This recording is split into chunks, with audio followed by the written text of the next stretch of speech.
Chapter 1. The Proposal Gone Wrong. The pink diamond star is located 99 light-years away from the new blue star and is renowned as a tourist destination and a social media hotspot for its beautiful scenery.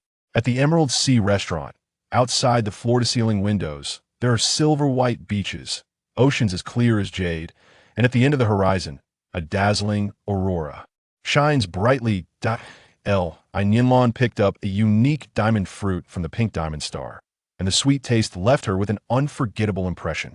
With beautiful scenery, delicious food, and a stunning beauty sitting across from her, Li Nianlan. When looking at Li Nianlan's features separately, none of them seem perfect, but together they create a pleasing and attractive face, complemented by his perfectly proportioned, muscular, and tall figure, a real beauty. This made it hard for Li Nianlan to find the words to break up. You are about to graduate from Tian'an Academy. What are your plans? The beauty across from her, Li Nianlan asked.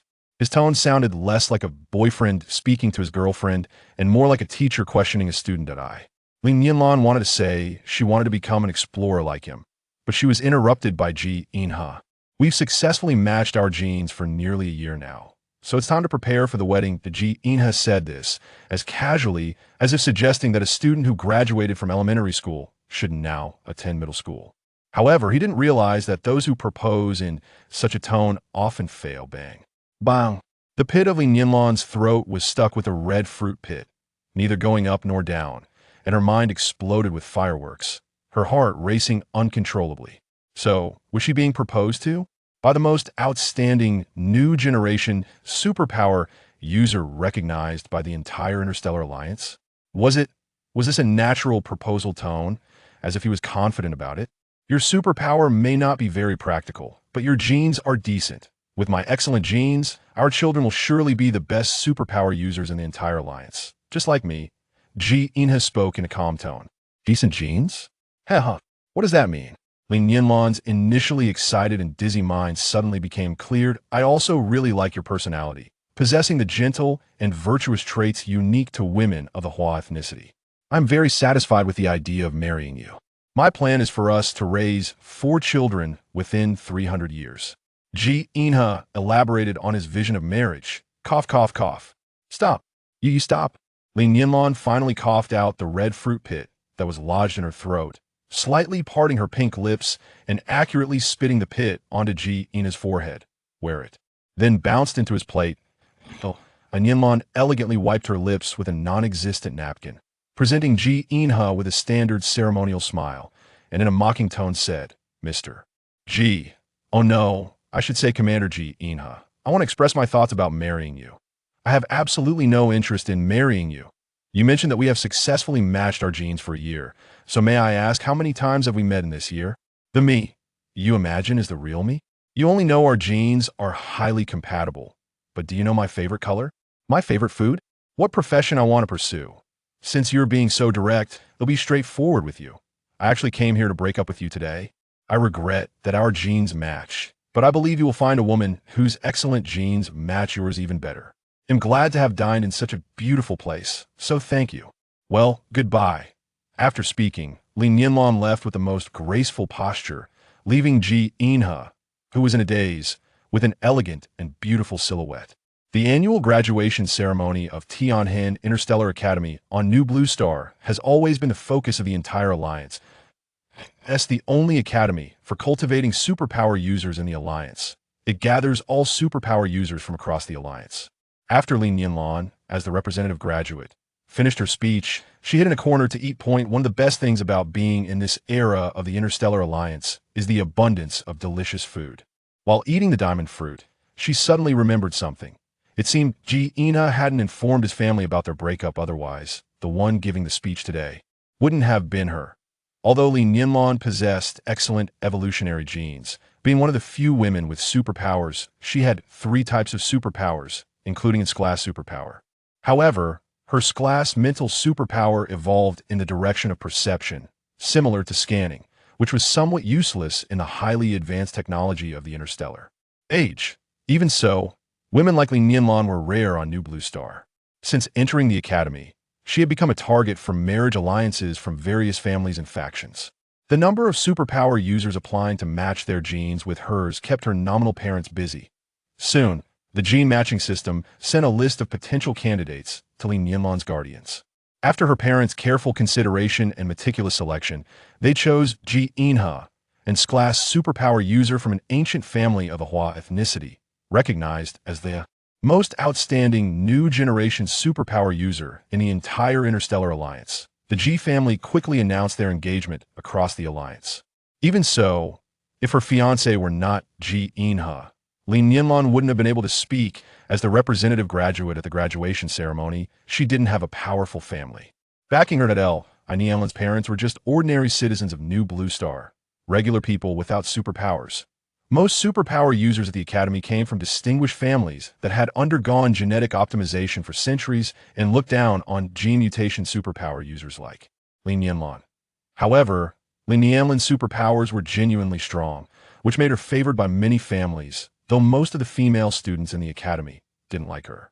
Seeing her classmate Fang Qingshue's envious and disdainful gaze, Li Nianlan raised her glass to her, smiling provocatively. In the past, she had ignored these self-proclaimed noble princesses with severe princess syndrome. Her time was precious and should be spent absorbing and embracing knowledge she had never imagined before. Yet today, for some reason, she felt a bit irritable. As a superpower user, one must contribute their genes to the research of the Interstellar Alliance. Upon reaching a certain age, superpower users, even through artificial breeding, must have their genetic heirs and must reproduce. Chapter 2. The Handsome Disaster. Seeing her classmate Fang Qingshue's envious and disdainful gaze, Li Nianlan raised her glass to her, smiling provocatively. In the past, she had ignored these self-proclaimed noble princesses with severe princess syndrome. Her time was precious and should be spent absorbing and embracing knowledge she had never imagined before. Yet today, for some reason, she felt a bit irritable. Li Nianlan had a secret. She had once been an ordinary girl on Blue Star, living an ordinary, free, and happy life. That on Blue Star, due to humanity's excessive demands on nature, various disasters frequently occurred, and the environment suitable for human survival became increasingly limited. Thus, the people of Blue Star initiated an interstellar immigration plan, with some moving to a new planet to start a new life, which is the new Blue Star she now inhabits. Due to an accident, Li Nianlan thought she would leave this world she loved.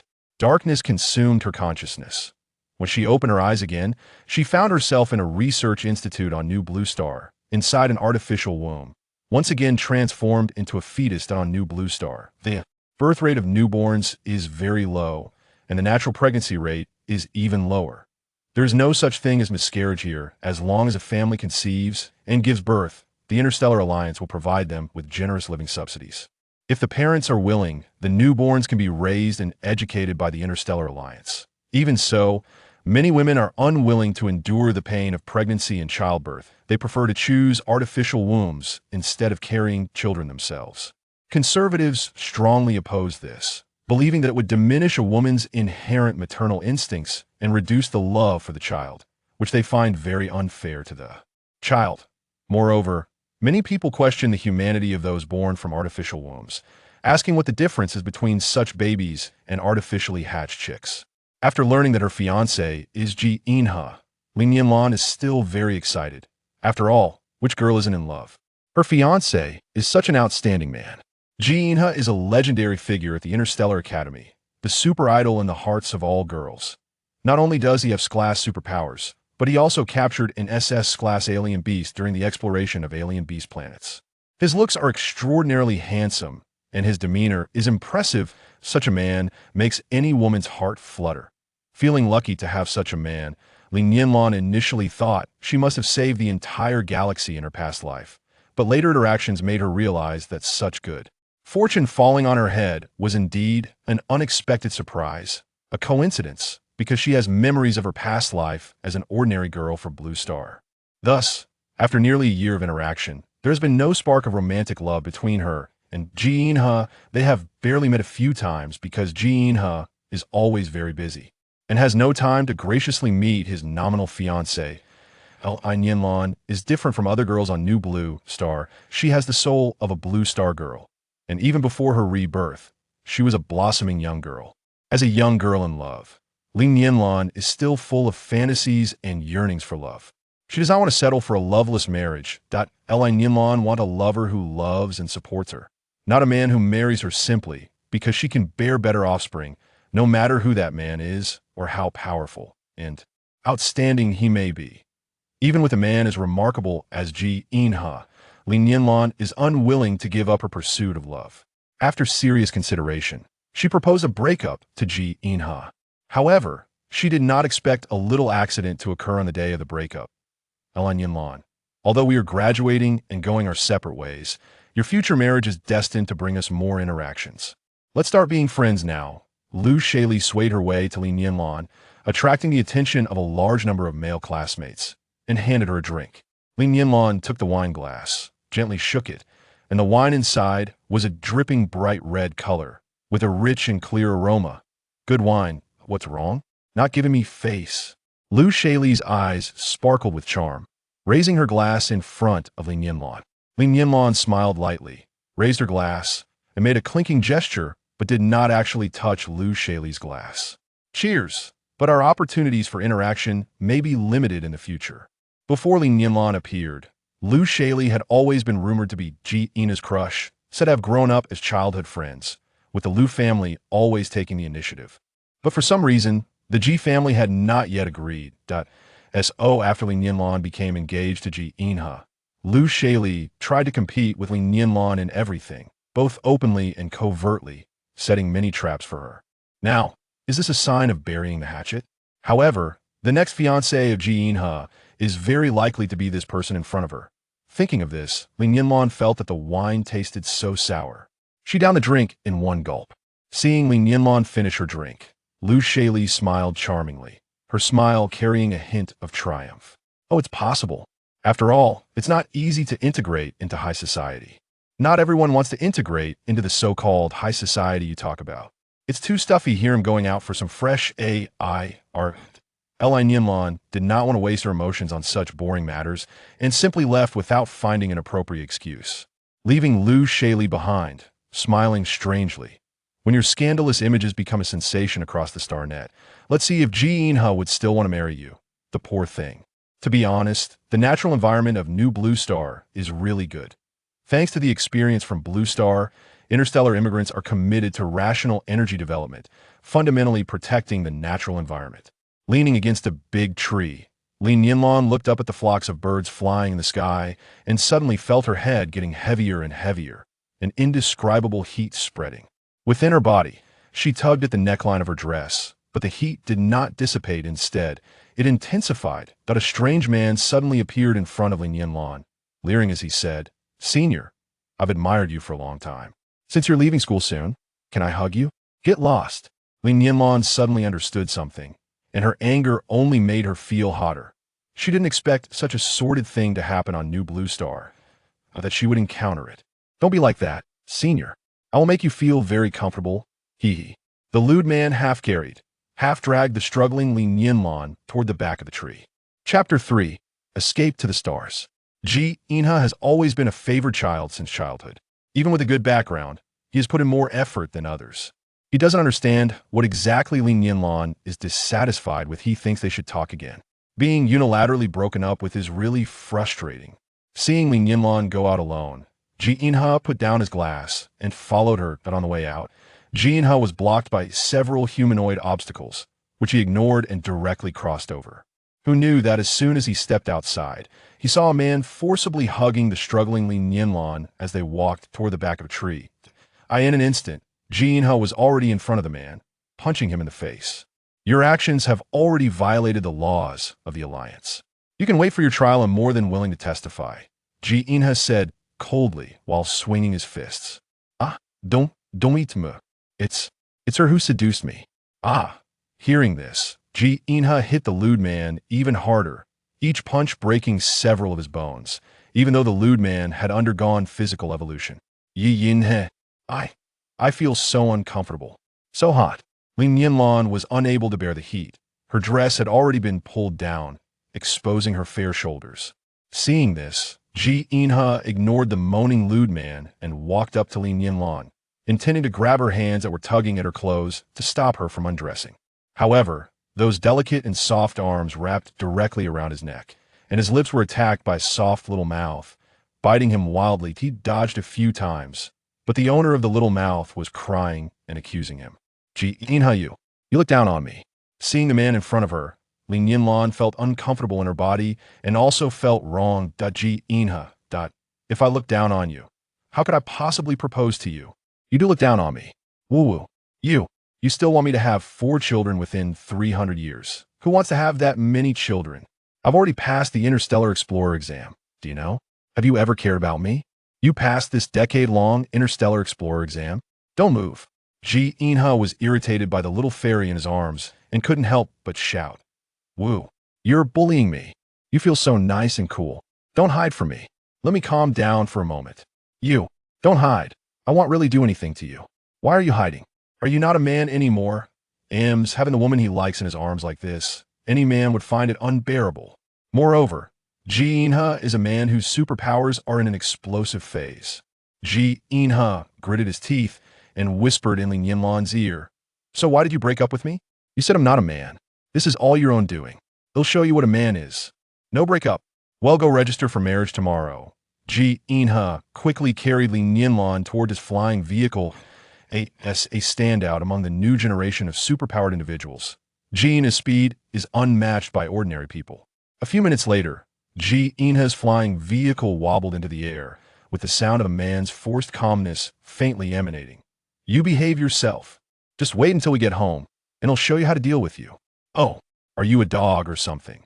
Thus, a limited edition flying vehicle wobbled on its predetermined path, swaying like a drunkard as it flew forward. When Li Nianlan woke up again, all she saw was pure white. She realized she was lying on a large, soft, snow-white bed. Her clothes had been washed and neatly folded at the head of the bed. So, living in such a sea of white every day really won't cause snow blindness. Obsessive cleanliness isn't scary. What's scary is spending a lifetime with someone who has it. As a liberal arts student who had been tortured by the college entrance examination of the Blue Star aristocracy, Li Nianlan was well-versed in the 36 stratagems and had mastered one particular strategy to perfection. Li Nianlan ran away. She ran quite far, directly towards Blue Star. Master, are you sure you want to initiate interstellar travel? You have no experience in interstellar travel, and you will encounter all sorts of dangers you can't even imagine, such as meteor showers, or deviating from the course due to irresistible reasons, or encountering interstellar pirates. And super intelligent butler no. One nagged endlessly around Li Nianlan. More? Are you done yet? Li Nianlan was both amused and exasperated by number 1. The last one is the most terrifying. I heard from Ji Inha's intelligent brain that the scariest thing is encountering ghost starships. Stop. Do intelligent brains gossip too? And why is my butler you today? Where's your boss? Alpha? In order to ensure there are no malfunctions during the voyage, he went to the 4S shop for a comprehensive maintenance before setting off. And the one serving you before we set sail, master. Number 1 received 10,000 points of disdain from its master, seriously injured. Not physically, but as a super-intelligent brain, the future pioneer of silicon-based life, it felt sad. 3 days later, Ji Inha found out that Li Nianlan had actually applied to explore Blue Star. He calmly checked the spaceship and then chased after her. Ji Inha's personality absolutely wouldn't allow him to forget the one he likes in the universe. So he embarked on the longest journey to chase his wife in the history of the universe. In the dark universe. In the distant Milky Way, 2 spaceships flew at superluminal speeds. Barring any accidents, they would land simultaneously on the destination, Blue Star. A massive gray-black starship launched countless artificial meteors, carrying viruses that could promote human genetic evolution towards Blue Star. Blue Star, the gates of hell have already opened. It was an ordinary weekend, with traffic flowing like water on the overpass, the city still illuminated, and people rushing about. But the people of Blue Star did not know that this weekend was destined to be anything but ordinary. It was a day meant to be written into history. For most people on Blue Star, this ordinary weekend seemed no different. Some were enjoying life to the fullest, while others still had to hustle for a living. Luyan held his son's hand as they exited the elevator, recalling that Fan Yun had just mentioned a really good sci-fi movie that would be great for his son to watch. Chapter 4. The Dawn of the Apocalypse. Fan Yungang was a high school classmate of Lu Yun. During their school days, there had been an undercurrent of mutual affection between them. The reason Lu Yun brought her son to Fan Yunggang's psychological clinic was partly due to this lingering sentiment. Fan Yungang was unmarried, and in Lu Yun's heart, there existed a subtle glimmer of hope. He remarked that her son, Lu Xiang, was a prodigy whose potential could be boundless with proper guidance and nurturing. Lu Yun could only manage a bitter smile. Indeed, Lu Xiang's IQ tested an astonishing 240. It was said that throughout history, few humans had ever attained such a level of intelligence. Since time immemorial, another epithet for genius has been madness. Yet her son had never uttered a single word. Lu Yun would have preferred her son to possess an IQ of merely 100, leading a life of mediocrity like most, filled with trivial troubles, but also abundant joys, living a simple and peaceful existence until old age. What do you think, my dear? Shall we go to the movies?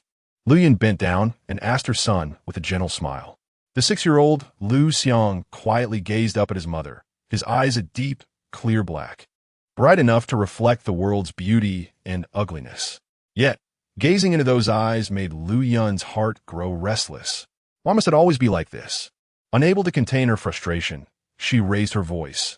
Is it so difficult to say something? Just speak. Speak. Am I the one who deprived you of your tongue? Or your throat? Why won't you utter a word?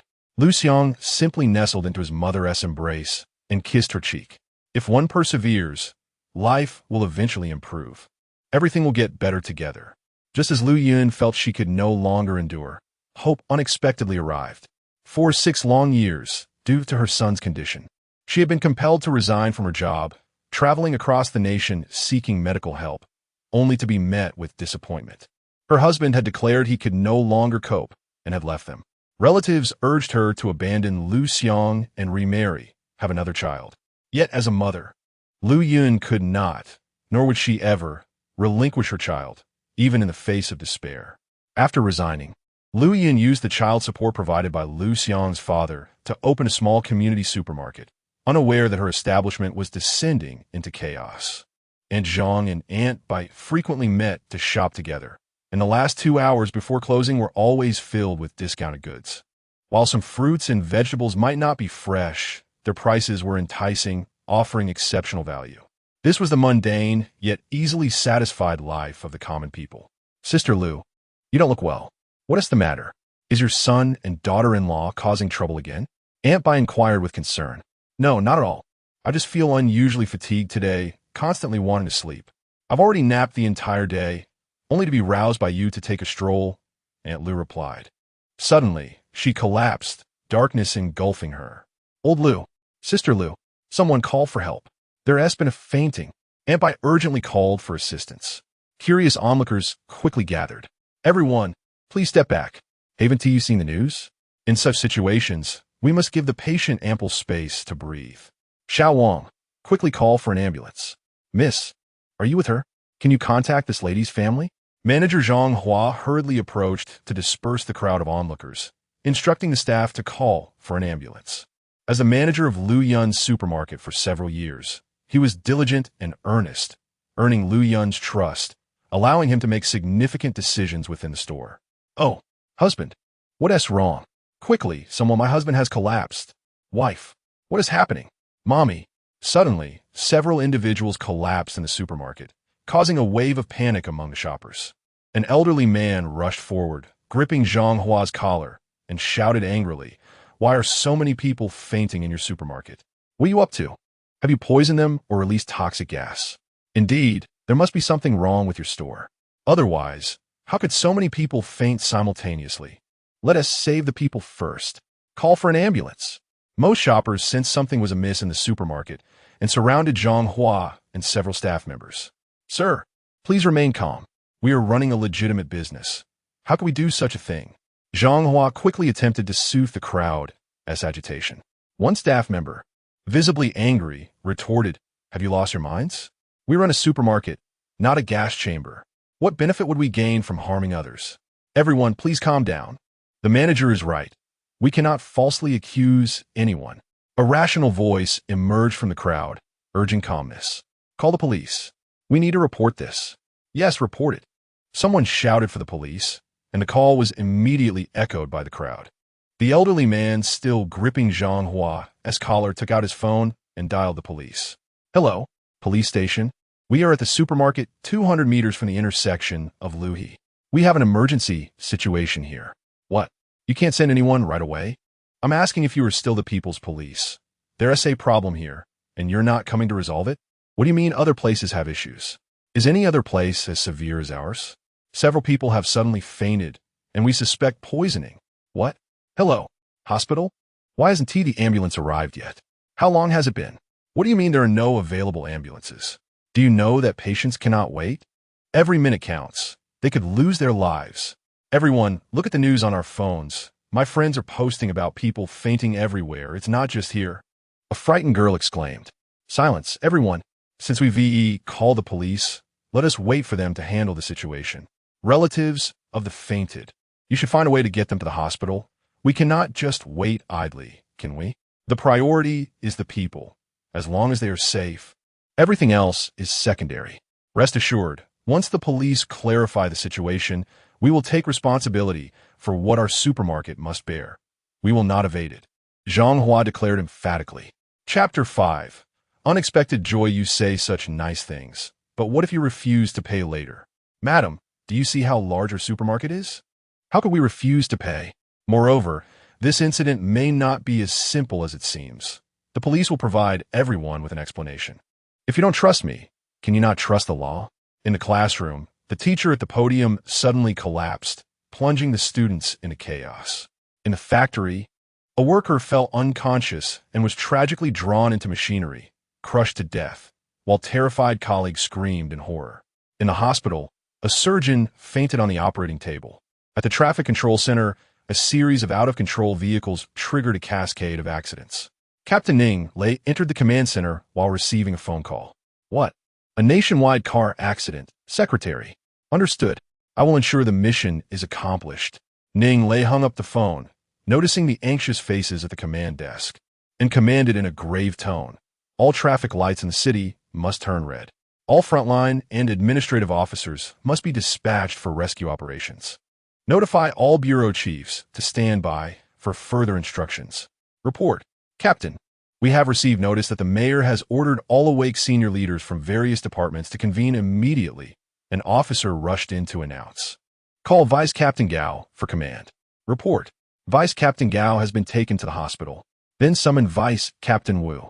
If he is unavailable, call Director Tian. If he is also unavailable, reach out to Director He. Whoever is awake, send them to me. In short, find someone capable of leading. If it were not for the leak from a deranged nation's biological laboratory, nor the melting of ancient glaciers releasing archaic viruses into human society, the only remaining possibility, though seemingly fantastical, was that our blue planet had come under attack from extraterrestrial life forms. All of this was merely Ning Lei's speculation. Pondering alone was futile. Whatever caused this calamity, it was believed that nations had already mobilized experts to investigate. The leaders of Haishur swiftly implemented various measures and assigned personnel to execute them. Yet none yielded effective results. The first batch of individuals who had fainted soon regained consciousness, but some of them, like mad dogs, began to bite indiscriminately.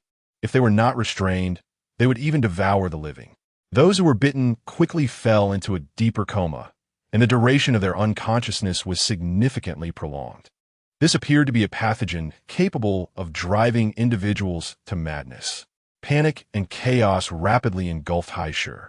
Large malls and supermarkets were looted by citizens. Prices soared uncontrollably, and criminal incidents proliferated.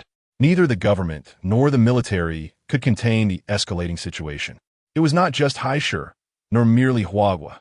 Everywhere in the world, similar events unfolded. Family members, having lost their sanity, awakened to feast upon those nearby, as tragic scenes of horror and despair unfolded simultaneously. Top scientists from around the globe were urgently convened to study the mutated beings. However, just as they discovered a slight vulnerability in these aberrations, the unprecedented plague had already spread uncontrollably across the entire blue planet. No country or region remained unscathed amidst this disaster. The bodies of the deranged also began to mutate. All hair fell from their bodies. Their skin became thin and grayish, yet remarkably resilient. Only sharp or heated weapons could inflict harm upon them. They harbor a profound fear of illumination, as sunlight penetrates their skin, causing their cellular fluids to seep outward and blinding them in the process.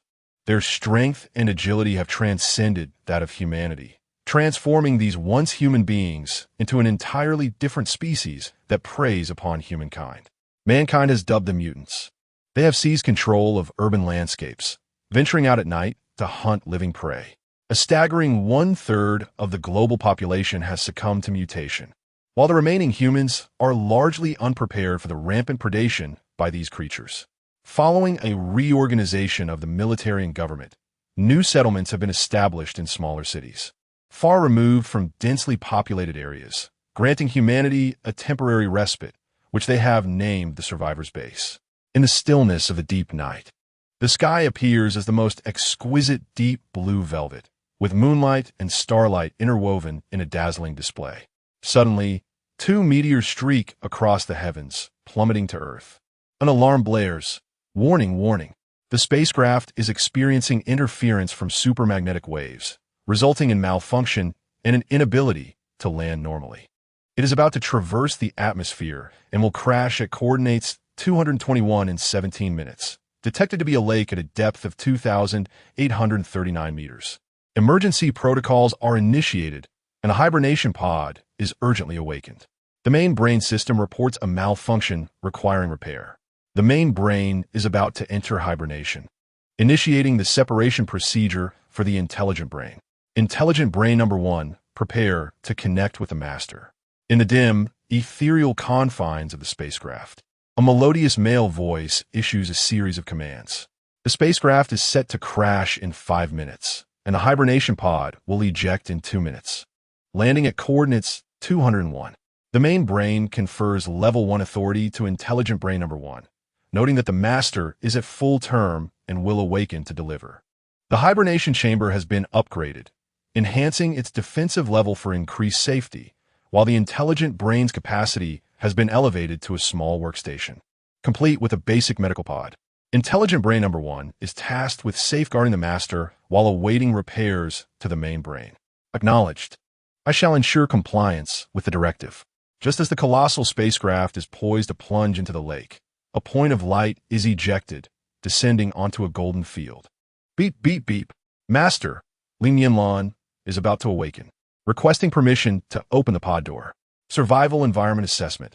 High suitability, low danger. The master will awaken in 10 seconds and is about to give birth. Expanding hibernation pod space, activating medical functions. Coughing violently, Li Nianlan stirs from her deep slumber, her cells gradually regaining vitality. She feels weak and feeble, yet is gripped by sharp pains in her abdomen, while her lower back aches as though it might snap, tempting her to succumb to unconsciousness once more. Nutrient supply completed. Master S condition is stable, preparing for delivery. What delivery? What on earth is happening? It hurts. Chapter 6. Global evolution. Hang in there, Master. You can do it.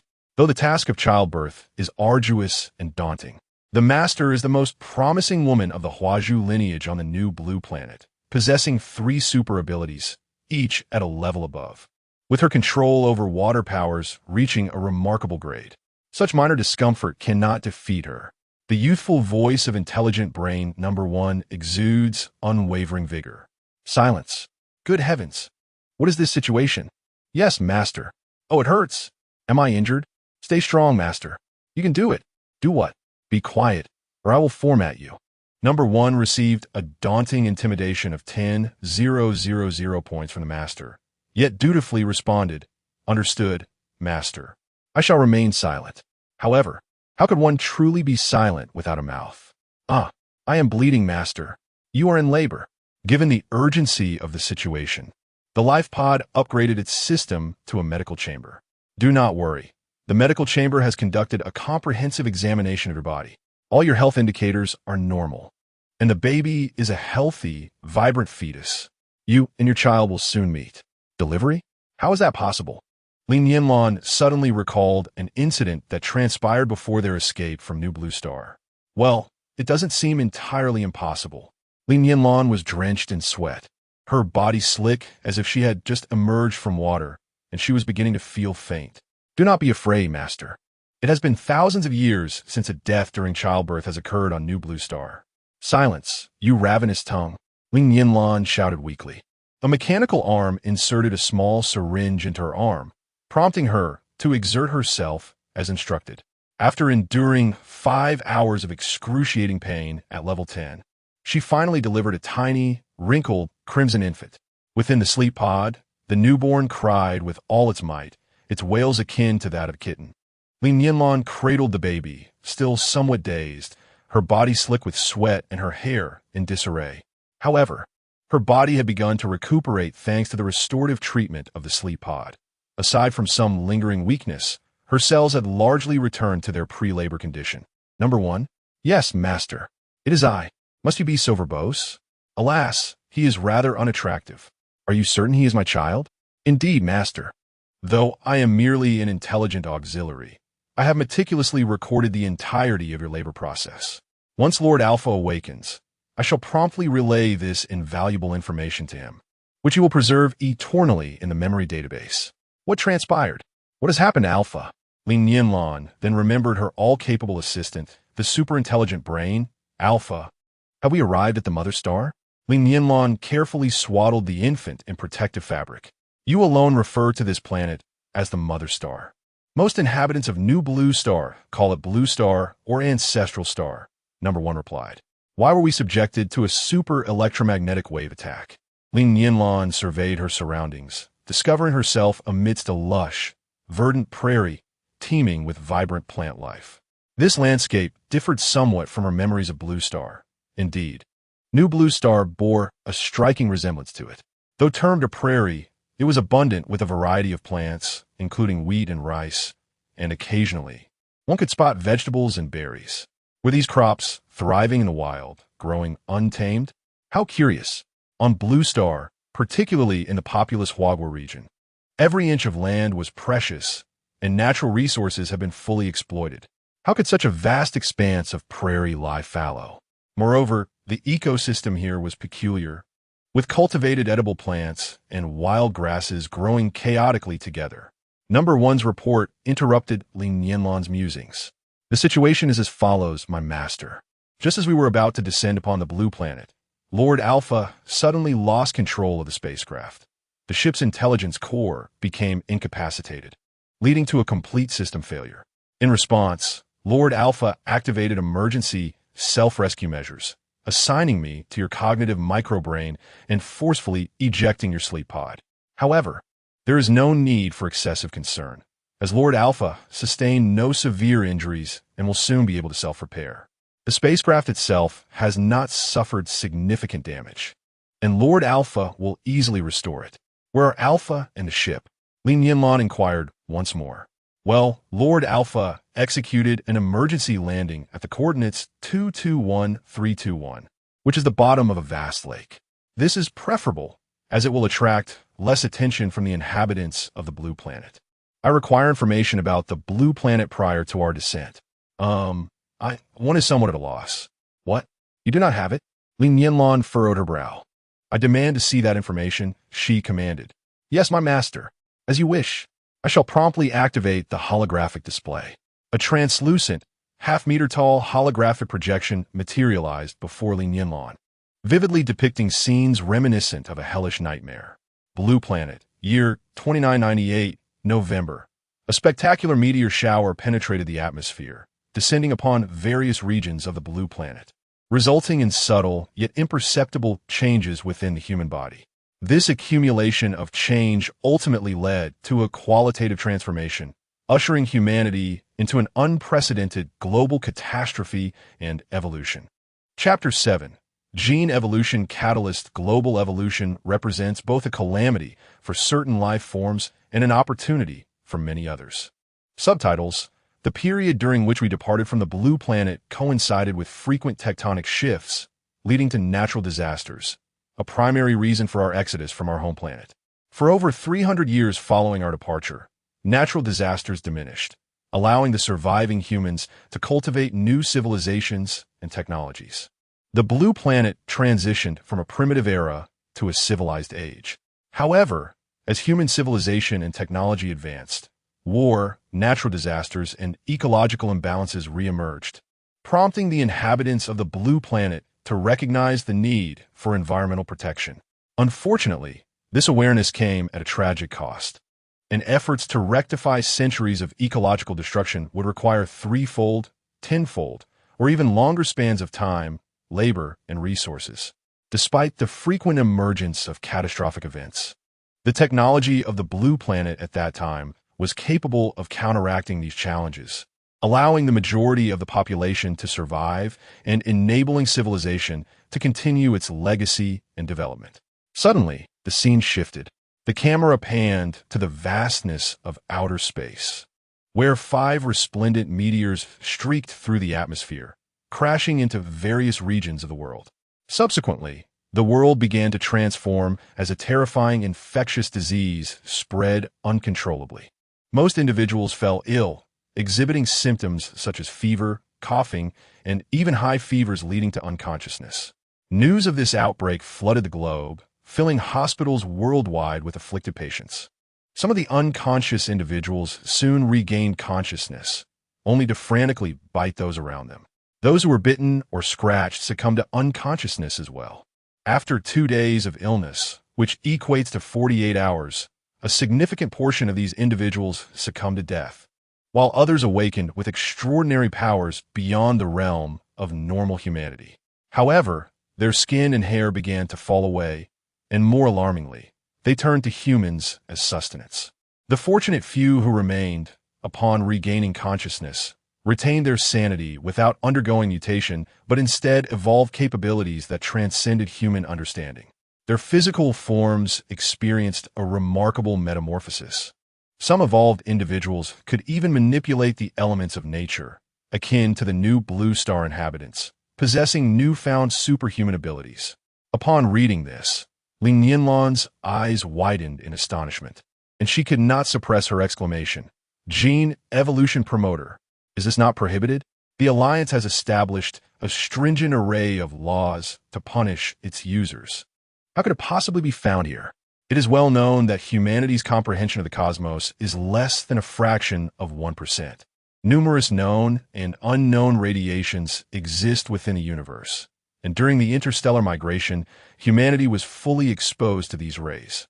By a twist of fate, interstellar migrants inadvertently ignited the process of gene evolution. For the new blue star inhabitants, this ordeal was a painful and protracted torment. Although some have gained formidable superpowers, it came at an exorbitant cost. The gene evolution promoter is a product of certain ambitious individuals from New Blue Star who conducted ethically reprehensible experiments on humans, masquerading their actions under the pretense of benefiting all of humanity, creating this substance from the flesh and blood of countless individuals. This substance holds little effect on species that have already evolved to a certain degree. It merely enhances cellular activity without inciting mutations, as seen in the new blue star inhabitants. However, for lesser, unevolved species, the impact is profound. The gene evolution promoter can coax cells into significant mutations, with its uncontrollable direction and energy leading the Alliance government to prohibit its use and trade across all species. Indeed, Master, the Alliance forbids the use of such substances. Yet, Master, throughout every era, there are always madmen and fanatics. Number One's tone was equally grave. Damn it, these bastards, the scourge of humanity. The evolution of the new blue star inhabitants has spanned thousands of years, and the hellish days are not far behind. Already, some have begun to forget. The numerous lives lost for this cause are to them as inconsequential as the death of mere insects. Do they even realize how many lives among the blue star inhabitants will be lost? How many species will face extinction? The blue star inhabitants, our ancestors, those self-righteous, haughty bastards who disregard the lives of other races. They do not deserve to live. No, they do not deserve to exist. They are the ones who deserve damnation. In the distant cosmos, New Blue Star, amidst a lush forest of towering ancient trees, a colossal temple, surpassing the height of trees by dozens of meters, stands majestically. The builders of this sanctuary referred to it as the City of Miracles, an esteemed ancient city of New Blue Star, established during the early days of human migration. Light permeates every corner of this city, banishing all darkness and selfishness, sorrow and suffering from its bounds. Only the righteous, selfless, and extraordinarily capable deities can reside in this sanctum, a celestial abode where gods dwell. Yet, do benevolent gods truly exist? Mr. Fu, an unforeseen event has transpired. Ji In-ha and a woman named Li Nianlan have piloted a spacecraft towards Blue Star. Before the luminous floor-to-ceiling windows leans a tall man. Adorned in a resplendent suit that glistens with metallic silver, his ice-blue hair cascading elegantly. His features are impeccably flawless, and at this moment, he savors a glass of exquisite, bespoke red wine with an air of refined grace. This gentleman, known as Mr. Fu, lounges on the sofa, his golden, ear-length curls framing a delicate visage. He chuckles softly, remarking, "Ha ha ha, two mere fledglings. It matters not. They lack the power to effect any change. Activate Servant 1 and unleash the super electromagnetic waves. Are you intent on eliminating them?" Ji In-ha is the most distinguished representative of the Ji family in this generation, and I hear that woman is his consort. The ice-haired man gazes out at the scenery beyond the window, his tone cool and detached. This man, known as Lan Jixing, stands as the sole success of genetic optimization on New Blue Star, effectively rendering him a synthetic human. And so what? If he cannot survive, then his significance to the Ji family is limited to this. If he does survive, the game becomes all the more intriguing. Hith, us UV. Let the game commence. I eagerly anticipate it, Lan Jixing says with a subtle smile. In a subterranean base on Blue Star, an intelligent robot presses a crimson button, emitting two silent beams of ultrasound. These attacks target Ji In-ha and Li Nianlan spacecraft, resulting in its imminent descent. Warning, warning. The spacecraft is under attack by unidentified super electromagnetic waves. The energy system is severely compromised, with less than 3% of usable energy remaining. The spacecraft is on the verge of crashing at coordinates 5758. Warning, warning. Chapter 8, Survivors. Scanning the coordinates for the building, the stasis pod, and the emergency chamber. The mainframe, Ashura, has sustained severe damage from the powerful electromagnetic assault, its speech fragmented and crackling. The predicted crash site is densely populated with structures, each standing a height of 45 meters. Simulating the descent, the spacecraft is projected to collide with a high-rise building in 10 minutes, penetrating 199 meters into the Earth, destined to be buried underground. The 10-minute countdown initiates. 6 minutes later, the emergency pod is unable to detach due to the severe damage to the mainframe. The microbrain is forcibly activated, inputting recorded data. The intelligent ring activates. As dusk descends upon the city of Haishur, the sun has yet to set. The towering edifices obscure the sun's waning rays. A pale-skinned, hairless mutant emerges from an underground parking facility. 1, 2, 3. More mutants appear, their numbers swelling as they howl, run, and revel in the forsaken city. By nightfall, Haishur transforms into a domain for mutants. The world under the cover of darkness belongs to them. In the absence of humans to consume, they resort to other fare, such as the mutated rats that have grown to the size of cats and dogs. However, the creatures of mutation harbor a predilection for human flesh. Their insatiable craving for human blood and meat has been inscribed in their very cells since the moment of their transformation. The number of humans who have survived in the city has dwindled to a mere handful. Within the confines of a luxurious high-rise, those who remain huddle together, trembling in the cold embrace of night. They have long lost both the opportunity and the courage to escape the city. As the mutated beings grow increasingly acclimated to this world, even the sunlit days harbor lurking dangers, with these creatures hiding in the shadows of towering edifices, poised to pounce upon unsuspecting prey. Nearly 9 months have elapsed since the apocalypse descended, and the food they can scavenge has become alarmingly scarce. The survivors, ensnared in a web of despair, find themselves merely waiting for death. They yearn for life. After all, who among them desires to perish? Yet, how can they persevere? Despite many of them having undergone physical evolution, gaining strength and speed, they remain but mere sustenance in the face of the stronger and more numerous mutated beings. Can they pray for divine favor, or perhaps for the advent of a miracle? In the darkness, the survivors are unable to find solace in sleep, haunted by their terrifying nights, yearning for the dawn. Suddenly, a deafening roar reverberates. The earth trembles, skyscrapers sway, and cracks appear in walls and ceilings, dust cascading down. Even those survivors, numbed by the trials of the apocalypse, are startled into screams by this unforeseen calamity, trembling as they huddle in corners. Some quickly regain their wits.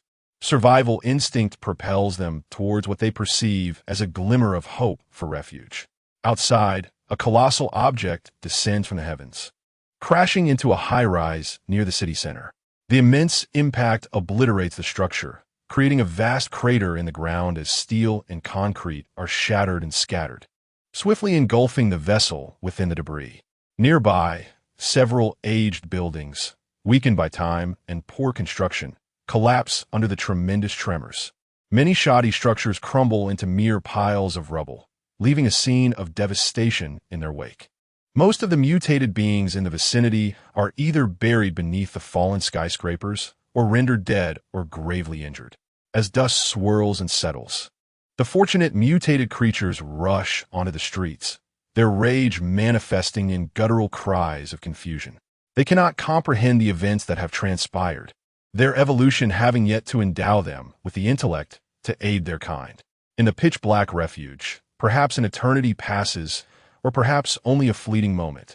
At last, the tremors cease, and the survivors, wide-eyed in the dark, silently speculate about the calamity that has unfolded outside. Sleep eludes them, and they fervently pray for the sun to rise bright and fierce tomorrow, hoping for a day bathed in radiant light. The sunlight gleams brilliantly, and the rooster crows 3 times. The sunlight glows golden, while the rooster announces the dawn. The flowers awaken, and the birds busily groom themselves. The little magpie builds a new nest, and the busy bees gather sweet nectar. From where does a blissful life originate?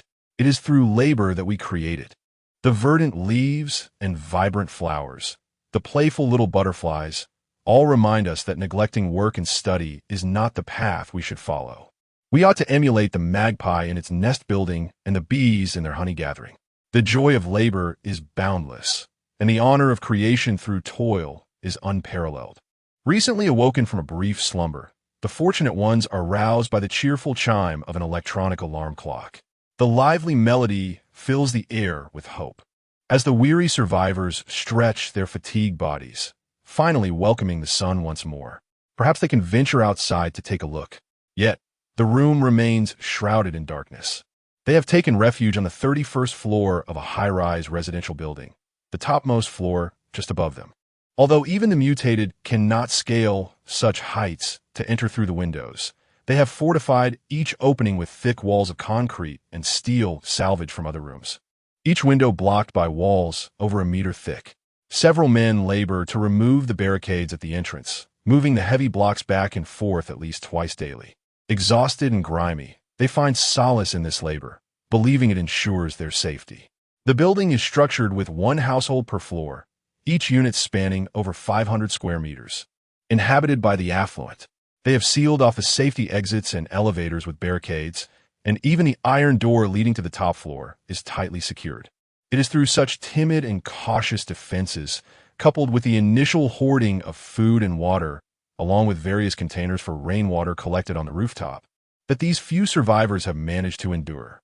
As their supplies dwindle, a growing sense of anxiety permeates their hearts. Each survivor recognizes that if this continues, death is their only fate. High City, despite its name, is not coastal but rather situated inland, predominantly sustained by agricultural production. With a population exceeding 5 million, it is merely a medium-sized city. Before the apocalypse, life here was simple and tranquil. Chapter 9. Fortune or misfortune in the western part of High City. At the villa area surrounding an artificial lake, a 15 or 16-year-old boy springs from his bed and races to the staircase. Zhao Zian, stop right there. What do you think you're doing? A girl's voice rings out in the dark basement, filled with anger. Following her words, a lighter flicks, igniting an aromatic candle that casts a warm, dim glow, filling the 60-square-meter basement with a refreshing scent of citrus. A girl of around 21 or 22 glares furiously at the boy, Zhao Zian. Her chest rises and falls with intensity, her pale skin, long deprived of sunlight, tinged with faint pink hues, and her eyes gleam with the fire of her indignation. This girl, named Chu Hongmei, is a student at the High City College of Traditional Chinese Medicine. She works as a tutor for a young girl in the villa area, occasionally residing in the girl's home. Upon entering, the girl's father instructs Chu Hongmei to take the child to her grandmother's house. The girl was reluctant to rush into the house, weeping uncontrollably. Chu Hongmei followed her inside, soothing and coaxing her until the girl finally agreed to go say goodbye to her parents. Chu Hongmei began to gather some belongings for the girl. However, the moment she retrieved the backpack, she was startled by the girl's piercing scream, which soared even higher than that of a dolphin. Trembling, she hurried outside, only to witness a horrifying scene that would haunt her for a lifetime. The girl's mother was viciously gnawing at her father, tearing away bloody chunks of flesh, which were swallowed almost whole without a hint of mastication. Chu Hongmei retched violently, emptying the contents of her stomach, her mind going blank until she heard the girl's heart-wrenching cries once more. Regaining her senses, she looked up to see the girl's father reduced to a skeletal figure, while the girl's mother, hunched over and ravenously devouring flesh, raised her head, her grayish eyes greedily fixed on the girl. The girl merely stood there, sobbing uncontrollably. When Chu Hongmei and the girl finally reacted, Chu Hongmei took a step toward the girl, vowing in that moment that she genuinely wished to save the child. Yet, the girl's mother lunged at her, sinking her teeth into the nape of the girl's neck. Chu Hongmei would forever remember the girl's desperate cries. "Teacher Chu, save me. Mommy, don't bite me. It hurts." Countless times, Chu Hongmei awoke from this nightmare, feeling both grateful and resentful. Grateful for her survival and resentful of her cowardice for failing to save that girl. If only she had been braver, perhaps the girl would not have met her demise. Zhao Zian, 14 years old, was the eldest of 3 sons, and his parents placed great importance on him. Unlike many boys his age, he exhibited neither rebellion nor juvenile delusions. From a young age, he embodied the qualities of a responsible elder brother, striving to be a role model for his younger siblings while caring for them tenderly. On the day of the apocalypse, Zhao Zian had fallen ill and did not attend school, a twist of fate he would later consider fortunate. At that time, his father was abroad, and his mother had gone to pick up his 10-year-old younger brother, Zhao Zihan, leaving only Zhao Zian and his 3-year-old brother, Zhao Zining, at home. Initially, a middle-aged nanny was also present, but Zhao Zian recalled that she had received a phone call and hurriedly left, instructing him to lock the door securely. Although the basement of Zhao Zian's home was not particularly spacious, it featured a separate bathroom. It is worth noting that this villa community was equipped with basements. But Zhao Zian's basement was distinct. His father was an avid collector of antiques, a passion shared by many affluent individuals. However, Zhao's father transformed their basement into a vault resembling a bank, complete with a half-meter thick metal security door, a double-layer design, and an array of high-tech locks and security systems to safeguard the valuable antiques and artworks. Little did they know that this basement would ultimately serve as a sanctuary, providing protection for his 2 sons, a stroke of fortune amidst calamity. The Zhao family's villa community also boasted independent power and water supply systems. During the renovation, Zhao's father, in a moment of enthusiasm, had adorned the sun-facing exterior walls of the villa with solar panels, and the roof housed a water storage tank. The courtyard featured a deep well, which now constituted the essential hardware that saved the lives of his 2 sons. Zhao Zian and Zhao Zining sheltered at home for several days, enveloped in an unsettling silence, with no word from their father, no news of their mother, and no visits from the police. Instinctively, children, especially human offspring, tend to avoid danger. It is often said that they possess a 6th sense. Zhao Zian sensed that something truly dreadful had transpired outside. Without their parents, Zhao Zining behaved with remarkable obedience and maturity, occasionally throwing tantrums out of longing for their mother, only to be soothed and calmed by Zhao Zian's gentle reassurances and playful scaring. Observing his little brother's dutiful demeanor filled Zhao Zian with a pang of sorrow. Yet, being a child himself, he felt utterly lost regarding what to do. He resolved that he must venture outside to ascertain the situation, if daylight proved unsafe. He would wait until nightfall, when all were asleep, to explore. Thus, when the clock struck 9, he quietly retrieved a crossbow from their father's safe, a testament to his father's fascination with weaponry. Zhao's father had once claimed that this crossbow was modeled after the renowned Zhuge crossbow and had personally instructed him in its use. He had also declared that, as the eldest son, it was his duty to protect their home and family. Overwhelmed by emotion, Zhao Zian wiped away his tears with determination. He was resolved to uncover the truth of the outside world. Meanwhile, Chu Hongmei, having escaped, found herself disoriented and lost, surrounded by ominous creatures, unsure of where to flee. As darkness deepened, the creatures' cries grew more frequent, and her tears mingled with sweat, blurring her vision as her weary legs moved forward mechanically. Just then, an elderly woman urgently called out, "My dear, come here, quickly." When Chu Hongmei dashed inside, the old woman grasped her arm tightly, pulling her into the house and hurrying her to the basement. Once the basement door was shut, the woman barricaded it with a table. "Come quickly. Those creatures do not emerge during the day, and as long as we remain quiet and avoid lights at night, they shall not detect us. You can stay here for a few days. We have ample food. The government will surely send help," the old woman exclaimed while guiding Chu Hongmei deeper into the house. It was then that Chu Hongmei noticed a little girl, around 5 or 6 years old, standing in the center of the room. Her skin was porcelain white, and her large, dark eyes sparkled with innocence. "This is my granddaughter, Li Nianlan. You may call me Aunt Wang. My son and daughter-in-law are out of town and cannot be reached. We do not know their fate. Now it is just the two of us. I am old, and I am uncertain of how long I can endure. But rest assured, you are welcome to stay. We have plenty of food," Aunt Wang said, her thoughts drifting to her son and daughter-in-law with a heavy heart. Chu Hongmei felt a flicker of hope at the old woman's words, but glancing at the smiling child, she could only muster a bitter smile. Regardless of the old woman's intentions, Chu Hongmei felt helpless, unsure of her own survival. The hiding place in Aunt Wang's home was a basement, typical of ordinary households, equipped with a steel and wooden security door. Yet it lacked the safety that Zhao Zian's basement provided. One day, 2 days passed, and the elderly lady's long-awaited government aid had yet to arrive, only for the mutants to discover them first. One evening, Aunt Wang arose to use the restroom and inadvertently nudged the table that blocked the door. The heavy wooden table collided with the basement door, producing a dull thud. Unbeknownst to her, 3 mutants were thrashing about in the room above, having caught a whiff of the scent of human flesh.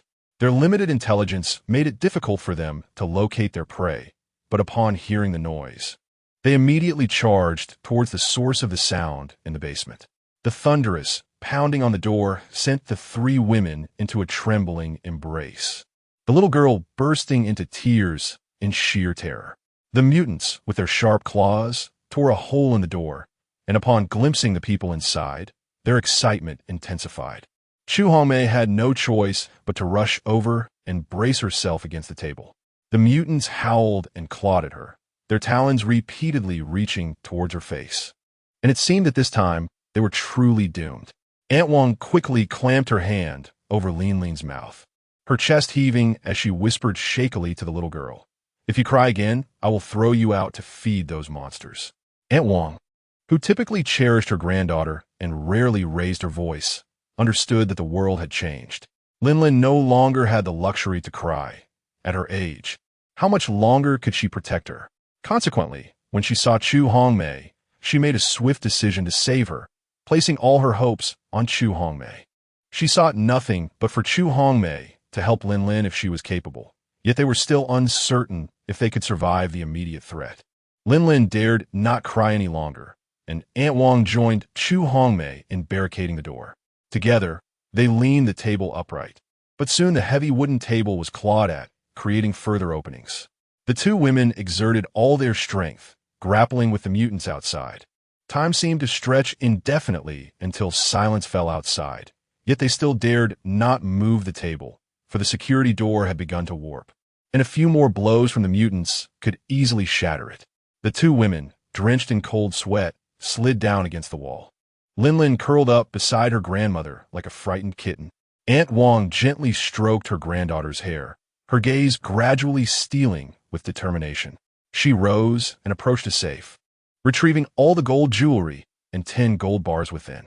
She placed them into a designer bag and walked over to Chu Hongmei, speaking in a hushed tone. "My dear, take this." Chu Hongmei had never seen such wealth and was startled into standing up abruptly. Wanting to retreat, she realized there was nowhere to go. Her face flushed as she exclaimed, "Aunt, what are you doing?" In times of turmoil, gold still held value, though the world had transformed. This gold could still procure some food. "Child, please accept all this gold from your aunt. Do not refuse. Take it," Aunt Wong implored. "I know it seems shameless of me, but I have no other choice. Linlin is merely 5 years old.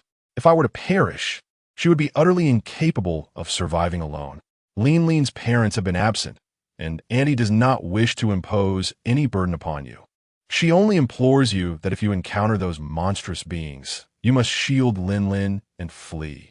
Auntie does not ask you to sacrifice yourself for Linlin. She only requests that if you find yourself in a dire situation, you might consider leaving her behind. If by chance you come upon government aid, surrender her to them. Auntie only begs of you this one thing. Should you find it necessary to abandon her, do not hold it against yourself. It is already a formidable challenge for a young girl like you to survive, and to carry the weight of Linlin makes it even more arduous. Auntie asks that you only leave her behind when there are truly no other options. In truth, death is often easier than life, sparing one from suffering. Yet I cannot bear the thought of it. Linlin, at just 5 years old, deserves to grow up free from worry." At this point, Aunt Wong could no longer contain her tears, desperately suppressing her sobs for fear of attracting the mutated creatures. After a considerable time, Chu Hongmei silently nodded. She could not bring herself to refuse such a heartfelt plea from a grandmother. However, she reassured herself that, when the moment came, she would indeed leave Linlin behind if necessary. She would not trade her life for Linlin's. She must survive, for her own life was just beginning. "Auntie, it seems the mutated beings outside have departed, but this place may no longer be safe," Chu Hongmei said, straining her ears to listen intently. "Indeed, we shall gather some supplies tomorrow, and see if we can find a location with more people. Strength lies in numbers," Aunt Wong said, harboring a glimmer of hope. Chu Hongmei smiled wryly. "I fear that even a crowd may not guarantee safety." The following day, as the sun ascended high in the sky, Chu Hongmei and the others dared to emerge from the basement. The two adults swiftly gathered essential items into large backpacks and changed into casual attire and sneakers. Chu Hongmei found herself sharing the same size clothing and shoes with Aunt Wong's daughter-in-law, who provided her with 2 sets of high-end brands she had never dared to dream of before.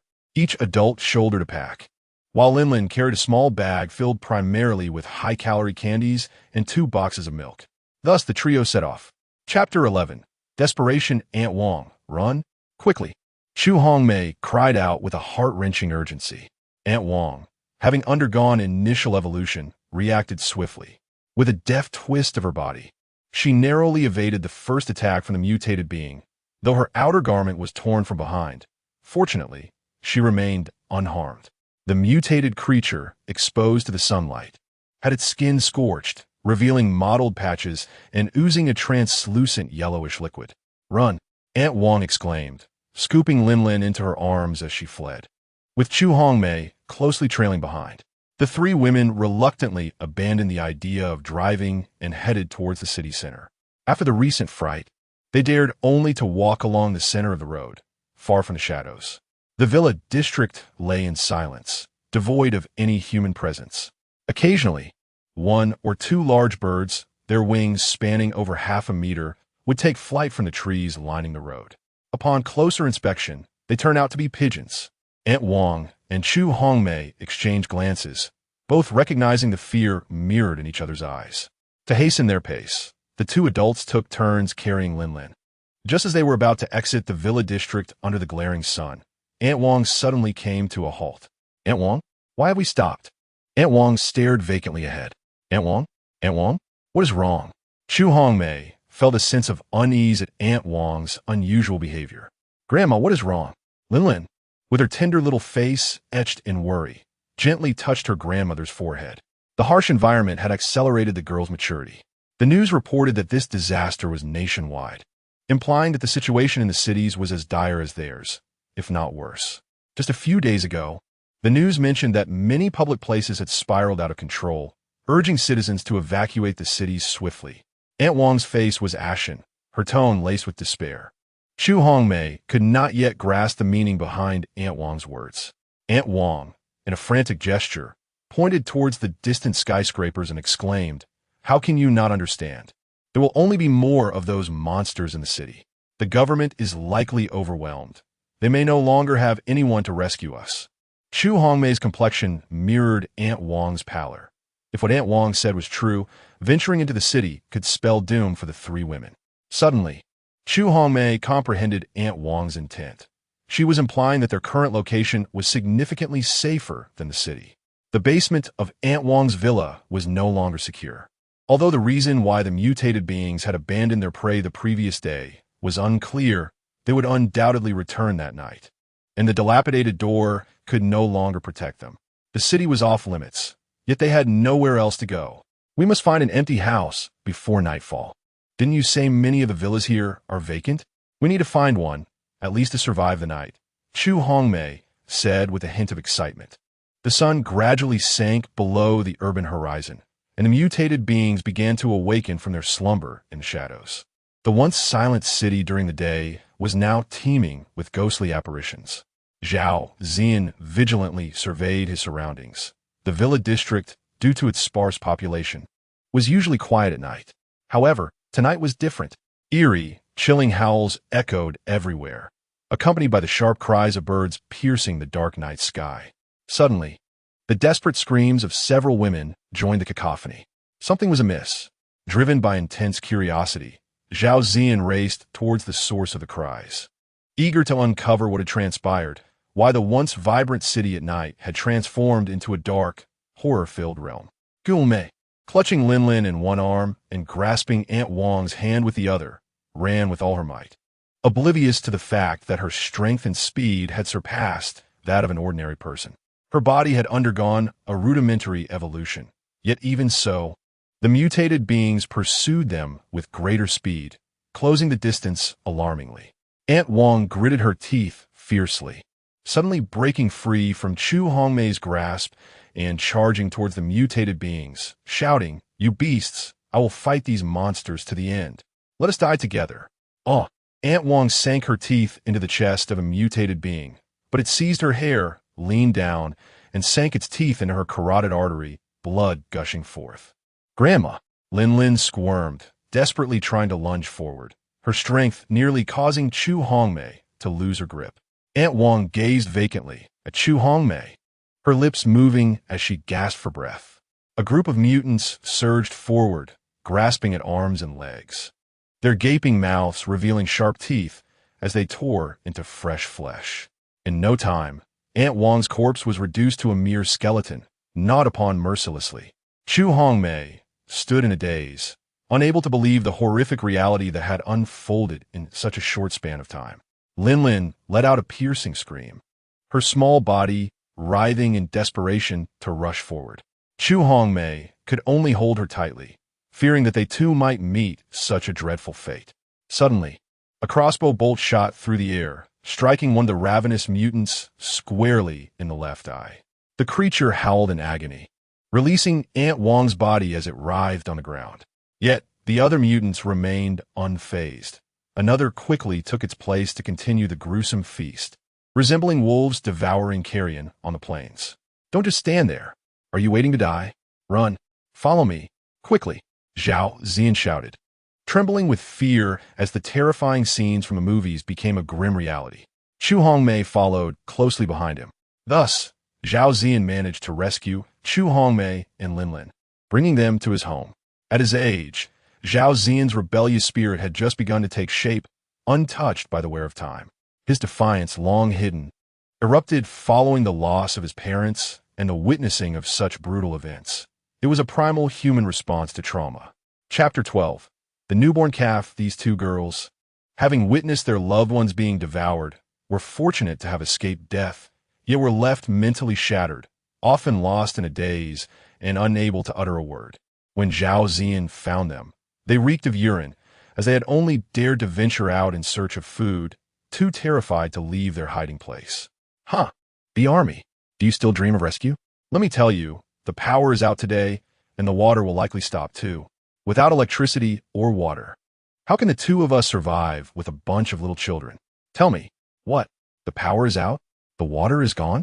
Zhao Ziyan suddenly sat up, astonished. After all, he was still a 14-year-old boy. Though imbued with the audacity of youth, he lacked much practical knowledge.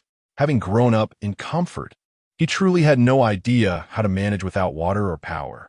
After a moment of silence, he replied, "It's all right, my home has a solar power system." Really? Chu Hongmei's lips curled slightly in a smile, but then she remembered something and pursed them again, asking with irritation, "Can you even use that?" Zhao Ziyan fell silent. Indeed, he didn't know how to operate it. The room was steeped in silence. Ultimately, Chu Hongmei could not bring herself to cast the two girls out.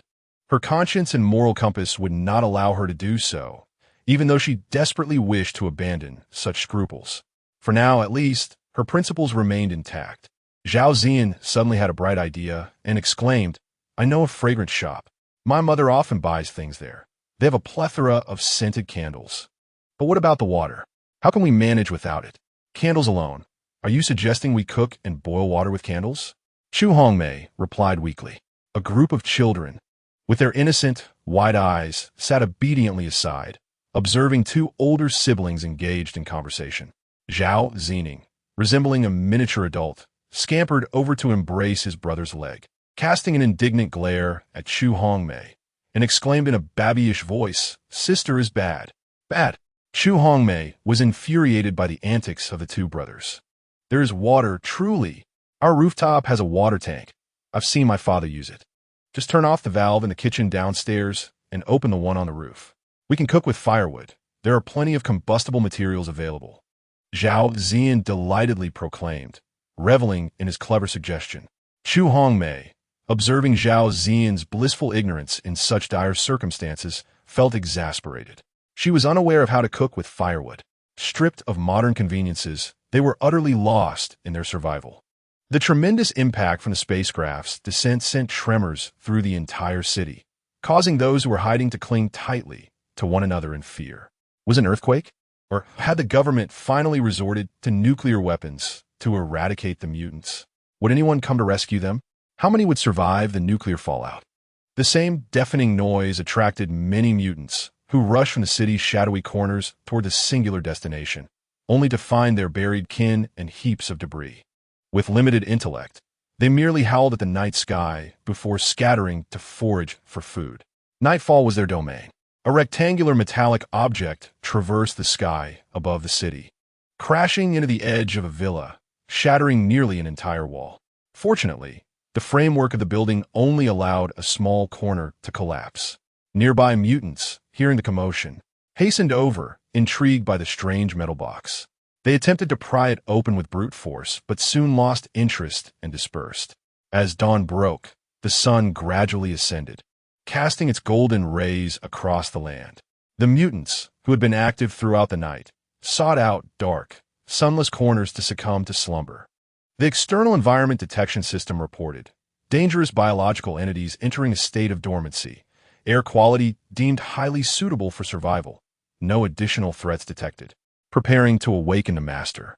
Health diagnostics indicated moderate trauma to the head, potentially causing short-term amnesia, with treatable injured cells. The body sustained minor impacts with no damage. Treatment concluded, nutrient injections completed, awakening procedures initiated. The master was on the verge of awakening. Chapter 13. The amnesiac alien. The hatch of the escape pod slowly opened, and Ji In-ha propped himself up, cradling his head. Despite the restoration of damaged cells, he still felt a throbbing ache, his memories mostly fragmented images. Some could be pieced together, yet their significance eluded him.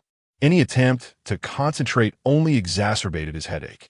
He clumsily crawled out of the escape pod, squinting as he surveyed his surroundings, feeling an instinctive sense of unfamiliarity. A mechanical, flat electronic voice resonated.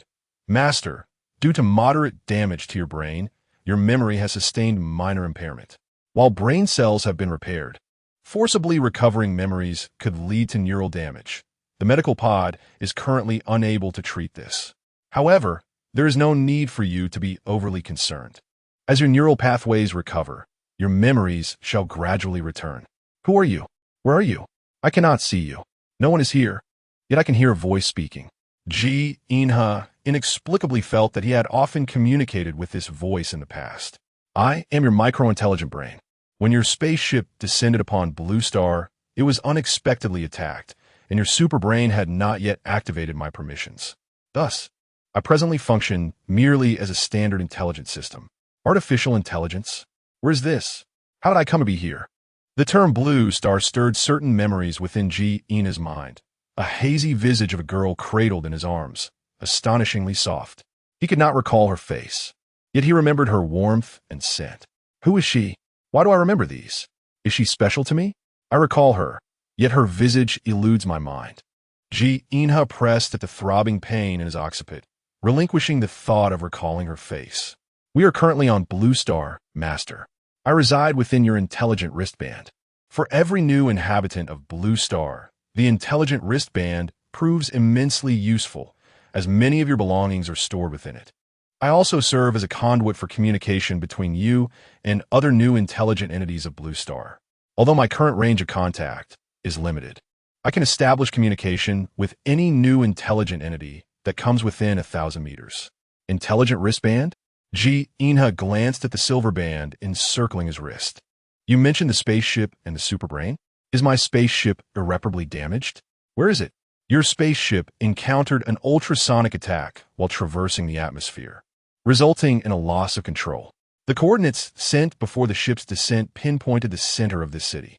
Due to damage to the superbrain, a connection cannot be established with your main brain for the time being, rendering us unaware of the current state of the ship's damage. Blue Star appears to be in a perilous era. However, rest assured, the protective shield of your intelligent wristband remains operational, ensuring your safety. Moreover, your wristband stores a plethora of nutrients, alleviating any concerns regarding sustenance. Of course, you may also consume blue food, which is regarded as a luxury here on New Blue Star. Nevertheless, as the most distinguished genetic heir of the Li family, these delicacies, though costly, are familiar to you from your childhood. Furthermore, your escape pod's workstation can provide you with basic services, such as repairing damaged cells. Though the beginning is rather unfortunate, you should still feel fortunate, for this is Blue Star, our place of origin. You suggest that this holds little significance. I wish to know when I will regain my memories." Li Nianlan massaged his throbbing head, his memories remaining a chaotic blur. "Very well, then. What else can you tell me? Who am I? Where do I come from? Why have I come here?" Li Nianlan surveyed his surroundings, though the interior was in disarray. The former luxury and comfort of the abode were still discernible. "This is Blue Star, Master. You are Li Nianlan, a premier explorer of New Blue Star. You possess formidable super abilities. As for why you traversed countless light years to arrive here, it was in pursuit of your fiancée, my master." In the mind of Li Nianlan, fragmented and hazy images flitted by.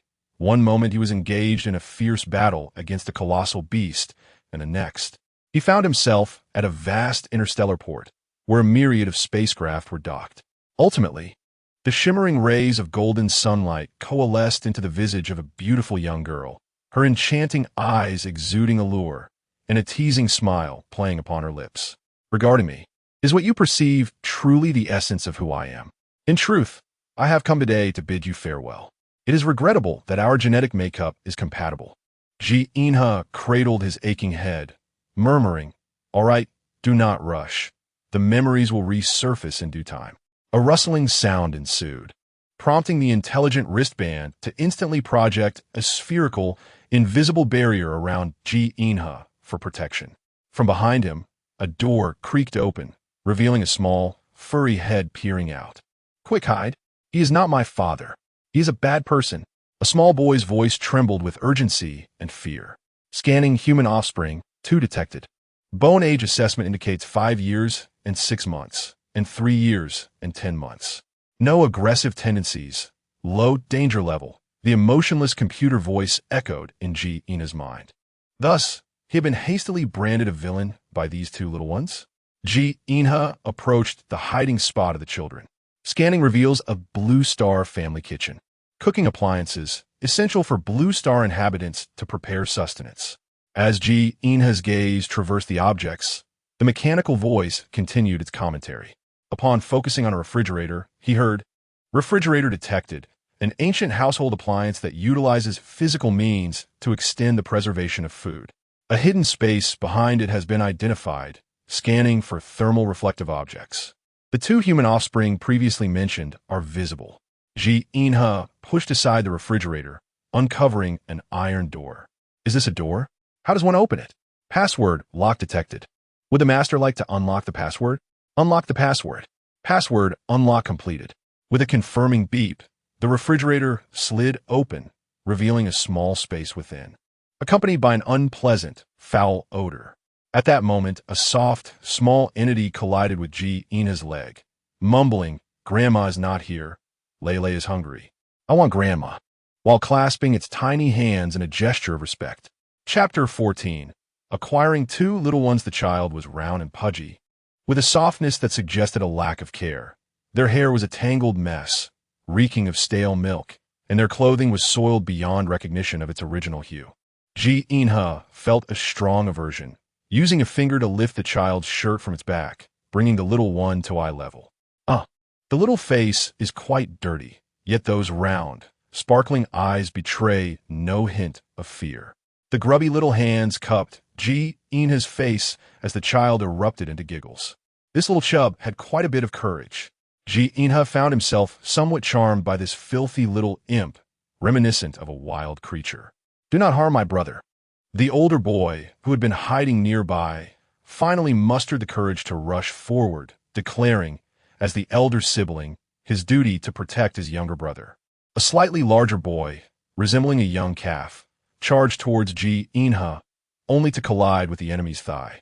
The boy unleashed the martial arts skills he had learned in the Taekwondo dojo upon Ji Inha's leg, yet alas, his attacks bore no fruit as the enemy's stance was too stable. Ji Inha bent down and lifted the little rascal to eye level. The equally dirty boy flailed his little limbs and roared at Ji Inha, attempting to project an image of courage despite his evident fear. The smaller boy, witnessing his brother's bravado, momentarily ceased his laughter, only to burst into tears shortly thereafter. Scanning and assessing the human infants revealed mild malnutrition, low cleanliness, and high susceptibility to illness. Recommendations included nutritional supplementation and hygiene improvement, deeming them of a rare breed suitable for domestication. "Silence!" Ji Inha scolded sternly, incredulous that this foolish machine presumed they were akin to pets in a luxury boutique on New Blue Star. The cacophony of the 2 children wailing together was akin to a weapon of noise. "Be quiet, or I shall throw you both out." Ji Inha's already discomfort head began to throb, prompting him to employ his skill, intimidation. The effect was immediate as the 2 little ones blinked, their tears momentarily held at bay.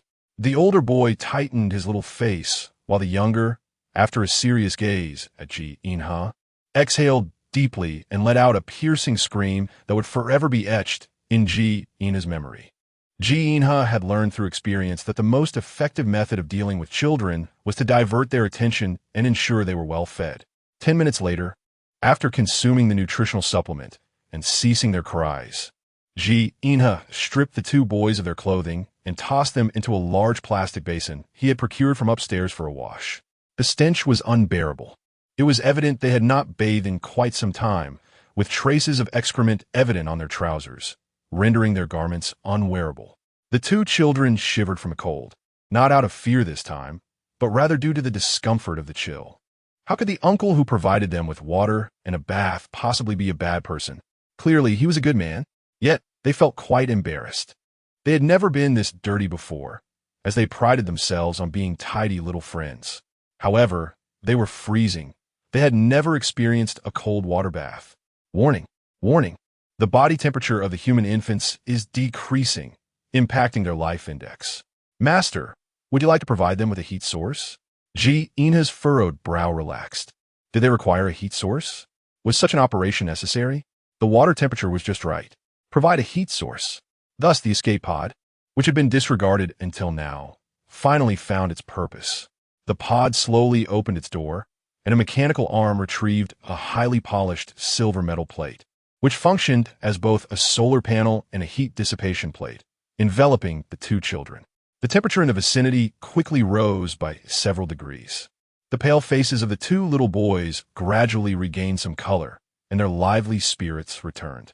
The younger boy, who always played with toys during bath time, remembered his little duck and said to his brother, "Where's the duck?" The older boy cast a furtive glance at Ina and replied, "The duck ran away. It's gone. My name is Fong Tianlin, and I am 5 years old. My father, Fong Ji, runs a security company. He is quite formidable, capable of overpowering numerous opponents single-handedly. When I grow up, I aspire to be as powerful as my father so that I may protect my mother and younger brother. This is my brother. His name is Fong Tianlei, and he is only 2. Ina, with an impassive expression, ruffles Fong Tianlin's hair, remarking on his admiration for their father. "I wonder where your father has gone." After bathing the two little rascals, Ina ventures to a small storage room. Aside from some empty food wrappers and a water dispenser devoid of water, the space is occupied by the remnants of the children's messes, devoid of their clothing. "There is, in our room, just upstairs, but father said there are monsters inside, and we can no longer sleep there." Monsters? A father who conceals his children for their protection rather than seeking help from others? What has transpired here? Ina suddenly discovers a transparent box within a wristband, containing a collection of metallic, insect-like objects.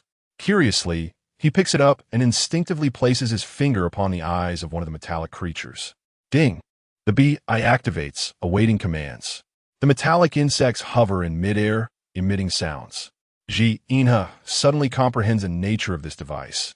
It is a bionic reconnaissance robot, resembling a bee, primarily tasked with transmitting visual data to a central processor.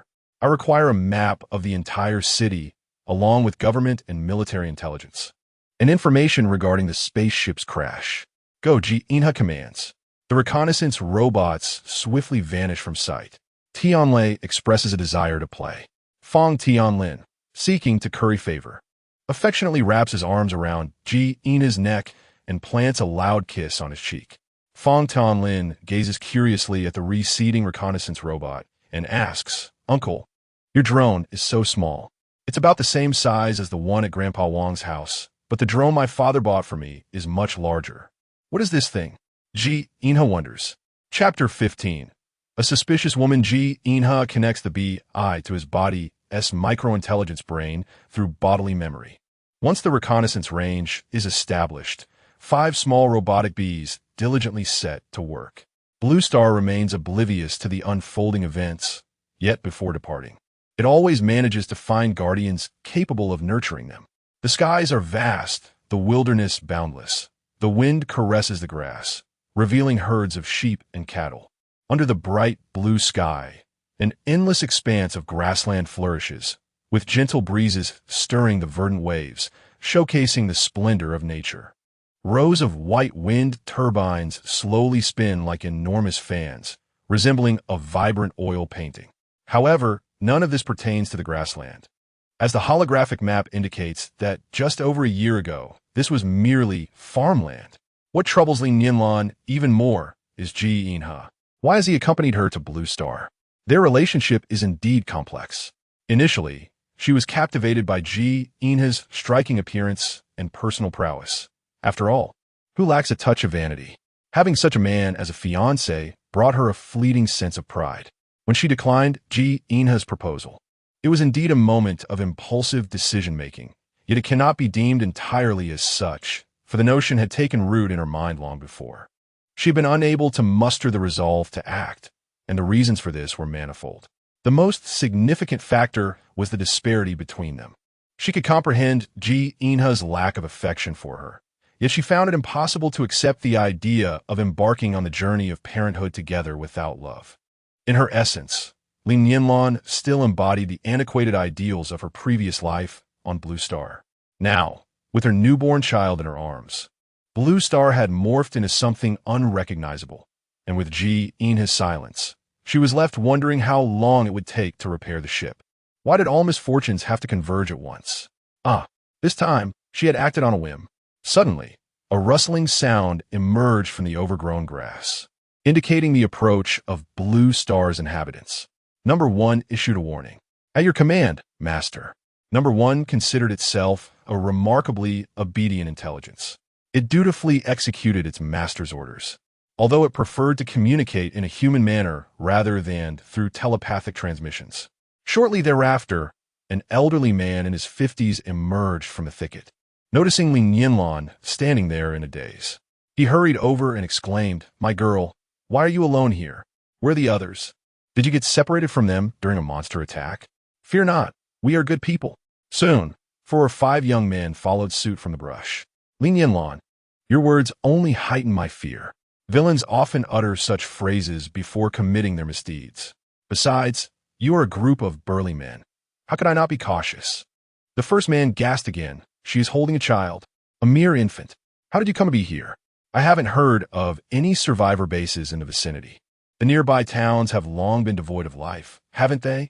Even if there were survivors in the larger cities, the nearest one is Haicheng, which is at least 700 or 800 miles away. How did you end up here?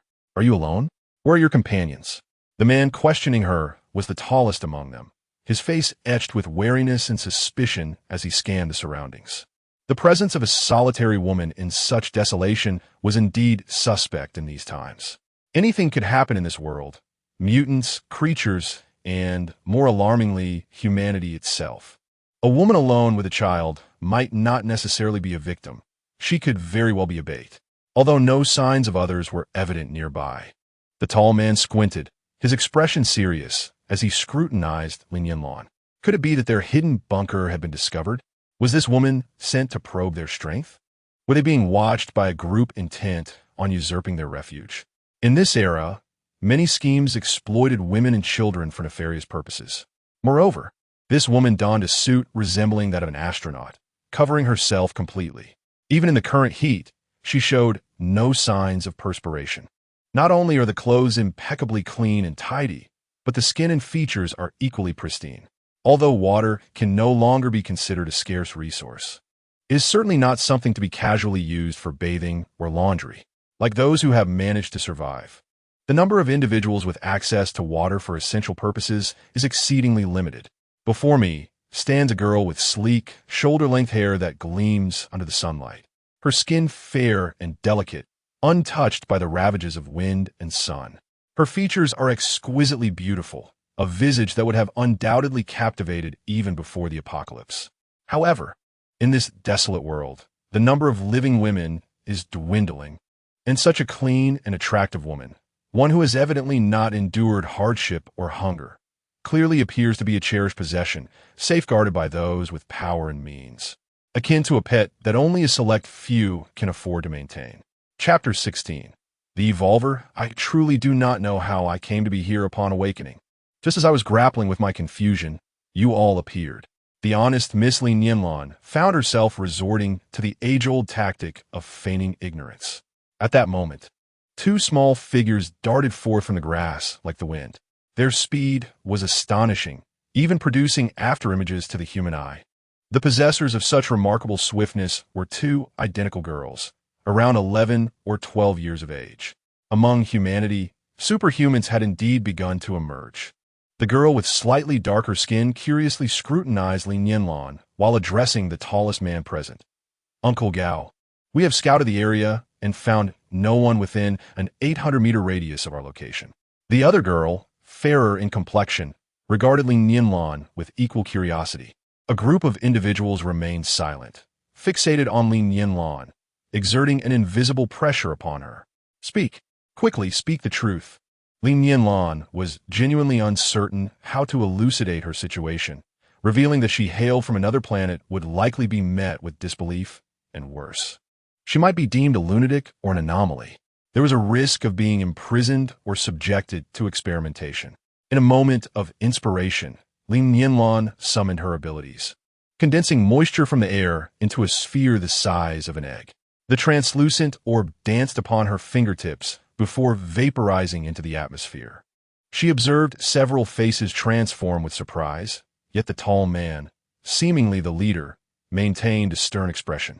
All eyes turned to the tallest man, awaiting his verdict. The presence of a water manipulator was indeed enticing, even though they were not in dire need of water. As Li Nianlan had surmised, superhumans capable of elemental control had begun to exist among humanity. While such individuals were rare, their existence was not astonishing. Thus, although her abilities evoked astonishment, they were readily accepted, particularly since her power pertained to water, a highly practical and essential talent for survival. A few of them excitedly gathered around Li Nianlan. Previously, in their survivor base, they had encountered evolved beings capable of controlling water, fire, and earth. And they had even heard of those who could communicate with plants to enhance their growth, collectively referred to as superhumans. However, they had never encountered those with extraordinary abilities. For these individuals were shielded by the leaders of the survivor base and rarely appeared before the public. Speculations arose that perhaps these extraordinary beings were sent to laboratories for dissection and study. The tallest man among them fixed a silent gaze upon Li Nianlan for a considerable time before articulating, "Should you attract any trouble, we shall be the first to abandon you. We will not offer you protection. Furthermore, it would be wise to refrain from harboring any ill intentions. Should I discover that you have committed any acts detrimental to our interests, I will take the lives of both you and your child. Thank you for your willingness to temporarily shelter me. I shall not engage in wrongdoing." Li Nianlan expressed her gratitude. "Master, do you truly intend to accompany them?" Number 1 perceived these individuals as foolish humans. His master, as described in the literary works from Blue Star's online fiction, was akin to one wielding extraordinary powers. Yet they hesitated to offer refuge. Indeed, their brainwaves exhibit tranquility. My psychic energy has detected no malevolent vibrations among them. Li Nianlan communicated with number 1 through telepathy. Your psychic abilities, though of a high grade, are limited to exploration and perception, lacking any offensive capability, rendering you the most ineffectual extraordinary being in New Blue Star. This thought was one that number 1 dared to contemplate only in silence. After a brief exchange of introductions, Li Nianlan learned that the imposing figure among them was called Gao Xingyan, a man of renown within the base, recognized as a minor leader among a select few. Gao Xingyan was known for his integrity and loyalty, and his physical prowess had significantly improved since the onset of the apocalypse. He was among the earliest to evolve speed and strength, possessing remarkable power. It was said that individuals like him were referred to as evolvers within the survivor base. Among the men was a middle-aged man named Tianyi, who had brought them to this place. He was a villager from the vicinity who had later moved to town. Tianyi was the father of the twin girls. His father was a humble farmer, due to the distance of his land from the village, constructed a simple earthen dwelling at the field's edge to have a place to rest during the busy farming season. There was also an abandoned air raid shelter from the war in the vicinity. When chaos erupted at the survivor base, Tianyi recalled that this location might offer refuge, so he brought his wife and children here. Surviving in the wilderness alone posed significant dangers, but Gao Xingyan had aided Tianyi, who perceived him as a man of good character. Strength in numbers often provided a sense of security, and after several earnest attempts, Gao Xingyan and his companions agreed to accompany him. Little did they anticipate that they had made the right choice. Not long after, the survivor base fell victim to an onslaught by mutants, allowing them to narrowly escape disaster. This place was relatively safe, with fewer inhabitants, while food was not abundant. They were not on the brink of starvation. Being distant from urban populations helped them avoid attracting mutants. However, the wilderness still harbored some aggressive beasts. Yet as long as they did not come in swarms, these creatures posed little threat to them. Among the men, aside from Qi Hongji, all had undergone evolution in terms of speed, strength, and physical endurance. Thus, when the survival base in the town fell, they managed to escape. Previously, T and I had encouraged them to leave together, leading them to the bunker. The eldest among them, old Zhang, incessantly recounted the downfall of the survivor base to Li Nianlan. Although he was over 60, old Zhang was a physically enhanced, evolved being, brimming with vitality and vigor, striding with an air of confidence. Even ordinary evolved beings, barring unnatural deaths, could expect their lifespans to be extended several-fold, with a foundational lifespan reaching approximately 300 years. Chapter 17.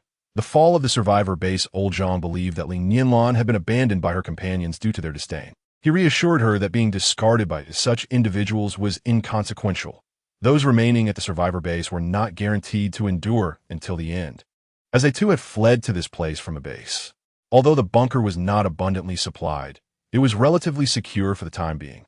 Old Zhang's desire to keep Li Nianlan around was somewhat selfish. In times of crisis, the weak were invariably the first to be eliminated. Women, regardless of their physical capabilities, typically exhibited far inferior adaptability to danger compared to men. Thus, very few women had managed to survive and reach the survivor base. In fact, there are no suitable girls in the bunker. He had a son and a nephew, both newly enrolled in university, brimming with youthful exuberance. The appearance of a girl of similar age and beauty delighted him. She could become a daughter-in-law or a niece-in-law. Either would suffice. Even more fortuitously, this girl was rumored to be a supernatural being. Survival was paramount, and the continuation of one's lineage was a monumental concern. How could the survivor base, which he claimed was so robust, fall? Li Nianlan Ninkidat. Old Zhang explained, our Qing'an town is relatively remote, distance from the nearest major city, which is Haicheng. During the initial outbreak of the virus, many symptomatic patients from our town sought treatment in Haicheng, resulting in a scarcity of mutated infectees later on. When the government and police in Haicheng realized they could not control the situation, they organized a retreat for survivors, deeming Qing'an town relatively safe, and established a survival base there. Those who escaped the city and nearby survivors congregated at this location. Old Zhang narrated like a storyteller as he spoke to Li Nianlan. The government organized the physically enhanced evolved beings into guard and patrol teams, mobilizing the populace to collect resources from nearby towns, harvest crops, excavate underground projects, and organize the sowing of crops. Just as hope flourished regarding the possibility of survival, an increasing number of individuals fled from nearby cities to this place, overwhelming the capacity of the survival base. Various factions emerged, and the government was unable to maintain control. Robberies and brawls went unchecked. Women were reduced to mere objects. Children became slaves, and morality was forgotten by humanity. Some powerful gangs even claimed territories as their own. The chaos within the survivor base was unprecedented. Even more terrifying, mutated individuals from the city inexplicably followed, mingling with those who were yet to show symptoms of infection. However, the walls could not possibly deter the mutated beings. One fateful night, the survival base ultimately fell, and the remaining survivors once again embarked on the path of escape. It was Brother Tian's kindness, sensing that something was amiss.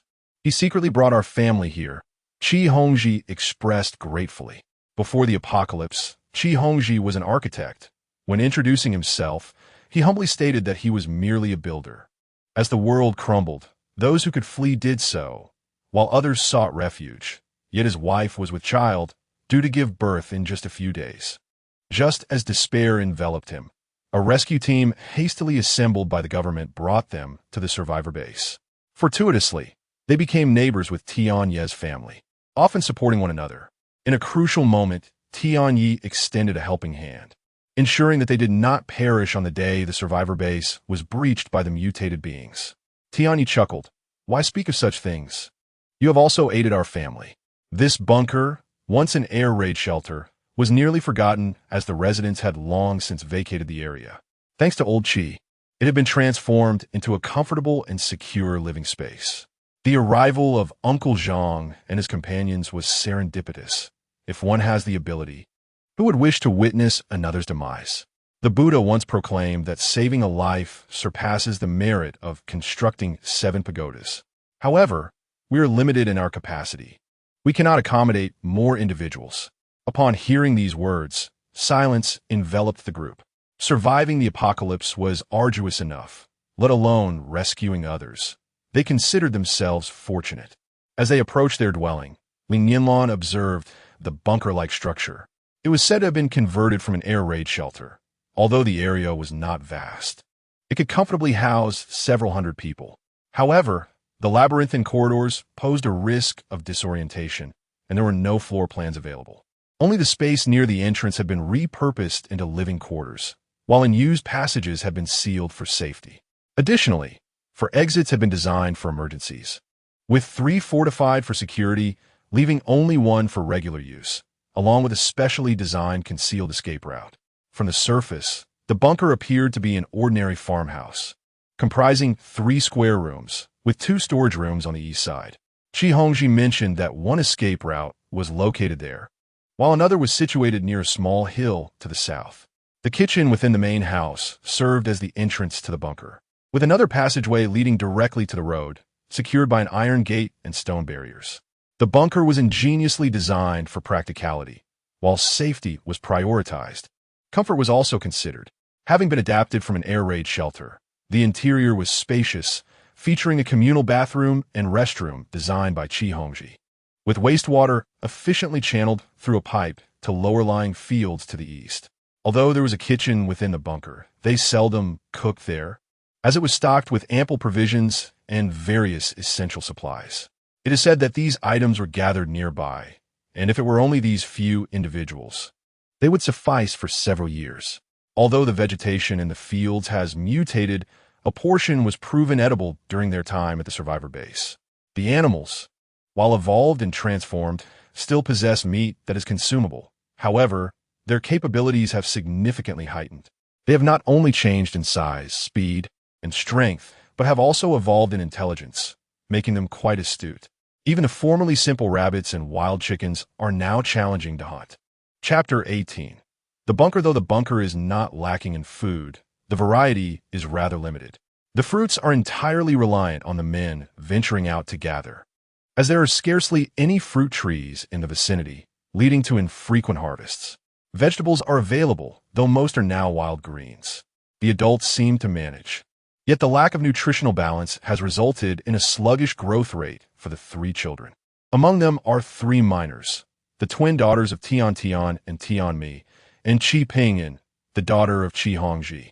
Li Nianlan remains uncertain about whether she can procure the nutrient solution, as she struggles to explain its origins. Her knowledge of these individuals is insufficient. Her mother often advised her that a girl must remember, one should harbor no malice, yet remain vigilant against deception. She questions whether they are trustworthy and if they could serve as her initial companions in her plans. Indeed, faced with such a transformed blue star and former compatriots, Li Nianlan cannot merely observe as a bystander. She could choose to leave this chaotic, perilous blue star once the intelligent core repairs the spaceship. However, this place was once her homeland, a location that haunts her dreams. Perhaps her relatives, friends, and acquaintances are no longer part of this world. Yet she yearns to contribute something for these individuals before her, for those who still live. She wishes to aid them in their survival and to perpetuate the civilization of Blue Star. Blue Star is evolving into a new biological chain, and perhaps here, a new civilization will emerge, one in which she desires to partake. If she disregards the abandoned cities, the terrifying mutants, and the ferocious mutated beasts, life here resembles a holiday or an experience of a different taste of closeness to nature. Nianlan, you are truly remarkable. We only evolved after the apocalypse. My brother and I have merely enhanced our strength and speed. In the base, individuals like us were referred to as evolvers. I heard that there are those like you who can control water, fire, earth, and plants, known as ability users, but we have never encountered one. Brother Gao said they're all kept safe. I believe it is not protection, but imprisonment. Perhaps they're even bound to beds for experimentation. Zhang Haotian remarked enviously. Gazing at Li Nianlan, the two young girls often stared curiously at Li Nianlan's attire. In truth, her clothing lacks any distinctive style. It is primarily functional, resembling an ordinary spacesuit, a rarity in daily life. Li Nianlan is the sole single adult woman in this place. Although she has a child, her gentle and beautiful appearance, coupled with her amiable and cheerful disposition, along with her extraordinary ability to manipulate water, have garnered the admiration of several unattached men, who shower her with utmost attention and care. Despite the apocalypse, the living strive to survive, aspiring to lead better lives. Freed from the burdens of modern appliances and technology, with the exception of Unit 1, everyone rises with the sun and rests at dusk. Although there are worries, the overall morale remains quite high, especially among the children, who embody carefree innocence. Labor, meals, and sleep. If life could remain this simple, it would indeed be a delightful existence.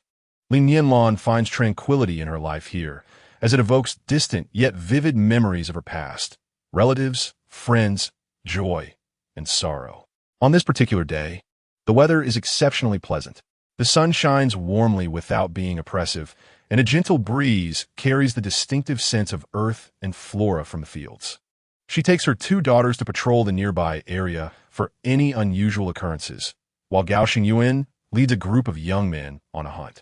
In this post-apocalyptic world, although food is not scarce, the continual accumulation of provisions remains paramount, a shared sense of crisis among all. Qi Hongji, Old Zhang, and Old Zhang's 17-year-old nephew, Zhang Haoxuan, are reinforcing their bunker at home. After spending a few days together, they have all taken great care of Li Nianlan, who has impressed them with her intelligence and wealth of knowledge. She has made numerous suggestions for the bunker's renovation, earning Qi Hongji's admiration and praise. Notably, due to the abundance of wind power generation equipment in the area, Li Nianlan suggested relocating some of these devices closer to their living quarters to supply electricity. Gao Xingyuan was intrigued by this idea, yet they lacked the expertise in electrical engineering, and the endeavor posed certain dangers and challenges, compounded by a lack of necessary tools. The women, particularly sympathetic to Li Nianlan for raising a child alone amidst the constant threats of mutated beings and animals, recognized the immense difficulty of her situation. In these past few days, she has quietly commanded the construction platform of the hibernation pod to create a baby carrier, inspired by the pouches of kangaroo mothers. Her attire also piques their curiosity. It resembles the space suits once reported in the news, yet it fits her form more snugly and exhibits remarkable elasticity. Recently, Li Nianlan has been secretly adding nutritional supplements to the water for everyone, hoping to bolster the health of the children and enhance their potential for evolution, as they're the most likely candidates to become endowed with special abilities. The nearby area is home to small animals like field mice, grass snakes, wild rabbits, and pheasants. Although plentiful, these creatures have become cunning and larger in size, making them difficult to catch. Nevertheless, Old Gao and his companions proved to be quite adept, consistently managing to capture several. However, storage remains a significant issue, as none of them possess the skills to prepare cured meats, a process Li Nianlan once observed online. Haha, it seems we have embraced a life reminiscent of ancient nomadic existence. Lu Xinxin gently placed Qi Pingyan on the ground. He had begun to walk and now joyfully darted around the courtyard, his laughter ringing out like a sweet melody. The innocence of childhood is indeed the purest form of joy. Chapter 19. The emergence of mutant birds. Years have passed, and despite the relentless calamities, floods in one area, earthquakes in another, hurricanes, typhoons, blizzards, extreme cold, and terrifying dust storms, the most dreadful of all remains the outbreak of infectious diseases. It is said that ancient viruses, dormant since the melting of glaciers millennia ago, have resurfaced, while others have speculated that some have engineered these plagues for personal gain. Yet, through collective effort, they have persevered, developing resilience against these dreadful occurrences.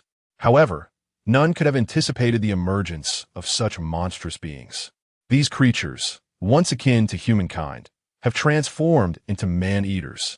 The most pitiable victims are the children, who must endure such horrors at such tender ages. Their ability to grow into adulthood now hinges upon fate. And Lu Chunyan's spirit sank further with each word she spoke. Though their lives appear stable at present, who can truly foresee how long this fragile peace will last?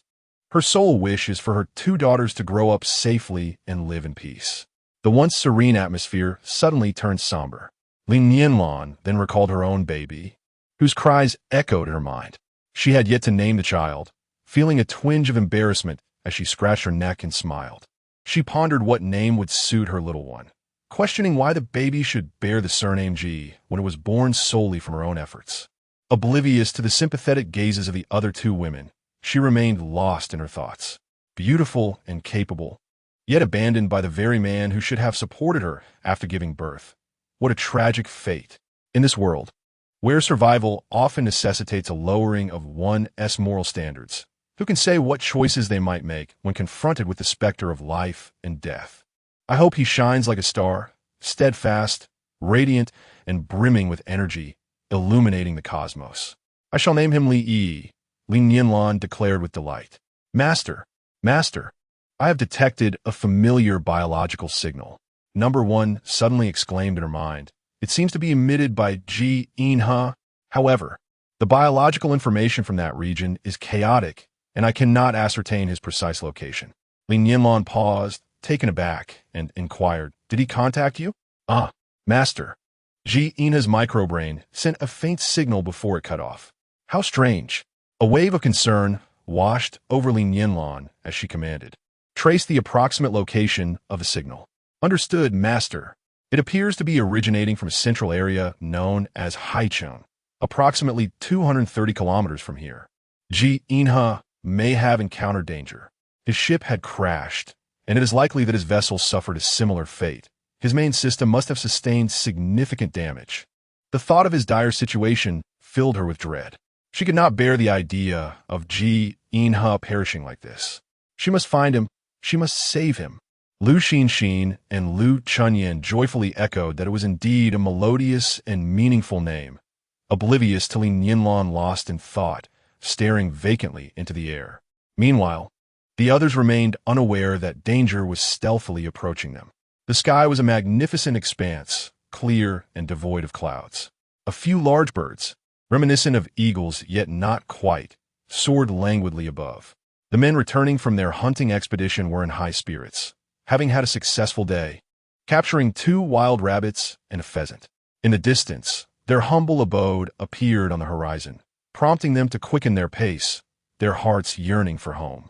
Lu Hong gazed upwards and remarked, "It is rather peculiar.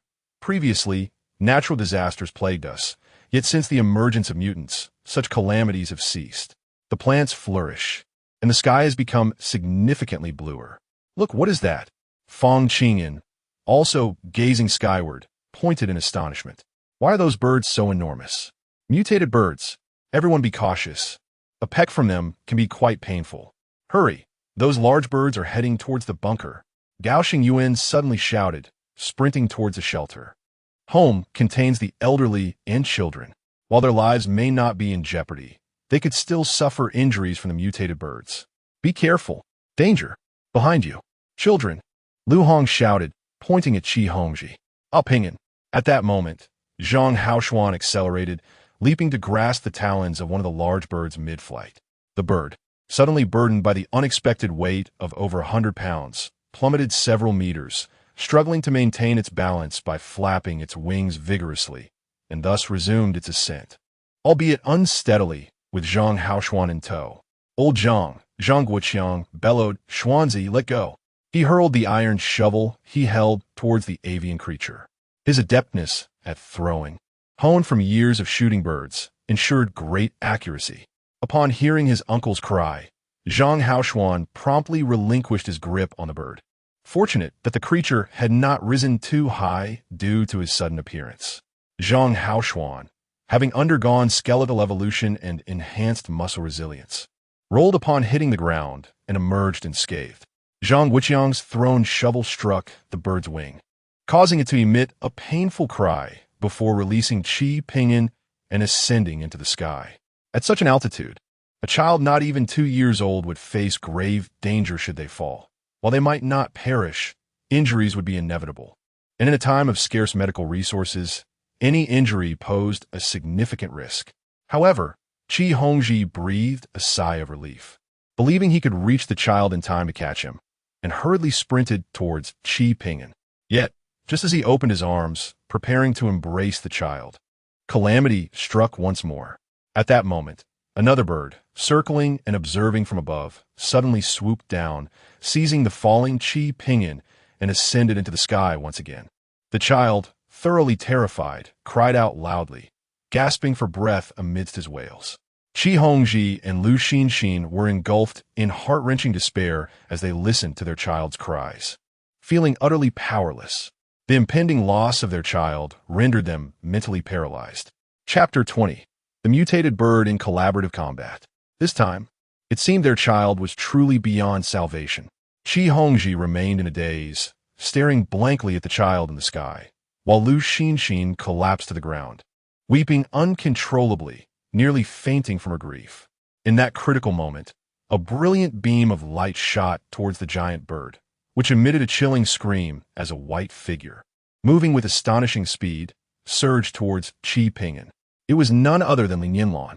In this life-or-death situation, Li Nianlan was compelled to reveal her secret. She swiftly drew a laser crossbow from her storage ring and aimed it at the colossal bird. As the arrow soared, she urgently called out to her companion, Number 1. Quickly report the location where the child is falling.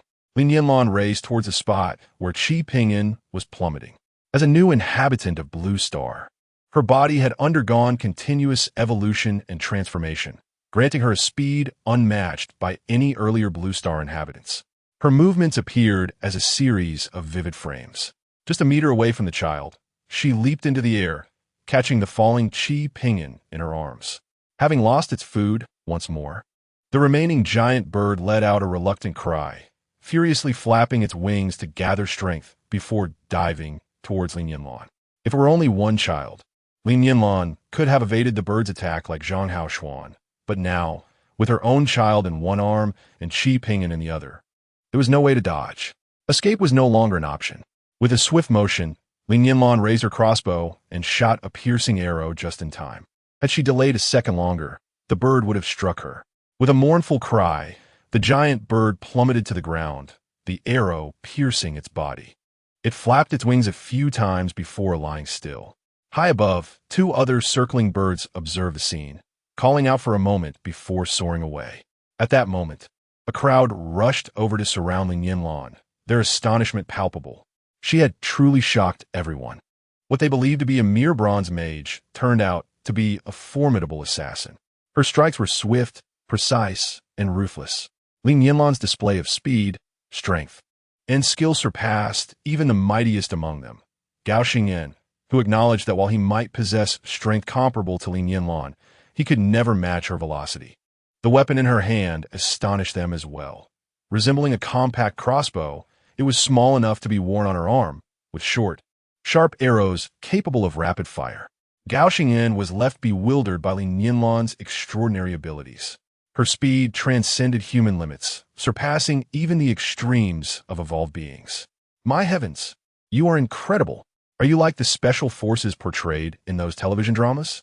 Like the Cheetah Assault Team or something? Is that true?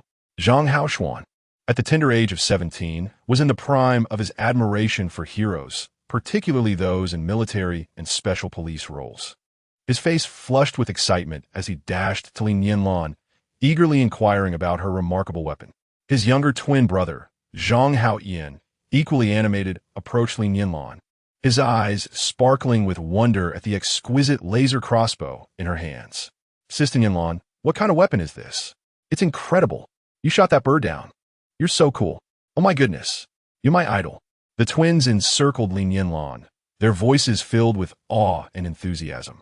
While Gao Xingyuan and the other men shared in the excitement, their minds were clouded with curiosity about Li Nianlan's true identity.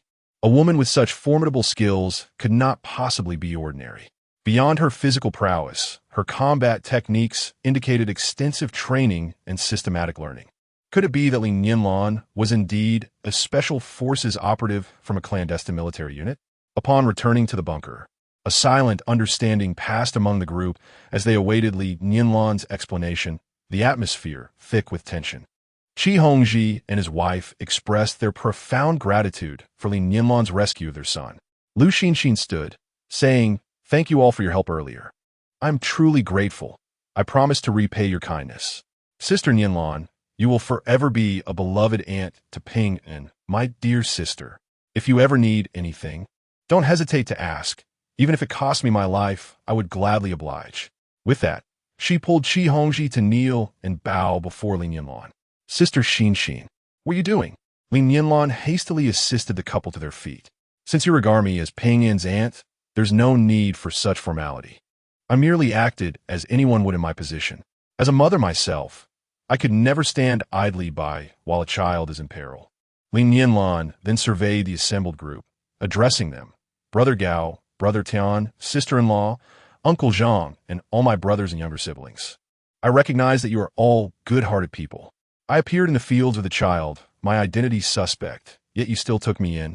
Initially, I refrained from disclosing my origins because I was uncertain how to convey it to you. I feared you might not believe me, or might even fear me. Sister Nianlan, are you a secret warrior from a national covert base? Is that why you are so extraordinary?" Zhang Haoshuan exclaimed, his face alight with excitement. "I have heard that the country established a secret base to combat disasters. It houses the world's leading scientists, who have developed spacecraft capable of reaching the cosmos. When Blue Star becomes uninhabitable, these ships will carry us to new planets suitable for life, allowing us to establish a new home." Chapter 21. Departure. Gao Xingyuan gazed intently at Li Nianlan's face, seemingly seeking answers within her expression. Noticing the silence that enveloped them, he turned to Qi Hongji, who merely stared at the ground, rubbing his hands together. "Sister Nianlan, do you possess any other superpowers?" In a manner reminiscent of the most formidable psychic powers depicted in apocalyptic novels, Zhang Haoshuan excitedly inquired about the existence of spatial abilities capable of storing vast quantities of essential supplies. Indeed. Can your spatial ability cultivate crops? Can it facilitate immortality practices? Sister Lian, could you possibly be the legendary practitioner of such arts? If so, you absolutely must take us as your disciples. Please, check if we possess the essence of the immortal." Zhang Haoyan chimed in eagerly. Li Nianlan smiled with a sense of helplessness at the two naive boys. She had never read any apocalyptic novels, so she was unfamiliar with the concept of spatial abilities or immortality practices. Hadn't these two been engrossed in web novels during class? Her wristband could indeed store a multitude of items, so perhaps that could be considered a form of spatial ability. Nevertheless, she was grateful for Zhang Haoyan's interruption, as it alleviated the awkward atmosphere that had just enveloped them. The group seized the opportunity to cheerfully make their way toward the bunker. After a moment of silence, Gao Xingyan, noticing that Li Nianlan still had not clarified her meaning, finally asked, "Are you truly from a secret government base? Is the state conducting research on mutants? What progress has been made? How can one avoid being infected by these mutants? How many extraordinary warriors like you, special police, are there? Can you defeat these mutants?" Zhang Wuqiang quickly interjected, "Is the secret base safe? How large is it? How many people can it accommodate? Will the base shelter ordinary people like us? Surely the government would not abandon us to our fates?" Li Nianlan offered a wry smile. Before her rebirth on the new Blue Star, if someone had told her that extraterrestrials existed, she would have believed it. However, if someone claimed to have encountered aliens, she would have been skeptical. Particularly within the confines of common understanding, extraterrestrials and humans were considered entirely distinct species, and she herself, an alien who resembled them and spoke their language, seemed implausible. Who would believe her? Even she did not perceive herself as an alien. Furthermore, there was an old saying among the Wazis, "Those not of my kind must have different hearts." Even if she revealed her identity, they might not trust her. In truth, Li Nianlan understood that her reluctance to disclose her origins stemmed primarily from her inability to trust the individuals before her. A common man is innocent. To possess treasure is to invite suspicion. The spaceship, the intellect, and the stasis pod were all extraordinary treasures. She herself possessed immense value. The aliens she had heard of were mere laboratory specimens awaiting dissection on Blue Star. Human nature was inscrutable, and with such a unique background. She could not discern whether these people would betray her. Even if she were willing to take that risk and test their humanity, she had a child to protect, and she was unwilling to expose her precious one to even the slightest danger. Who exactly are you? Even if you're indeed part of a special government organization, the world has transformed into this state. What secrets could the government possibly keep if they are not fully committed to eradicating mutants? Fan Xingyan fixed an intense gaze upon Li Nianlan, demanding answers. Lao Gao, Lao Fan, and everyone else, it is quite late, and we are all feeling famished. Shall we dine first and allow Miss Nianlan some time to contemplate? You have all witnessed her character. Today, she exerted herself to save Ping, and tomorrow she could just as readily rescue any one of you. I have faith in her. Let's not pressure her. She is but a young woman bearing the responsibility of a child, and that is already a considerable burden. We can address any matters tomorrow. Lu Xinxin felt immense gratitude towards Li Nianlan for saving Ping. Although she was curious about Nianlan's background, she was unwilling to see her coerced into standing before everyone, and thus she interceded on her behalf. Gao Xingyuan cast a deep gaze at Li Nianlan before rising to partake in the meal. The remaining individuals gradually dispersed. Li Nianlan strode forward with unwavering steps, bathed in the morning light, with two figures following her from a distance. The wild flora on the plains had undergone a complete transformation, with rice and wheat towering taller than most adults, and strawberries the size of apples. The world was indeed changing, and humanity could neither halt nor alter this evolution. They could only adapt. Inside the villa, two children had been fed and cleaned up by Ji Inha, and they obediently sat upon the peculiar long box belonging to their uncle. The innate sensitivity of children informed them that despite the stern expression of the tall uncle before them, he posed no threat. Yu felt an overwhelming sense of fatigue and drowsiness, although the tall uncle had not revealed his identity. Yu was convinced he was the police officer his father had spoken of, the one who would come to rescue them. He glanced at Hui, who was dozing against him, and finally succumbed to slumber himself. Before long, both children had developed a fever. Master, the situation with this little boy appears abnormal. He seems to be ill, reported the intelligence system. Ji Inha squinted. The ecosystem here was peculiar. What was that grayish-white arm? While he pondered, he heard the system's alert and turned to see the two wobbly little ones. Ji Inha placed the two children into a stasis pod and commanded, "Conduct a physical examination on them." Command received. Scanning for cellular mutations. Report to the master. Their cells have been infected by a gene catalyst and are undergoing rapid evolution. Ji Inha furrowed his brows tightly. He remembered that such substances were banned on New Blue Star. It appeared that someone with ulterior motives sought to interfere with the evolution of the Blue Star inhabitants. If this were true, he must investigate the matter thoroughly. The Interstellar Alliance would not permit such occurrences. Inject gene repair agents to slow their evolutionary pace, and implant microbrain monitors in both of them to track cellular mutation in real time. Are you certain it is a gene catalyst? Detection confirms it is indeed a gene catalyst. However, these two Blue Star children possess a genetic tolerance level of grade, and the likelihood of successful evolution is exceedingly high. Documenting and monitoring their evolutionary process holds significant research value. Records will be encrypted and stored in my private cloud space. Understood, Master. As the color of Ji Inha's eyes deepened, he dragged the cryogenic pod into a concealed storage room, tidying it up briefly before retrieving an air purifier. The atmosphere within the small space soon became refreshing. He set the pod to initiate hibernation and activated level 1 protection. After closing the storage room door, he swiftly made his way toward the building where the mouse had been captured. With the concrete blocks that had sealed the windows being removed piece by 3 men, sunlight streamed through the gaps into the room. The dazzling rays of light brought a flicker of life to the previously numb and pallid faces. Some individuals sat up, shielding their eyes from the sun's brilliance. Others slowly stood and approached the window, opening it to relish the beautiful weather. Still others began to clear the obstacles from the doorway, opening the door that led to the rooftop. The emergency exit and elevator were similarly blocked by various heavy objects, and each time they ventured out, they had to shift these burdensome barriers. Yet, It was only through these efforts that they dared to ascend to the rooftop for a breath of fresh air. Gazing down upon a city that was once bustling with prosperity, now reduced to a landscape littered with abandoned vehicles and crumbling skyscrapers. The madwoman also clambered up, laughing giddily as she danced joyfully in the sunlight.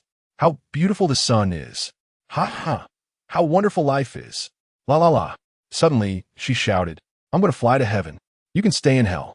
After her proclamation, she dashed to the edge of the rooftop and leaped off. No, a man, who had been watching her with indifference, rushed forward, extending his hand in a desperate attempt to grasp her as she fell.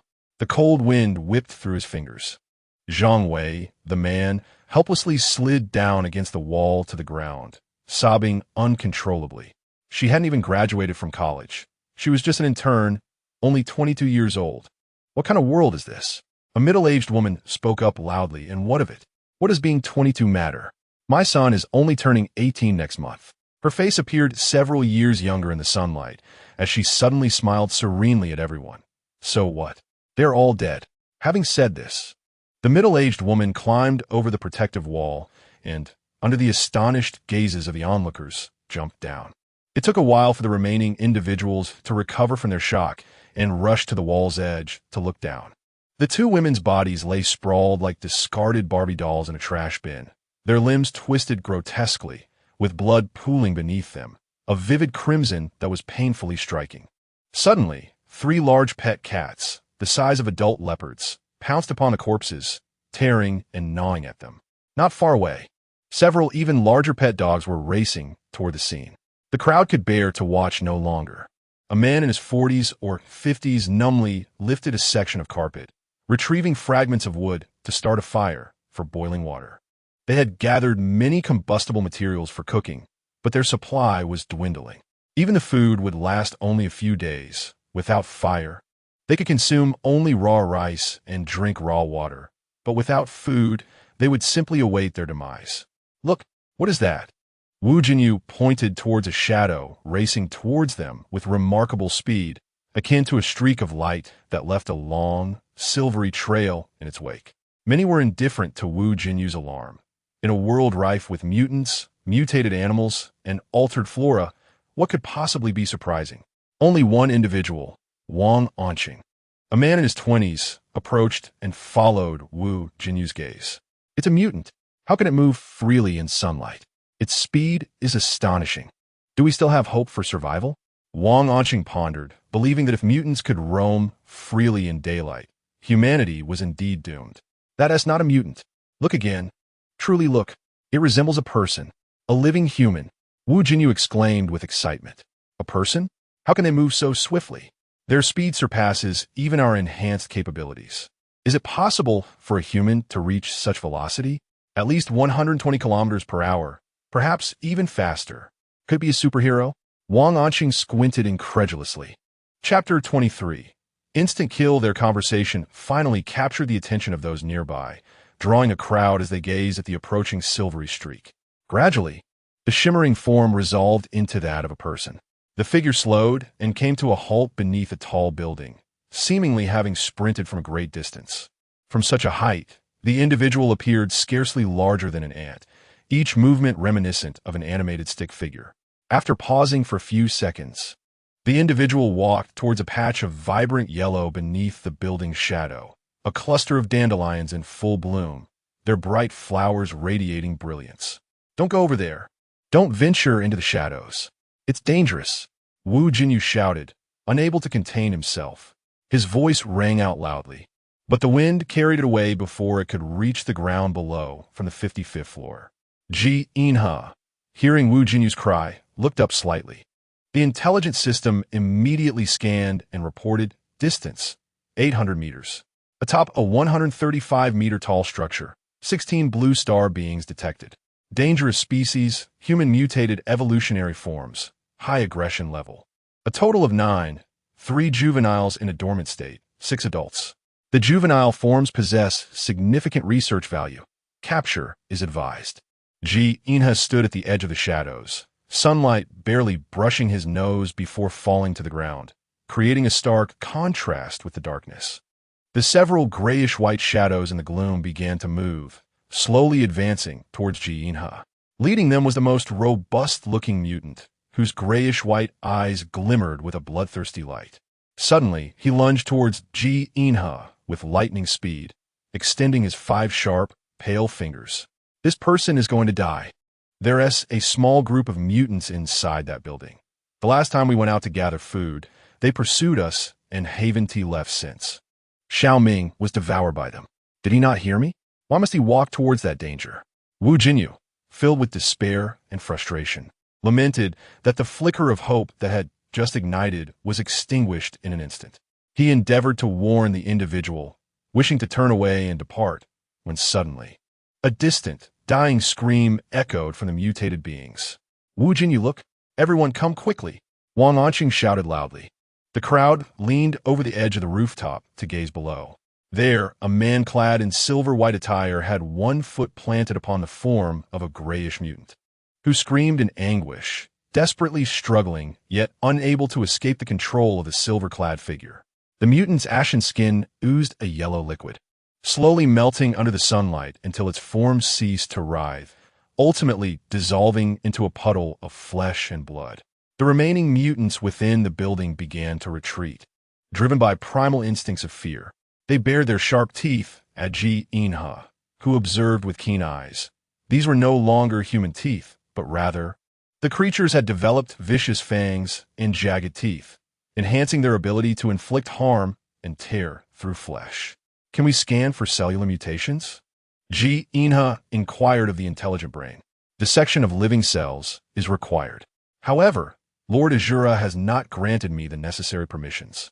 I lack the authority and equipment for experimentation. Who is Azura? He is your super-intelligent brain, Master.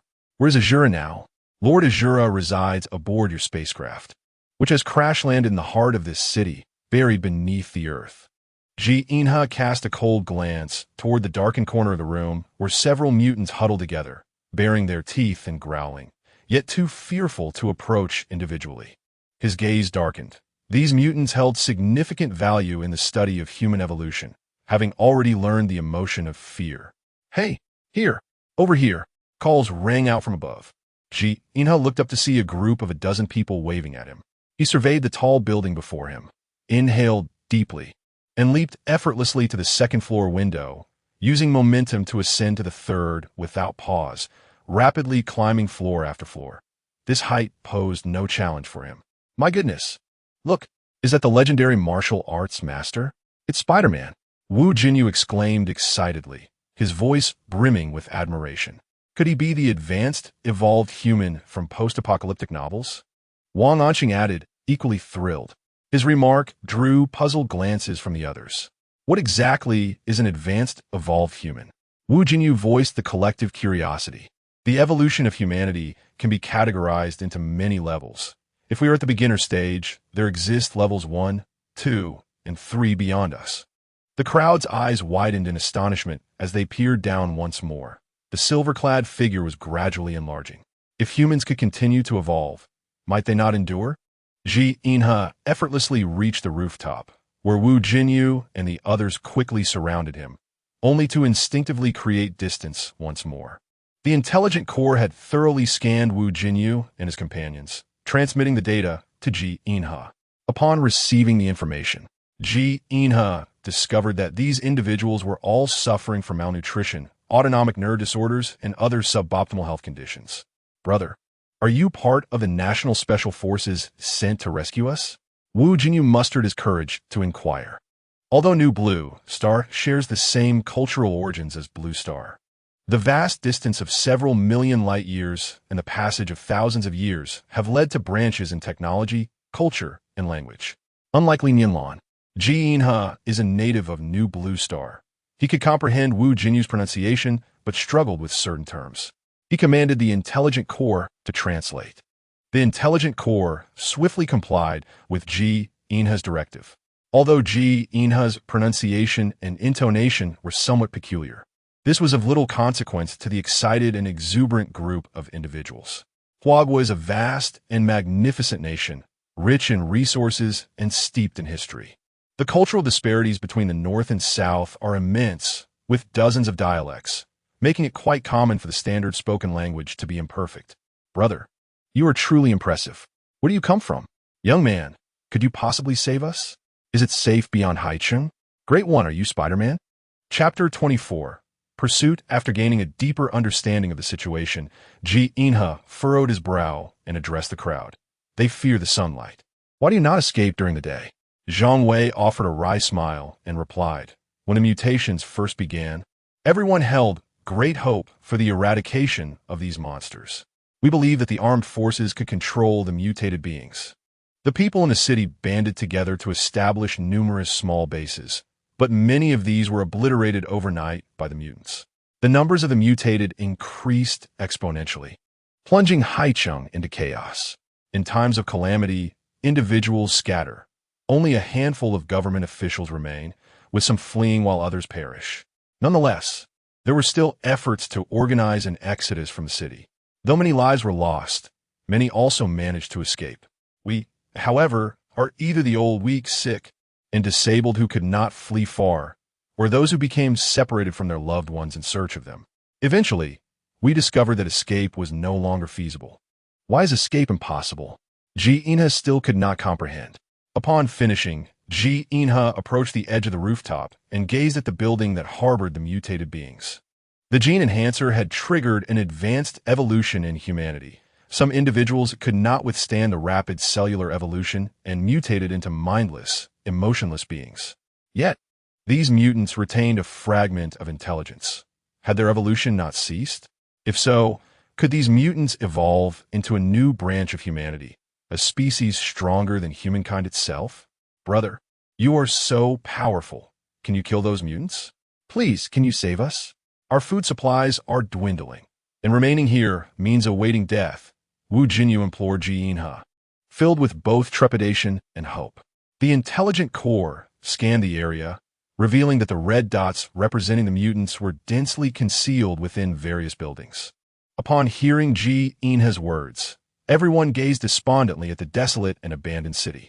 However, here, for the moment, they were safe, they were to remain. Departing would require time. He needed to find a secure location. Ji Inha understood that even if he could lead these individuals out of the city, he was unaware of what lay beyond its borders. If the outside world was also teeming with mutants, then hastily leading so many away would merely condemn them to death. He must first locate a safe haven or construct one, and both tasks would necessitate patience. He could not recall the reason for arriving on Blue Star. Was it solely due to the planet's unusual evolution? The Interstellar Alliance had established laws prohibiting interference in the evolution and development of lesser civilizations.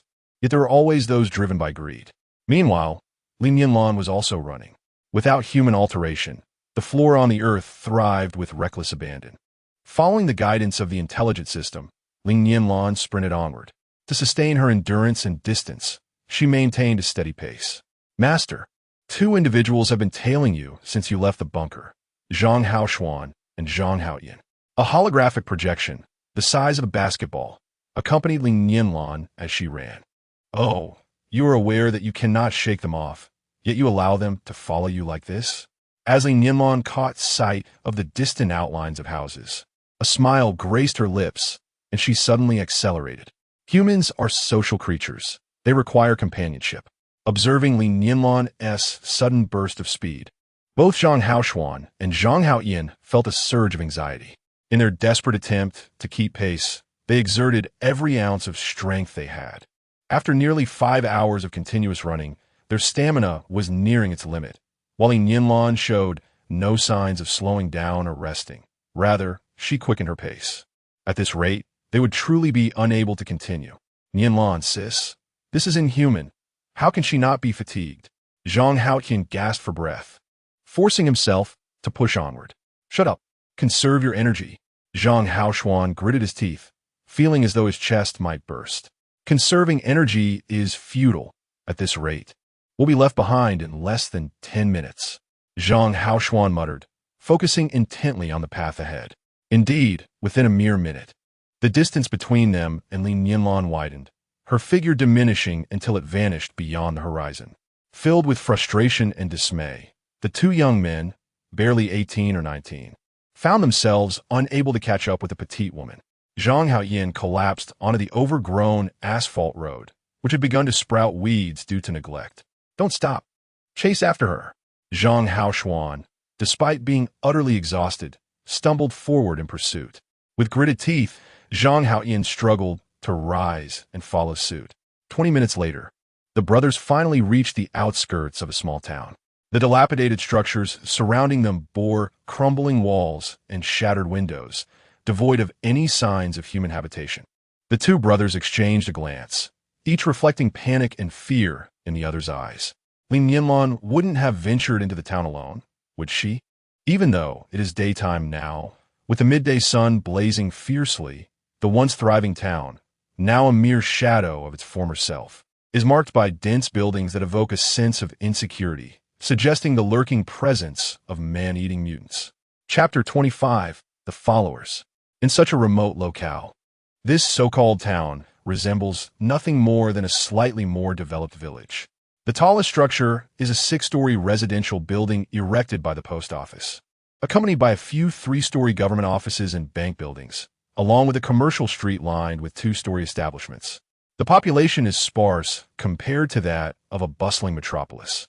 Yet the desolate and abandoned surroundings hint at an invasion by mutated beings. In a fit of anxiety, Zhang Haoyin attempted to charge in, only to be firmly restrained by his brother, Zhang Haoshuan. "What are you doing holding me back?" he exclaimed. "We don't know how many mutants are inside. Sister Nianlan has gone in alone. It's perilous. We must find her."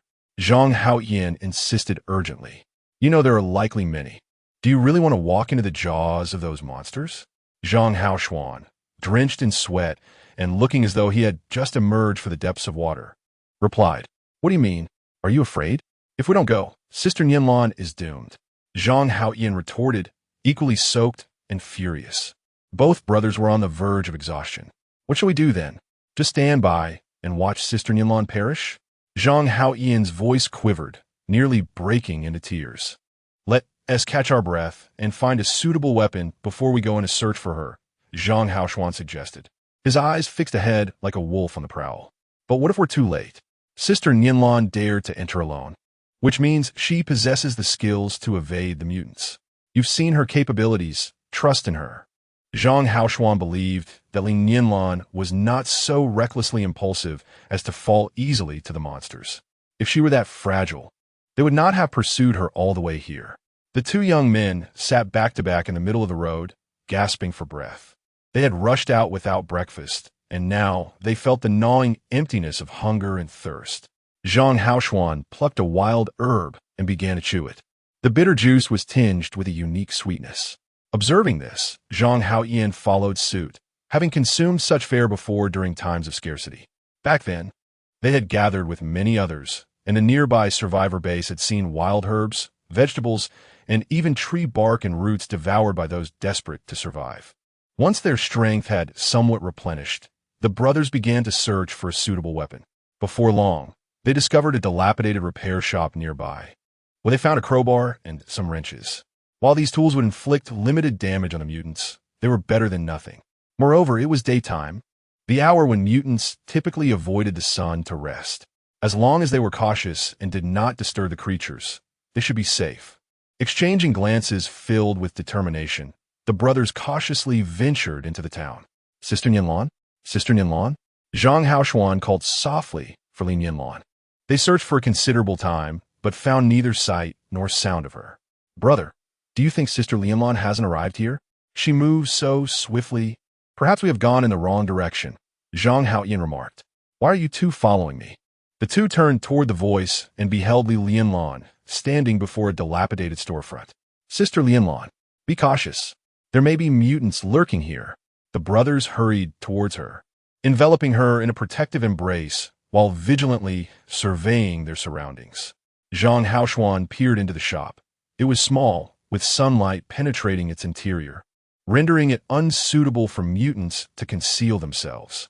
There should be no hidden threats here, as the shop was devoid of merchandise aside from the wrecked shelves. Zhang Haoyin urgently pulled Li Nianlan into the sunlight, exclaiming, "Sister Nianlan, This place is perilous. Do not be deceived by its emptiness. Those mutants might be lurking in the shadows. Although it is daytime and the sun is bright, they sometimes risk exposure to capture humans. Why are you following me? Li Nianlan inquired once more. Sister Li Nianlan, we merely wish to join the military like you, to grow stronger and combat those mutants. Zhang Haoyan scratched his head in embarrassment. I have told you, I am not a soldier, let alone a member of the nation's special forces, Li Nianlan replied earnestly. Sister Li Nianlan, we wish to accompany you. I believe following you is the key to our survival. You have witnessed the state of the world. How long can that bunker remain safe? Even if the mutants do not find us, there are others who have lost their humanity in their struggle to survive, and they are far more terrifying. Will you allow us to join? You have seen that Brother Gao and his companions are good people, capable individuals. We are willing to obey your commands, Zhang Haoxuan implored. Even if I do not belong to the state, but rather come from a mysterious organization, would you still wish to join? Li Nianlan asked. I would. They both replied fervently. Li Nianlan nodded, stating, to join us, you must adhere to 2 conditions. First, complete obedience to orders. Second, consent to the implantation of this device. As she spoke, she extended her hand, revealing 2 silver discs the size of shirt buttons resting in her palm. This device can link to your neural pathways. Should you ever pose a threat to me, I can command it to eliminate you, Li Nianlan declared, intentionally instilling fear. Zhang Haoyan stared in disbelief at the silver discs. Then at Li Nianlan. Such a thing exists in this world. Zhang Haoxuan's expression mirrored his brother's, his face pale and rigid. A classic case of a slap followed by a sweet date, he thought, steeling himself. He raised his gaze, resolute and fervent, and addressed Li Nianlan, Sister Li Nianlan. If this is the only way for you to trust me, I am willing to accept the implantation. I am willing to, Zhang Haoyan added hastily. You may take some time to consider, Li Nianlan suggested. No need for deliberation. Are you certain? Absolutely. Me as well. Very well. To gain something, one must first pay the price. There is no such thing as a remedy for regret in this world. With that, Li Nianlan produced a cylindrical, syringe-like device from her hand. Chapter 26. High-tech equipment. The Zhang brothers had become numb to the astonishment brought on by Li Nianlan's extraordinary ability to conjure objects seemingly out of thin air. They simultaneously pondered whether a person endowed with such a miraculous gift could indeed be their beacon of survival. Was this advanced technology truly of Blue Star? Or had poverty constrained their imagination? Li Nianlan inserted 2 silver discs into a syringe and commanded, turn around. The 2 men, their bodies stiffened, complied. A man of resolve should not dither once a choice has been made. Zhang Haoxuan beheld Li Nianlan's delicate, fair hand grasping his arm. The syringe pressed against the inner side of his arm. A slight numbness coursed through him as Li Nianlan released her grip to seize Zhang Haoyan's arm. Upon closer inspection, he noticed a silver, tattoo-like mark had appeared on the inner side of his arm. Turning his head, he saw his brother curiously examining his own arm as well. Li Nianlan, observing the 2 brothers, smiled with delight. Number 1. Assist them in activating their micro-intelligence brains and guide them through the registration process. The brothers looked around in bewilderment, startled by a youthful, cheerful voice. Yet, aside from themselves and Li Nianlan, there was no one else present. Had someone become invisible? Just as they were musing over this peculiarity, they suddenly felt an indescribable force surging into their minds, overwhelming them with a torrent of information. This is a personal intelligence brain that each individual in our realm is equipped with. It serves to identify each person, akin to your identification cards. Each mark is unique, allowing others to contact you through your identifiers, much like the mobile phones you once used. You will soon acclimate to it. My origins cannot be encapsulated in mere words. I hail from a planet called New Blue Star, which, long ago, was populated by the inhabitants of Blue Star. The intelligence brain implanted in you is merely an ordinary one from New Blue Star. No one can harm you through it. But I can use it to track your location and facilitate our communication. Now, we must rescue some individuals. I have detected the presence of living souls nearby. Many, in fact. There are no mutated beings in the vicinity. Those people are just over there. The intelligence brains implanted in the brothers were indeed the finest ones Li Nianlan could produce, standard models used by ordinary citizens of New Blue Star. Lacking the identity codes of New Blue Star citizens, they could not receive higher-grade intelligence brains. The superintelligence brains, such as Alpha, were custom designed by the Interstellar Alliance according to the personalities and emotional intellect of the evolved beings. Li Nianlan pointed towards a distant building and declared, "We do not have time for you to adjust to the intelligence brains. We must rescue the individuals before sunset and relocate them to a safe haven." Before them stood rows of immense, metallic, circular structures. "The food storage facility," Zhang Haoshuan exclaimed, his eyes widening in disbelief. The mutated beings had hidden themselves in such a place. Li Nianlan then gestured towards the cylindrical concrete structure situated between the food storage and their current location. There are living individuals there, many in fact. That used to be a water tower, but it has been abandoned for many years. Zhang Haoshuan turned to Li Nianlan and inquired, "Sister Nianlan, how did you discern where the mutants and the living are concealed? Why do you feel compelled to rescue them?" "My intelligence system is capable of scanning objects within a radius of 500 meters. I recently ventured into that vicinity and discovered numerous mutants, though most are in a dormant state." The two brothers widened their eyes in astonishment. Such advanced technology was something they had only ever witnessed in science fiction films. "Sister Nianlan, how are the new inhabitants of Blue Star so remarkable? Pray, share with us more of your extraordinary inventions." Li Nianlan produced 2 vials of nutrient solution, offering them to Zhang Haoshuan and Zhang Haoyan. This nutrient solution can swiftly replenish energy and, when consumed over an extended period, balances the essential nutrients required by the human body, enhancing physical prowess. Your long-term nutritional imbalance has resulted in average physical conditions, which may adversely affect the quality of your evolution. Zhang Haoshuan and Zhang Haoyan gazed at the orbs in their hands. Indeed, there was no doubt the transparent, liquid-filled spheres were roughly the size of table tennis balls and required no container to be held. "Can we simply consume it? It appears flavorless, akin to pure water," Li Nianlan explained. "Well, it shouldn't be difficult to swallow," Zhang Haoyan replied. "Sister Nianlan, regarding our mission to rescue others, is it all right for your baby to remain strapped to your back? Is he asleep? He always seems so tranquil." Zhang Haoyan could not help but voice his concern about Li Nianlan's apparent inconvenience. At this age, infants tend to sleep for extended periods. This swaddling is crafted from protective material, ensuring his safety. "I won't carry him for long. Shortly, I will place him in the life pod, which will not hinder our efforts. Additionally, you two should don these protective suits," Li Nianlan said, handing them 2 sets of attire. The brothers stood motionless, gazing at the outfits that resembled Li Nianlan's in both color and design. Her attire appeared quite professional. Although they were uncertain of the fabric, it felt relatively lightweight. With late summer upon them and the post-apocalyptic world offering brief autumns, they pondered the garment's warmth. Will these suits withstand significant movements without tearing? Chapter 27. The Rescue. As the brothers listened, their eyes grew wider. "Wait, are we certain this is protective gear? It looks more like a shield," Zhang Haoyan exclaimed in disbelief.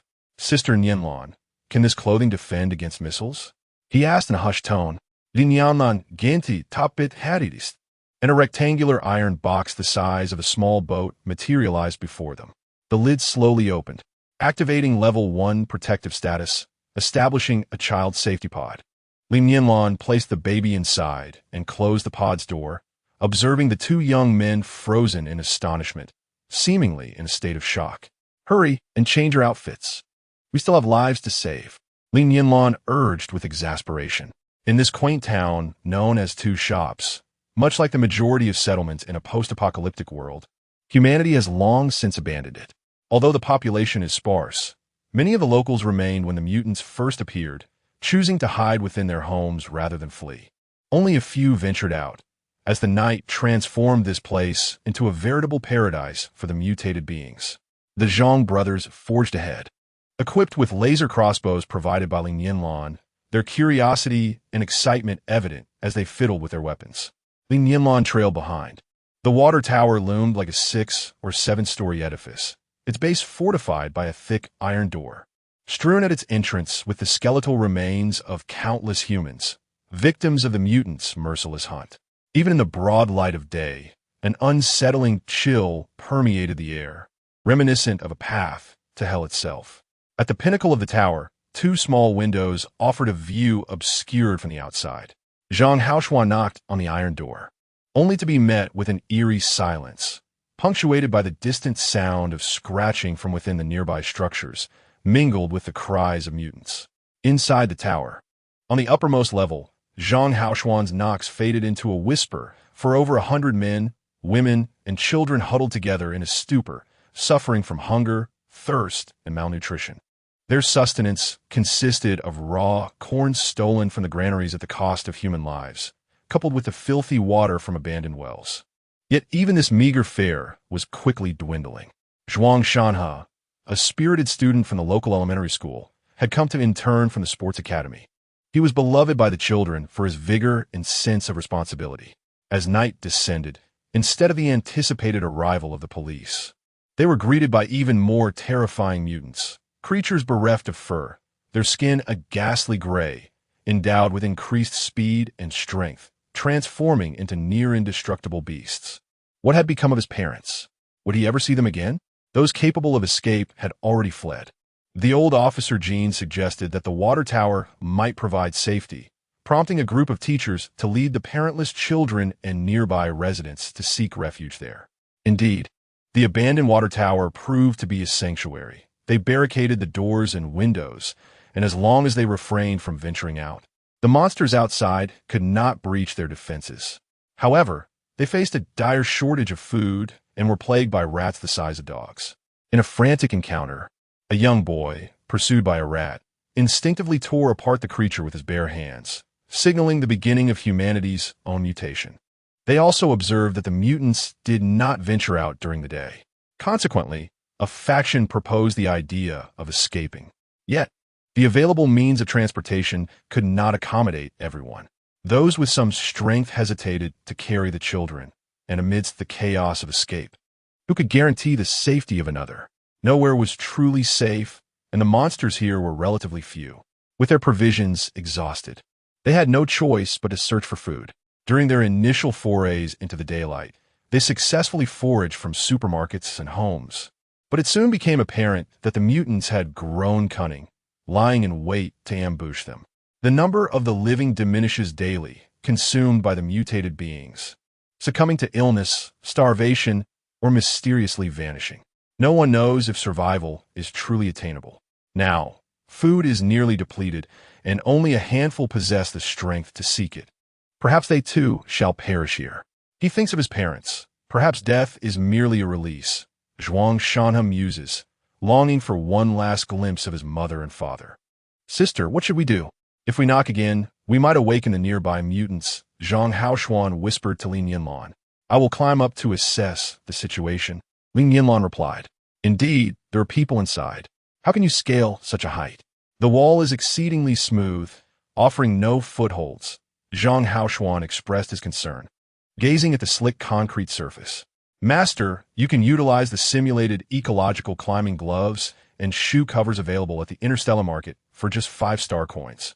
Number 1 eagerly introduced a delightful little gadget he discovered while secretly browsing the Interstellar Marketplace. Inspired by a creature for blue, star known as the gecko, it would enable one to traverse icy surfaces with ease. I authorize you to purchase it for me, Li Nianlan stated. All right. Number 1 exclaimed joyfully as he placed the order in the marketplace. Soon, it was delivered to Li Nianlan via temporal courier. Moments later, Zhang Haoxuan and Zhang Haoqian looked up as Li Nianlan effortlessly ascended to the water tower's window, clad in light green gloves and shoe covers. The window was barricaded from within. Li Nianlan knocked and called out, "Is anyone there? I am here to rescue you." The sound of knocking on the iron door below went unheard, too faint for most to notice, and those who did thought it mere hallucination. It was not until the knocking at the window, accompanied by a voice pierced through their stupor, that the dazed individuals jolted awake, their eyes wide with a fervent desire to survive. Someone had come to save them. A few men, with lingering strength, rushed to the window. Who is it? There are people. Quick, save us. Open the window, Li Nianlan urged. It's a woman. Chapter 28. The means of transportation to their astonishment. The rescuer from outside was indeed a woman. A glimmer of distrust flickered in the eyes of one man. It must be the government come to our aid. A female special police officer. Zhuang Shanhe pushed past the man and began to shift the objects blocking the window. The other men, momentarily stunned, joined in the effort to clear the obstructions. Before long, the way was cleared, and Zhuang Shanhe flung open the window. Blinding sunlight streamed in, illuminating the faces of those who had long dwelled in darkness, causing them to squint and quickly shut their eyes. After a brief moment of adjustment, they dared to open them again. Standing at the window, backlit by the sun, was a girl clad in shimmering silver attire. Her features remained obscured, yet her figure was tall and elegantly proportioned, with long hair cascading gracefully over her shoulders. The sunlight behind her formed a halo reminiscent of wings. Upon Li Nianlan's entrance, she was taken aback. Her earlier scan had merely detected life forms without activating the vision function, leaving her unaware of the survivor's circumstances. To her astonishment, she discovered that among the more than 100 survivors, there were indeed 70 or 80 children. The children huddled together like newly hatched chicks, their wide eyes filled with fear and uncertainty as they gazed up at her. The eldest among them was merely 13 or 14 years old, with several as young as 5 or 6. In such a harsh environment, it was already a feat for adults to survive. The presence of these numerous children indicated the commendable character of the adults, who clung to the most beautiful aspects of humanity. The top floor of the water tower was not expansive. Aside from a clean water tank, it measured just over 100 square meters. Over 100 souls were crammed together, attending to their basic needs in this confined space, resulting in an unbearable stench. The individuals were gaunt and emaciated, the result of prolonged hunger and malnutrition. They had not bathed in ages, their hair tangled and matted together like nests, and their clothes were so filthy their original colors were unrecognizable, exuding a sour odor. Their exposed skin appeared hardened, coated in a layer of grime, while their bright, shining eyes remained fixed on Li Nianlan, filled with the hope of survival after disaster. "Miss, are you from the National Army?" the petite woman asked first. "Are you here to rescue us? The country has finally come to save us." A group of survivors, tears welling in their eyes, surrounded Li Nianlan, pressing her for answers. Overwhelmed by the foul air, Li Nianlan retrieved an air purifier from her wristband, a floating sphere with a diameter of 10 centimeters. Instantly, the atmosphere within the water tower became refreshingly clean, prompting astonished reactions from the crowd. Li Nianlan surveyed the room and introduced herself, saying, "I am Li Nianlan, and I am here to rescue you. Is there a leader among you? It is unsafe outside. With so many of us, we must devise a plan for our escape." Zhuang Shanhe pointed to a man of average height and replied, "Decisions are made collectively here. Brother Wang is a police officer, and I, along with several others, are teachers from the local primary school. The others are residents of this town." Li Nianlan nodded, turning to the children and inquired, "Are these children all from your school? What has happened to their parents?" With a bitter expression, Zhuang Shanhe lamented, "These few are indeed the parents of those children. The rest have all perished. Are there any among you who possess abilities?" Li Nianlan asked. "Abilities? Do you mean enhanced strength or speed?" Officer Wang responded cautiously. "Those would suffice. But do any of you possess elemental control?" Li Nianlan probed further. Zhuang Shanhe shook his head in disbelief, saying, "No, we have not discovered any. To safely transport so many, especially the children, we will need a means of transportation." Li Nianlan expressed her growing concern, realizing her initial assessment had underestimated the number of children present. "I know where we can find transportation," a child's father spoke up. "In the northeast corner. There are several grain trucks in the large warehouse, but there are over 20 monsters there. Principal Zhang and the others perished trying to access those vehicles." More than 20 should not pose a significant problem. I will retrieve the vehicles, and we have 2 more people below. Organize everyone to descend and meet up with our group," Li Nianlan instructed before leaping out of the window. Zhuang Shanhe and Officer Wang leaned against the window, gazing down. They beheld Li Nianlan descending gracefully like a cloud, landing softly and bouncing twice before steadying herself. Below, two young men donned in identical attire stood before her, and Li Nianlan appeared to be conversing with them as they looked up, one of them even waving in acknowledgement. "There are many children. We must procure a means of transportation," one man remarked, noting the truck laden with provisions nearby. "However, that warehouse is swarming with mutants," Li Nianlan pointed out. "Then we cannot venture there. Perhaps we should search the town. We might find one or two operational vehicles," Zhang Haoyan suggested uncertainly. "I've already scoured the town and found no vehicles capable of accommodating so many people," Li Nianlan countered, dismissing Zhang Haoyan's proposal. "You all remain here and distribute these nutrient supplements to them while I fetch the vehicle," she instructed, producing the supplements and handing them to Zhang Haoxuan. "No, sister, you cannot go. It is far too perilous. If there were only one or two mutants, the three of us might attempt it, but with so many, we would merely be delivering ourselves as refreshments," Zhang Haoxuan exclaimed anxiously. "It is even more inadvisable for you to go alone. Sister, you have not witnessed those mutants. You cannot fathom their speed and strength, and their skin is tougher than tree bark, with bones that are exceedingly resilient. Only the scorching sun can inflict harm upon them.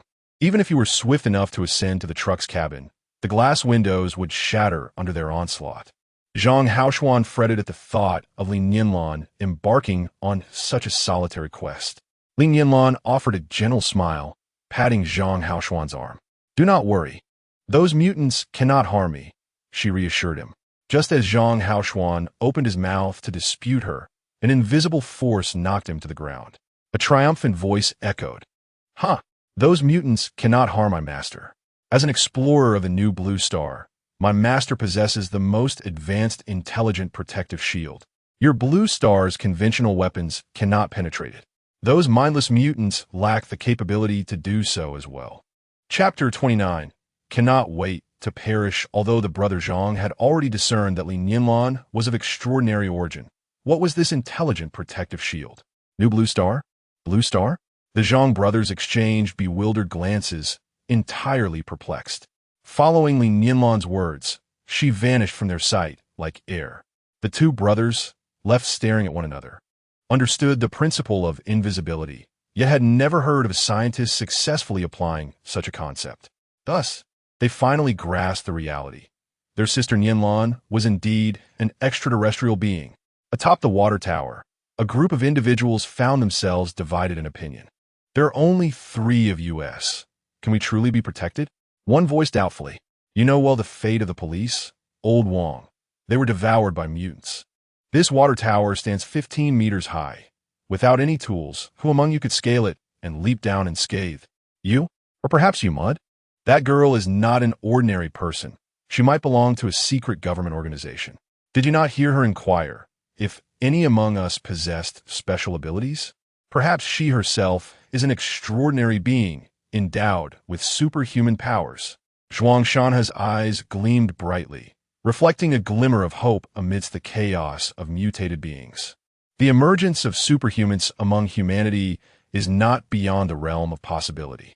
Those who still live here have, in fact, evolved their physical capabilities, and although they cannot yet contend with the mutants, the indomitable spirit of survival persists. "I refuse to go," I declared defiantly. "What became of those who ventured outside before? Lu Yu, you mentioned you had ventured out, and you said the streets were crawling with mutants. Where can we possibly go? Speak up, Lu Yu. Did you not tell me that you and Zhang Xiaotong fled onto the highway, only to be pursued by the mutants? If not for your swiftness, you too would have perished, just like those who accompanied you, who were consumed by the creatures, correct? Answer me." Officer Wang's words enveloped the group in a heavy silence. Zhuang Shanha, without uttering a word, began organizing the children in an orderly fashion to prepare for descent. Zhang Haoxuan and Zhang Haoyan waited impatiently, and just as Zhang Haoyan was about to knock again, Zhang Haoxuan pulled him back, exclaiming, "Their S movement! They're coming out." Sure enough, moments later, the door swung open, and the two brothers beheld the adults and children emerging, looking disheveled as if they had been wandering for years without bathing. They silently lamented the fate of those who had survived in this post-apocalyptic world realizing that merely being alive was a stroke of fortune. Disregarding the unpleasant odor emanating from the crowd, they hurriedly ushered everyone inside, securing the door behind them, and began distributing the nutritional supplements. First, consume this to replenish your strength. This is a nutritional agent with remarkable efficacy that can instantly restore your energy, Zhang Haoshuan proclaimed. What nutritional agent? This is merely water, someone retorted. Though the water tower's abandoned well contained liquid, it was a limited resource for so many, allowing only a few sips per day. The water, albeit strange in form, was essential, and the children grasped it eagerly, consuming it without hesitation, while several adults scrutinized it for a moment. Officer Wang, still cautious, inquired, "Brother, what is this? I have never encountered such drinking water before." This is a nutritional agent that replenishes both strength and nutrients. We must escape at once. Lacking energy is not an option, Zhang Haoyan reiterated. Has that girl gone off in search of a vehicle? Will she manage? Zhuang Shanha asked anxiously. Do not worry, big brother. Sister Nianlan is exceptionally capable. She possesses advanced technology that does not belong to our world. The mutants are no match for her. She will surely lead you to safety, Zhang Haoshuan reassured, though uncertainty lingered in his heart. He peered through the crack of the door, with Zhang Haoyan joining him. Li Nianlan, utilizing her cloaking and protective shields, swiftly arrived at the entrance of the grain storage where the supply trucks were kept.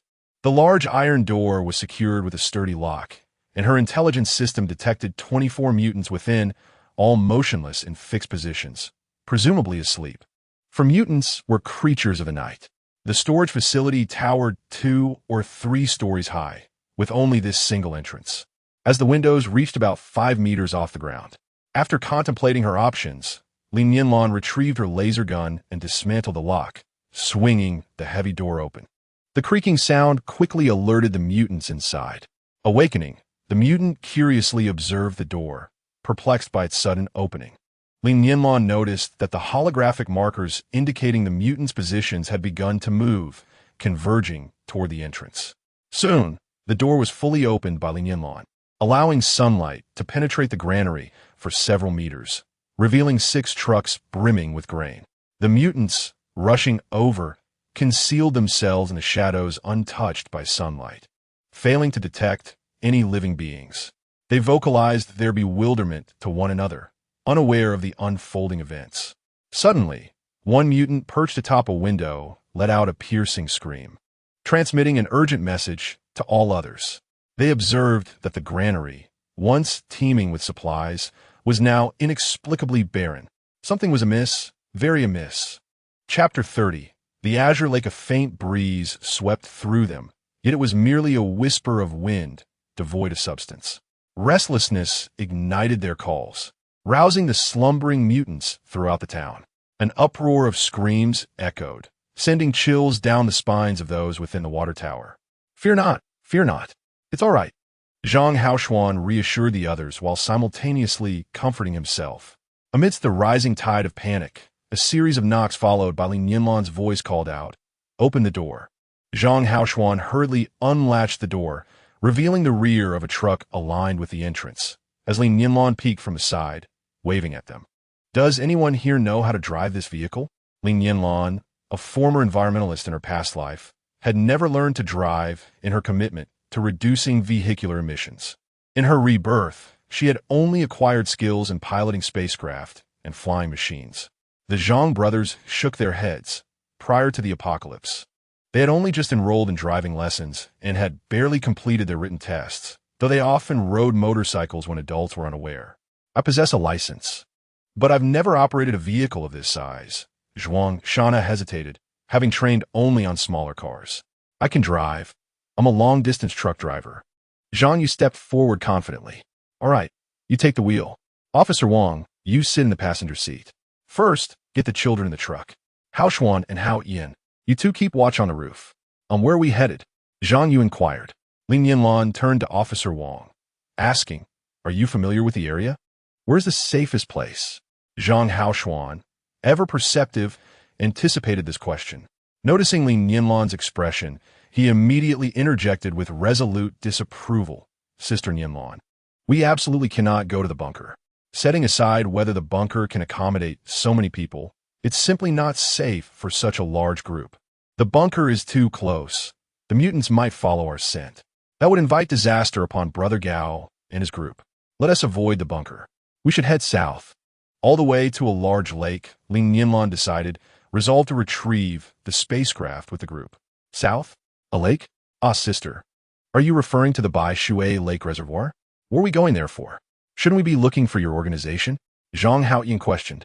No, we're going to find your kind, Li Nianlan clarified. Nianlan contemplated that the location was relatively close to Haicheng, merely over 100 kilometers away, which might not guarantee safety. Zhang Haoxuan's thoughts gravitated towards the issue of security. It seemed implausible to avoid attracting the attention of nearby, mutated beings with so many people together. Master, Haicheng is precisely the last coordinate point sent out by Ji Inhe. Interjected number 1. Understood. Let us proceed there first. My spacecraft is situated nearby. Reflecting on Ji Inhe, Li Nianlan couldn't suppress a twinge of concern. This individual had been utterly unreachable. Logically, given that his spacecraft was far superior to her own, if she remained unharmed, he should be even less likely to encounter trouble. The spacecraft. Those who heard were taken aback, pondering the true identity of this girl. Could it be that the globally acclaimed film Wandering Blue Planet was indeed inspired by her? Before that, I must go retrieve the baby, Li Nianlan stated. Half an hour later, a heavy truck carrying over 100 individuals sped southward. Li Nianlan, along with the Zhang brothers, occupied the rear of the truck. She felt a pang of concern for the baby. Reluctant to subject him to the acrid odors emanating from a group of individuals who had not bathed in quite some time. After nourishing the baby, she placed him back in the sleep chamber. Master, there's something I must alert you to. At the current speed of this truck, the mutated beings will be able to catch up approximately 5 hours after sunset. Number 1's words elicited expressions of terror from everyone who heard them. Li Nianlan glanced at the sun, which was half set, and said, "Purchase a set of scent-blocking agents, energy lamps, and a level of protective shield from the interstellar marketplace. Will the neurotoxin work against the mutated beings? There's no relevant data, Master. However, we can certainly give it a try and record the results. Master, the purchase is complete. It will arrive at your cloud storage in 3 minutes." As the sun in the west transformed into a rich golden hue, Li Nianlan activated the protective shield and illuminated the energy lamps hanging at the corners of the truck. The light from the energy lamps was as bright as sunlight and radiated warmth, instilling a sense of reassurance among the crowd. She distributed nutrition supplements again to everyone, retrieved 6 laser crossbows, and allocated them to Zhuang Shanhe and the others, instructing the Zhang brothers to teach them how to use them. Furthermore, she assigned the Zhang brothers to take turns keeping watch through the night. Armed with weapons, the men felt emboldened, their confidence in Li Nianlan growing. It is unsafe at night. We should continue our journey without pause. Do not worry. The mutated beings cannot breach the protective shield. Aside from those on watch, everyone else should rest, Li Nianlan declared as she opened the sleep chamber, fed the baby, who quickly fell asleep after his meal, and then lay down herself, succumbing to deep slumber. The night brought unease to all. Despite the presence of energy lamps and watchful eyes, sleep eluded them. Distantly, the eerie sounds of mutated beings and unknown creatures echoed. Everyone could only curl up, feigning rest. Li Nianlan once again distributed nutrition supplements, and by midday, they finally arrived at the Bihui Lake Reservoir. Although not large, the lake shimmered with azure waves, presenting a picturesque scenery. Before her rebirth, Li Nianlan found that the blue star, both in terms of technological and cultural development, bore a striking resemblance to the current blue star, with only a few years separating the two timelines. This familiarity evoked a sense of warmth within her. Chapter 31. Peril by the water's edge. Li Nianlan pondered whether this blue star existed at the same temporal and spatial juncture as the one from her previous life. Were her loved ones also present in this reality? Would she have the chance to reunite with them? The longing she had suppressed for so long surged forth like a torrential flood. Regardless of the nature of this reality, she felt compelled to assist the inhabitants of Blue Star, confident that her current abilities could make a significant difference, at the very least, ensuring the survival of more humans. She did not aspire to be a savior. She simply wished to do what was within her capacity. She envisioned establishing a secure haven to preserve the essence of humanity and civilization. According to the evolutionary trajectory of the new blue star inhabitants, there would come a day when evolved humans and mutants would discover the proper path of evolution, paving the way for a novel civilization. As for the mutants, they represented a form of human evolution. Although they were often seen as adversaries to humanity, there existed the potential for them to attain wisdom and culture through evolution. During the evolutionary process of the new blue star inhabitants, there had been a time when divergent evolutionary branches emerged. However, at that time, the new blue star inhabitants possessed the means to control the situation and swiftly eradicated the few human species that had diverged, which bore a striking resemblance to mutants. Currently, however, the humans of Blue Star lack the capacity to eliminate mutants. Perhaps these mutants could evolve further, transforming into an entirely new form of life. Perhaps even becoming more formidable than their evolved counterparts and forging their own civilization. Throughout history, humanity has pursued the dream of eternal life. Yet even at the level of new Blue Star inhabitants, human life was granted only a limited extension. This limitation spurred ambitious individuals to catalyze further evolution, all in pursuit of eternal life. Legends of a species embodying eternal life, the vampire clan, have persisted on Blue Star, said to possess immortality, immense power, and extraordinary abilities. Indeed, some individuals on the new Blue Star were captivated by this myth. Following the introduction of genetic enhancers to Blue Star, not only humans, but also other species underwent various forms of evolution, leading to the emergence of a new biological chain. Yet, one could speculate that this was merely a game orchestrated by certain individuals on the new Blue Star. Can we establish contact with Alpha? Li Nianlan thought, her heart heavy with concern. She felt inadequate in her solitary endeavors. Li Nianlan furrowed her brow. It appeared that the spacecraft had sustained significant damage. Sister, what brings you here? There's nothing here, Zhang Haoyan inquired, scratching his head. Aren't we supposed to be heading to your organization's main base? Nianlan, I just saw a long shadow swimming in the water, like the water monster mentioned in the news. Zhang Haoxuan remained vigilant, keenly observing his surroundings. The peculiar shadow lurking in the water raised his apprehension. It was essential to recognize that contemporary fauna had markedly evolved, with many species growing larger and increasingly aggressive. Number 1. Investigate the underwater realm using holographic imaging to simulate the actual environment. Understood, Master. Suddenly, Li Nianlan's wristband emitted a beam of blue light, which traversed the water's surface, illuminating every corner beneath. Before long, a holographic projection screen, approximately 2 meters in height and 3 meters in width, materialized before Li Nianlan. The aquatic creatures appeared vividly before the onlookers, captivating everyone's attention. Fish resembling carp, exceeding 1 meter in length, and shrimp as long as half a human arm held the crowd in rapt fascination. They were aware that terrestrial life had undergone significant evolutionary changes, yet their understanding of aquatic organisms remained woefully limited. Upon completion of the scan, it was revealed that the water was inhabited predominantly by ordinary freshwater species, primarily larger varieties of fish and shrimp. Among them, 3 creatures stood out due to their immense sizes. The third, a white sturgeon, measured an astounding 335 meters in length and weighed approximately 198 kilograms. The second, a giant salamander, reached an extraordinary 428 meters and weighed around 301 kilograms. And the first, a catfish, weighed about 238 kilograms but stretched to roughly 6 meters in length. It is worth noting that the largest known python from ancient times, the titanoboa, measured only around 815 meters, suggesting a trend of gigantism among contemporary organisms on Blue Star. My heavens, how colossal must that be? Zhang Haoyan exclaimed in shock. Is it comparable to the length of a truck? Although he had yet to witness the true form of the creature, Zhang Haoxuan couldn't shake his unease. The others, upon hearing his words, wore pale expressions. Oh God, if such a gigantic fish truly exists, can still be classified as fish. It has morphed into a monstrosity. Li Nianlan nodded gravely. Indeed, even plant life appeared to be evolving towards greater sizes. Suddenly, a piercing scream, capable of shattering eardrums, erupted.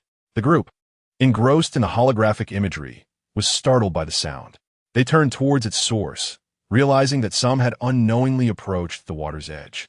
There, a girl of about 8 or 9 years was screaming at the surface, which was churning violently. Once more the water surged, and a massive, grotesque, gray-brown fish broke through the surface, its murky eyes coldly surveying the minuscule beings on the shore. At its mouth dangled the lifeless half of a woman, who, despite her dire state, desperately flailed her arms and cried for help.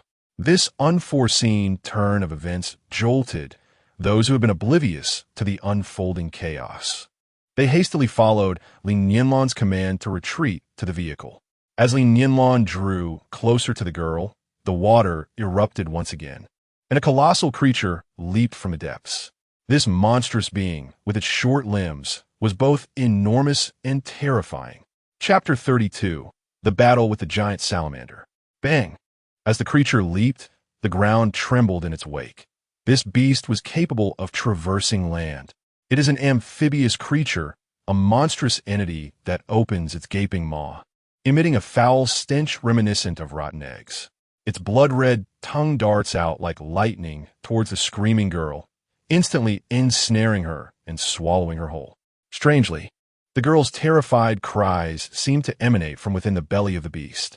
The metallic scent of blood thickens in the air, and the girl's screams abruptly cease. Li Nianlan does not falter. She continues to sprint forward with all her might, closely followed by the Zhang brothers. The heavy thuds of the creature's footsteps resonate ominously, signaling the approach of the gigantic salamander, which has already partially emerged from the water. Its short, stout claws inch towards the crowd, moving slowly yet instilling a profound sense of dread in everyone present. A strange silence envelopes the scene. Even the driver, Lu Yu, appears to have forgotten to start the vehicle. Zhang Haotian leaps from the car, desperately calling out to Li Nianlan, "Sister, hurry over. Quickly, don't go." Li Nianlan retrieves a silver sphere from her wristband and tosses it to Zhang Haotian, instructing him to affix it to the truck. "Sister, come here quickly." Zhang Haotian, undeterred, races towards Li Nianlan, eager for her to join the others in their escape. "Follow orders. Otherwise, you will not accompany me." Li Nianlan's anger flares. Zhang Haoshuan pulls Zhang Haotian onto the vehicle, and he hands the silver sphere to his brother, saying, "Sister wants this attached to the truck." Zhang Haoshuan examines it before walking a few steps to install it at the back of the vehicle. But how to secure it? To everyone's astonishment, the moment the silver sphere touches the truck's body, it adheres as if magnetically drawn.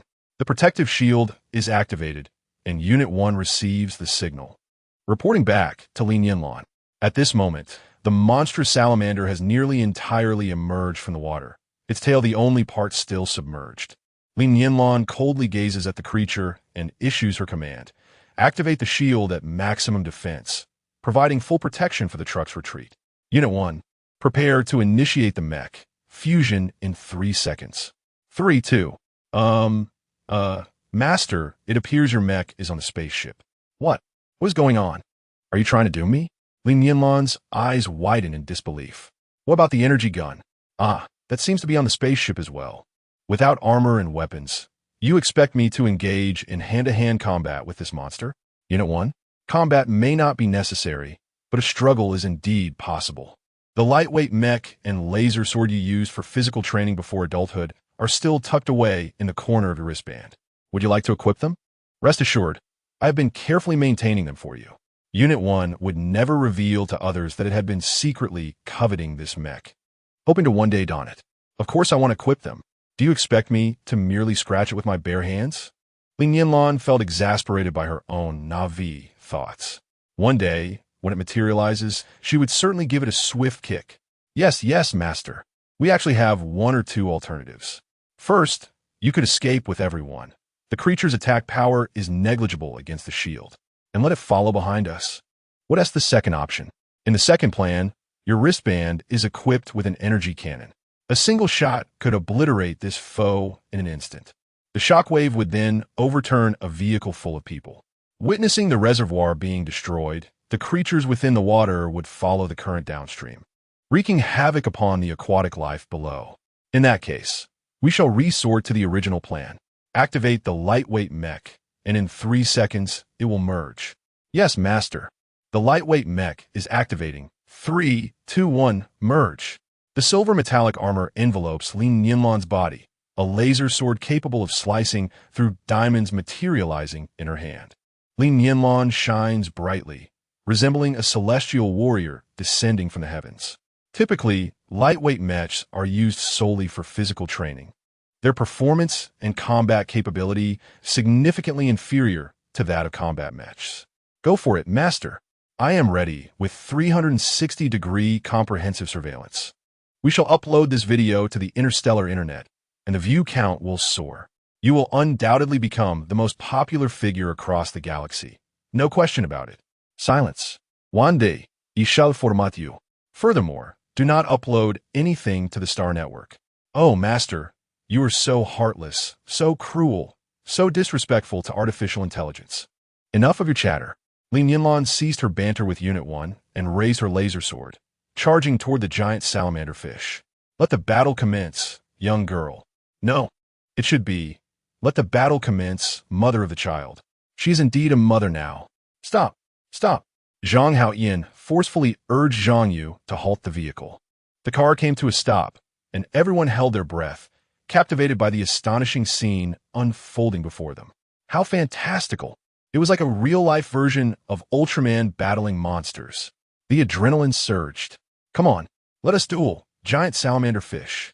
I recognize you. Master, what sort of dialogue is this? What do you mean I recognize you?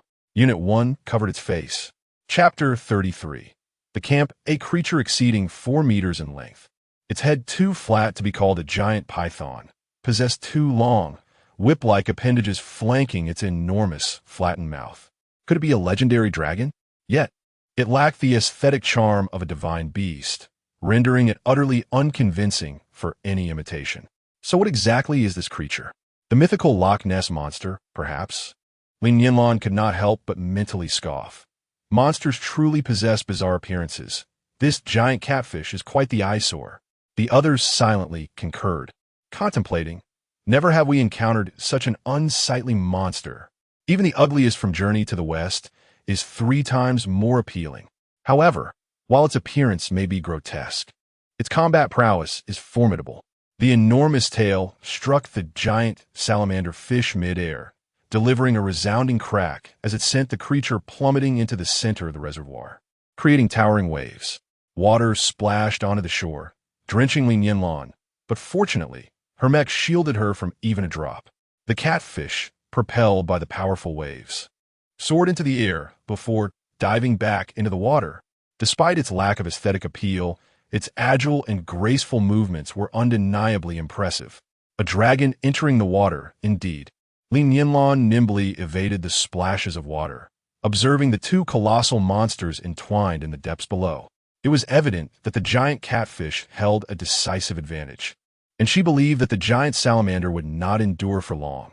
The battle would soon reach its conclusion. The giant catfish mused, "You dare to snatch my food? You clearly have no idea who reigns supreme here. Allow me to demonstrate the true might of the ruler. Just wait until I strike you. Then you will question your very existence. Master, if we do not flee now, when shall we?" Cry number 1. Liu Yu pressed down hard on the accelerator, and the truck roared to life, surging forward. Number 1. Scan the vicinity for any safe locations where these people might temporarily reside, he commanded. Understood, Master.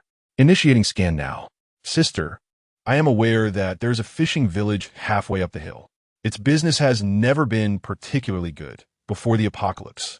It was merely overseen by a single security guard. After the outbreak, that guard fled to a survivor's base. I have met him. He mentioned that mutated beasts roam the area, and he no longer dared to remain. However, there are no mutated humans there. It should suffice for a few days. Zhang Haoxuan explained. A village? Are there many people? Li Nianlan frowned. Sister, The fishing village I mentioned is not a proper village. It is essentially a dining establishment, or rather, a rural leisure spot. A rural leisure spot? Li Nianlan understood. It was reminiscent of the resort she had known before her rebirth. Can it accommodate so many people? She glanced at the over 100 individuals. Typically, such resorts are not vast. Well, let us head there for the night. Do you know the way? Li Nianlan inquired.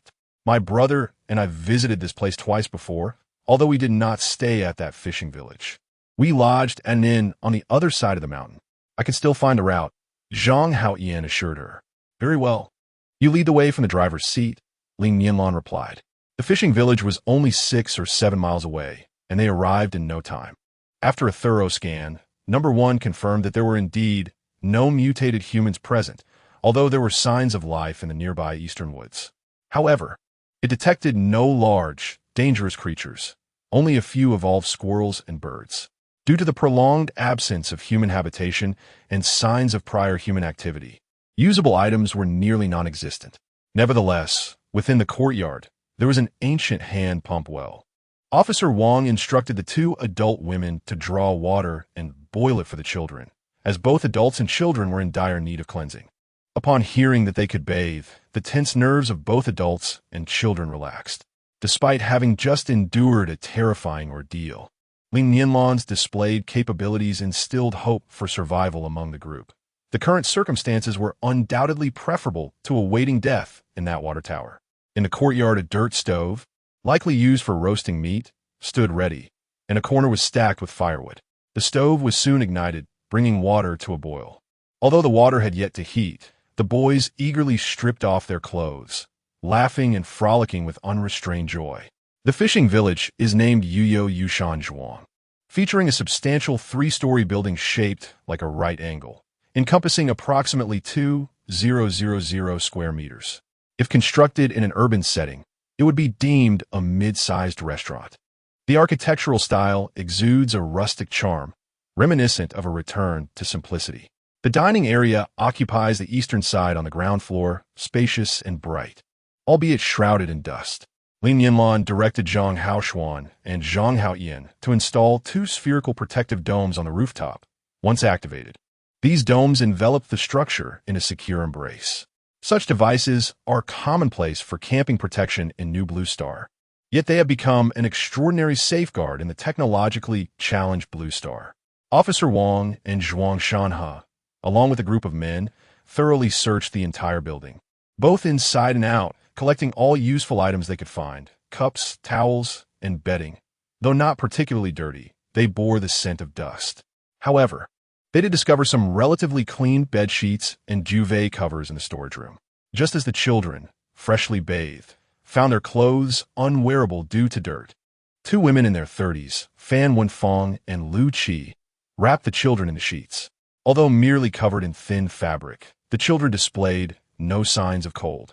Chapter 34. Camp 2. Everyone busied themselves with various tasks, leaving no time for idleness as dusk gradually fell. The sunset on the mountain always arrives earlier than in the valley below. Officer Wang approached Li Nianlan, stating, "Miss Li, we have searched every nook and cranny, and found quite a bit of usable items. We even discovered a diesel generator and 2 gasoline generators, though they lack fuel. As for food, there is nothing.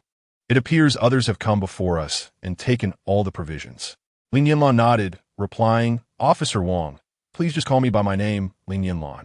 It is getting late. Tomorrow, organize a few strong men to accompany Zhang Haoshuan and his brother for hunting and foraging. They possess experience in this regard. For tonight, we will all rely on nutritional supplements. How many rooms are there upstairs? Please assign them. You need not worry about safety, as I have installed protective domes around the building. Neither mutated beasts nor altered humans can breach these shields."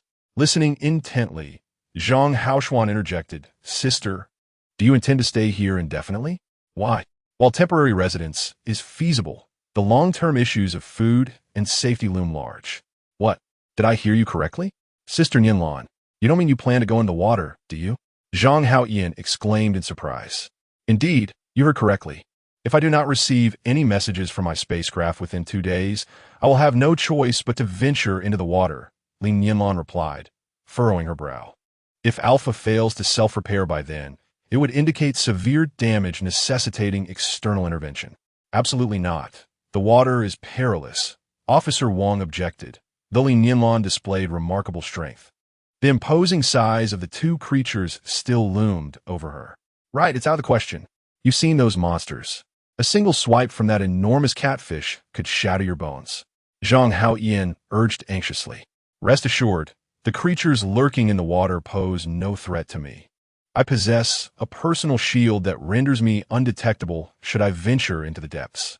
Li Nianlan noted the dim lighting within the house and promptly retrieved several energy lamps from her wristband, instructing Zhang Haoshuan and his brother on their usage and settings. Soon, energy lamps, each the size of a basketball, floated overhead, illuminating the entire dining area. These lamps also purify the air, ensuring a fresh and invigorating indoor atmosphere. The brothers affixed the energy lamps to every floor of the house. Li Nianlan produced several guardian robots, each no larger than a human hand, resembling adorable sprites. These nimble creatures exhibited remarkable speed and, upon detecting any intrusion, would immediately alert and convey the situation to the primary control. The seemingly charming sprites were, in essence, intelligent alarm systems. They flitted about the ceiling, enticing the children to chase after them throughout the dining area, though they were soon reprimanded by Zhuang Shanhe. Li Nianlan presented a nutrient solution to Officer Wong, explaining that the shield functions akin to a barrier. At night, she would activate all its features, preventing any external creatures from entering and barring those within from exiting without her permission. During the day, she would enable partial functionality, allowing those inside to venture out while requiring her consent for any external individuals to enter, ensuring everyone could rest soundly without concern for safety. Seeing the entire courtyard encompassed by the shield, Li Nianlan hung another energy lamp in the yard. The following day, she awoke in the safety pod to the soft cooing of her baby. Li Yi was energetically flailing about beside her, seeking nourishment. Li Nianlan's heart melted at the sight. She scooped up her little one and showered his face with affectionate kisses. "Oh, my little baby, you're awake. Are you hungry? Mommy will wash up and feed you well." Although New Blue Star offers a plethora of excellent infant foods, Li Nianlan remained committed to breastfeeding. Before her reincarnation, she had heard various experts extolling the virtues of breastfeeding, and the specialists on New Blue Star also asserted that the milk of those with abilities contained more energy, benefiting the infant immensely. More importantly, it fosters intimacy between mother and child, enhances the baby's sense of security, and significantly aids in their cognitive development and potential evolution. Naturally, as her own child, she desired to provide the best. Thus, she persevered through the challenges of breastfeeding. After a hearty meal, Li Yi drifted back to slumber. Truly a delightful little piglet. Stepping out of the safety pod, Li Nianlan was greeted by the sounds of children playing outside. She opened the window to find numerous children bathing in the courtyard, while two women, armed with scissors procured from who knows where, busily trimmed their hair. Several men stood in line, waiting their turn. Li Nianlan suddenly realized a peculiar detail. Why were there so few women? Only two. The children's clothes hung neatly in the yard, freshly washed, while a few men, bare-chested, continued their laundry. Officer Wong, with his hair resembling a dog's chew toy, spotted Li Nianlan and waved to her cheerfully. He was not clad in the faded police uniform, but rather donned a pristine white chef's attire. "Nianlan, come down. I have matters to discuss with you." As Li Nianlan approached the courtyard, she was encircled by curious and admiring children, giggling in delight. The little boy she had rescued the previous day ran up to her, calling her sister in a bright, sweet voice. Li Nianlan affectionately tousled his uneven short hair and took out some nutritional supplements to give to the woman beside her to distribute among the children. Upon lifting her gaze, she noticed Zhuang Tianhe, sporting the same hairstyle, dressed in a white shirt resembling that of a waiter, paired with black trousers. Several other men were similarly attired. Li Nianlan surmised that these outfits were likely uniforms they had found for their work, which appeared quite presentable and tidy. In truth, she could procure protective gear for them from the Interstellar Mall. However, as a recent graduate, her finances were limited. Though the Star Alliance granted her an allowance annually, and she had amassed a modest savings, Her intention was to establish a secure base, which constrained her resources. Thus, every coin must be meticulously spent. Chapter 35. Preparation Nianlan. I wish to discuss how we will sustain ourselves in the future, Officer Wang said with a serious expression. I was just about to bring this up, she replied. I have a plan. However, since we need to stay here for a couple of days, we must first gather food. I would like Zhuang Tianhe to take a few people and Zhang Haoyan to search for provisions. The wilderness is actually quite abundant, so sustenance will not be an issue. All right, I will follow your arrangements, she agreed. My question is, will we have to stay here permanently? Officer Wang was concerned about this matter. Rest assured, Sister Nianlan. I will complete the task, Zhang Haoyan exclaimed, buoyantly leading Zhuang Tianhe and the others away. Officer Wang, let's discuss this inside. Zhang Haoyan, you come too, Li Nianlan instructed. Once seated, Li Nianlan solemnly addressed the two men. Officer Wang, Haoyan, you may be curious about my origins. Haoyan, I have attempted to disclose this while in a bunker, but I feared you might not believe me. I hail from a distant planet known as New Blue Star. Long ago, the inhabitants of New Blue Star also ventured into the cosmos from Blue Star, so we are, in essence, of the same lineage. She recounted the tale of New Blue Star to the two men, concluding with, this calamity is, in fact, a result of evolution. Humanity is evolving. Much like you are now, at the initial stage of evolution. The mutated individuals have merely branched off into another evolutionary path. New Blue Star experienced a similar incident during our early migration, which also triggered a disaster. However, at that time, we possessed advanced technology that allowed us to manage the situation. The other branch of humanity was swiftly eradicated, and many scientists on New Blue Star believe that this intervention actually hindered the natural evolutionary process of humanity, resulting in an irreversible catastrophe that halted further evolution. Sister, do they still qualify as humans? That, I do not know either. What I can do is strive to protect humanity. I wish to establish a safe haven, endeavoring to assist more individuals in their survival, a task entirely within my capabilities, Li Nianlan expressed. Can you eradicate those mutants? Officer Wang inquired, furrowing his brow. They represent a form of life. I can impede, obstruct, and manipulate their evolutionary process, but I cannot eliminate them as long as they pose no threat to me. This is the fundamental requirement of New Blue Star for explorers. Moreover, the cost of completely eradicating those mutants would be exorbitant, Li Nianlan elucidated. Officer Wang and Zhang Haoxuan fell into silence. As I was about to descend upon Blue Star, an unforeseen event occurred. I was subjected to an unidentified attack, causing my spacecraft to plunge to the depths of a reservoir. If it does not self-repair within 2 days, I will have no choice but to descend into the depths to mend it, Li Nianlan explained her rationale for being here. Sister Nianlan, will you leave? Zhang Haoxuan asked hesitantly. No, I will remain, not only to assist you, but also because I have grown fond of Blue Star.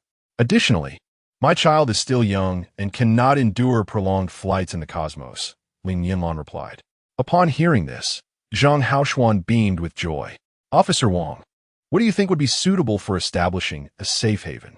This place must be expansive, capable of outward expansion, and equipped with the necessary infrastructure for habitation, housing, water, electricity, and so forth. Constructing these infrastructures demands time, manpower, and resources.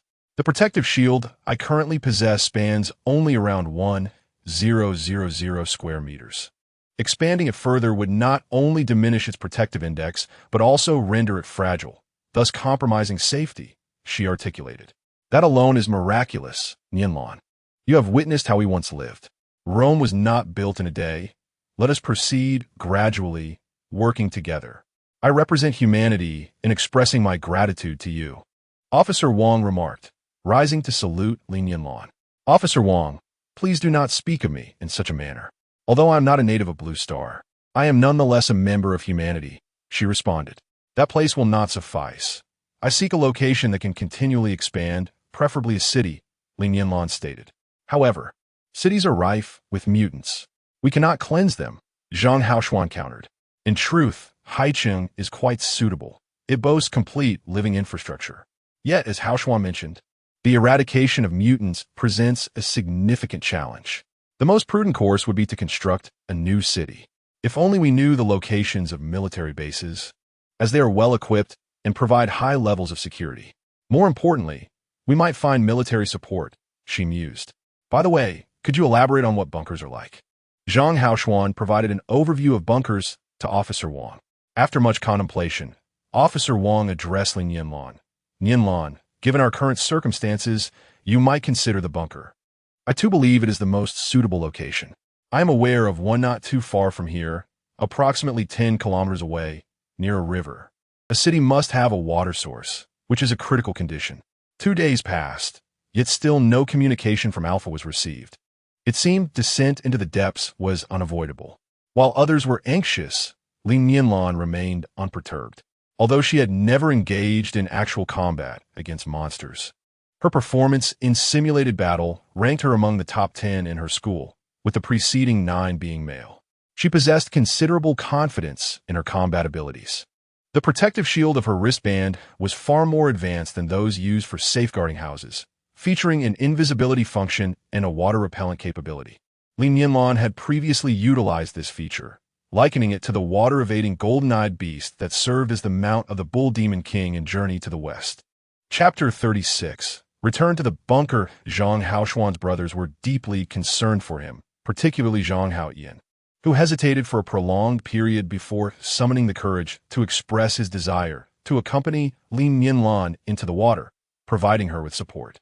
Li Nianlan was touched by the child's sincerity and concern. He was fully aware of the immense danger they faced, potentially risking the most precious of lives. Yet still wished to protect her. Such a bond of friendship was invaluable. Li Nianlan produced a compact flying device, resembling a large disc on which one could stand. It did not soar to great heights, reaching only about 3 meters, nor was it particularly swift, traveling at a modest speed of 20 to 30 kilometers per hour. However, the individual atop it appeared elegant and spirited, reminiscent of the mythical figures soaring through the skies in fantasy dramas. Her high-tech maneuvering evoked waves of admiration and envy. As Zhang Haoyan watched Li Nianlan's figure gradually diminish into the distance, his worries were rendered futile, and he could only train the younger children with a distracted mind. In a short while, Li Nianlan arrived at the reservoir, activated her protective shield, retracted the flying device, and leapt directly into the water. The shield emitted a soft yellow glow, allowing her to perceive her surroundings within a 3-meter radius, while the invisibility function rendered her undetectable to others. Li Nianlan instructed Unit 1 to scan and record the underwater conditions. It was not long before she located the spaceship, which occupied nearly the entire bottom of the reservoir. Upon entering the vessel, she realized she was neither a programmer nor a mechanic for repairs on the intelligent core and the spaceship. She would have to seek assistance from the interstellar network. Fortunately, the omnipotent interstellar network swiftly provided her with a solution. Following the instructions meticulously, she successfully initiated the startup sequence, illuminating the energy lights within the spaceship one by one. The glowing vessel attracted nearby aquatic creatures, including a gigantic catfish. The catfish pondered, what is this thing? Is it here to claim territory? Let us see who is stronger. The victor will be the leader. I'll take a bite first. Roar. Ouch. My teeth are so hard. Have they all fallen out? How can I be the leader now? Thank you for your assistance. Master, echoed the familiar, soothing voice of the intellectual female AI in Li Nianlan's ear. Alpha? Here, Master. Are you completely healed? Yes, Master. Then I entrust you with the task of repairing the spaceship. How long will it take? Interstellar travel is not required at this time, Li Nianlan replied. At this moment, everyone was convinced that Li Nianlan was indeed an extraterrestrial being. The evidence was irrefutable. The spaceship was undeniable proof. Moreover, aside from Li Nianlan and her child, Alpha refused to permit anyone else aboard the spacecraft, and Li Nianlan herself was reluctant to allow others to enter. After some contemplation, she placed Li onto the ship. If there were a place where she could entrust her baby, it would solely be the spacecraft. Having been nurtured by Alpha, she regarded it as her true kin. The journey to the bunker by truck would take approximately a day, and, as the world currently stood, Embarking meant traversing the night.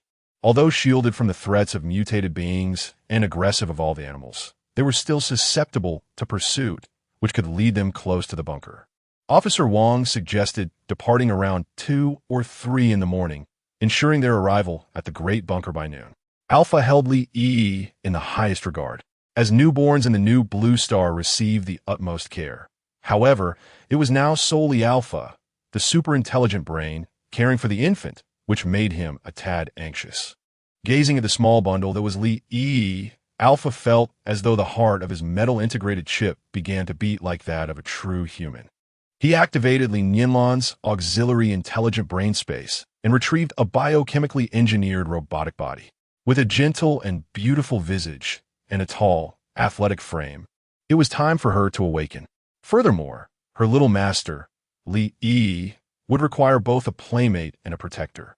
The unification of the manufacturing chamber completed the fusion of the biochemical robot with the intelligent brain. The first biochemical robot was configured as a sprightly, somewhat reckless, and loquacious boy. Setting out in the early morning, they encountered numerous challenges along the way. When passing by the granary, Li Nianlan ventured alone to gather the stored food into a wristband, while rallying Officer Wong and the newly formed guard team to collect various usable items from the town. Eventually, their vehicle ran out of fuel, prompting Li Nianlan to procure another truck and organize a vehicle exchange. As the midday sun blazed fiercely, the large truck finally arrived at the bunker. Qi Hongji, the only man left behind at home, was taken aback by the sudden influx of people, prompting him to hurriedly usher several women into the bunker and seal the door. Zhang Haoshuan knocked on the door using their coded signal, and only then did Qi Hongji apprehensively open it. Upon understanding the situation, Qi Hongji found himself in a quandary with so many individuals. The existing conditions of the bunker could not accommodate them. Moreover, they lacked sufficient provisions. Chapter 37. The beginning is always difficult. Such a multitude posed challenges not only in terms of sustenance, but also in terms of shelter.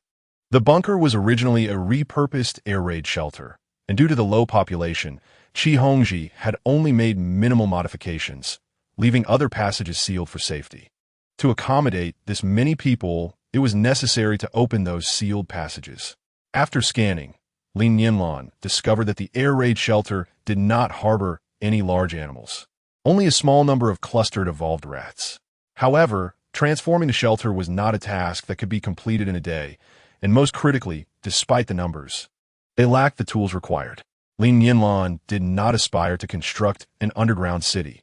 Her intention was merely to temporarily convert the air raid shelter into living quarters, as she envisioned building a true city. Alas, if only Ji Inhe could be found, he would undoubtedly provide a wealth of valuable insights. Li Nianlan turned to Officer Wong and said, "Officer Wong, I am not a saint. I will not provide living supplies to so many people without compensation. Furthermore, constructing a city necessitates the collective effort of many. You must organize everyone. Communal living requires order, and those who fail to adhere to it must be expelled from my city."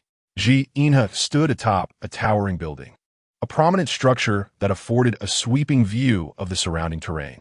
He gazed at a robust-looking man and inquired, "How many people remain here?" Ji Inhe was an interstellar explorer who had previously commanded a fleet in the exploration of uncharted galaxies. In his worldview, strength defined leadership and authority, and this man was evidently among the strongest of the group. The man, Dong Pan, 33 years of age, had recently resigned from a well-paying job in a major city, where the competition was fierce and the cost of living high. With a dry voice and a bitter smile, he replied, "There were originally 18 of us, but just now 2 individuals jumped off the building." Ji Inhe had observed the mutated creatures feasting on the bodies below when he ascended. These creatures had watched him intently for a moment, but their instinct for danger was evidently far superior to that of the mutated humans. Upon Ji Inhe merely releasing a fraction of his formidable aura, the creatures had scurried away in fear. "I believe this place is safer than others," Ji Inhe stated.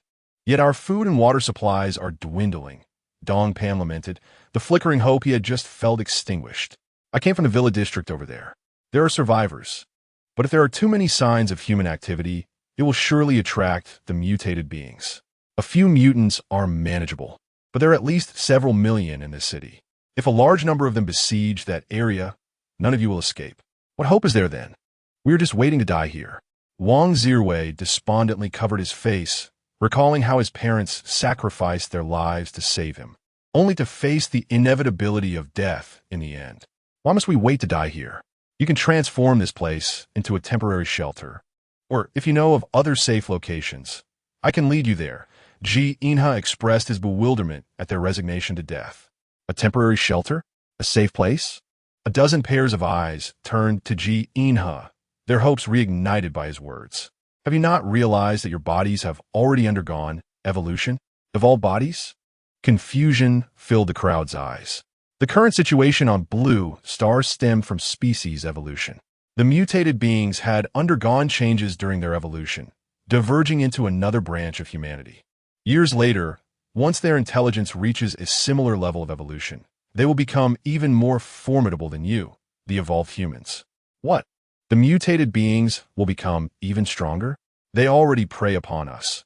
If they grow stronger, we will have no chance of survival. How can we transform this place into a temporary shelter? Dongpan pondered thoughtfully. You may cultivate the land here and grow food, as long as you remain 15 meters above the ground. The current mutants will not be able to detect your presence. However, merely hiding will not benefit your evolution. Survival of the fittest is the law of the universe. Only through continuous evolution in the struggle against the mutants can you hope to survive, Ji Inha stated plainly. Are you suggesting that we descend and confront the mutants? Dongpan inquired, testing the waters. I mean, you must find your own means of survival, Ji Inha replied. Wait, what is that place? Ji Inha's expression shifted as he pointed southeast.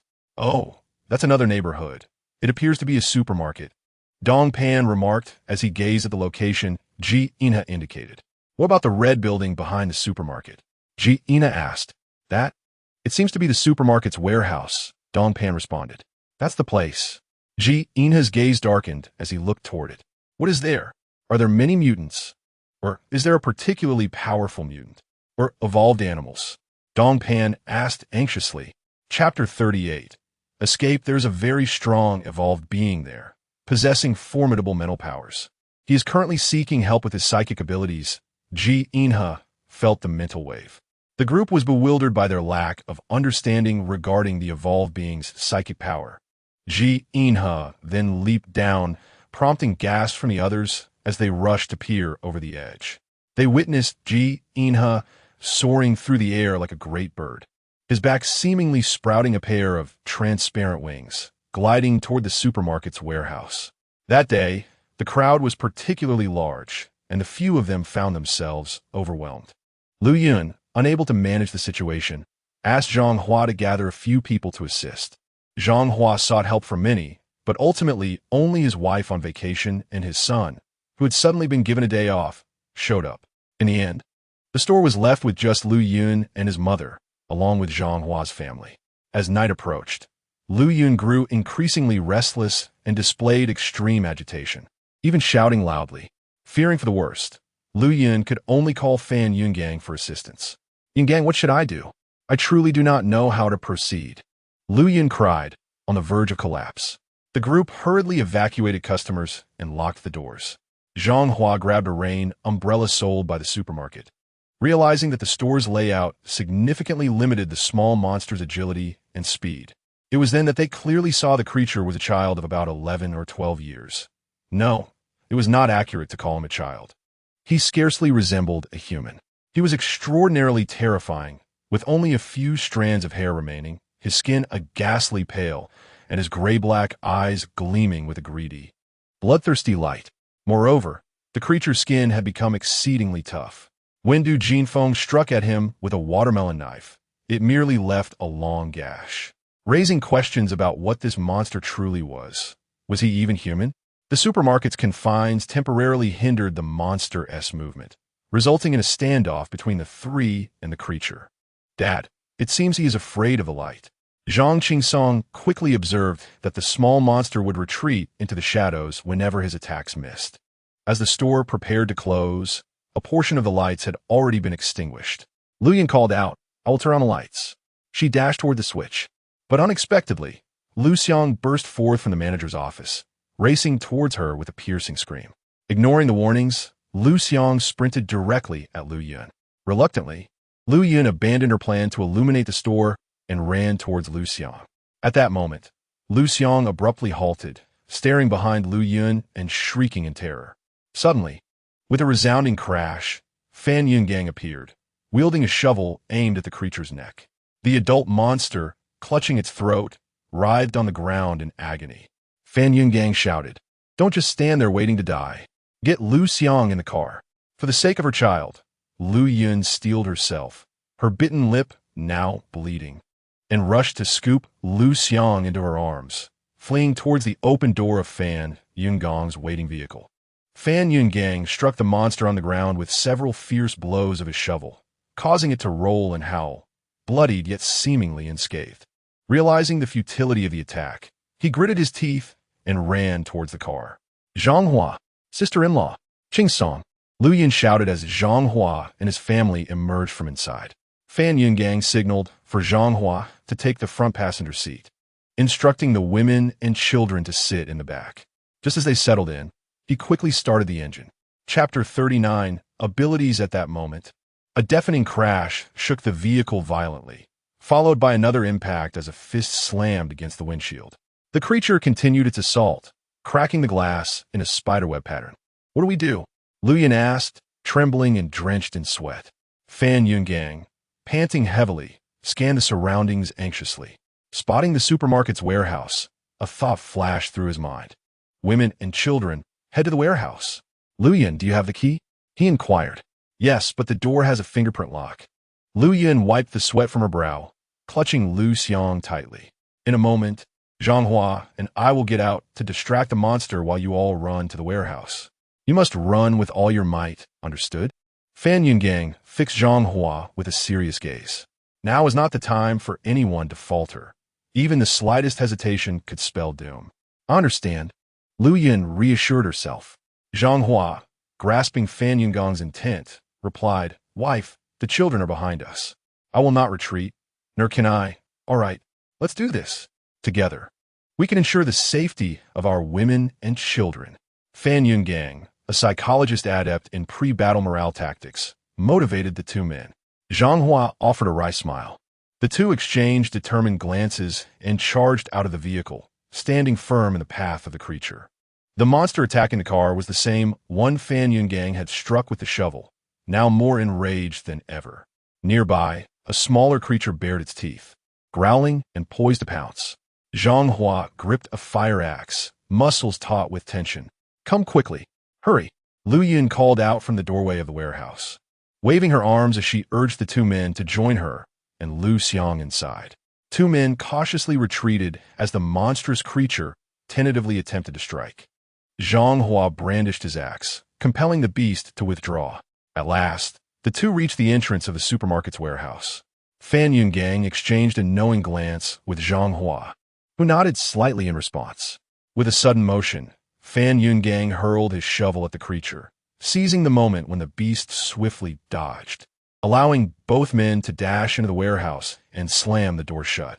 Previously, the warehouse doors had been pried open by thieves on several occasions, prompting Lu Yun to replace them with sturdy iron doors and install surveillance cameras. Little did they know, this precaution would prove invaluable in their current predicament. Outside, the creature pounded relentlessly against the door, while within, the warehouse boasted no windows. The monster circled the premises, howling intermittently until it eventually fell silent. Zhang Hua activated his phone's flashlight and located an emergency lantern on a shelf. Fan Yungang opened his phone to peruse the news, which required no searching. The headlines were dominated by reports of similar creatures nationwide and globally. There was no safe city left. The government urged citizens to flee densely populated areas. Humanity had become accustomed to such a massive communal existence. Where could one escape to? Lu Yun's phone, connected to the surveillance system, displayed a chilling scene. The same adult monster was seen gnawing on a person in the street, who, whether alive or dead, exhibited twitching limbs. Overcome with nausea, Lu Yun could not restrain herself any longer. The group hesitated to venture outside, but fortunately, the warehouse was well stocked with provisions, as it was the beginning of the season and inventory had just been replenished. To enhance their safety, Fan Yungang and Zhang Hua cleared a shelf to barricade the door. Zhang Hua directed his wife, Du Jinfeng, to spread a stack of moisture-proof mats in a relatively spacious corner, where the group sat despondently. They had not dined, yet hunger eluded them. Having concealed themselves in the warehouse for 2 days, they had gleaned extensive information about the creatures outside through their phones. It became evident that these monsters indeed feared light, prompting them to resolve to escape the following day. On the morrow, Fan Yungang and the others stood at the door, preparing to emerge. Lu Yun frowned at the surveillance monitor, exclaiming, "Wait." The screen revealed a group of individuals approaching the warehouse, led by none other than Lao Hu, a supermarket employee. Lao Hu gestured animatedly toward the warehouse, and a man nodded in acknowledgement as the group continued their advance. The warehouse, an illegal structure wedged between 2 buildings, had narrow access, preventing even larger delivery trucks from entering. Loading required the use of handcarts. Suddenly 1, 2, 3 creatures leaped through the windows, lunging at the fleeing individuals, leaving only 2 to escape onto the sunlit asphalt. The 4 adults, Fan Yungang, Lu Yun, Zhang Hua, and Du Jinfeng, silently observed the entire scene unfold, exchanging glances that conveyed the grim reality. Escape was no longer an option. They could only await rescue. Fortunately, the supermarket warehouse is well stocked with food, water, and various supplies. They can afford to wait. They remain unaware of how long they have been concealed within the warehouse. Whether a month or 3, days devoid of sunlight have caused several to lose their grasp on time. On this particular day, Lu Yun ventured to a distant corner of the warehouse for a moment of privacy.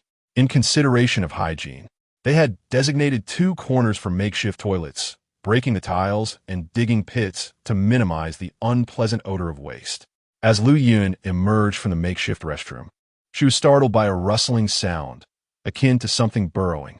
Her heart raced as she cautiously approached the source of the noise with her flashlight. To her astonishment, she discovered a 30-centimeter hole in the wall from which a creature with a pointed snout was emerging. Good heavens! It was a rat, one as large as a cat. Overcome with fright, Lu Yun let out a scream, prompting the rat to fix its piercing black eyes upon her. "What's wrong?" Fan Yun just heard the commotion and hurried towards Lu Yun. The sleeping Lu Xiang was also roused by his mother's cry, rubbing his eyes as he sat up. Chapter 40. Lu Xiang seeing Lu Yun in distress. The monstrous rat lunged at her, sinking its teeth into her back. In agony, Lu Yun cried out. Just as Fan Yun arrived, he seized the rat and hurled it to the ground, stamping on it fiercely until it squealed and fled back into its hole. Zhang Hua and his son soon joined them, while Du Jinfeng carried Lu Xiang closely behind. The sight of such a large rat hole, coupled with Fan Yun's account, left everyone astounded. To prevent further rodent encounters, the 3 men resolved to patrol every corner of the warehouse daily, sealing any suspicious openings. The wound on Lu Yun's back looked quite alarming, and lacking any medication, they knew it needed disinfecting to prevent rabies. Fan Yun resorted to using strong liquor to cleanse the wound before bandaging it with a clean towel. However, the following day, Lu Yun developed a high fever that persisted for several days, worrying Fan Yun and the others. Their attempts at physical cooling with alcohol proved futile. Clenching his teeth, Fan Yun declared, "If Lu Yun doesn't recover tonight, I will venture out to find medicine." "No, going out is tantamount to death," Zhang Hua vehemently opposed. Although the surveillance cameras had long been inoperative, the sounds of the creatures outside had never ceased. Venturing out would merely serve as an offering to the monsters. "What then? I must go out. I cannot watch her die," Fan Yun shouted, his eyes blazing with desperation. "Do not go out." Lu Yun, barely conscious, weakly interjected, "Do not go. Help me care for Lu Xiang." "Lu Yun, I cannot bear to lose you. My feelings for you have remained unchanged." Fan Yun could no longer contain his emotions, embracing Lu Yun as he wept. Unbeknownst to them, Lu Xiang lay there, drenched in cold sweat, his eyes tightly shut. With all his strength, he sent a silent plea. "Save my mother. Please, save my mother. I beg you." Ji Inha stood at the mouth of the warehouse alley, surrounded by a grim tableau of stark white bones, some perhaps human, others belonging to various creatures, all exuding a nauseating stench of decay. From the shattered, shadowy windows, grotesque, grayish heads protruded, their icy, avaricious gazes fixated upon Ji Inha. Emotionless, he stood in the sunlight, aware that a lone tiger could hardly withstand a pack of wolves. Even charging an unarmed would likely result in injury. Intellect brain, do I possess any weapons? Ji Inha inquired, recalling his combat partner, the mech suit. Upon searching, he discovered an array of weapons.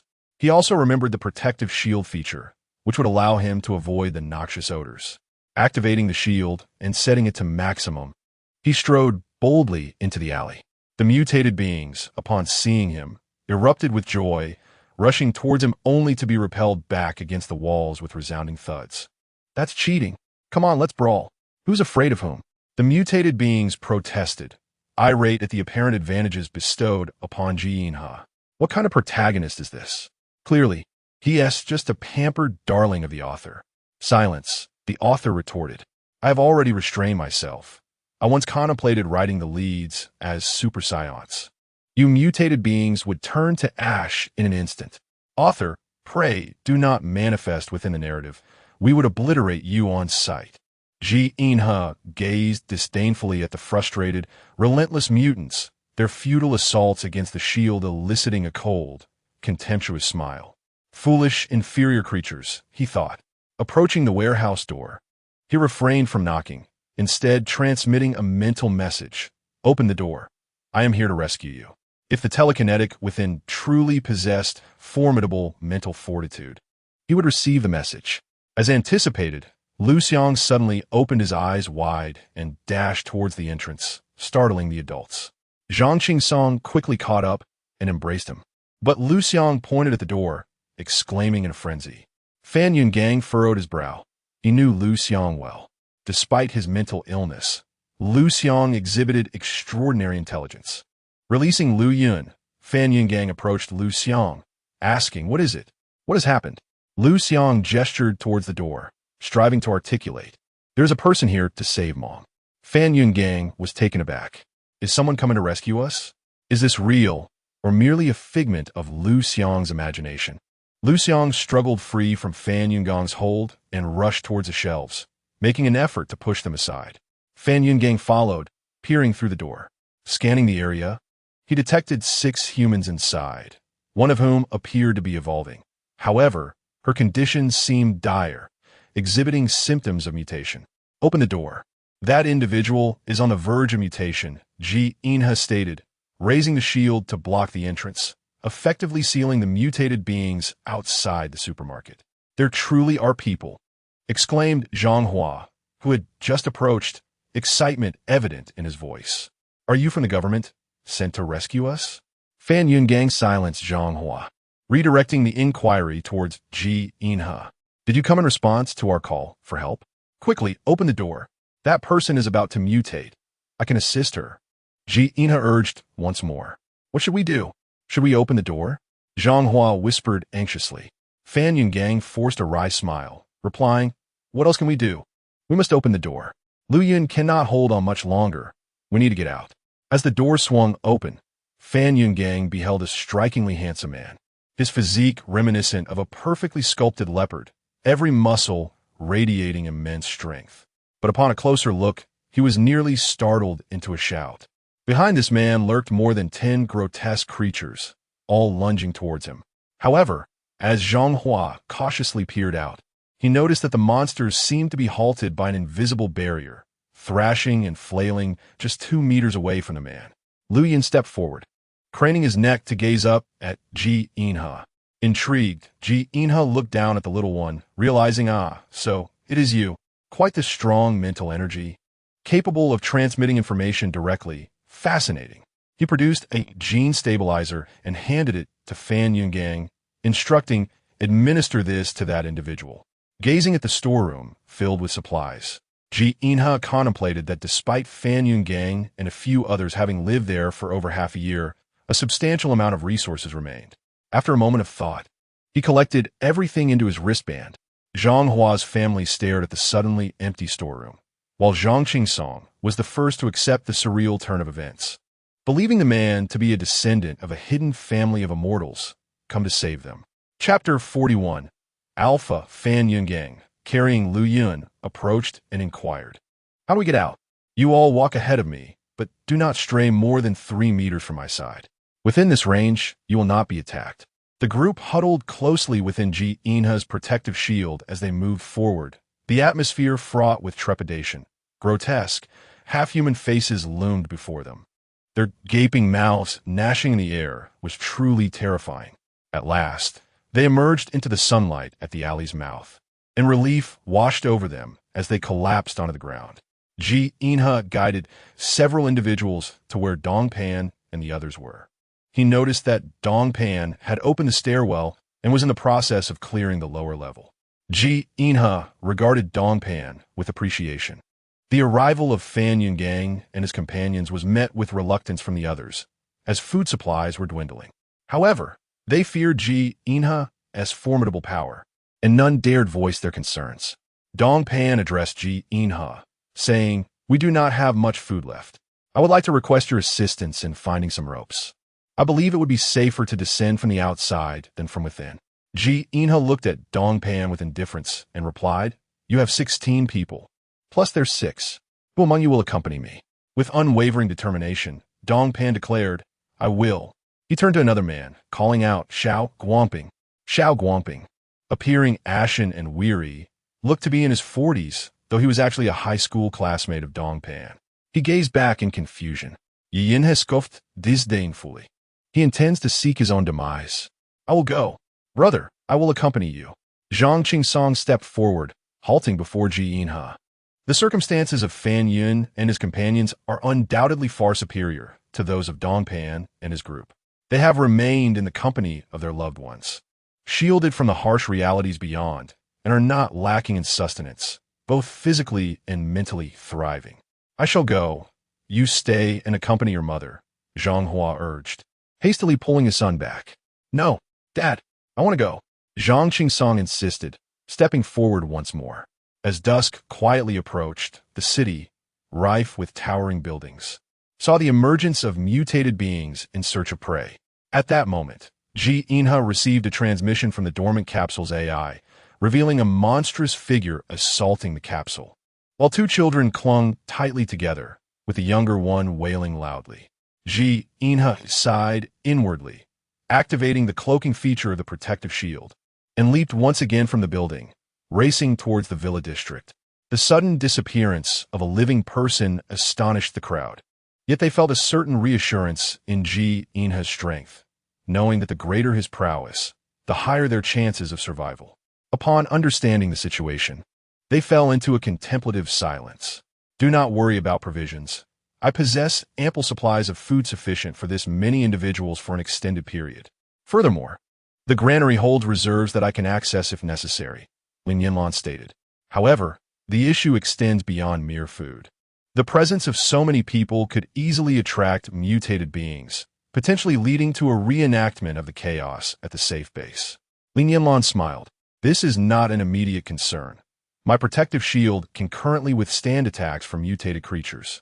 Though, should it face relentless assault, it may shatter.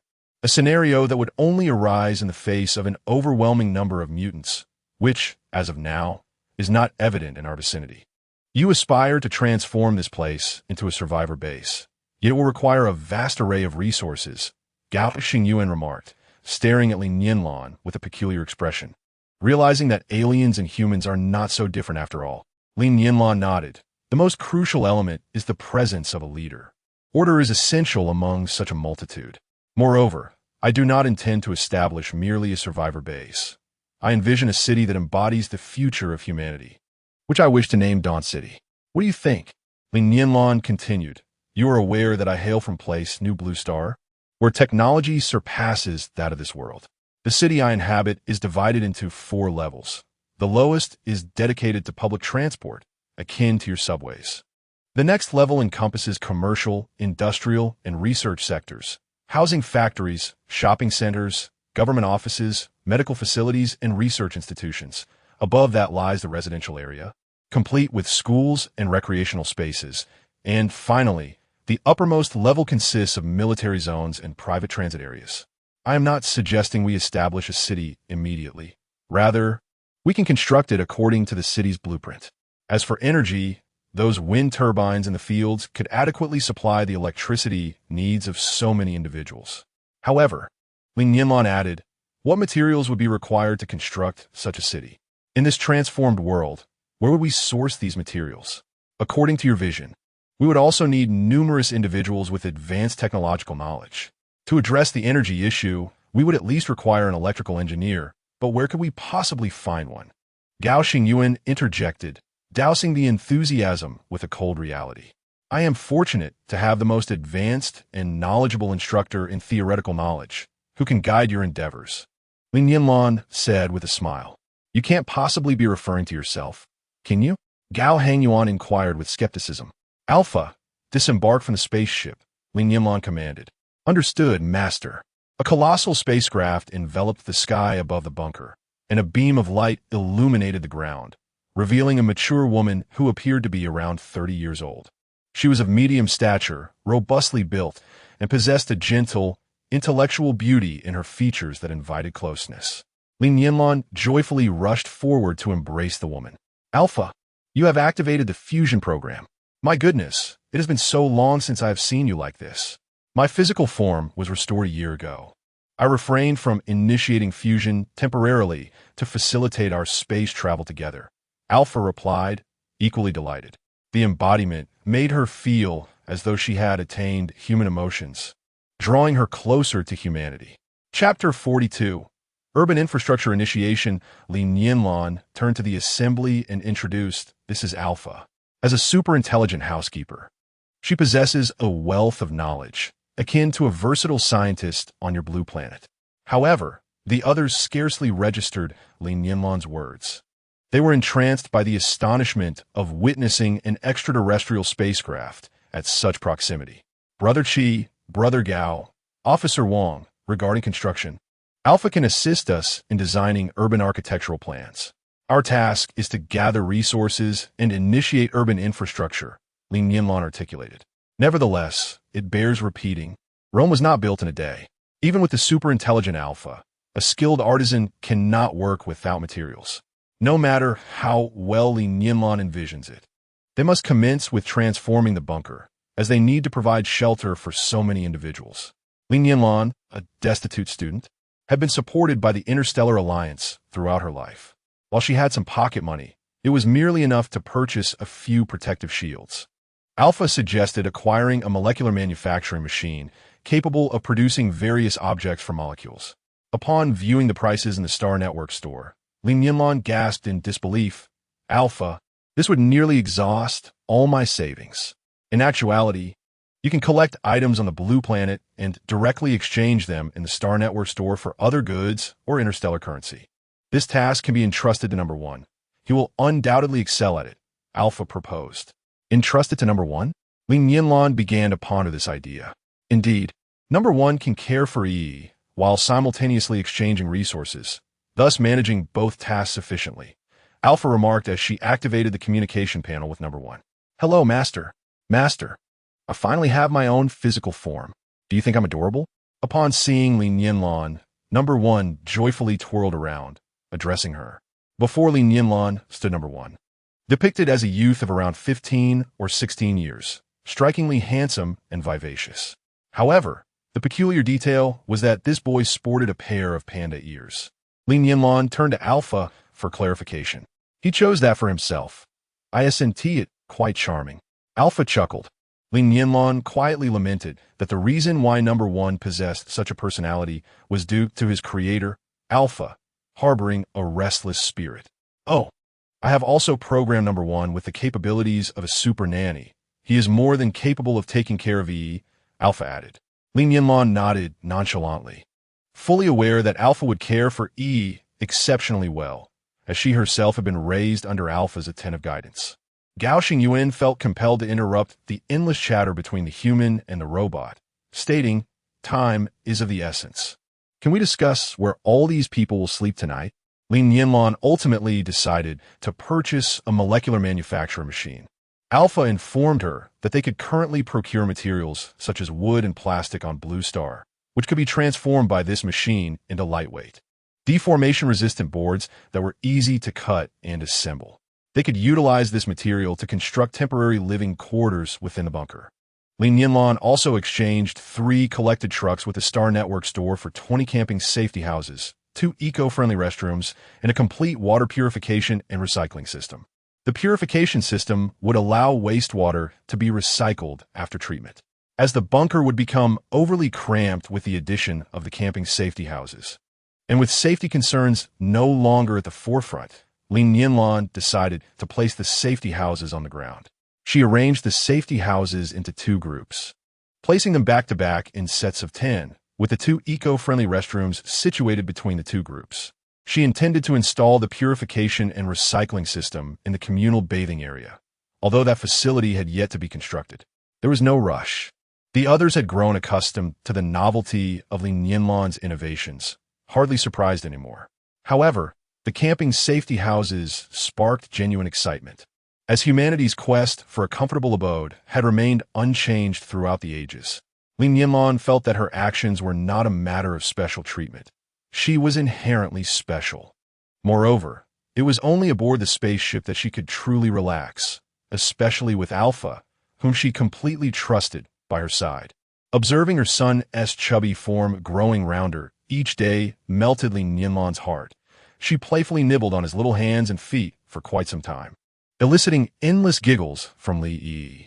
As the sun fully dipped below the horizon and the moon had yet to rise, the first night spent in the safety houses left the occupants feeling somewhat unsettled.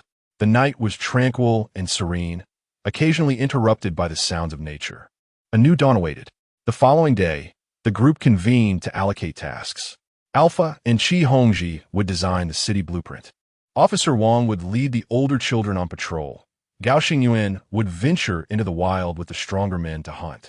Lan would gather materials for construction and living necessities alongside Zhang Haoshuan, Zhang Haoyin, Old Zhang, and Zhuang Shana, while the remainder would dedicate themselves to the city's construction. Li Nianlan, with her current interstellar currency, was able to purchase 5 intelligent brain chips and wristbands. After obtaining individual consent, she distributed these 5 brain chips and wristbands to Old Zhang, Zhuang Shanhe, Officer Wang, Gao Xingyuan, and Tianai. The draft designed by Alpha centers around a city structured around a cross-axis, featuring a layered architecture comprising an underground level and a ground level. The primary advantage of this design is its capacity for infinite expansion around the central axis, regardless of the initial area of the city. Naturally, safety considerations must take precedence in the construction of the city. However, such concerns are best left for Alpha, the intelligent brain, to ponder. Constructing a city necessitates building materials and equipment, and Old Zhang suggests that it would be prudent to gather these resources from larger cities. In addition to materials, they also require labor. Chapter 43. No money. No dreams. Qi Hongji believes they should adopt a more pragmatic approach, as the objective of constructing a city seems rather ambitious. With over 100 residents, of whom only 30% are adults, creating a secure living area framed by a bunker is still feasible. Reflecting on Li Nianlan's dwindling savings, Alpha concurs that a practical mindset is essential. After all, one cannot dream without funds. However, if the goal merely involves designing a secure living space, her involvement becomes redundant. Qi Hongji could address this alone. Thus, Alpha resolves to tackle the energy issue first. Consequently, Alpha consults Officer Wang about dismantling the wind power generation equipment in the fields, intending to salvage usable parts and exchange the unusable components for new energy devices at the star-level store. Yet, disassembling the wind turbines is no trivial task. It requires high-altitude and high-voltage work, where safety is difficult to ensure without specialized training and tools. Using the remaining interstellar currency of Li Nianlan, Alpha acquires engineering robot chips, which are then manufactured using a molecular assembler. These robots can undertake numerous advanced tasks. Alpha instructs the engineering robots to dismantle the wind turbines, Li Nianlan and her companions progress smoothly, guided by old Zhang, who is familiar with the map, to a nearby village. Upon scanning, Li Nianlan detects no signs of mutated beings or humans. Many buildings are already in ruins, making them feel like scavengers.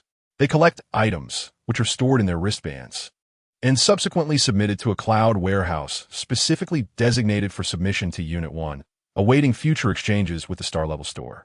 Li Nianlan realizes that they must acquire transportation and enhance their combat capabilities. Finding a vehicle is not particularly challenging, as they encounter numerous abandoned cars along the way. However, all these vehicles lack fuel. The most suitable option would be a simple flying craft. Yet even in New Blue Star, these are not inexpensive, and her remaining funds are insufficient to purchase one.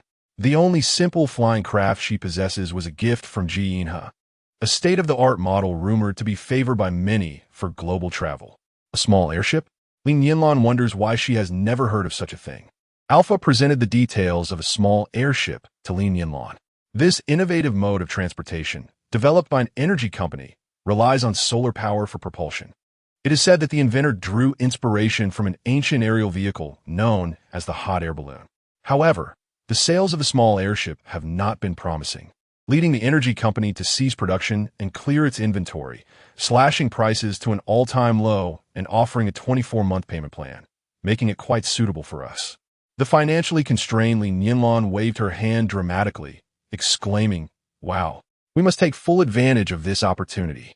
Let us purchase 10 small airships." Alpha, with a mixture of exasperation and fondness, replied, "My dear, I calculated that the resources you gathered today, after being exchanged for interstellar currency, will only suffice to acquire one small airship." Li Nianlan, puzzled, asked, "Didn't you say this item is quite affordable and available for installment payments?" Alpha patiently clarified, "That is precisely why you can afford one. Moreover, you cannot spend all your funds on transportation. You still wish to enhance their combat capabilities, do you not? That requires equipping them with weapons. Laser crossbows, laser swords, and energy guns are quite expensive. It would not be feasible to provide each individual with a complete set of weaponry. Each team must be sufficiently equipped.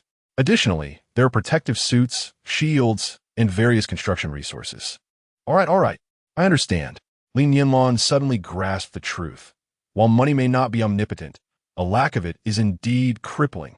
The notion that a penny saved is a penny earned is not merely a tale, but a stark reality. Li Nianlan felt a twinge of concern regarding her noble aspirations. Upon returning to the bunker, Li Nianlan discovered that Alpha had utilized a molecular fabricator to create numerous tools. To her delight, 2 engineering robots were also present, and the structures atop the bunker had been dismantled and repurposed into resources. A square foundation of 1,000 square meters had already been excavated.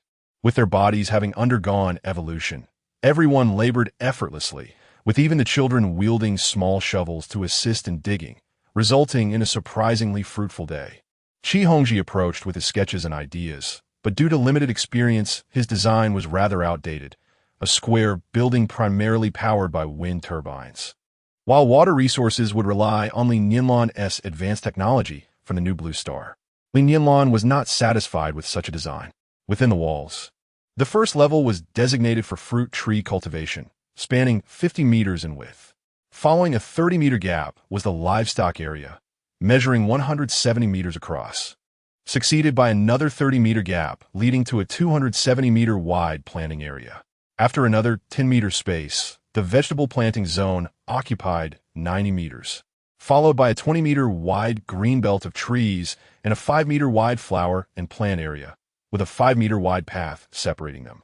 The remaining space would be dedicated to recreational and leisure activities.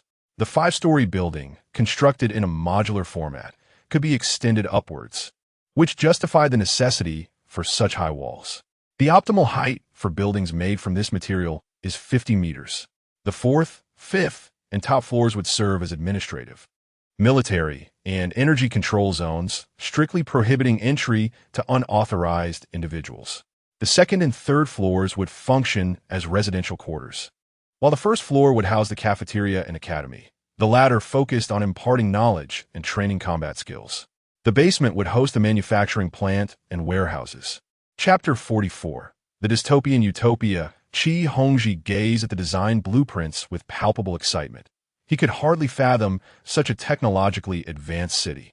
The concept of self-sufficiency in food and energy, all achievable without leaving the protective walls, which also boasted defensive capabilities, was astounding. Though the area spanned merely over 2,000 square meters, barely the size of a village, it had already begun to take the form of a utopia. Embarrassed, Qi Hongji scratched his head and chuckled ruefully. I fear I may not be of much assistance. Alpha, with an impassive expression, replied, You can serve as my assistant, guiding them in their tasks. After all, you possess fundamental architectural knowledge. Li Nianlan chuckled awkwardly and inquired, Alpha, this city is quite comparable to the capital of New Blue Star. May I ask what the budget for constructing such a place might be? Alpha quickly calculated and responded. In terms of interstellar currency, it would amount to several hundred billion. Li Nianlan nearly choked. Only several hundred billion? She could scarcely fathom even a few million or 100,000. How could she possibly construct a city? The others present, ordinary citizens, were equally bewildered by the astronomical figure. How many zeros did that even entail? Would they ever witness solar panel walls in their lifetimes? Old Zhang extended his hand, counting on his fingers repeatedly. Yet he still could not ascertain the exact number of zeros. However, you need not worry excessively about finances, Alpha reassured. Within the abandoned city, there are abundant resources. Timber, metal, and bricks can be directly decomposed into molecular energy for exchange. Items of collectible and research value can be auctioned or traded directly with interstellar shops for resources or interstellar currency. Li Nianlan suddenly recalled this crucial point in her moment of panic. This was Blue Star, where resources were readily available. They could organize teams to gather materials. As resources from extraterrestrial planets were consistently in high demand within the Interstellar Alliance.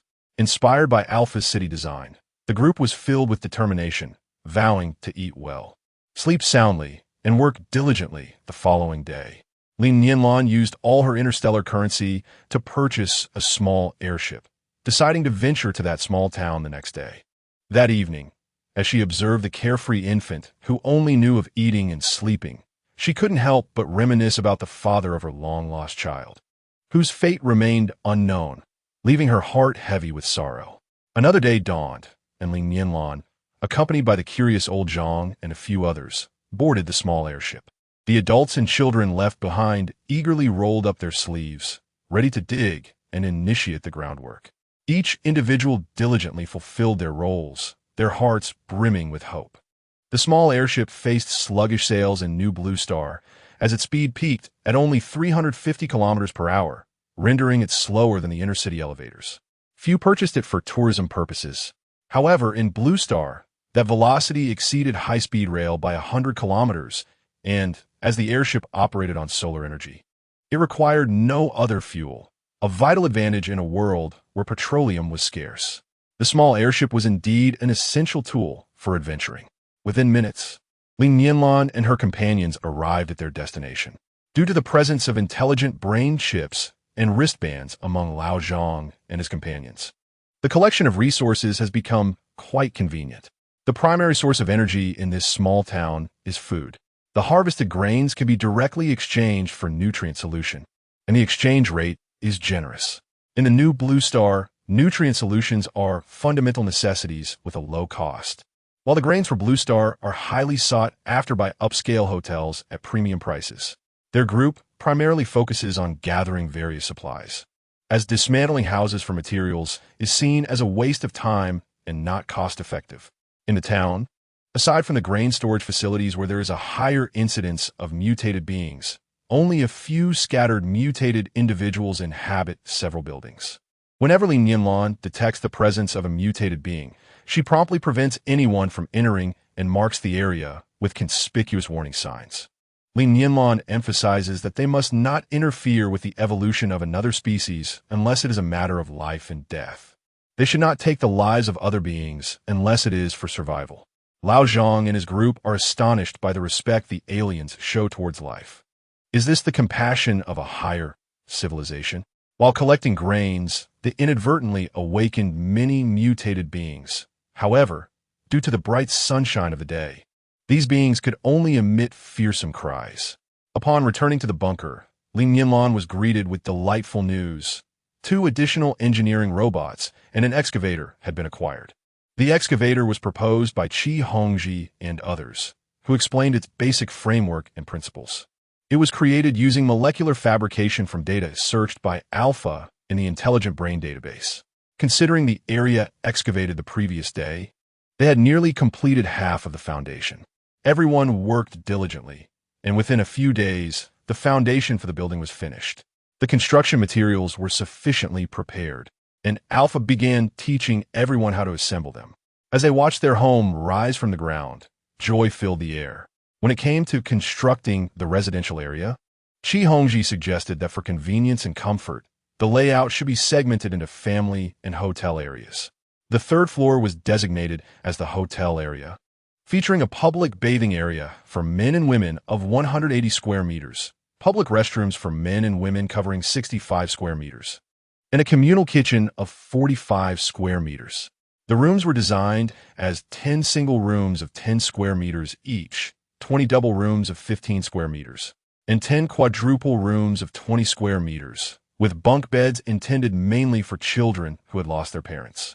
The 2nd floor was to be constructed as family suites, with layouts of 55 square meters consisting of 2 bedrooms, a living room, a bathroom, and a kitchen, as well as 65 square meters for 3 bedrooms, a living room, a bathroom, and a kitchen. The 4th floor was designated for administrative purposes, including 10 dormitory rooms of 15 square meters each, with bunk beds and wardrobes to accommodate 4 individuals. Additionally, the 4th floor would have a 120 square meter area for men's and women's washing facilities, a 20 square meter restroom for both genders, and a relaxation area of approximately 30 square meters, along with office spaces. The 5th floor was to be completely secured. If Li Nianlan wished to reside there, a separate dwelling could be constructed for her. After contemplating, Li Nianlan declined the offer. She currently does not require accommodation. The spaceship is safer than any other place. However, as Li Yi grows older, an activity room will inevitably be needed, a matter to be addressed at a later time. Comfortable housing is within reach, and the collective spirit is high. The city walls are steadily rising, and the designs for water and electricity are progressively improving. A small security zone has been established on the plane, destined to one day transform into a city. Chapter 45. Where is safe? There must be something within that captivates their interest. Otherwise, those mutated beings would not incessantly pound on that object. What could it be? From the rooftop of the villa, Zhao Ziyan observed through binoculars a rectangular metallic item approximately 2 meters long within a villa that had lost a wall. 2 mutated beings were incessantly flipping and striking the object, attempting to open it, yet the robust metallic form remained unchanged. Chu Hongmei approached, visibly annoyed, and snatched the binoculars from Zhao Ziyan. He lifted her hand, positioning the binoculars before her eyes, exclaiming with fervor, "Look, there is a man over there." At that moment, Chu Hongmei also spotted a man who was tossing one of the mutated beings, as if throwing a ball. Although the 2 mutated beings rolled adeptly on the ground to evade him, seeking refuge in the shadow of a wall, the evening sunlight, though not very strong, revealed their skins severely scorched in several places. Suddenly, the sound of hurried footsteps approached. Before Chu Hongmei could react, Zhao Ziyan had reclaimed the binoculars, raising them to his eyes while brandishing a small mirror he had procured from somewhere, reflecting light towards the man. The distance to Zhao's villa was quite significant, and the reflected light was no longer bright. Zhao Ziyan feared the man might not perceive his signal, yet he quickly noticed the man's keen awareness. As soon as the light flickered against the wall, the man's gaze pierced through like a sword. Ji Inhe directed his attention towards the source of light and commanded, "Scan that area." A reconnaissance robot swiftly darted towards Zhao's villa. Zhao Ziyan knew the man must have detected him and waved excitedly. Ji Inhe saw 2 young teenagers running towards them, carrying a cryogenic pod. As the sun set, more mutated beings began to awaken, their cold eyes lurking in the shadows. Tracking Ji Inha. With unwavering focus, Ji Inha marched forward. This scene effectively deterred other mutated beings from making a move, although they feared the weapon emitting a white light. They were reluctant to abandon their potential meal, trailing closely behind Ji Inha. As Ji Inha drew nearer, Zhao Ziyan could not restrain himself from shouting, "Hurry, hurry! It's getting dark. Come to my home. It's safe." After calling out, he dashed down to open the door. Just as Zhao Ziyan secured the basement door, a series of loud thuds echoed as something collided with it. Ji Inha stood in the basement of Zhao's home, where there was light, and the children before him appeared relatively clean. What to do? Surely, they wouldn't keep banging incessantly, would they? Chu Hongmei anxiously remarked that although the door was quite sturdy, she was uncertain if it could withstand the relentless impacts. A few smaller children had already cowered in the corner, too frightened to make a sound. Ji Inha set down the dormant pod in his hands and coldly instructed, "Stand back." Zhao Ziyan and Chu Hongmei observed as Ji Inha produced a disc, roughly the size of a cup lid, and approached the door. Gently, he pressed the disc against the door, which emanated a soft, azure glow. Outside, the anguished wails of the mutants rose and fell, soon transforming into desperate screams. "What is that thing?" Zhao Ziyan asked curiously. "A lightning emitter capable of discharging 200 volts, Ji Inha replied as he walked towards the dormant pod, lightly tapping it to open the door. He then pulled out two small, terrified children. As Fong Tianlei emerged, he stretched out his little arms, pouting in a pitiful manner, and said, "Uncle, hug me, I'm scared." Ji Inha, visibly disdainful, tossed Fong Tianlei onto the ground. Undeterred, the boy clung tightly to Ji Inha's leg, attempting to climb into his embrace. Fong Tianlin had no choice but to wrap his arms around his younger brother from behind, soothingly saying, "Be good, Lei, don't fuss." Watching the two children, Chu Hongmei silently exhaled in relief. She was genuinely afraid that such a powerful individual might turn out to be malevolent. After all, she was slightly older and not as naive as Zhao Ziyan, who acted without thinking. They were all minors, lacking the means for self-defense. If this man sought to seize their provisions and cast them out, they would be powerless to resist. "Are you a soldier, big brother? Were you sent to rescue us? You're incredible. You drove away those mutants in no time." Zhao Ziyan exclaimed excitedly, almost idolizing Ji Inha. Noticing the room filled with children, Ji Inha asked, "Have you all been here alone?" Chu Hongmei nodded sadly, replying, "We are fortunate to have survived this long. However, our food supplies are dwindling. Are you part of the government's rescue team? This place is safer than others. What about the central hospital? My mother and brother are there," Zhao Ziyan urgently inquired. He quickly followed up with, "What about the others outside? Why has no one come to rescue us? There are so many mutants here. The network is long gone, and we are unaware of the situation outside. We dare not venture out." Hongmei said there are far more mutants outside than here. "I have been to the villa area, but I saw no one in the city. The streets are littered with abandoned vehicles, and I am too afraid to go far. Big brother, could you help me find my mother?" Ji Inha regarded Zhao Ziyan, realizing that finding someone was not difficult.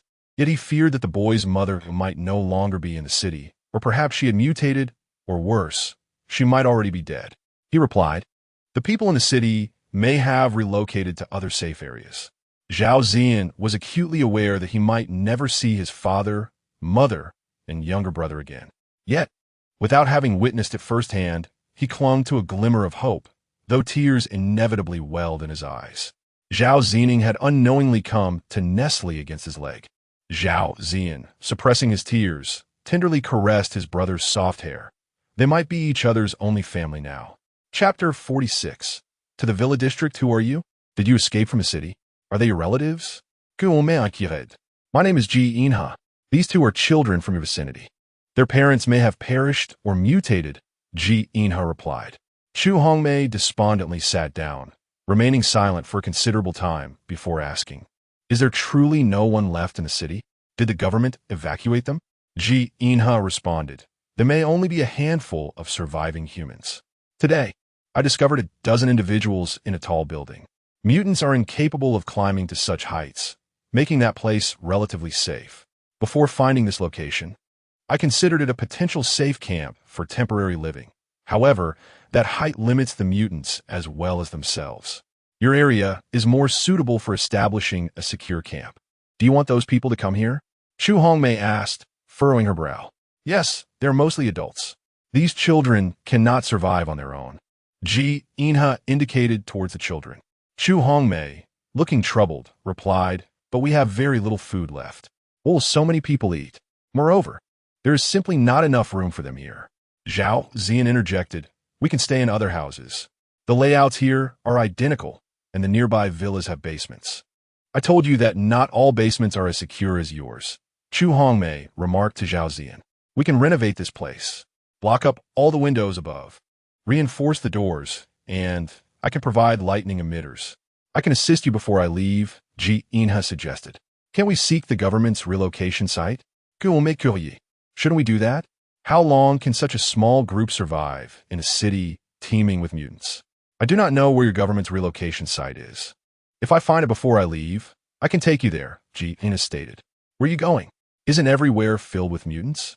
Zhao Zian asked. As dawn broke, Ji Inha's figure was still nowhere to be seen. Dong Pan gritted his teeth, resolved to clear a path, remembering Ji Inha's words that to survive, one must venture out. He is coming. He is coming. The girl by Zitong, who had been standing by the window, joyfully shouted as she spotted Ji Inha sprinting towards them. A group of disheartened individuals rushed to the window. Ji Inha leaped effortlessly over 10 meters, and although they had witnessed it once before, they were still astonished by his prowess. Before long, the superhero they admired, Ji Inha, climbed up and briefly recounted the events of the previous day, explaining that the villa district, once redeveloped, would be more suitable for establishing a survival camp, and asked if they were willing to relocate there. Fan Yungang and his companions were among the first to express their willingness to depart, followed by Dongpan and his group. The remaining individuals, initially hesitant, were swayed by the sight of so many preparing to leave and likewise declared their intent to join. However, the city was a labyrinth of towering buildings, with numerous locations susceptible to ambushes by mutated beings. Someone suggested searching for vehicles, reasoning that among the many abandoned cars, at least one or two might still be operational. This proposal was swiftly dismissed by Fan Yungang. While there may be drivable cars, the roads were far from clear and the current conditions were uncertain. Should they encounter impassable routes alongside the emergence of mutated beings, ensuring everyone's safety would be exceedingly difficult. Several suggestions fell flat, and all eyes turned to Ji Inha. Ji Inha spoke slowly, advocating for travel on foot. Many roads were obstructed by derelict vehicles, making walking a more prudent choice. Yet, concerns arose about the possibility of mutated beings launching surprise attacks. After all, Ji Inha recounted witnessing mutations lurking beneath vehicles, springing forth to strike. Fear lingered among the group, who had evaded confrontation with mutated beings for so long. As long as we remain silent and do not provoke them, we should be fine. Furthermore, I shall provide you with some weapons. These creatures are not insurmountable, as they possess vulnerabilities, Ji Inha reassured them. What about the supplies and food? How will we transport such a large quantity? Another voice inquired. Fan Yungang and Zhang Hua exchanged peculiar glances with Ji Inha, but remained silent. I will carry them, Ji Inha declared, utilizing his wristband to absorb all the resources, including the concrete slabs. He then inquired, is there anything else? The group marveled at his seemingly magical abilities. Dongpan quickly interjected. Yesterday, we scavenged 3 floors, each containing supplies. Ji Inha collected all the provisions. Even Ji Inha could only descend with one person at a time. Transporting the entire group required considerable effort from him. Awaiting below was Zhao Zian, who had volunteered to accompany Ji Inha.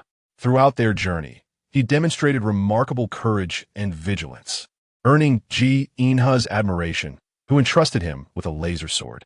The others recognized Zhao Zian and expressed their gratitude, knowing they would soon reside in his home. Zhang Qingsong, of similar age to Zhao Zian, noticed him leading the way and eagerly positioned himself ahead. Ji Inha observed Zhang Qingsong's agility and speed, noting his evolutionary advancement over the others, and thus gifted him an energy gun, instructing him on its usage while emphasizing its formidable power, ideal for long-range attacks and providing cover for teammates. Lu Yun, however, refused to allow Fan Yungang to carry her and insisted on being carried by Lu Xiang instead. Zhang Hua offered to shoulder Lu Yun's burden. Unexpectedly, Ji Inha approached and lifted Lu Xiang. Fan Yungang quietly reassured Lu Yun, "Now you can rest easy." Ji Inha regarded Lu Xiang's expressionless face and instructed, "Release your mental energy and sense all potential dangers. You are capable of this." Feeling valued and trusted, Lu Xiang solemnly nodded, her small face set in determination. Due to the presence of the formidable Ji Inha and his team, who served as a source of fortification, the group, despite facing numerous frights, encountered no real danger and arrived safely at the villa district. Upon discovering the availability of water and solar generators, they rejoiced heartily. Ji Inha produced some provisions, ensuring that everyone was sufficiently nourished for their tasks. Although the villa district appeared promising and the basement offered security, it was insufficient to accommodate their large number. They resolved to renovate the Zhao family villa to enhance its defenses. Chapter 47. Departure for Safety. They decided to barricade all the windows, aware that their large group might attract the attention of mutated beings during their journey. As night fell, uncertainty loomed over whether these creatures would pursue them, while others reinforced the windows and sought ways to secure the main entrance. Ji Inha explored the upper floors, installing 2 protective shields on the rooftop. Zhao Ziyan and Zhang Qingsong followed closely. Curiosity piqued as they observed Ji Inha place one metallic sphere atop the water tank and another on the wall above the main entrance. "What is that?" Zhao Ziyan inquired, unable to contain his curiosity. The two youths were perplexed by Ji Inha's actions. Zhao Ziyan continued, "I often venture out alone in search of food or to see if I might encounter others. I have had skirmishes with several mutated beings, but their skin is remarkably tough. The arrows from my crossbow inflicted minimal damage. Eventually, I discovered their weakness lay in their eyes. Striking there could yield significant harm." Ji Inha smiled appreciatively at Zhao Ziyan. Zhang Qingsong scratched his head, somewhat sheepishly admitting, "I am not quite sure why my speed and reflexes have improved. Perhaps it is a result of my instinctive reactions during encounters with the mutated beings." Ji Inha nodded, saying, "I can teach you combat skills. Let us venture out together tomorrow. Practical experience is the best training." "Are you afraid of fighting the mutated beings?" "Not afraid. Not afraid," they chorused in unison. "Ji Gu, are you a soldier?" Zhao Ziyan asked, his eyes gleaming with interest. Ji Inha shook his head, replying, "Let us go downstairs." He retrieved a bed stored within his bracelet. After some discussion, it was decided that the women and children would take refuge in the basement, while the men would occupy the 2nd and 3rd floors. The following day, they aimed to clear the nearest villas, eliminating any dark corners where the mutated beings could hide, ensuring safe daytime activities in the vicinity. They also planned to search for usable vehicles, as the radios within might still function and could provide information from the government regarding survival bases. Several hundred kilometers away, on the vast grasslands, a newly constructed building stood at only 2 stories high due to a lack of materials. Nearby wind turbines had been dismantled and exchanged, and all other tradable resources had been exchanged for construction materials. In truth, Li Nianlan possessed a substantial amount of food. However, the exchange rate for food to building materials was disproportionately low, rendering it an unfavorable trade. The true value of the food could only be realized through conversion to nutritional liquids. The foundational framework has now been constructed, and the defense system has been installed. There is no issue with the absence of guards during the day. Why don't we send a team to the nearby village devoid of mutated beings to dismantle some houses? The concrete bricks we salvage can be exchanged for materials to pave the roads. Gao Xingyuan suggested. Indeed, and we also need to establish a breeding farm for livestock. Didn't Li Nianlan mention that the surface of the breeding ground must be made from sufficiently sturdy materials? This way, the evolved pigs, rabbits, and such won't be able to escape, Ti and I added. Li Nianlan sighed while resting her forehead in her hand, remarking, "Dismantling houses is quite labor-intensive." Old Zhang proposed, "We could venture further afield, perhaps to Haicheng. There must be plenty of resources there." "No, with abundant resources come numerous mutated beings." Qi Hongji objected to the risk. "For the time being, the two-story structure they have is adequate." Haicheng. Li Nianlan recalled the last location information transmitted by Ji Inhe, which was indeed there. She decided they should investigate the area. She couldn't believe Ji Inhe had perished, as his spacecraft was far more advanced than hers. "I think we should head to Haicheng," Li Nianlan declared. "First, we can gather supplies. Second, we might encounter survivors. Third, we can obtain some information. As for safety concerns, if we can't fight, we can still flee. The building materials acquired from dismantling houses are insufficient to construct even 2 square meters. With that time and effort, we might as well cultivate crops or capture animals." At dawn, the airship set off with everyone aboard. 2 hours later, they arrived at the city center of Haicheng. "Is this the place, Alpha?" Li Nianlan inquired, gazing at the holographic image of the collapsed buildings. "Yes, the coordinates last transmitted by Ashura indeed pinpoint this location," Alpha affirmed, indicating a circular shadow beneath the holographic image of the building. As an intelligent core, Alpha could communicate directly with Li Nianlan through radio waves. However, to help Gao Xingyuan and the others acclimate to Alpha's presence, ensuring they didn't perceive Li Nianlan as a rambling lunatic, she allowed Alpha to manifest as a holographic image before them.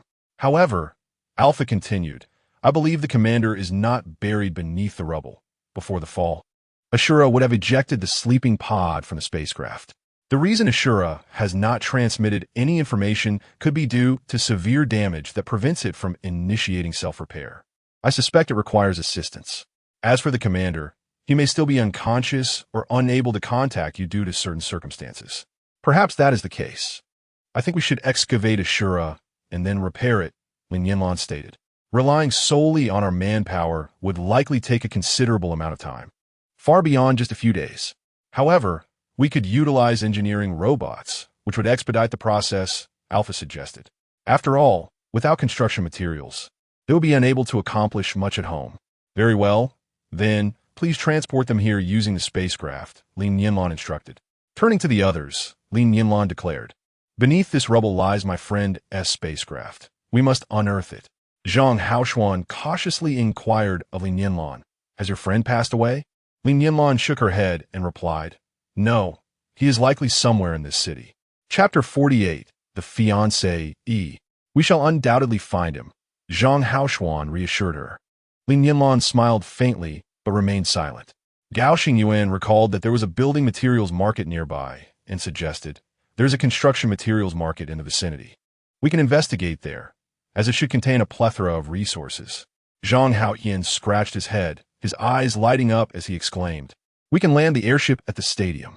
There is ample open space for docking, and given its vastness, it is unlikely to be occupied by mutants." After contemplating for a moment, Gao Xingyuan added, "We could also land the airship on the rooftop of a tall building. That would be even safer."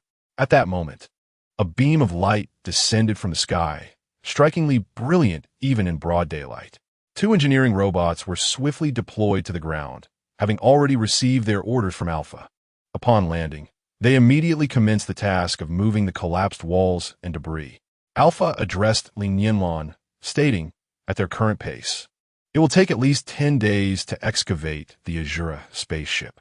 To expedite the process, we could utilize an energy cannon to shatter the top layers, which would significantly enhance our digging speed. We might be able to extract the ship before our departure. However, using the energy cannon would create considerable noise and vibrations, potentially damaging the surrounding structures." Li Nianlan, undeterred, unleashed her mental power to sense the nearby environment. After a brief moment, she opened her eyes and said, "There are no surviving humans in this vicinity, Alpha. We shall head to the building materials market shortly, and I want you to use the energy cannon. I do not wish to squander too much time. If Ji Inhe is not aboard the ship, I need to search every corner of the city. I must ascertain whether he is alive or dead. Of course, I refuse to believe he could have perished so easily. After all, He is a starship commander. With a gentle pat on Li Nianlan's head, Alpha responded, "Leave it to me. I too do not believe that Azura is so inept." It is said that he traversed 100,000 light-years through asteroid fields while carrying a commander. At that moment, Li Nianlan felt a wave of unease and anxiety wash over her. Taking a deep breath, she smiled at Alpha before elevating the airship, deciding to search for a taller building. The skyscrapers of Haichang were few, and soon enough, Li Nianlan and her companions identified a suitable location. After securing their position, they navigated the airship towards the building materials market. The market was desolate and devoid of life, with many steel materials rusted from exposure to the sun and rain. Fortunately, these conditions did not affect their exchange value. They quickly cleared one warehouse after another. Suddenly, the exuberant voice of robot number 1 rang in Li Nianlan's ears. "Wow, this is worth a fortune. Oh, this one too." Annoyed, Li Nianlan ordered, "Silence, number 1.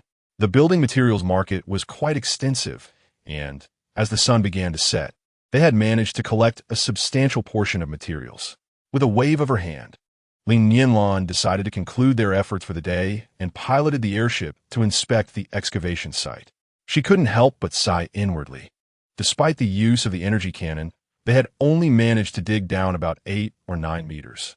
It seemed unlikely they would unearth the Azura within 3 days.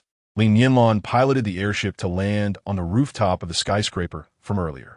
After scanning several floors and detecting no danger, everyone disembarked and gazed down at the city.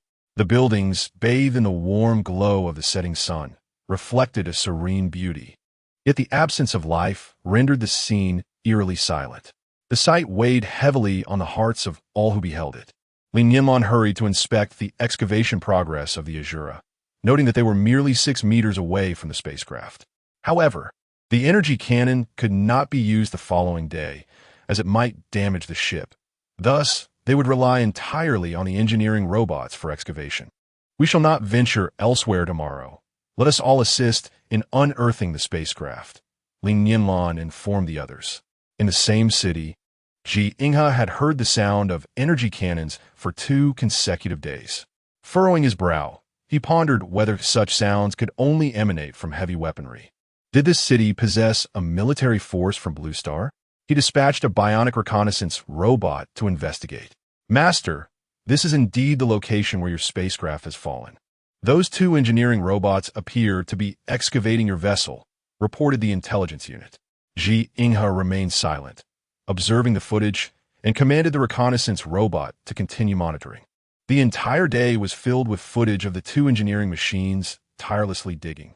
By evening, the reconnaissance robot finally transmitted a different scene, revealing the presence of 7 or 8 individuals. Ji Inghe's gaze fixated on a girl among them. Her silhouette and features felt hauntingly familiar, as if the blurred figure in his mind had suddenly come into sharp focus.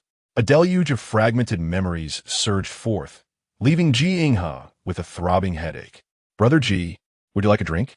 Bai Zitong ascended to the rooftop with a bottle of beverage. Having meticulously groomed her hair before the mirror and bitten her lips to enhance their allure. What girl would not be moved by the thought of a hero descending from the rainbow to rescue her? Thus, the typically proud Bai Zitong made her first overture toward the man. "Thank you," Ji Inghe replied coolly. It had been many years since New Blue Star had such chemically synthesized, nutritionally devoid drinks, and he held little interest in such things. "Brother Ji, may I accompany you tomorrow? I am not afraid of the mutants. I can fight alongside you," Bai Zitong implored, hoping to win over the heart of the man before her.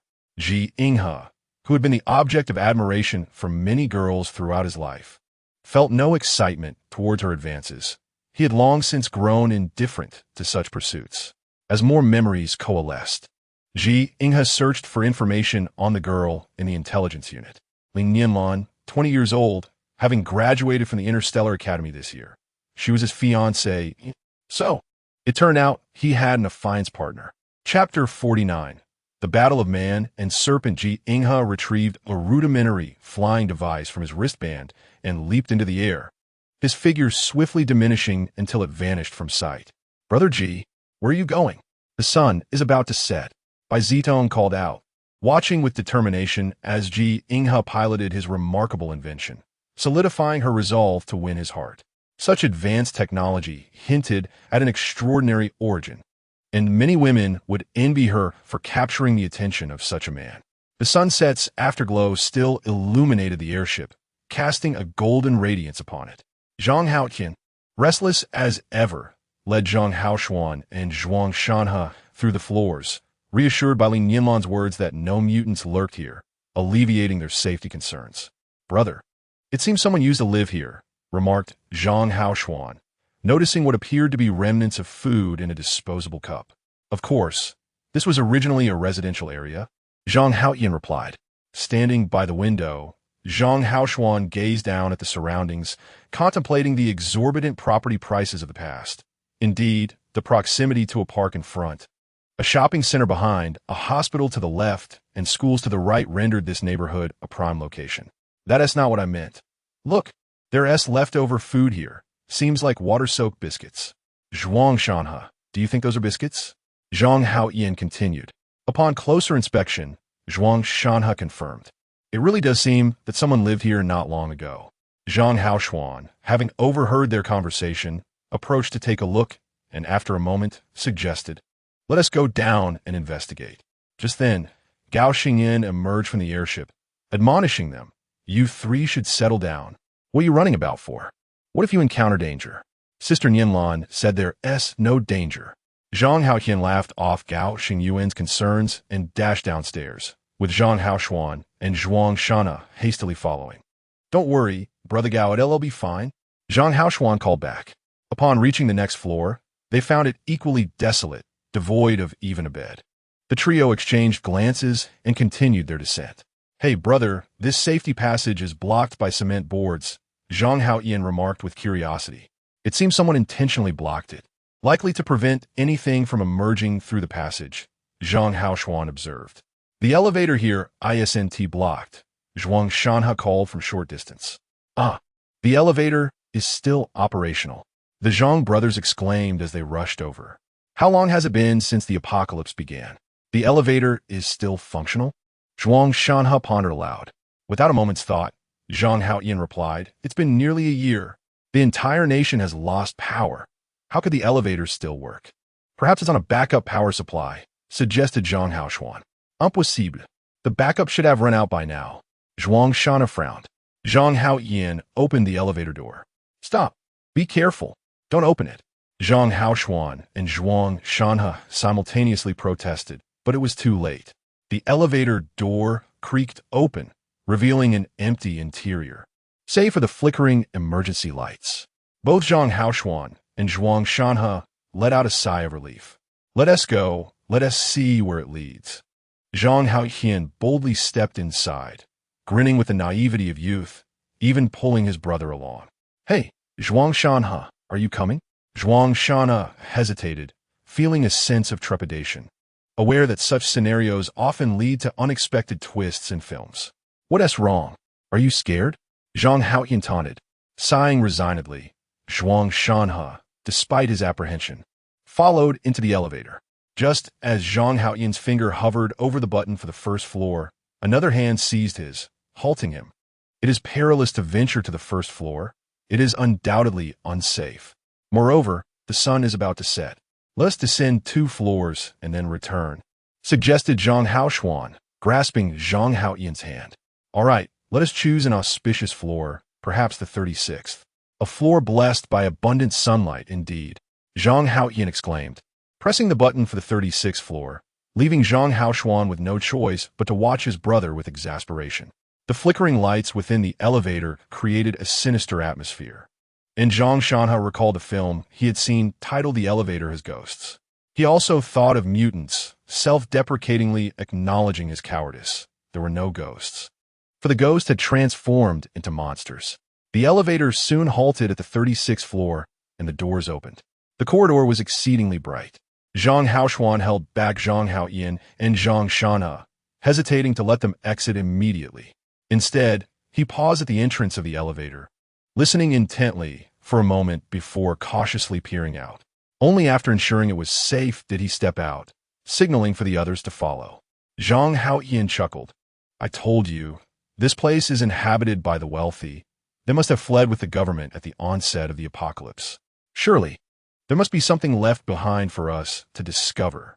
He pushed against the door, finding it locked, and took out a laser sword given to him by Li Nianlan to slice through the door lock, which yielded effortlessly. As he entered, he found himself in a brightly lit hall, even more luminous than the corridor.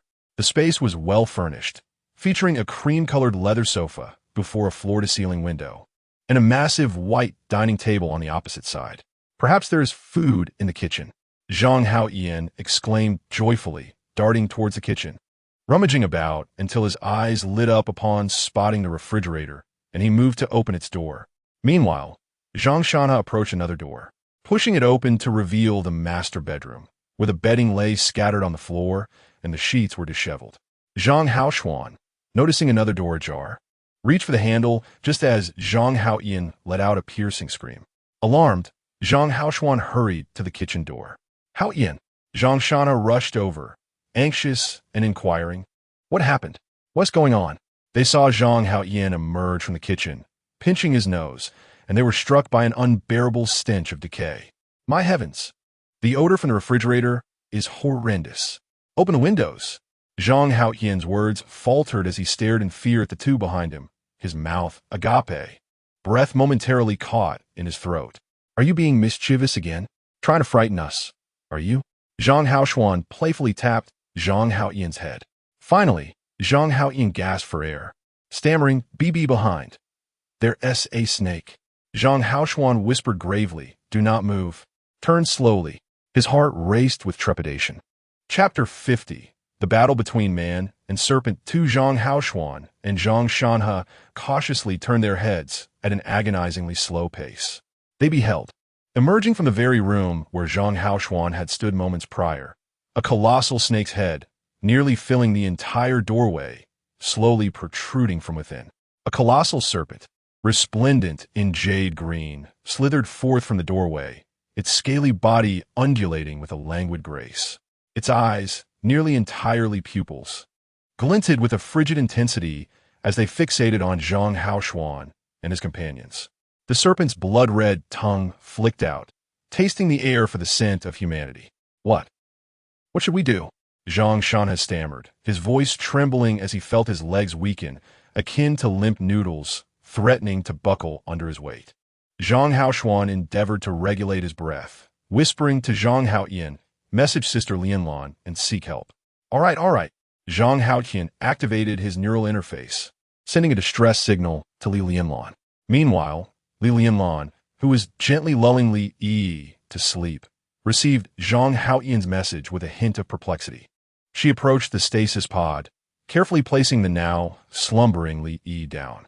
Sending a request for communication, she noticed the other party consistently declining to connect, causing her brow to furrow in concern. Alpha, it appears Zhang Haoxuan and the others are in peril. Prepare to teleport me to Zhang Haoyan's coordinates. As she spoke, she donned her lightweight mech suit and began to move cautiously towards the entrance. Proceed slowly, do not provoke it.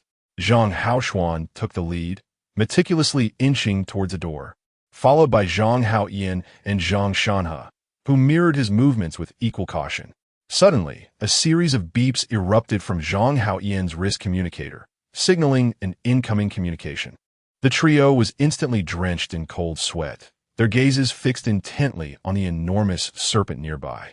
In an instant, the serpent lunged forth, its massive form shattering the doorframe, sending debris flying as its tail swept through the wall, leaving it in disarray. The serpent reared its head, its colossal body nearly occupying half the room, its tail blocking the exit, while its crimson tongue flickered menacingly at the three. They had no choice but to halt their retreat, pressing themselves against the wall. The serpent slowly lowered its head, its tongue brushing ominously before them. I'll draw its attention. You two run. Zhang Haoxuan gritted his teeth, resolved to sacrifice himself for his brother's sake. He suddenly drew his laser sword and swung it at the serpent's neck. However, the serpent's scales proved extraordinarily resilient, and the laser sword merely left a faint white mark upon impact. Zhang Haoxuan's strike, nonetheless, incited the serpent's fury, which opened its maw to lunge at him. The foul stench caused the three to hold their breath. Zhang Haoshuan sidestepped, narrowly evading the serpent's initial attack. Brother, Zhang Haoyan, witnessing the threat to his sibling, was consumed by rage. He shouted and charged at the serpent's tail with his laser sword. The serpent, undeterred, flicked its tail and lunged once more at Zhang Haoshuan. I'm going all in. Zhang Haoyan threw himself at the serpent without a care for his own safety. You need to run. Save yourself if you can. Hurry, Zhang Haoshuan shouted, his voice laced with urgency as he dodged the serpent's onslaught, imploring his brother to flee. Zhang Shanhe, gritting his teeth, also charged at the serpent. The confined space within the room severely limited their agility. Although they evaded the serpent's gaping jaws, they were still struck by its tail and massive body. The excruciating pain of fractured bones coursed through them, rendering their movements sluggish and labored. The enormous serpent had become increasingly impatient with the trio of diminutive beings, and with a fierce flick of its tail, it ensnared Zhang Haoyan, opening its maw to strike. Witnessing this dire situation, Zhang Haoshuan's heart sank, and with a cry of desperation, he lunged to shield his brother. Meanwhile, Zhuang Shanhe hastily seized an object, unknown to him, and hurled it at the serpent's head, merely momentarily stalling its assault. The serpent's cold, obsidian eyes fixed upon Zhuang Shanhe for a fleeting moment, as if to convey, "Hold your horses. It is not yet your turn. I shall first consume these two little ones before I turn my attention to you." It then redirected its gaze towards the Zhang brothers. Despair. Only despair remained. The disparity in their strength was insurmountable, leaving them with naught but the anticipation of death. The Zhang brothers closed their eyes, embracing one another tightly, while Zhuang Shanhe bellowed and dashed towards the door. At that critical juncture, a colossal laser sword arced toward the serpent's eye. A tall, muscular man stood before a shattered window, his back to the sunlight, obscuring his features, yet exuding an air of resolute determination. He had swiftly targeted the serpent's eye, and upon missing, promptly withdrew to prepare for another strike. Though the serpent evaded the initial attack, a scale from its head was severed, releasing a stream of crimson blood. Infuriated, the serpent relinquished its prey and turned to confront the adversary who had dared to harm it. You must leave at once, Ji Inha instructed Zhang Haoshuan and the others, his gaze unwaveringly fixed on the serpent, not daring to relax for a moment. The serpent was an exceedingly agile creature, particularly one of such size, with formidable striking power. Even more alarming was the fact that this serpent was venomous. Normally, a serpent of this magnitude would rely on brute strength for its predation, but given its coloration and the data retrieved from the cerebral scan, it was evident that this serpent possessed lethal toxins. Having attained the level of a grade monster, had Ji Inha not arrived, the three Blue Star individuals would surely have met their demise, for their combat prowess could scarcely inflict harm upon the serpent's tough exterior. Ji Inha. A sudden voice broke through, momentarily distracting Ji Inha. The serpent, now exhibiting rudimentary sentience, seized the opportunity and lunged at the intruder. Be careful. Ji Inha adeptly dodged the serpent's attack, frowning as he caught sight of the speaker. Stay back. I do not wish to be distracted by your presence. He admonished the floating Li Nianlan, while his eyes remained fixated on the serpent's movements. Having missed its target, the serpent now turned its attention towards Li Nianlan, recognizing her as a more challenging opponent and deciding to alter its target. You are quite the nuisance, Ji Inha remarked coldly, activating his lightweight mech suit. Li Nianlan, exasperata, thought to herself that the man who complained about his fiancée was destined to be abandoned, oblivious to the fact that he had already fathered a child. How do you know I cannot defeat it? My combat record shows that very few men have bested me, Li Nianlan retorted defiantly. Its combat capabilities have reached an alarming level, and it is a venomous serpent. Therefore, you would be wise to comply, Ji Inha replied, adopting a tone more suitable for pacifying a child. But I might still stand a chance against it, Li Nianlan exclaimed. Nevertheless, with a reckless ally willing to assist, she resolved to maintain her composure as an elegant lady.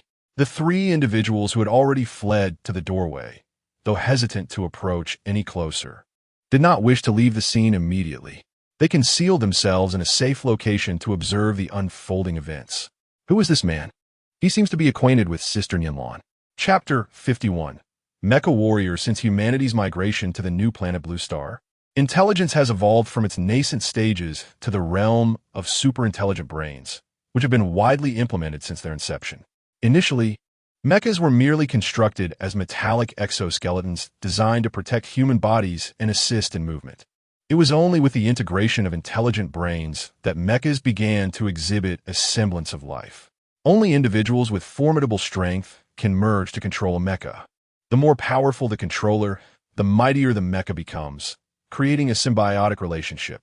A soft blue glow enveloped Ji Inha, as liquid metal swiftly cocooned his entire being. The mecha was fully equipped. How magnificent! He is simply like Ultraman Tiga, Zhang Haoyan exclaimed in admiration. Both Zhang Haoyan and Zhuang Shanhe were equally awestruck by the striking transformation, gazing at the blue superhero Ji Inha with wide-eyed reverence. Li Nianlan was momentarily taken aback. This suit of armor was not the one Ji Inha typically donned.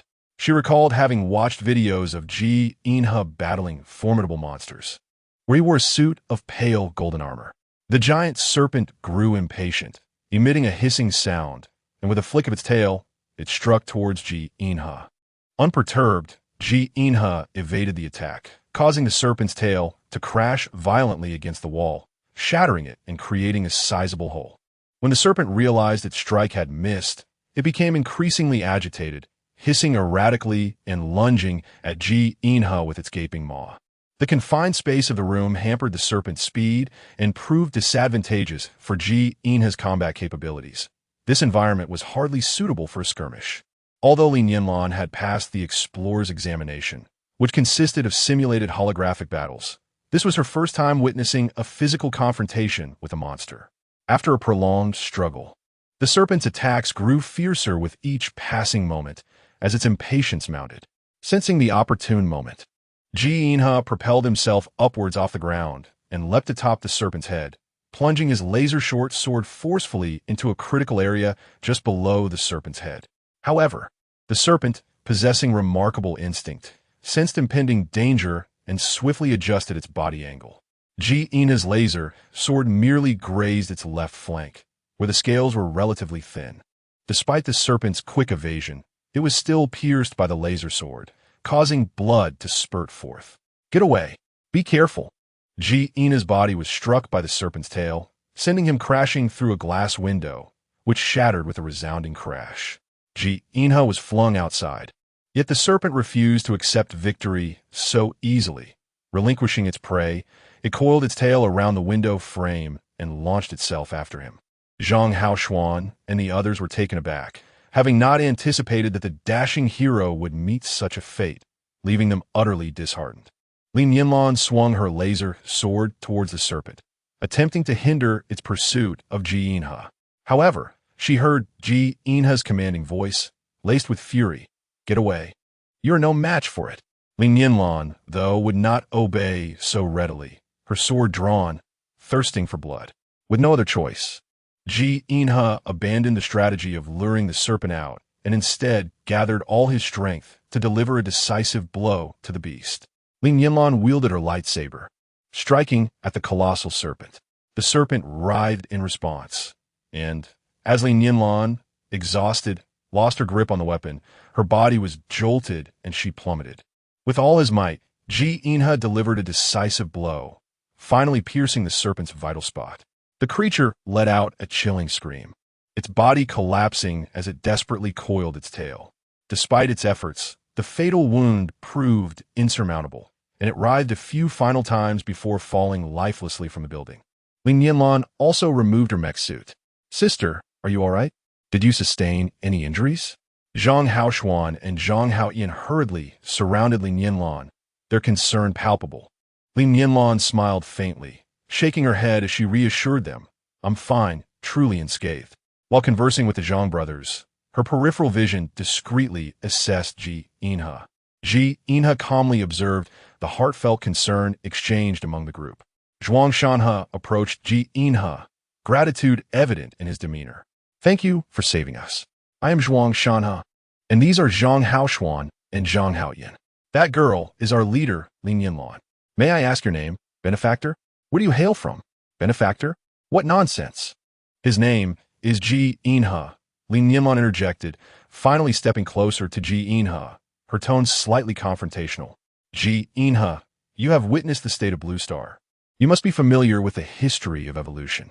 Such abrupt evolutionary changes can only result from human intervention, and the most likely source is the long-band genetic enhancers, which have been safeguarded in the temple. The temple's owner belongs to your family. I demand an explanation. Ji Inha maintained his composed demeanor as he replied, I do not know why the banned substances have appeared on Blue Star. I will investigate this matter thoroughly. Until then, I advise you to remain silent. Since you recognize the origin of the banned substances, you should understand the dangers of becoming involved. I do not wish for you to be put in harm's way. As Ji Inha observed Li Nianlan's figure gradually fade, he furrowed his brow and asked, Aren't you going to invite me aboard your ship? Not a chance. Li Nianlan replied with a bright, decisive refusal. A helpless smile, tinged with a hint of affection, finally broke through Ji Inha's calm facade. Zhang Haoyan scratched his head and said to Ji Inha, Well, big brother, if you have nowhere to stay, you can join us. Our airship is on the top floor. It's quite safe there. Zhang Haoxuan and Zhuang Shanha eagerly extended their invitation as well. Ji Inha nodded in response, saying, All right, you all go ahead to the top floor. I will go down and retrieve the serpent. Chapter 52. The emergence of a fan. Ji Inha soon arrived at the top floor, greeted with enthusiastic applause from everyone present. The reason was clear. His earlier battle against the serpent had won the admiration of all, for in this era, the powerful will always attract devotees. After Zhang Haoyan finished introducing his companions to Ji Inha, he scratched his head and, with a goofy smile, asked, Big brother, I still don't know your name. My name is Ji Inha. Li Nianlan and I come from the same place. Ji Inha replied coolly. Big brother, you're an alien too. That's amazing. Your armor is simply stunning. Zhang Haoyan exclaimed excitedly to Yi Yinhe. The entity referred to as a mech resembles an intelligent combat robot, as explained by Ji Inha. What? That thing is a robot? Zhang Haoyan exclaimed, his eyes widening in disbelief. Zhang Haoxuan inquired, Brother Ji, do you know Sister Nianlan? You seem quite familiar with each other. I suppose we are quite close. Ji Inha replied nonchalantly. Brother Ji, earlier I heard Sister Nianlan mention something about a gene promoter. What is that? Zhang Haoxuan continued to question. This is something I cannot clarify in a short time, and we should not speculate without thorough investigation. However, despite the current situation leading to numerous casualties, there remains a chance for some individuals to evolve into stronger humans. So it is not entirely a calamity, Ji Inha stated. Upon hearing this, everyone fell silent. If becoming powerful required sacrificing the lives of loved ones, they would prefer to remain as lesser beings forever. Rest assured, regardless of the true nature of the situation, it likely relates to the new Blue Star inhabitants. I will remain to assist you through this challenging period of evolution. Ji Inha assured them. Sister Nianlan said the same. She mentioned that even though Blue Star has transformed into this state, she still prefers it here and wishes to live among us. Zhang Haoxuan remarked, a mischievous glint in his eyes as he gazed at Ji Inha. So, she favors this place? Ji Inha slightly lifted the corners of his mouth and replied, If that is the case, I shall remain by her side. Brother Ji, what exactly is your relationship with Sister Nianlan? Zhang Haoxuan cautiously probed. What? Fiancé? Zhang Haoyan exclaimed, jumping up from the ground. Ji Inha looked at Zhang Haoyan, wondering why he was so agitated. So, is he your child? Zhang Haoyan stammered. The others looked at Ji Inha with eager curiosity. Who is he? Ji Inha asked, perplexed. He's Sister Nianlan's son. You didn't know? Zhang Haoyan replied, bemused. Could it be that Ji Inha is Nadi's father? Did Sister Nianlan fall in love with someone else and secretly give birth on this distant Blue Star? Zhang Haoxuan, aware of the relationship between Ji Inha and Li Nianlan, felt a pang of jealousy, as if he had bitten into a sour lemon. He pondered whether Ji Inha had done something to wrong Sister Nianlan, prompting her to flee and bear a child in secrecy, wishing to end their relationship. The following day, upon seeing Li Nianlan, Ji Inha hesitated to speak. He had lost a portion of his memories, yet based on his understanding of Li Nianlan, the child, namely Yi, was likely his. The thought thrilled him. After all, a child on New Blue Star was immensely precious. Moreover, this child was a product of his and Li Nianlan's union, their genes highly compatible, suggesting their offspring would undoubtedly be a prodigy. Alas, upon learning of his fatherhood, even the illustrious hero Ji Inha found his intellect momentarily diminished. "Commander, it is a pleasure to see you once more." The holographic figure of Alpha appeared before Ji Inha, offering a standard military salute. "Commander, I was just about to discuss this matter with you. Your spacecraft has sustained severe damage, and the Ashura is equally compromised. Repairing them will require considerable time, and certain damaged components necessitate your personal request to the Interstellar Alliance for procurement, particularly for the Ashura, as you are aware. Each superintelligent brain is a divine gift from the temple. If I am unable to restore it properly, it must be sent back to the temple for a renewed baptism and divine bestowal," Alpha stated. "Understood. Do your utmost to repair it. As for the possibility of requiring a renewed divine bestowal, I will need to contemplate that further," Ji Inha replied. Upon hearing Ji Inha mention that there was a group of people in the villa area, Alpha realized that the number far exceeded the capacity of a small airship. Li Nianlan still felt awkward and was uncertain how to interact with Ji Inha. In contrast, Ji Inha's demeanor towards Li Nianlan was relaxed and intimate.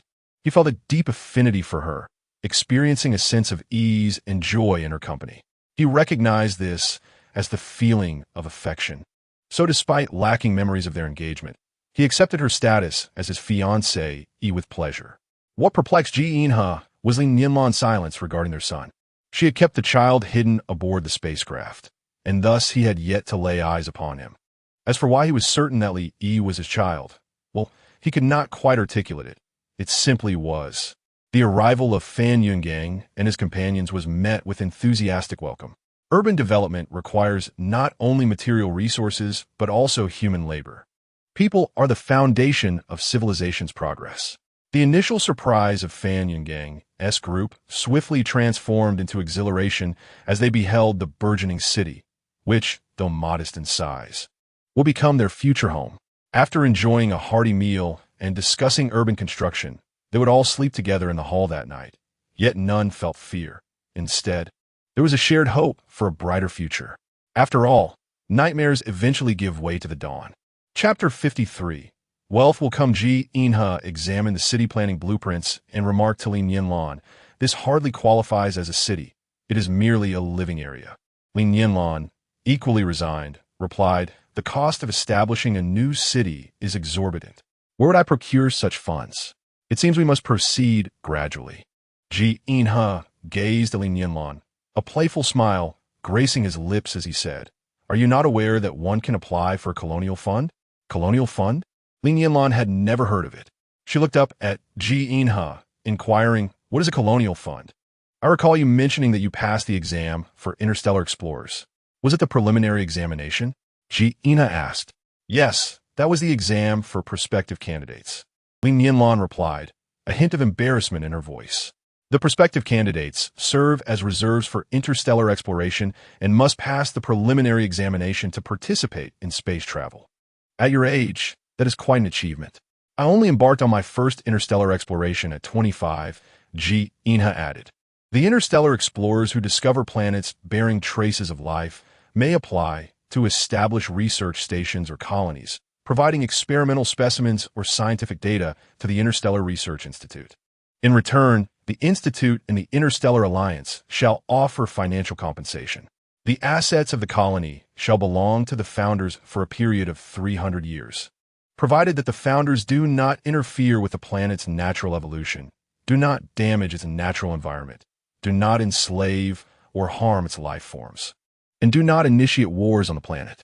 Applicants must reside on the colonized planet for 100 years, as explained by Ji Inha." "Is such a thing really possible?" Li Nianlan exclaimed, realizing why students at the Interstellar Academy strive endlessly to qualify for the Interstellar Explorer examinations. It is no wonder that interstellar explorers are immensely wealthy, as this side income is both lucrative and lawful. Li Nianlan sighed. But I do not meet the conditions to apply for colonization funds. Ji Inha looked at Li Nianlan with a peculiar expression and replied, No matter. I qualify. Li Nianlan widened her eyes in surprise and cautiously asked, Do you mean what I think you mean? Are you willing to apply for colonization qualifications here? Indeed, why not? Ji Inha replied nonchalantly. You must live here for 100 years. Are you truly willing? Li Nianlan sought further confirmation. Just 100 years. Don't you wish to remain here? A century is ample time, is it not? Ji Inha maintained his indifferent tone. You aren't doing this just for me, are you? Li Nianlan asked incredulously. Of course. It is because of you. Otherwise, why would I stay on a planet with such a low level of civilization? There are countless planets worth exploring.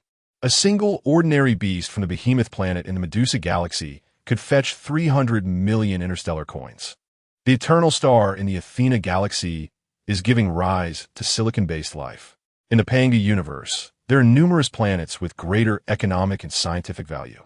If not for you, why would I choose to remain? Ji Inha stated. All right, I understand. Despite Ji Inha's somewhat irksome tone, his attitude brought a flicker of joy to Li Nianlan's heart.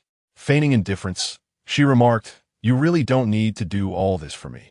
After all, we have already broken up. We have broken up? Ji Inha's gaze darkened, and he replied with a cold smile. If we have indeed separated, then whose child is yours? Li Nianlan stammered, Who told you about the child? Was it Alpha? As Ji Inha recalled everything, a smirk emerged. How could he forget that enchanting night?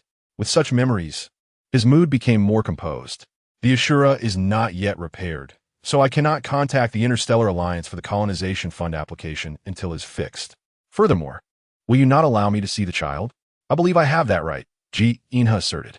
Li Nianlan felt reluctant to let Ji Inha meet Li Yi, as a sense of dread washed over her, as if her son were about to be taken away.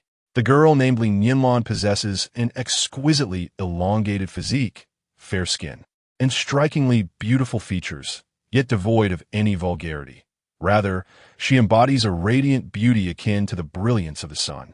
In the past, she exuded a confidence reminiscent of a lotus emerging unsullied from the mud, a grace that would not pale in comparison to Li Nianlan.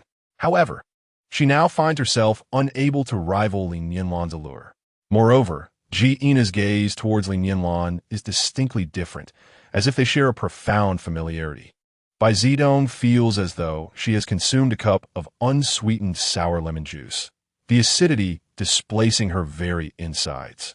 At that moment, Zhang Haoshuan approached, calling Li Nianlan and Ji Inha to join him for a meal. From a distance, he observed Ji Inha and Li Nianlan standing together, an enchanting pair, handsome and beautiful. His previously hidden feelings for Li Nianlan had considerably waned upon discovering that Ji Inha and Li Nianlan hailed from the same place. And even more so now that he learned Ji Inha was the father of Li Yi. From initially comparing himself to Ji Inha in secret to calmly accepting the bond between Ji Inha and Li Nianlan, his mindset quickly settled into tranquility. In these apocalyptic times, encountering individuals as formidable and willing to assist as Ji Inha and Li Nianlan is indeed a stroke of fortune. Zhang Haoshuan cheerfully exclaimed, Brother Ji, Sister Nianlan, come join us for a meal. Uncle Wang was a 5-star chef before the apocalypse. We are in for a treat. In the past, it would have cost us a fortune to dine on Uncle Wang's cuisine at a 5-star hotel. He has prepared vegetable noodles for us, so come and enjoy. Previously, conditions had not allowed Uncle Wang to showcase his culinary skills, but now, despite limited ingredients, he had poured his heart into crafting a pot of vegetable noodles. Chapter 54. A minor matter of leadership. Uncle Wang's vegetable noodles were made with transplanted carrots and rapeseed from the garden. He meticulously washed and shredded the carrots, blanching them, while the rapeseed was stir-fried to perfection.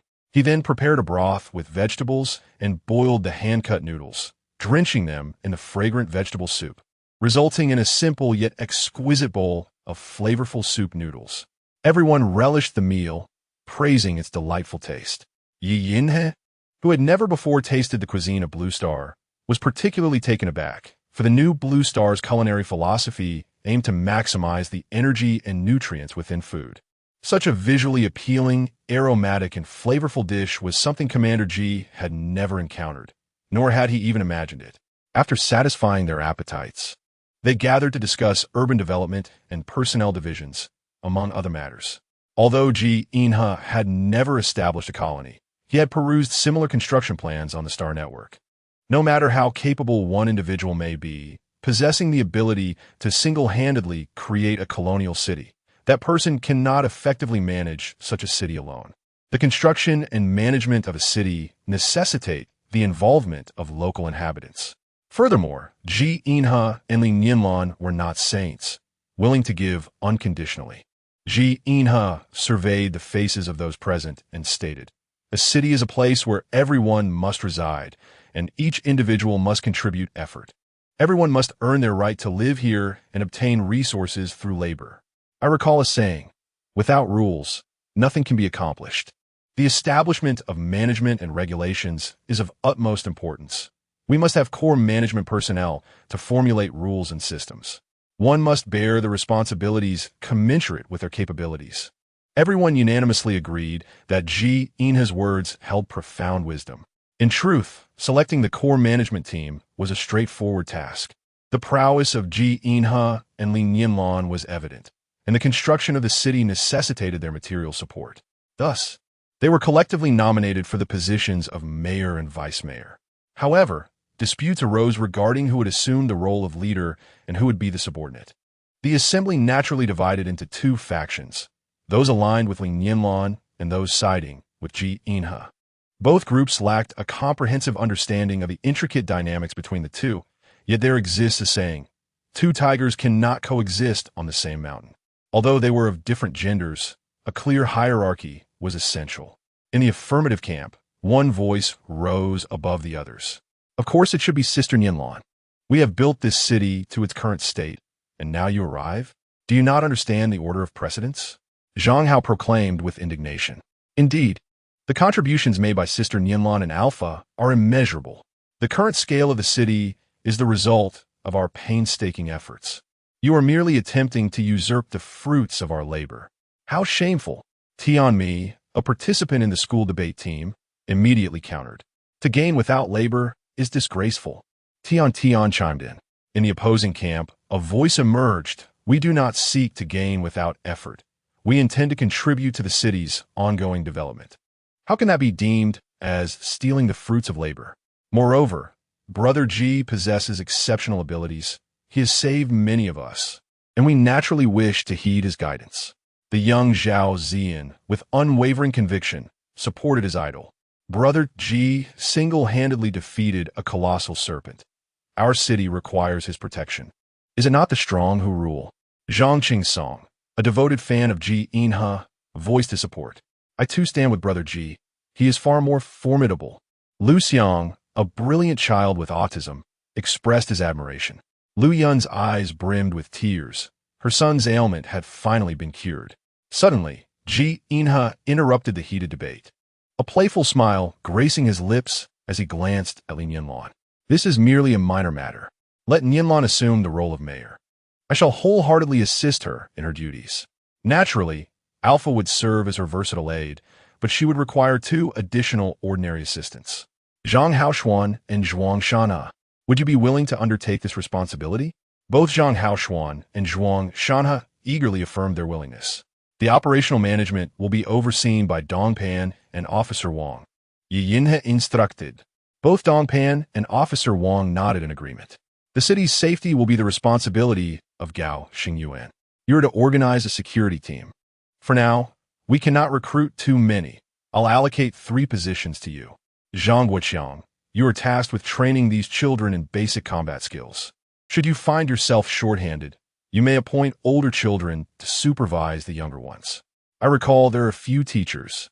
They will be responsible for the children's welfare and cultural education. You shall divide the roles and select a leader among you. Zhang Gagan, Zhang Qingsun, Zhao Ziyan, Lu Xian. You will accompany me and Nianlan on expeditions to gather resources. I possess a stockpile of food, courtesy of Lu Yun and her group. Thus, the distribution of these provisions will fall under Lu Yun's management, and the cafeteria will likewise be overseen by her. Each individual contributes differently based on their respective positions. A decision reached through discussions between Dongpan and Officer Wang. I shall provide each person with a smart wristband that records essential information and contribution levels.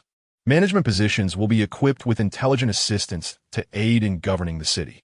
As you're all aware, the origins of both myself and Li Nianlan, as well as the advanced technologies at our disposal on this planet, will enable us to construct this home to the best of our abilities within permissible limits.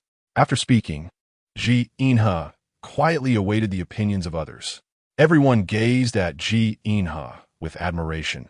The commanding aura he exuded had subdued all present, and his well-structured arrangements garnered universal respect. Naturally, Li Nianlan not only received looks of admiration, but also those of infatuation from certain individuals.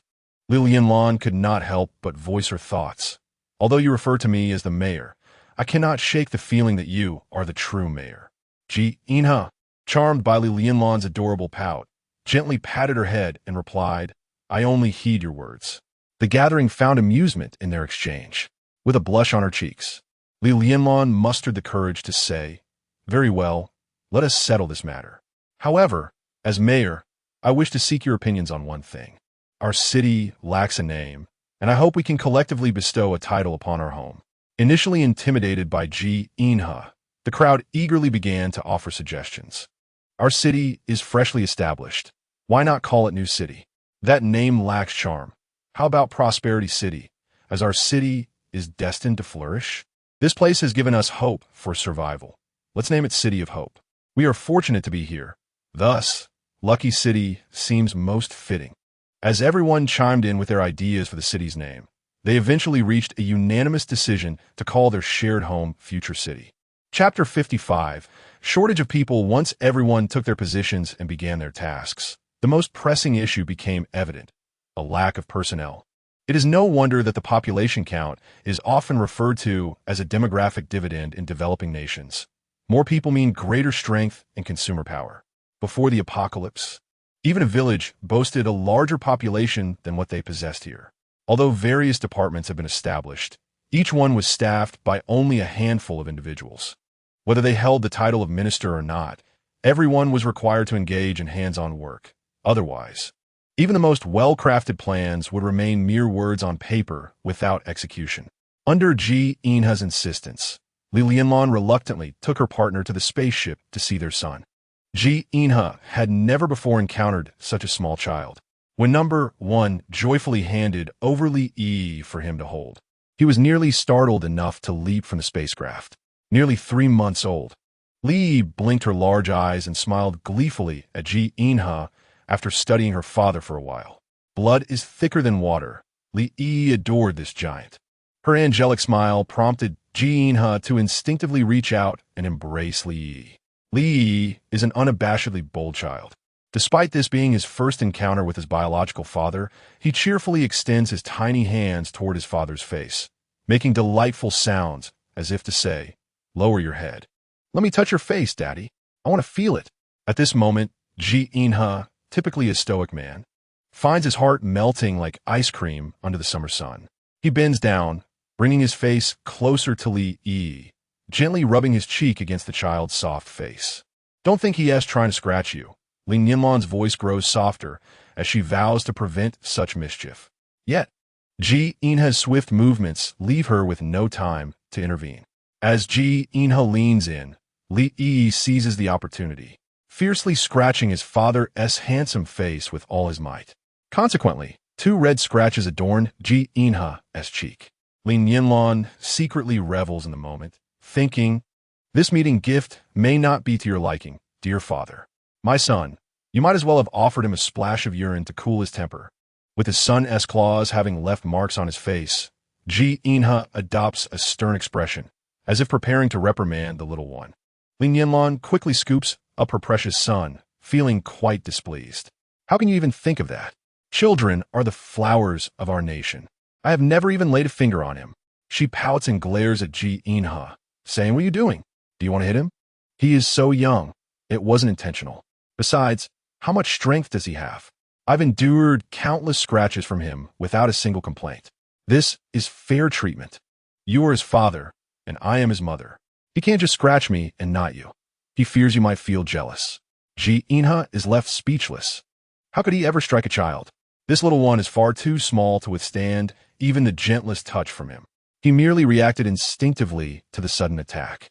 Glancing at Li Yi and assessing his weight, Ji Inha furrows his brow and remarks to Li Nianlan, "Isn't our child a bit too small?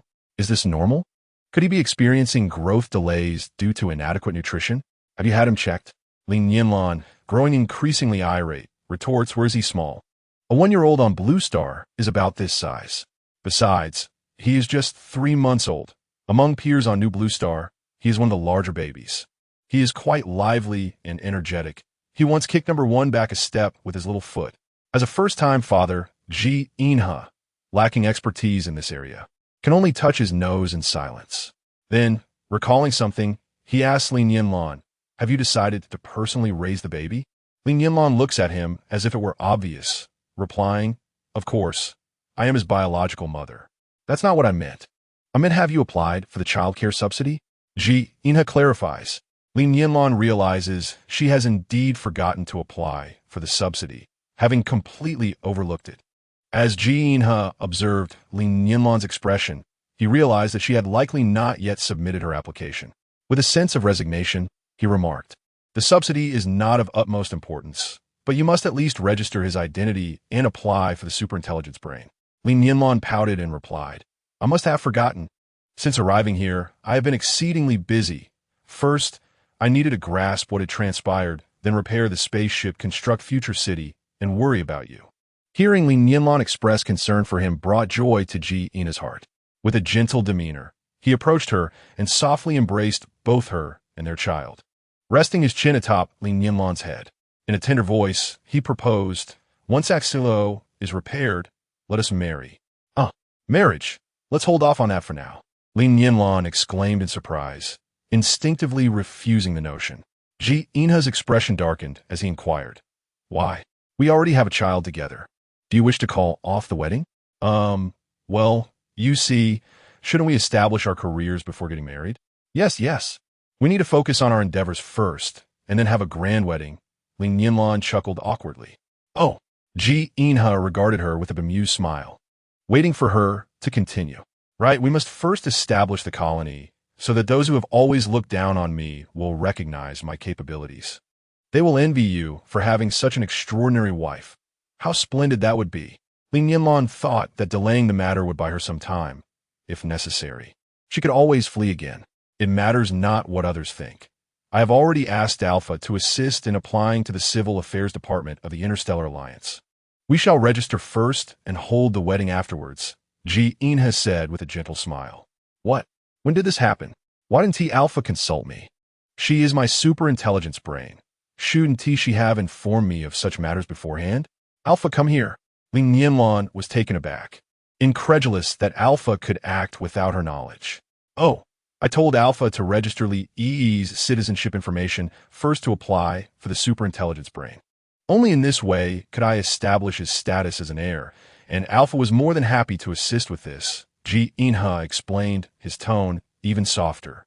Li Nianlan found herself at a loss for words. Before the Interstellar Alliance approved Ji Inha's application for the Colony Construction Fund, resources remained scarce. Nonetheless, through the concerted efforts of everyone involved, the 3rd and 4th levels of construction were finally completed. Chapter 56. Starting from scratch due to the absence of a defensive barrier and the limited range of the existing individual defense nets, Ji Inha proposed suspending metal wires above the city and installing a defensive net upon them. This would connect each individual defense net, enveloping the entire city. Li Nianlan deemed this suggestion excellent. Alpha remarked, "In that case, we should first plant crops in the arable land within the city."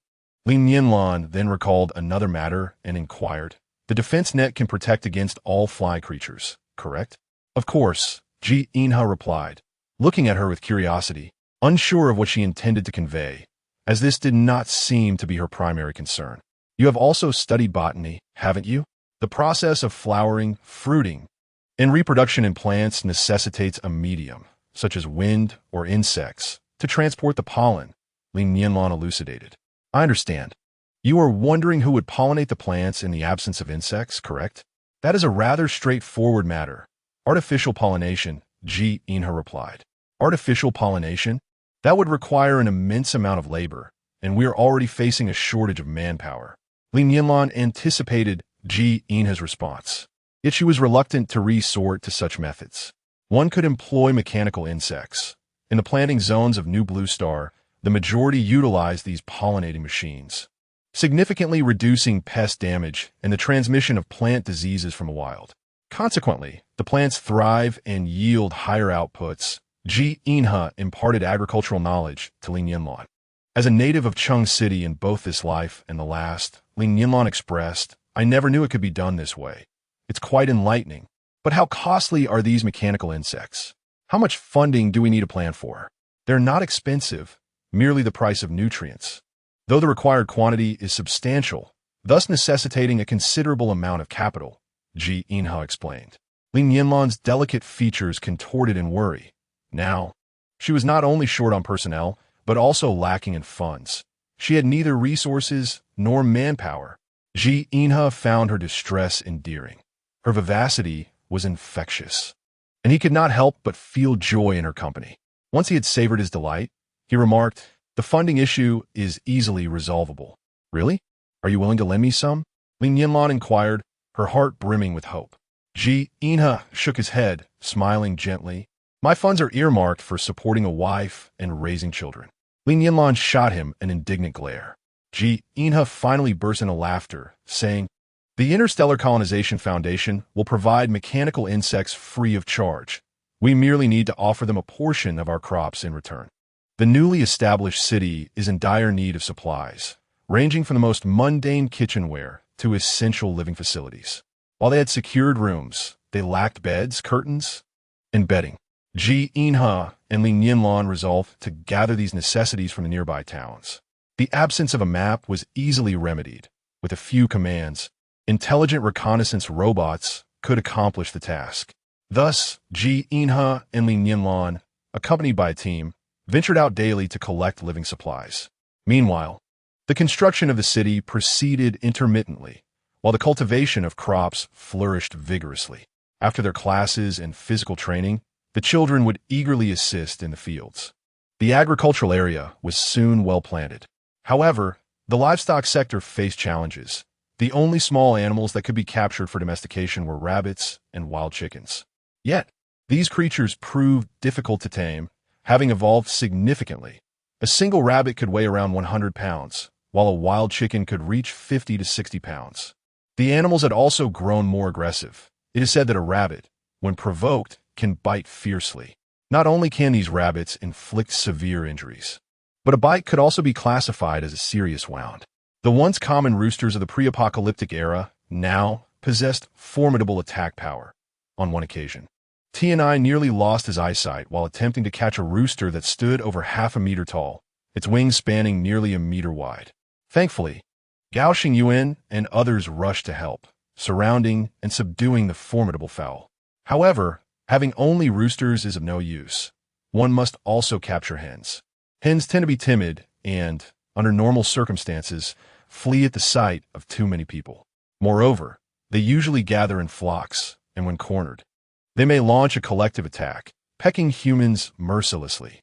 If one were to consider the difficulty of the task, it ultimately boils down to the issue of husbandry. The chicken coop was constructed using half of the building materials provided by Li Nianlan, with glass windows made from locally sourced glass. Although this design was commendable for its light and ventilation, the fragility of glass was an unforeseen problem. A wild chicken pecking at the glass would shatter it, leading to a city-wide chase for chickens. Similarly, a rabbit stepping on it would cause the glass to break, resulting in yet another city-wide pursuit for rabbits. Consequently, T&I proposed a reorganization plan for the livestock farm to the higher authorities. Qi Hongji, the city planning department minister, was drenched in sweat. He had never designed a livestock farm before, nor had he studied how to construct chicken coops or rabbit shelters in school, let alone design homes for evolved chickens and rabbits. As a result, the proposal had to be escalated further. Li Nianlan, uncertain about how to proceed with the chicken coop, recalled that during a previous incident, the academy had prevented a spring outing, and some students had used bird-catching nets. Thus, she approached Qi Hongji, suggesting that he partition the livestock area into sections, one designed to create a natural habitat favored by rabbits, and another tailored to the preferences of chickens. She then procured sturdy nets to isolate the upper levels and the roof, while the bottom 3 meters were enclosed with protective walls. This net, unique to New Blue Star, was robust enough that even formidable monsters could not break through. Capturing a monster with a net, should its strength exceed that of a typical beast, was not out of the realm of possibility. With this plan, Qi Hongji was able to proceed with the design. He delineated a large grazing area for herbivorous animals, subdividing it into smaller sectors, including those for rabbit and chicken farming, while also designating a separate zone for carnivorous animals. These two naturally opposing areas faced each other, separated by a narrow road. Each day, carnivorous animals would excitedly roar at the sight of their preferred food: chickens, ducks, geese, and dogs. Yet they could not cross over to feast. Meanwhile, the herbivores, initially frightened and scattering in panic, gradually calmed down upon realizing that their adversaries could not approach. They thought to themselves, "You can't have me. How frustrating it must be for you."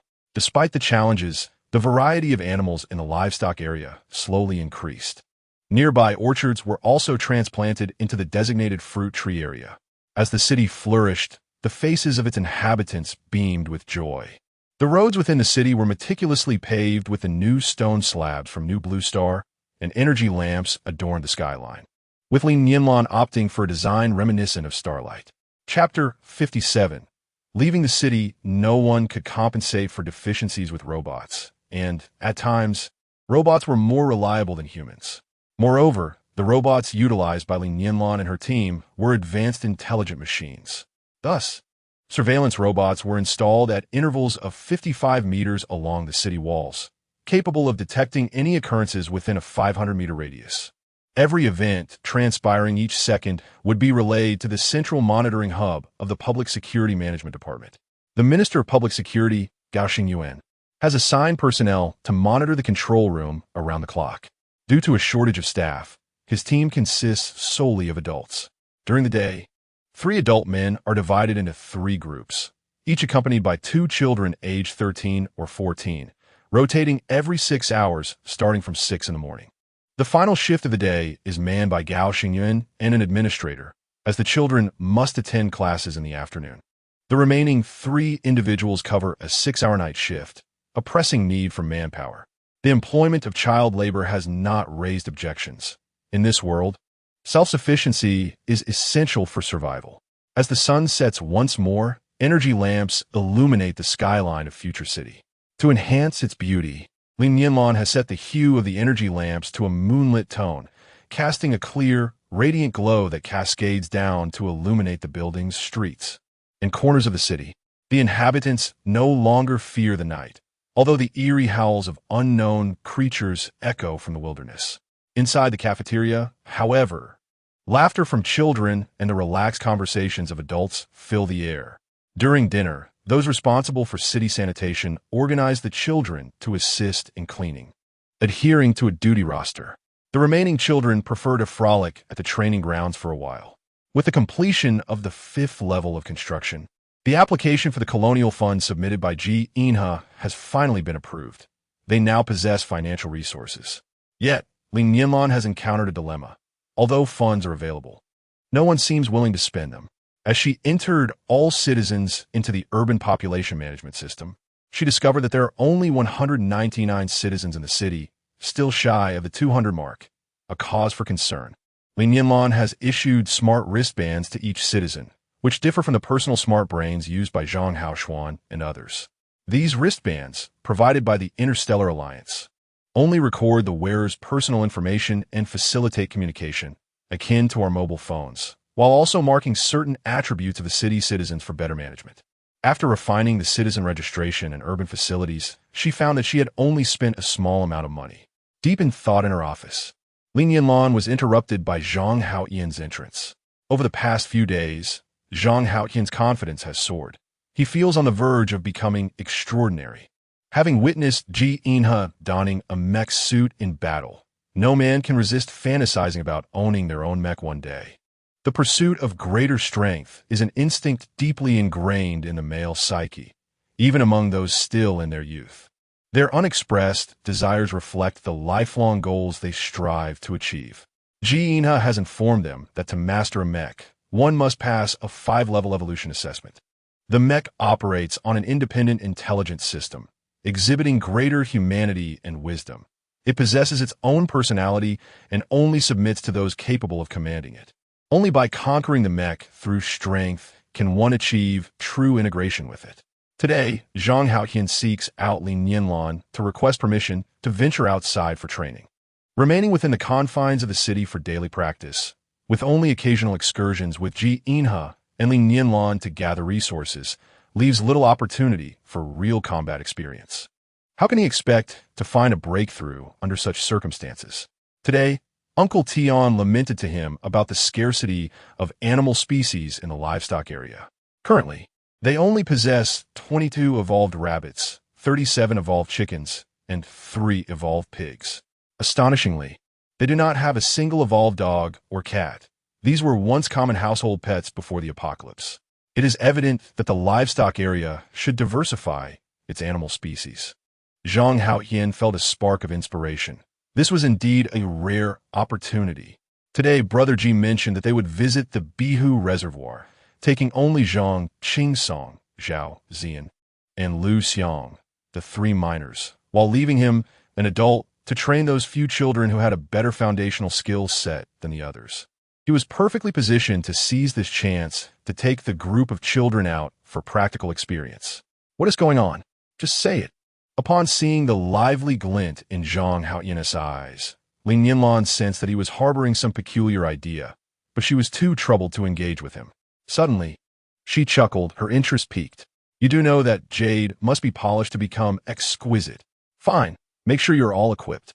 Although the hunting team has thoroughly cleared the area near the city, large beasts are unlikely to be found, yet there may still be stragglers. Exercise caution. Keep your holographic communication device on at all times and stay connected with the management department. In case of danger, seek help immediately. Before Li Nianlan could finish her warning, Zhang Haotian had already dashed away, calling back, Got it, Sister Nianlan. You've become quite long-winded. Watch out, Brother Ji might not take a liking to you. Li Nianlan, in frustration, shook her fist at his retreating figure, thinking how she could care less if that blunt man liked her or not.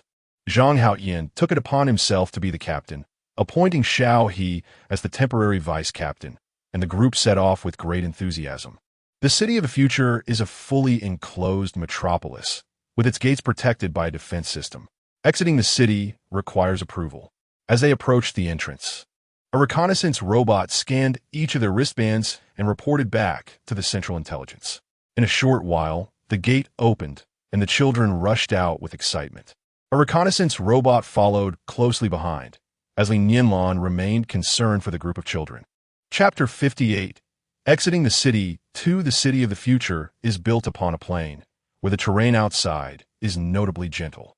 Following the apocalypse, trees have grown rapidly on the earth, each one boasting a lush and towering canopy. Or once sparse groves have transformed into a thriving forest.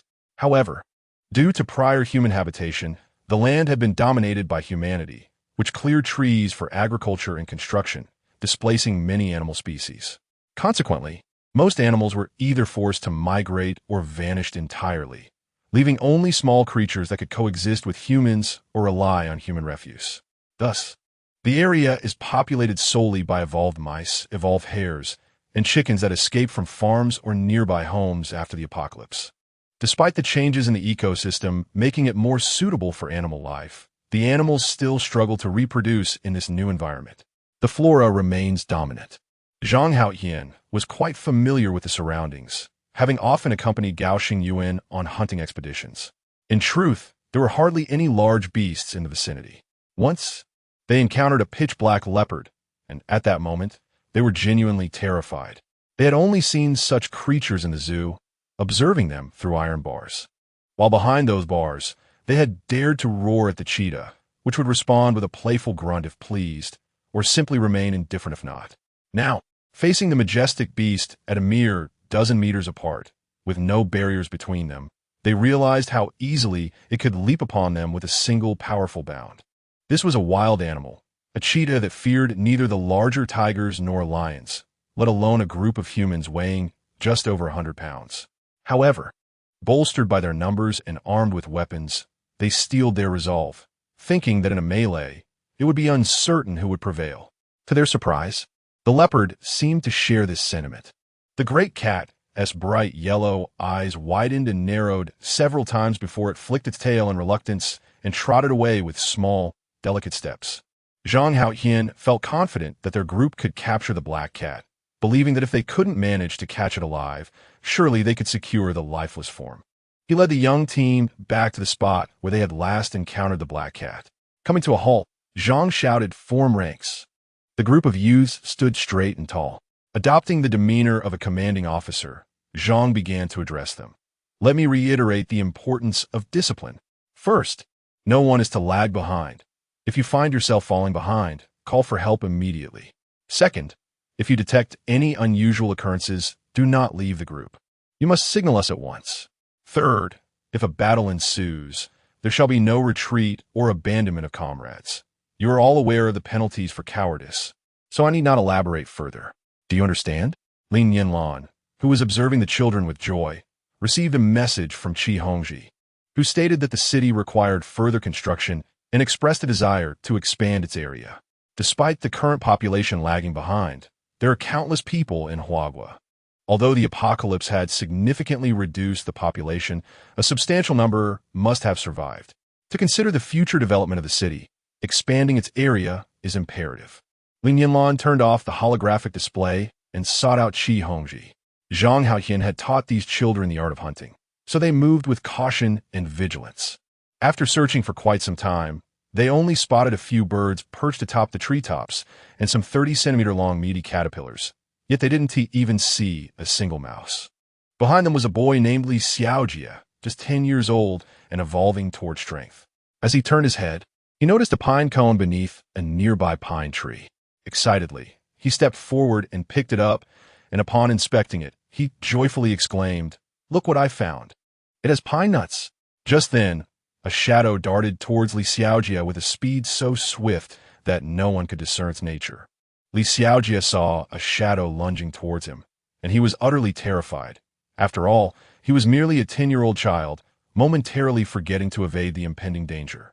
Before he could react, a scream escaped his lips, and in a moment of desperation, he raised his arm to shield his eyes. Chapter 59, A Life-and-Death Crisis. Every passing second heightened the hope of saving Li Xiaojia. Zhang Haotian sprinted with all his might, knowing he was merely 5 or 6 meters away from Li Xiaojia. Yet, as he took his first step, the shadow had already pounced on Li Xiaojia. Despite the proximity, he could only watch helplessly as the creature bared its fangs towards him. He Xiaoqiang was the quickest to react among the children. He immediately unleashed the laser crossbow strapped to his wrist, but lacking real combat experience. The shot narrowly missed the creature, grazing its head and disappearing into the forest. In their state of shock, the group turned their attention to Li Xiaojia, aghast to see him enveloped in a layer of grayish-white shell.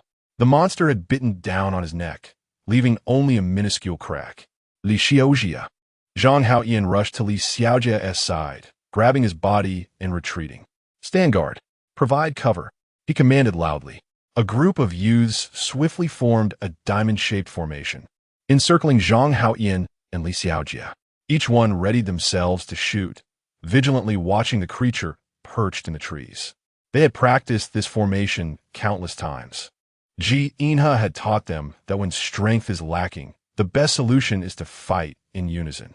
This formation served both offensive and defensive purposes, making it an invaluable tactic for their battles. At that moment, they finally discerned the creature's appearance. It was roughly the size of a golden retriever, bearing a coat similar in color to the autumn leaves, golden yellow. However, it lacked the robust physique of a golden retriever, appearing more slender, with shorter legs and a tail almost half its body length. Its short neck supported a small head, roughly the same thickness, adorned with a snout and mouth that resembled a fox, yet did not quite match. Its eyes were round, large, and bright, with dark pupils that nearly engulfed the entire iris, exuding an unsettling aura. Li Xiaojie, are you all right? Zhang Haoyan asked with concern. At that moment, Li Xiaojie lifted his head, his own visage encased in a similar grayish-white shell. He appeared to be covered in it, and the crack on his neck had not widened despite his movement. This layer resembled his skin to an uncanny degree. Li Xiaojie? Li Xiaojie? Zhang Haoyan called out several times, and only then did Li Xiaojie sluggishly open his eyes, staring blankly at Zhang Haoyan without uttering a word. Moments later, he suddenly shut his eyes and fainted. A chill ran down Zhang Haoyan's spine. Could it be that this child was about to undergo a mutation? Although his current state differs from the circumstances of the mutants he has encountered and heard about, the apocalypse has persisted for quite some time. Sister Nianlan has mentioned that both humans and mutants will undergo further evolution. Could Li Xiaojie have evolved once more? Might he, like the mutants, lose his sanity and attack anyone he comes across? What should be done? He cannot simply abandon him here.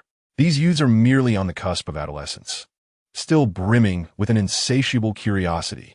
Hearing Zhang Haoyan call Li Xiaojie's name several times, many of them could not help but turn to see what was happening.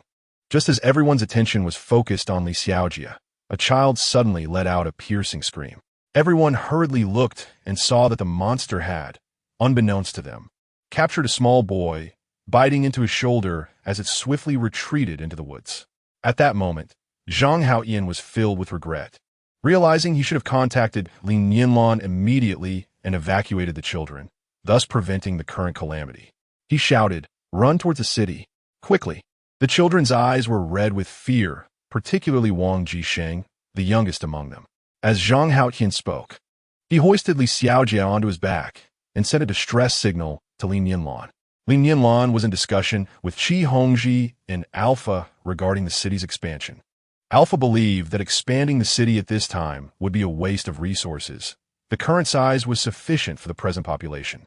It would be prudent to wait until the population increased before initiating expansion, as there would be more hands to aid in the construction, thus accelerating the process.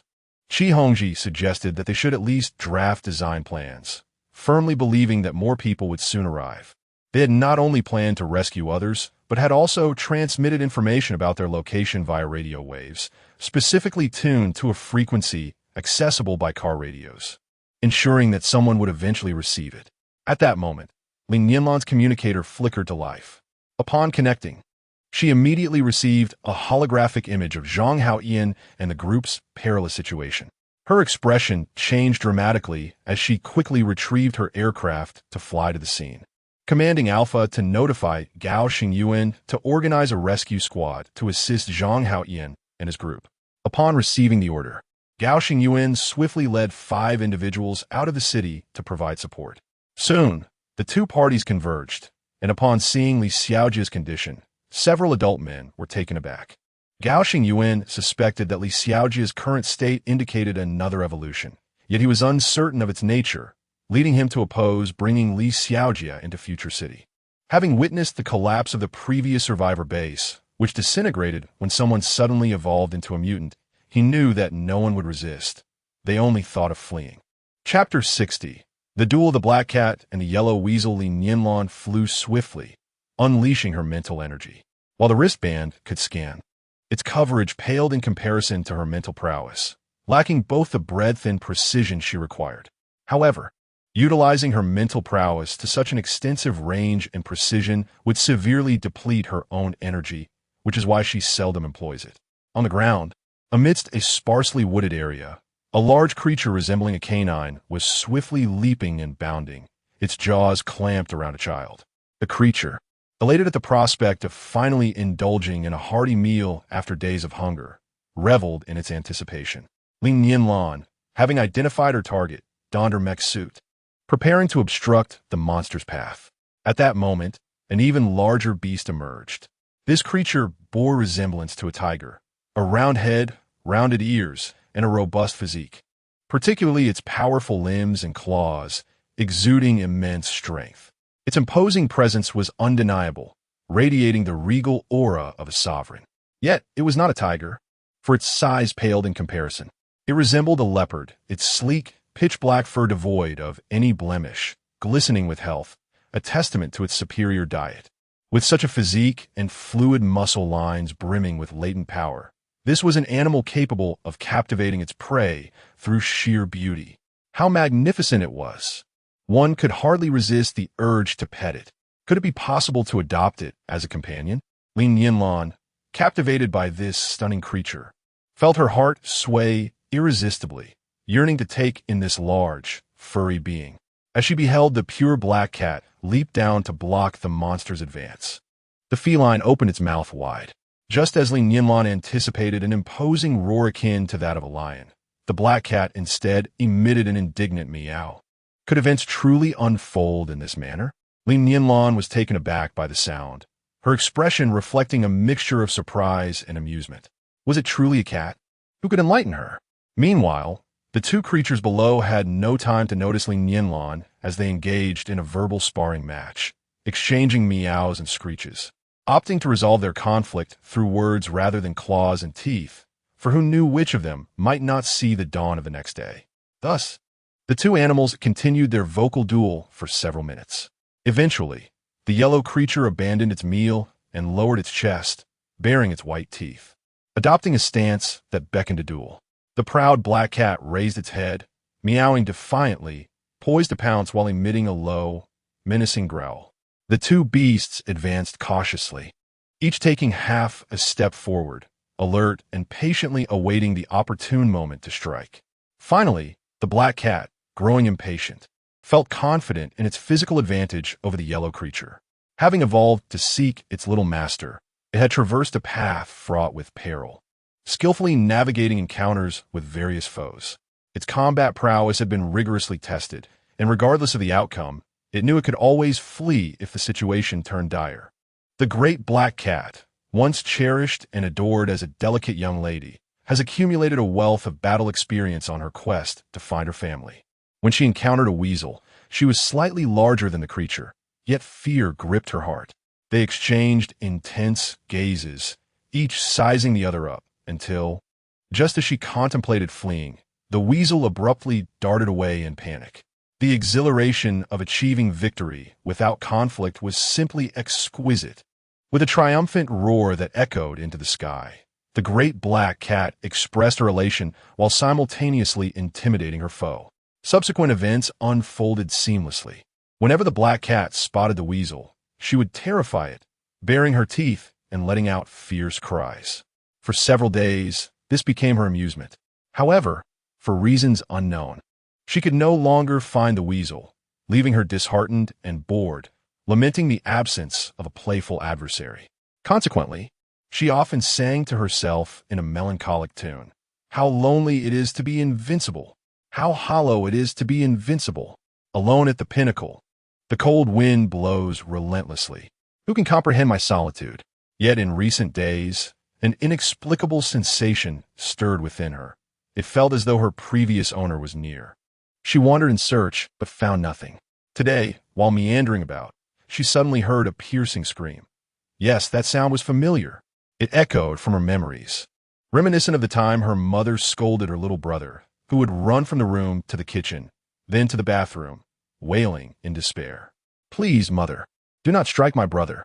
I am here to save you." Wang Jisheng, gripped by pain and fear, lay helpless, his face streaked with tears and sweat. Would he be devoured by this monster, just as his parents had been consumed by his grandfather? Would anyone come to his rescue? Surely, if his parents were alive, they would save him. Yet he realized he had no kin left in this world. Terror enveloped him. Could he simply cease to exist? Would death release him from his suffering? The creature abruptly tossed Wang Jisheng to the ground, screeching at a larger, darker beast across from him, igniting a flicker of hope within him. Could he escape amidst their battle? His shoulder throbbed painfully. "Is there anyone to save me? Do not be afraid, little brother. I'm here to rescue you." The great black cat suddenly heard her small master's cry for help and, filled with excitement, let out a resounding meow. Wang Jisheng widened his eyes in astonishment. Who had just spoken? Was it this enormous black creature? "Do not fear, I am here. I will save you." The black cat meowed once more. After a lengthy hesitation, Wang Jixing murmured softly.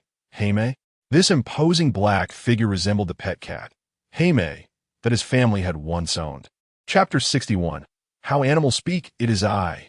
It is I. Little brother, it is truly me. Heimei. The large black cat, upon hearing its little master call its name, excitedly meowed loudly. Subsequently, the cat, named Heimei, addressed the weasel with a growl, declaring, "This is my little brother. If you dare to harm him again, I shall pursue you to the ends of the earth and tear you to shreds. Devour you." Meow. Heimei incredulously added, "There are several burrows of fat and plump mice on the eastern hillside. Aren't you, the weasel, a renowned mouse catcher? Instead of hunting for your meal, you question what I should eat? Am I your mother? Should I be concerned whether you are full? Even a mother would scold you. How old are you that you cannot be independent, still yearning to be coddled, demanding your mother to feed you?" The weasel, feeling quite aggrieved, retorted, "Why am I being treated so unjustly? You, the invader of my home, the thief of my food, dare to turn the tables. Who can I reason with? Very well. The one who is stronger shall have a truth. I will not bicker with you over such matters. Can I truly hunt those mice?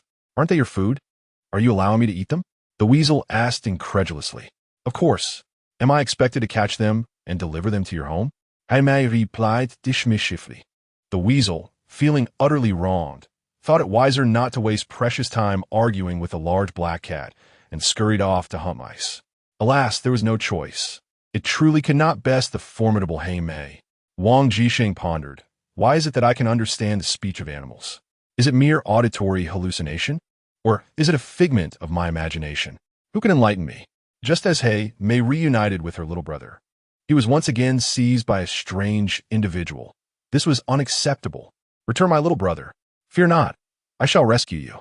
Thus, the large black cat, unwilling to relent, meowed loudly in pursuit, occasionally leaping into the air to pounce. Li Nianlan was startled by the large black cat's butterfly-like leaps, incredulous that it could truly jump so high. The flying vehicle piloted by Li Nianlan resembled a bicycle from the Blue Planet, a simple and ordinary mode of transportation, designed solely for one driver. Although it could bear a weight of up to 200 pounds, the heavier the load, the lower its altitude during flight. The large black cat remained steadfast, refusing to give up, continuously following behind and occasionally roaring at Li Nianlan and her companions. "Nianlan, please set me down," Wang Jixing said weakly. "Shut up. Don't worry. It can't jump that high," Li Nianlan replied dismissively, her mind preoccupied with piloting the vehicle. She knew that any distraction could result in their plummeting to the ground. "Nianlan, please let me down."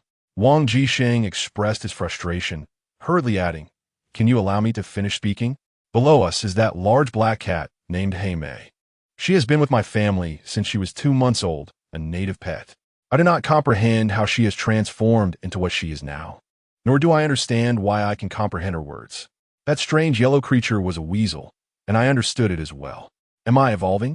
Is this what you and Brother G often refer to as re-evolution?" Li Nianlan gazed in astonishment at Wang Jixing on her back, then glanced down at the black cat on the ground. The flying device she was on began to wobble precariously as it descended. Alarmed, Li Nianlan quickly activated the stabilizer, managing to land the craft safely. The black cat, seeing the airborne figure finally touch down, let out a loud meow and leapt towards Li Nianlan.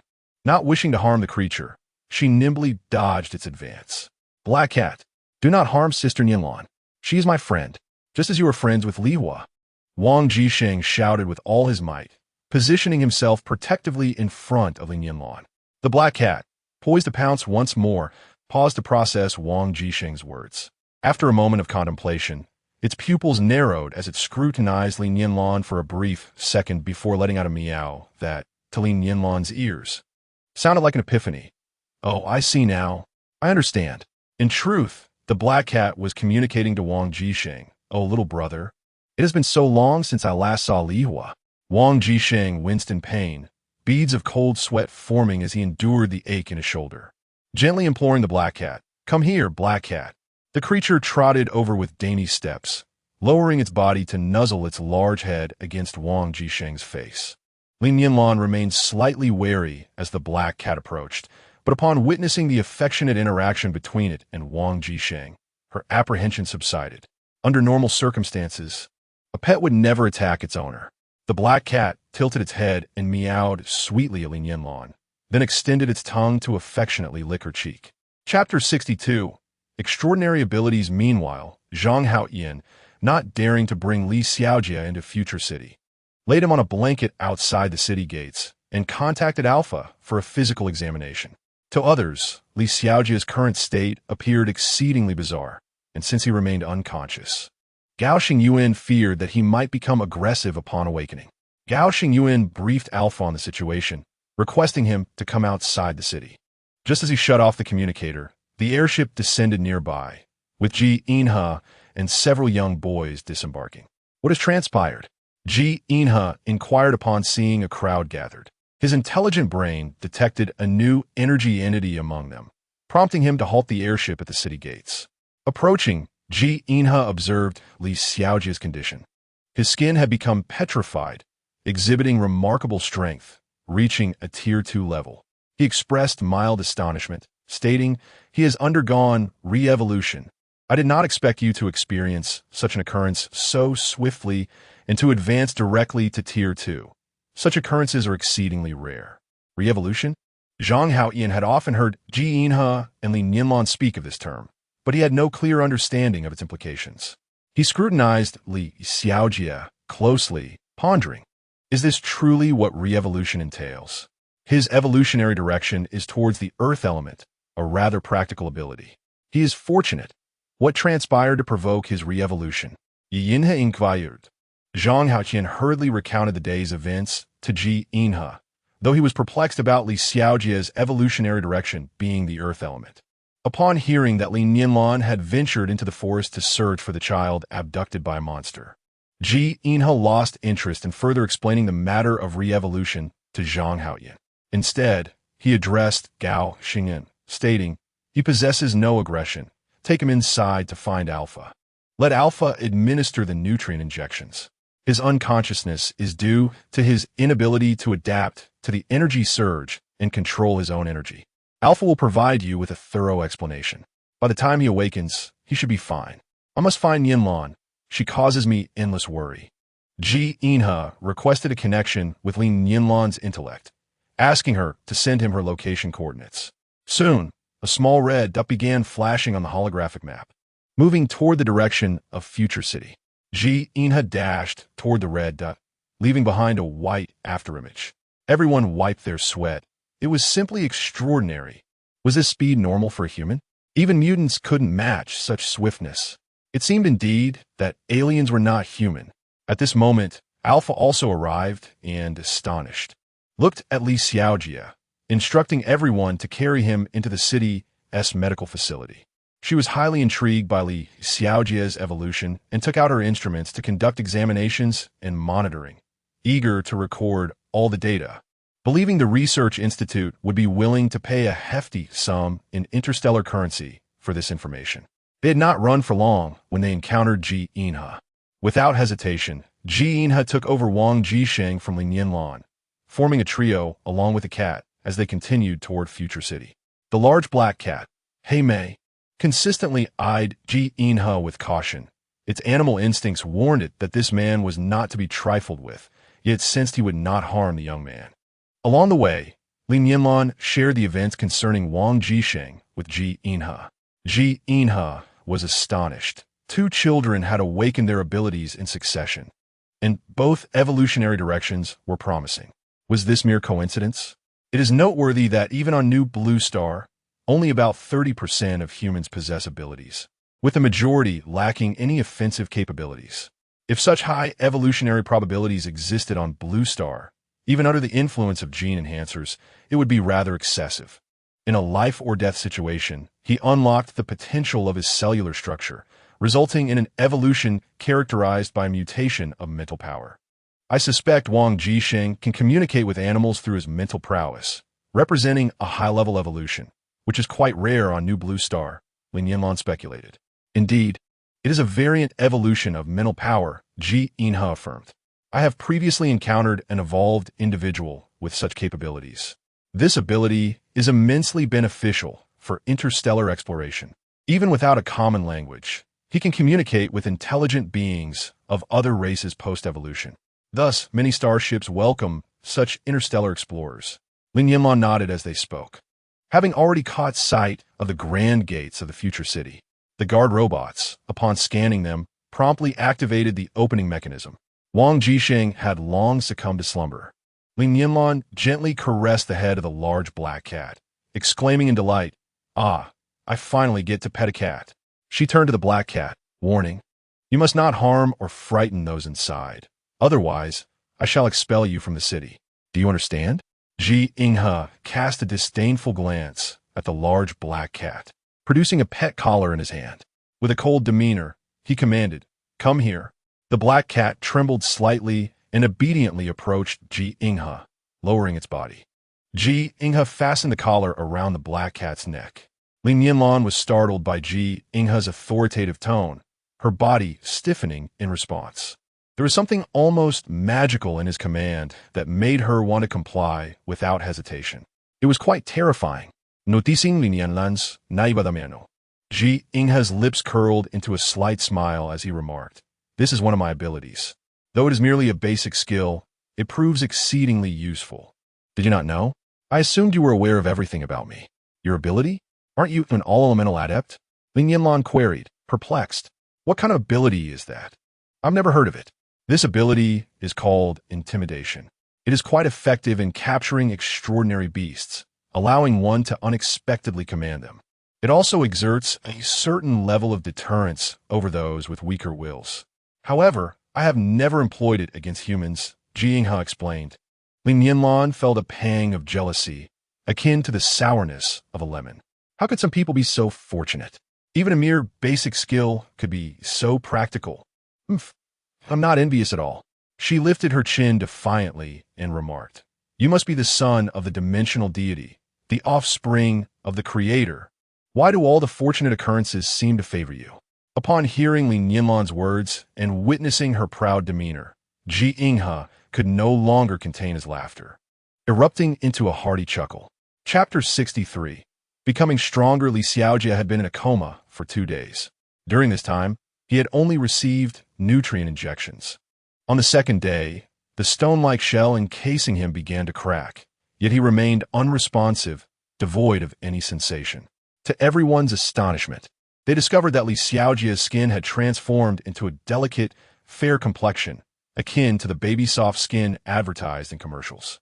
The medical pod conducted a comprehensive examination, concluding that his vital signs were normal, and his cells were remarkably active, indicating he was in a state of excellent health, yet he still did not awaken.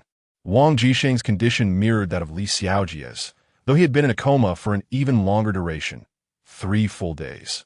The medical pod's report echoed the same findings. He was unresponsive, with no abnormalities in vital signs. His shoulder, wounded by a weasel, was healing at a remarkable pace. Despite remaining unconscious, the wound had already formed a scab. The large black cat, Hei Mei, refused to leave Wang Jisheng's side, remaining by his bed except for when it needed to eat or relieve itself, its furry head resting beside his pillow. The children were intrigued by Hei Mei, often gathering at the door to observe it, yet none dared to enter. Unlike a typical cat, Hei Mei resembled a leopard. They longed to pet it, but fear held them back. Zhang Haoyan remarked that Black Mei was the black leopard they had encountered previously, expressing his astonishment that such a creature could possibly reside in their vicinity. To his surprise, Black Mei turned out not to be a leopard, but rather a black cat. When Ji Inghe and Li Nianlan visited Li Xiaojie, they found him in a disheartened state. Ji Inghe encouraged him, stating, "Li Xiaojie, your situation signifies a new evolution, and you have developed a unique ability, an earth element power. This ability will greatly benefit urban development. I have already spoken to Qi Hongji about having you learn from him. Since your ability has just emerged, you may struggle to control it first. Do not worry. I will create a systematic training plan for your power development, allowing you and Wang Jisheng to proficiently harness your energies." Wang Jisheng had also evolved, acquiring a rare and complex ability that would be more challenging to master in advance. Ji Inha decided to incorporate him into her team for future missions. She reassured the group, "Do not be disheartened. I have devised a training program for ability development. When your energies reach a certain level, you may awaken your powers, providing everyone with the opportunity to evolve."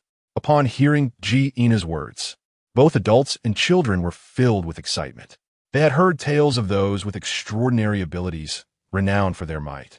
And now, they too had a chance to become such individuals and grow stronger. Zhang Haotian, inspired by Ji Inha, no longer yearned to venture outside the city for training. Instead, he eagerly participated in the physical enhancement and combat training she had organized, determined to evolve and become an ability user. This enthusiasm was shared by all, as the aspiration to become an ability user resonated deeply within each individual. 2 days later, Alpha joyfully informed Ji Inha and Li Nianlan that Azura had finally been repaired. Azura manifested as a remarkably handsome man in his 30s, striking yet not effeminate. His character was designed to be refined and scholarly, and much of Ji Inha's knowledge had been imparted by Azura, who was also a highly patient superintelligent robot. Azura's arrival did not incite much curiosity. The residents of Future City had long accepted Alpha and Number One, and the addition of Azura was merely another facet of their evolving world. Consequently, Ji Inha resolved to establish a school, wherein Azura would develop suitable educational programs tailored to children of varying ages. Time passed, neither swiftly nor slowly, as Ji Inha and Li Nianlan scoured towns and villages within a 500-kilometer radius, finding no surviving humans. However, they noted that the number of mutants in these areas was also sparse, and their abilities were not particularly formidable. Ji Inha believed it would be prudent to establish a laboratory, but Li Nianlan opposed this notion, expressing her desire that neither humans nor mutants should become subjects of experimentation. Outside Future City, the ground lay blanketed in pristine white snow, and the towering trees stood bare, stripped of their leaves. With a chilling northern wind sweeping through, the trees trembled in the cold. Seasoned Galaxy and Li Nianlan had the rare opportunity to play with the chubby and robust Li Yi, who at 5 to 6 months old was nearly as sturdy as a 1-year-old. He smiled at everyone, endearing himself to all who laid eyes on him. Suddenly, the communicator of Li Nianlan chimed. It was a request for communication from Alpha. As soon as Li Nianlan connected, Alpha's holographic image materialized before the family. Li Yi, having recognized Alpha, joyfully danced and laughed with delight. "My little darling, you look splendid today," Alpha praised Li Yi before turning to Li Nianlan. "Nianlan, Commander Galaxy, look what we have discovered." Soon, a multitude of individuals disembarked from vehicles. A burly man whistled, and in no time, a dozen people gathered before him, forming an orderly line. Divide into 4 teams of 5 and patrol east, south, west, and north. Do not take any independent action. Report any developments immediately, the burly man commanded. The 4 teams swiftly vanished into the snowy expanse. Chapter 64, Humanity. "It's a human team," Li Nianlan exclaimed with joy. This was the first group of people they had encountered in months. Could they be the military of the Huagua government?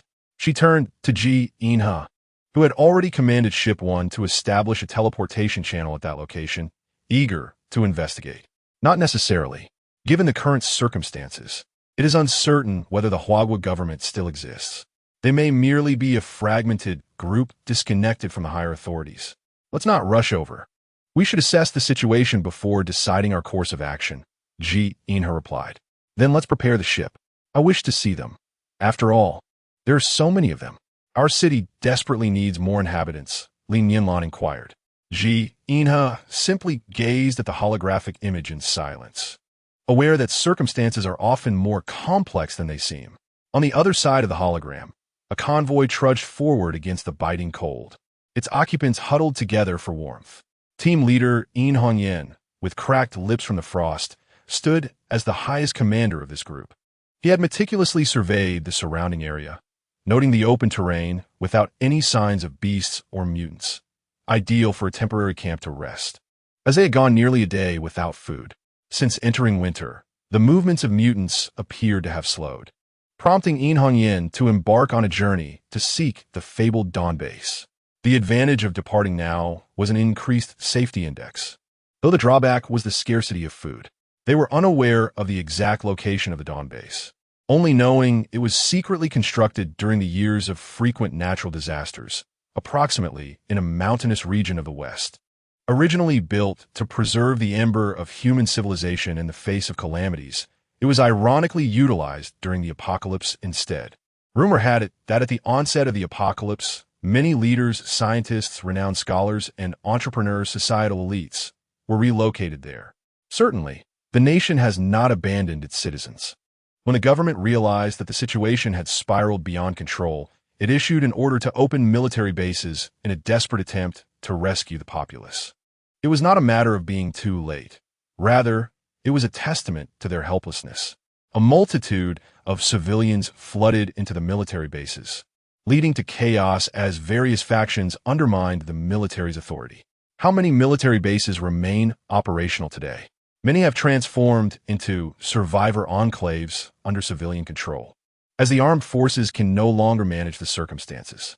The influx of people has precipitated a food crisis, resulting in a scarcity of essential resources and energy.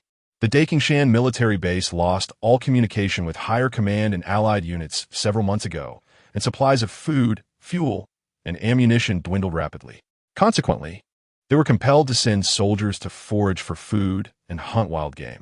Even so, many succumbed to starvation, and more horrifying events unfolded. Yes, even more terrifying occurrences, cannibalism.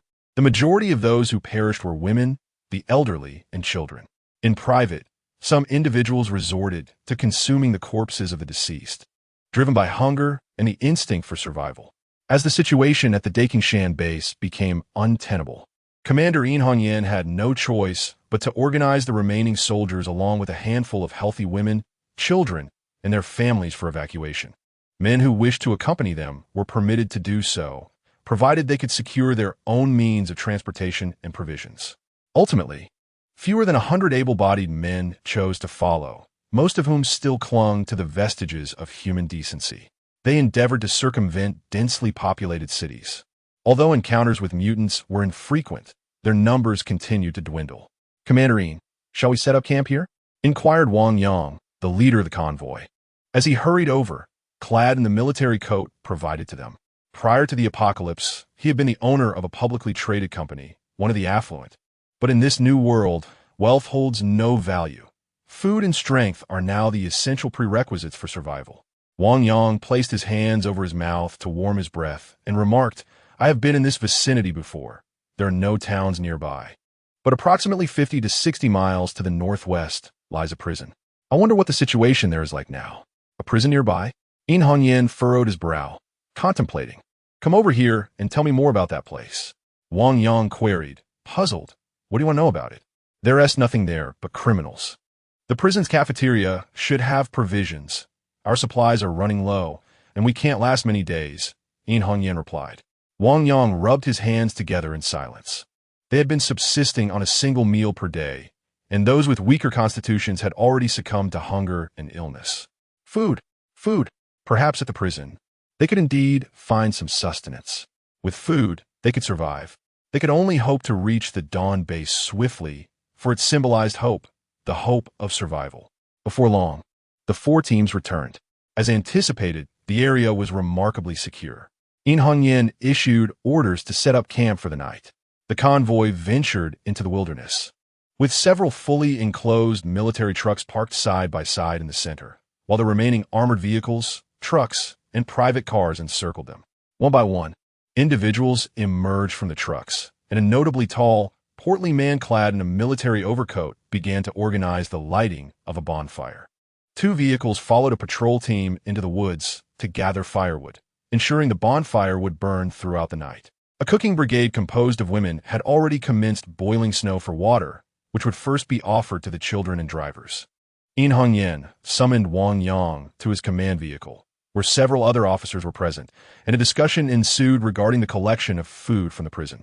A plan was ultimately established. They would remain stationed here for 2 days, with a 30-member elite team dispatched to the prison the following day to gather provisions. A night of tranquil stillness passed. As the sun rose above the horizon, the small team prepared to set forth. Under Wang Yang's leadership, they approached the prison, a medium-sized facility that had been reconstructed 5 years prior due to the aging of its earlier structures. Chapter 65. The assault team. The winter sun cast its warm glow upon the pristine white snow, creating a dazzling brightness. In the distance, a square, gray-white building silently stood atop the vast expanse of snow, surrounded by high walls and electric fences that delineated two worlds. 2 large trucks came to a gradual stop. A man clad in camouflage cotton attire agilely climbed atop one of the trucks, retrieving binoculars to survey the prison's condition. This man, the squad leader, was named Li Nianlan. Although he was not particularly tall, barely reaching 1.70 meters, he possessed a slender physique and an utterly ordinary face, so inconspicuous that one could easily lose sight of him in a crowd. Yet, this unassuming individual had once engaged in unarmed combat with 21 terrorists, emerging victorious despite sustaining severe injuries. Since the onset of the apocalypse, Li Nianlan had remained unchanged, a rarity in these tumultuous times. A group halted approximately 50 meters from the prison as Li Nianlan used his binoculars to observe the guard tower. This tower, located at the intersection of the eastern and southern walls, was a cylindrical gray-white structure approximately 20 meters high, with glass windows only on the top floor, allowing those above to easily observe the situation below. The deputy leader, Zhang Shizhong, whispered to Li Nianlan, "Squad leader, I have 2 proposals. The first is to send a soldier over the wall to try to open the main gate. The second is for everyone to enter through the guard tower and then descend to open the gate." Given the uncertainty of the situation inside, sending someone in alone seemed perilous, and Li Nianlan dismissed the first proposal. He did not lower the binoculars, but continued to scrutinize the area surrounding the prison. "Then we shall proceed with the second proposal. However, I still believe we should first send someone up to assess the guard tower. From there, one can observe the courtyard. I suspect the guard tower poses little danger, as it is well lit and the mutated beings would not venture there during the day. However, within the compound, the situation is less certain. The walls are exceedingly high, and even at the zenith of noon, when the sun is at its most intense, there remain areas where sunlight fails to penetrate, posing a certain danger," Zhang Shizhong remarked. "We can initially enter from that point, ensuring there are no hazards before everyone ascends to the watchtower, and then dispatch personnel into the courtyard to find a way to unlock the main gate. I suspect the key is unlikely to be there. This prison has been recently reconstructed, and the gate may possess not only a heavy iron lock, but also an electronic one, perhaps even additional defensive measures," Li Nianlan stated. "Squad leader, allow me to take 2 individuals with me to scout ahead. If all is well, I will signal for you to follow," Zhang Shizhong proposed, eager to take the lead in this initial endeavor. "Proceed with caution. We must remain vigilant," Li Nianlan instructed. Zhang Shizhong saluted Li Nianlan, signaling 2 soldiers to step forward and accompany him. The trio swiftly made their way toward the watchtower. The pristine snow crunched beneath their feet, and in no time, their elongated footprints stretched toward the base of the tower. The 3 soldiers moved with remarkable speed and agility, quickly reaching the base and coordinating their ascent. Despite the 20-meter height and the absence of protective measures or climbing equipment, their momentum remained unimpeded. Within mere minutes, they reached the window. Without hesitation, Zhang Shizhong struck the glass with his elbow, shattering it and climbing inside, closely followed by the other 2. Shortly thereafter, Zhang Shizhong signaled from within to indicate safety, prompting Li Nianlan to raise his hand and vigorously wave, leading the charge toward the watchtower. The 30 soldiers who had accompanied them were all specially trained, commonly referred to as commandos, each possessing exceptional physical prowess and combat abilities. Unarmed climbing was a requisite skill, making the ascent of the wall trivial. Before long, all 30 had scaled the height, one by one leaping into the watchtower. Li Nianlan approached the inner window, and his gaze fell upon a wide road, approximately 5 meters across, leading to yet another towering wall at its far end, beyond which lay the true prison structure, indeed a fortress, equipped with formidable defenses. "Squad leader, I observed the road and found it devoid of any objects or living beings," not even the mutated. Look over there. A large iron gate stands, and from here, we can glimpse beyond that wall, which must lead to the courtyard, Zhang Shizhong reported. Lei Changming lifted his binoculars to scrutinize the interior. As he observed, he remarked, the 5 interconnected buildings to the west and north are likely the inmate quarters, complete with a separate dining hall and work areas. The expanse of these 5 structures is considerable, and I can see the cells within. The several independent buildings to the south appear to serve as the dormitories for the guards, as well as offices and a dining facility. Lei Changming set down his binoculars and said to Zhang Shizhong, "Come here, let us deliberate. My thoughts on the matter are as follows. The location of the prison guard's dining hall is clear, yet it is likely infested with mutated beings, albeit perhaps not in great numbers. Firearms are still effective against these mutants.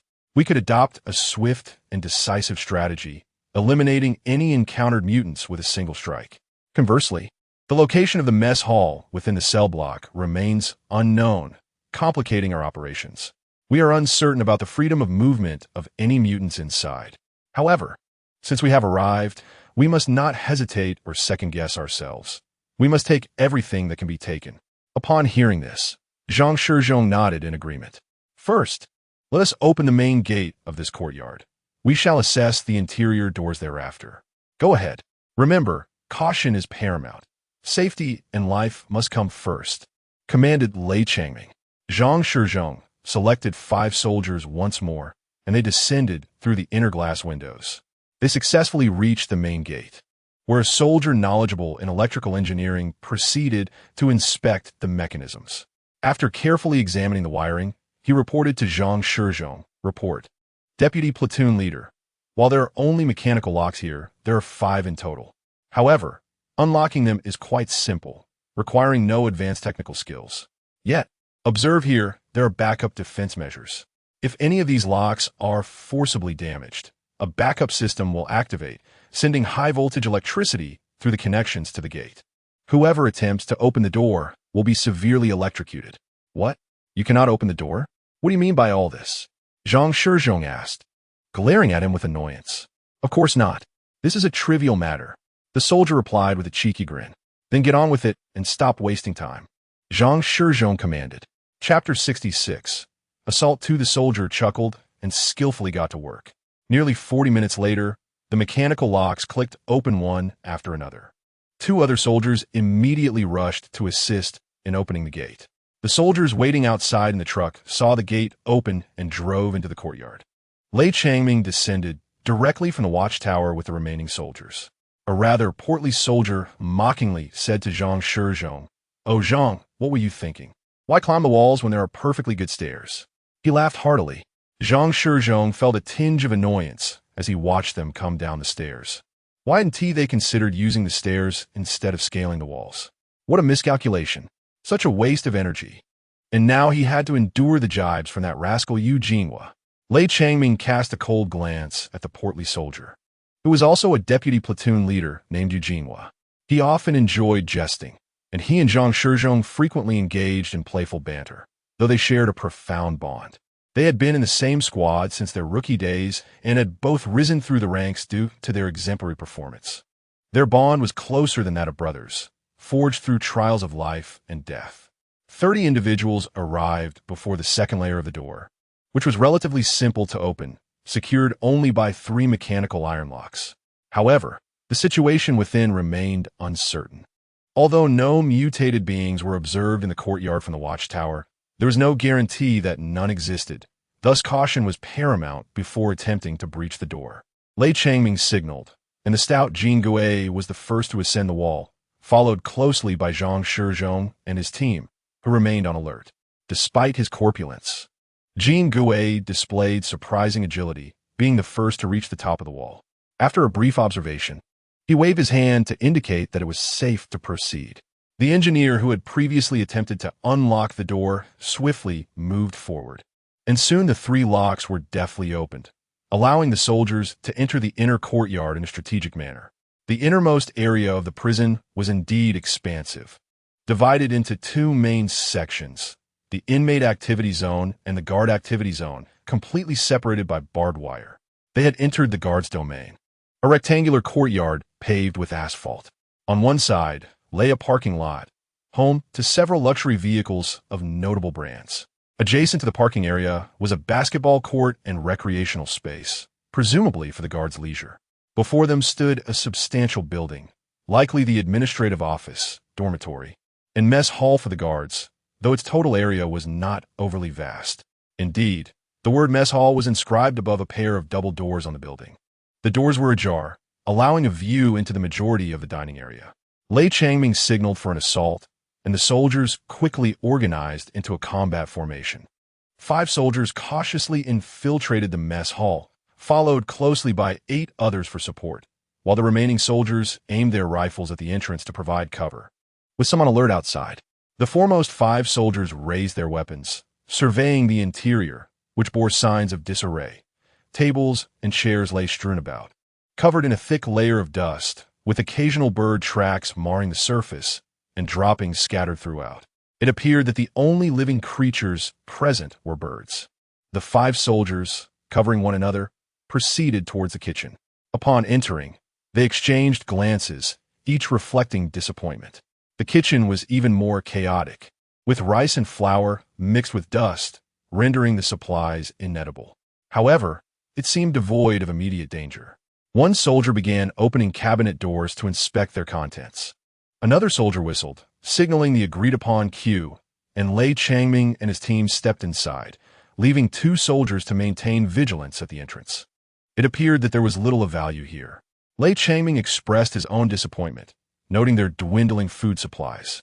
In the bitter cold, aside from catching small animals desperate for nourishment to replenish their stocks, they found no wild vegetables or other sources of sustenance. Food. Where could they procure food?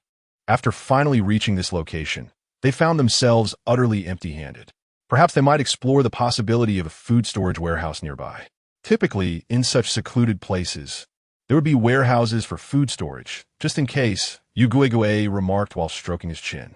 Who still keeps such a large stock of food nowadays? As long as there is enough to eat, we can always buy fresh supplies once it's finished. What is there to prepare for? Zhang Shizhong countered. Oh, old Zhang, you are mistaken. There is indeed much to prepare for. For instance, if one had stockpiled grains, gasoline, and essential supplies before the apocalypse, hidden away, one might very well survive until the end. Guigue retorted, raising his argument again. That's nonsense. Everyone lives until they die, Zhang Shizhong replied, his eyes wide. Li Changming furrowed his brows, observing that the cafeteria was not spacious enough to contain any warehouses. Suddenly, 2 gunshots and a bird's mournful cry echoed at the entrance. The nearest soldiers hurried to provide support, and Li Changming swiftly joined them, signaling Zhang Shizhong to remain alert. Outside, a large bird flapped its injured wings, shrieking tragically at the soldiers. One soldier aimed and fired, causing the bird to fall into a pool of blood.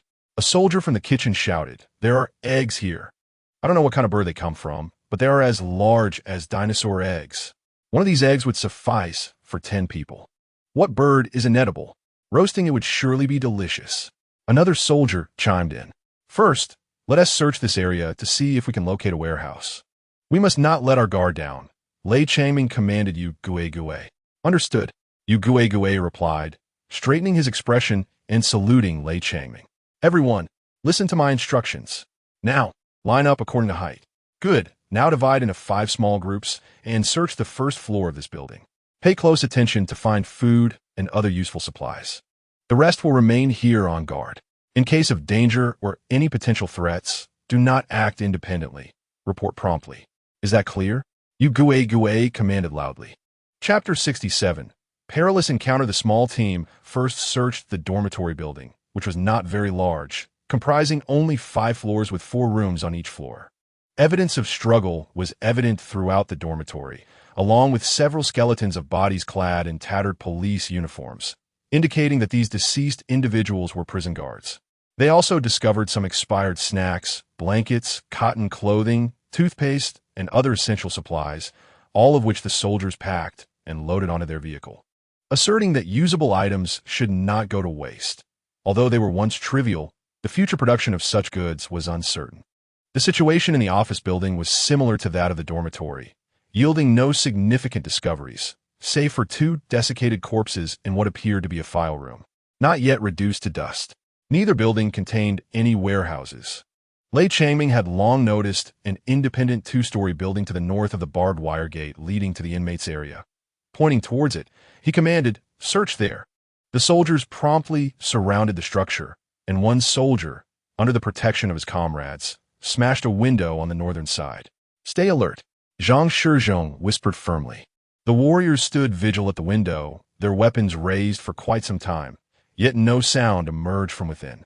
It was only after Zhang Shizhong signaled to the soldiers at the door to open it that the heavy door swung wide. As it did, a chilling aura enveloped the vast, empty room, an atmosphere steeped in an eerie coldness. The cement floor was cloaked in a thick layer of dust, mingling with a peculiar metallic odor that rushed forth in the frigid air. This rectangular chamber, spanning over 100 square meters, featured iron shelves lining 3 of its walls, meticulously arranged with an array of provisions. The soldiers could hardly conceal their excitement. They had finally discovered sustenance. "Loaded onto the vehicle, but remain vigilant," commanded Lei Changming. What Lei Changming and his comrades did not anticipate was the presence of 2 pairs of eyes lurking behind the curtains in a shadowy corner of the adjacent prisoners' quarters, watching their every move. The owners of these eyes were 2 mutated beings, emaciated to the point of resembling mere skeletons, with sunken eye sockets and gaunt cheeks. Their skin was pallid, and their tattered clothing barely clung to their frail forms. They conversed in a language incomprehensible to humans, seemingly plotting something sinister. "Commander, there isn't much here. Only 4 bags of flour, 2 bags of rice, and a few assorted grains, along with some inedible remnants," Eugene remarked. "Look at this vast space. The prison across the way houses over 1,000 inmates. How could the warehouse contain so little food? I suspect this is a storage area exclusively for the guards. There must be another warehouse in the prisoner section, stocked with more provisions. Surely, they wouldn't rely on daily supplies for so many individuals. We must investigate that area," Eugene insisted as he approached Lei Changming. Lei Changming cast a sidelong glance at him, responding coolly, "I share your sentiment." "Ah, Commander, we are indeed like-minded heroes. Let's proceed," Eugene would chuckled, gesturing to lead the charge. "Wait, halt. Why the rush? The situation over there differs greatly from here.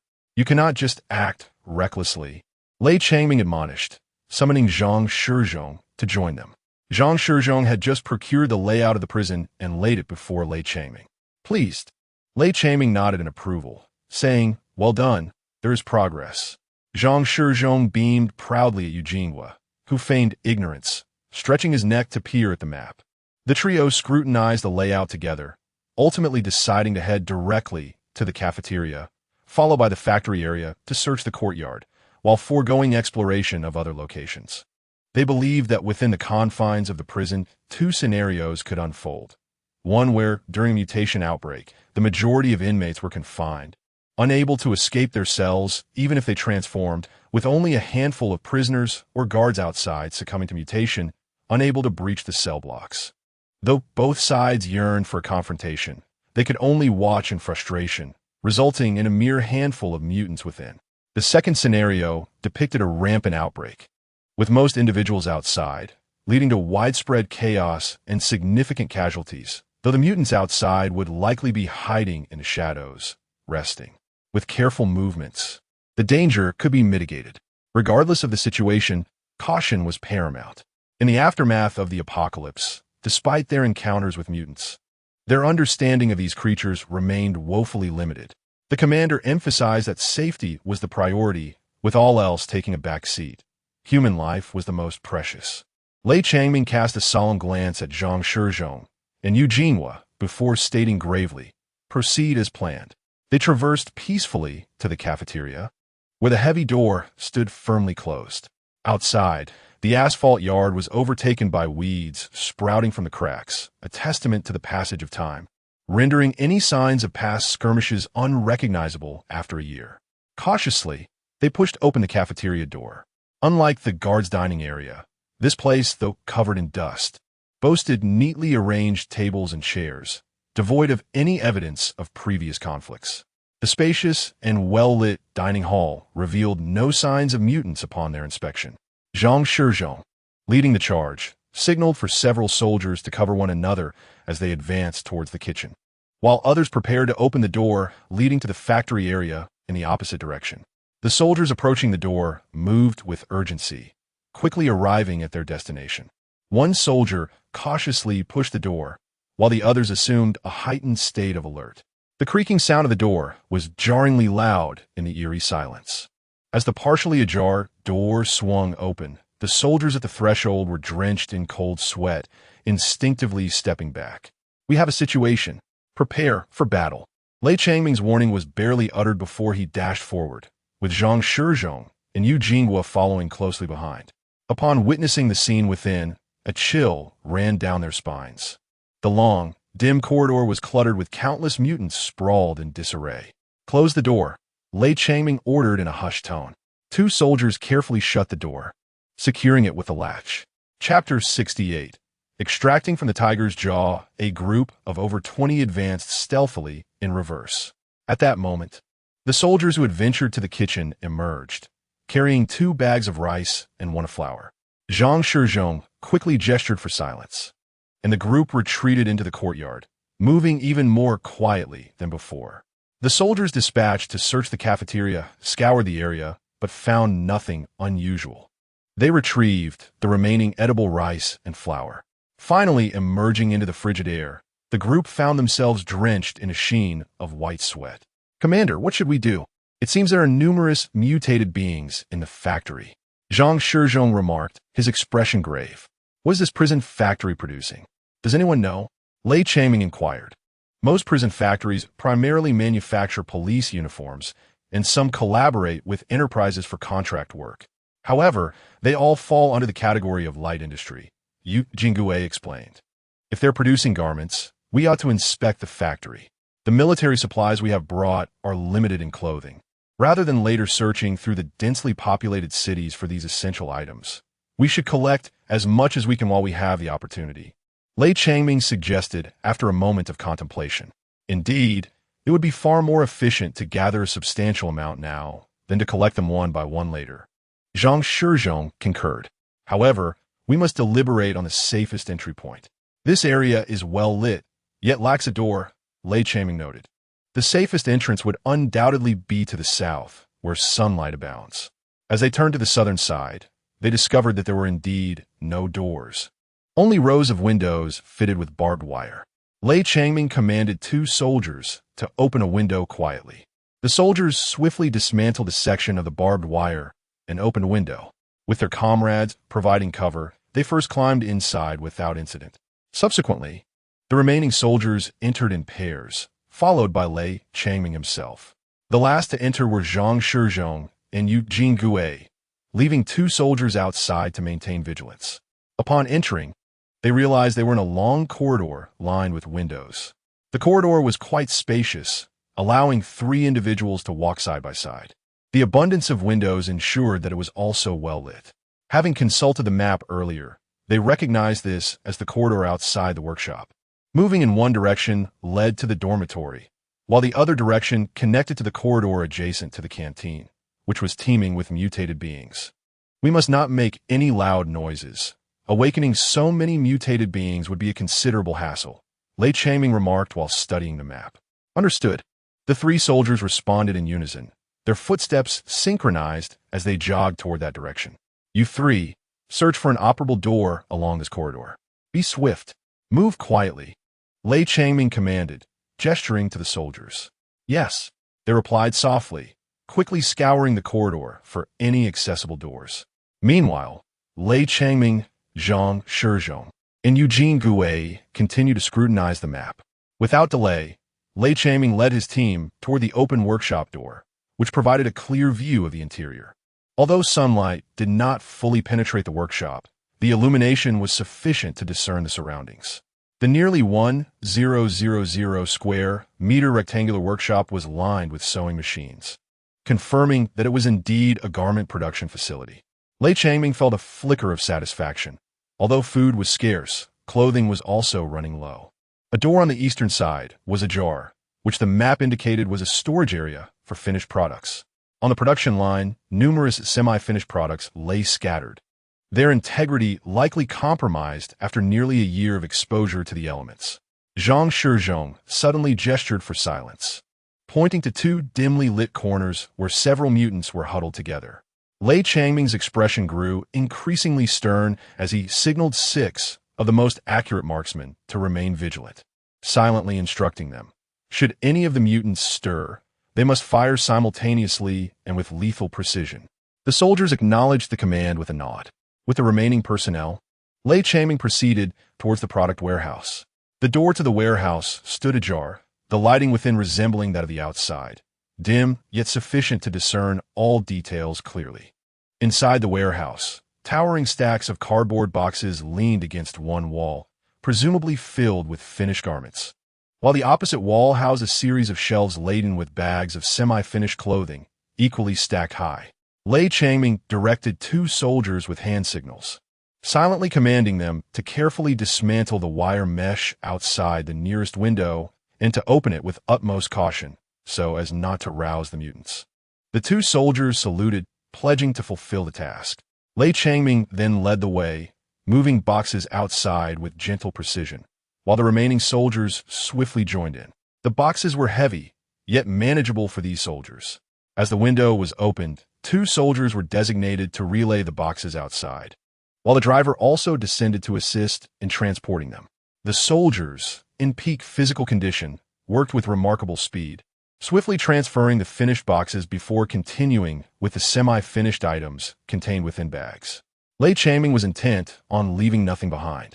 During this operation, a mutant in one corner stirred slightly, while others remained utterly still, an unsettling sight. Uncertain of the normalcy of such behavior, Lei Changming consulted the map, studying it intently. He noted a rectangular room adjacent to the kitchen and courtyard, though it lacked a door. He summoned the soldiers who had gone to the kitchen for inquiries. They all shook their heads, indicating no doors were present within. Perhaps the door is outside. Shall I take a team to investigate? Eugene Gue suggested. Proceed with caution. Lei Changming replied, nodding in agreement. Chapter 69. In the human realm, Lei Changming led his team around the structure, completing a full circle. The window of this room was positioned high, approximately 2 meters above the ground, and a large iron door was secured with a brass lock. Lei Changming commanded a soldier to unlock the door. In such a locked and enclosed space, the risk of encountering mutants was virtually non-existent. It appeared that this might be a warehouse, and the contents within would only be revealed once the door was opened. The copper lock was hardly a challenge to open, and the heavy iron door creaked as 2 soldiers pushed it aside. Indeed, it was a warehouse, filled with rows of iron shelves stacked with bags of rice and flour, solidified cooking oil, seasonings, mushrooms, black fungus, and several other types of food. However, aside from the long-lasting rice, flour, cooking oil, seasonings, and a few other items, most of the remaining provisions had turned to dust. Bring the truck here, everyone. Quickly load everything onto it, ordered Eugene with enthusiasm. 30 robust men swiftly transferred the items onto the vehicle. With a wave of his hand, Lei Changming commanded everyone to board the truck, and as the driver pressed the accelerator, the truck sped away from the prison. They had managed to return with some spoils, having narrowly escaped perilous situations, akin to extracting a tooth from a tiger's mouth. By this time, the clock edged towards 4 in the afternoon. Winter days are brief, and the sun had transformed into a warm golden hue, lingering just above the horizon, reluctant to descend. Everyone returned joyfully, their faces radiating delight, cheering loudly. And even Lei Changming, typically stoic, wore a smile. Yet, unbeknownst to them, lurking dangers trailed closely behind. As the sun sank, the sky shimmered in gold. The moon, having risen early, cast a faint white trace across the heavens, while a few bright stars began to twinkle. The sun, a colossal fireball, gradually descended into the hazy dusk. Though the sky remained bright, twilight thickened, yet night had not fully descended. Finally, the sun succumbed to its descent, vanishing beneath the horizon, plunging the world into darkness. Campfires flared to life, radiating warmth as people gathered around, awaiting dinner. The fragrant smoke wafted through the air. Dinner is served. With this announcement, people lined up in an orderly fashion to receive their meals. The first soldiers to eat quickly finished their portions and swapped places with those on guard who had yet to dine. Just then, a piercing scream echoed through the dark wilderness. "All personnel on alert. Level 1 security status," shouted Li Nianlan. The first to react climbed onto the truck, aiming their weapons at the pitch-black surroundings, while others hurriedly assisted women and children into military off-road vehicles. Another shrill scream pierced the air as shadowy figures lunged at the soldiers on the truck. Bang! Gunfire erupted.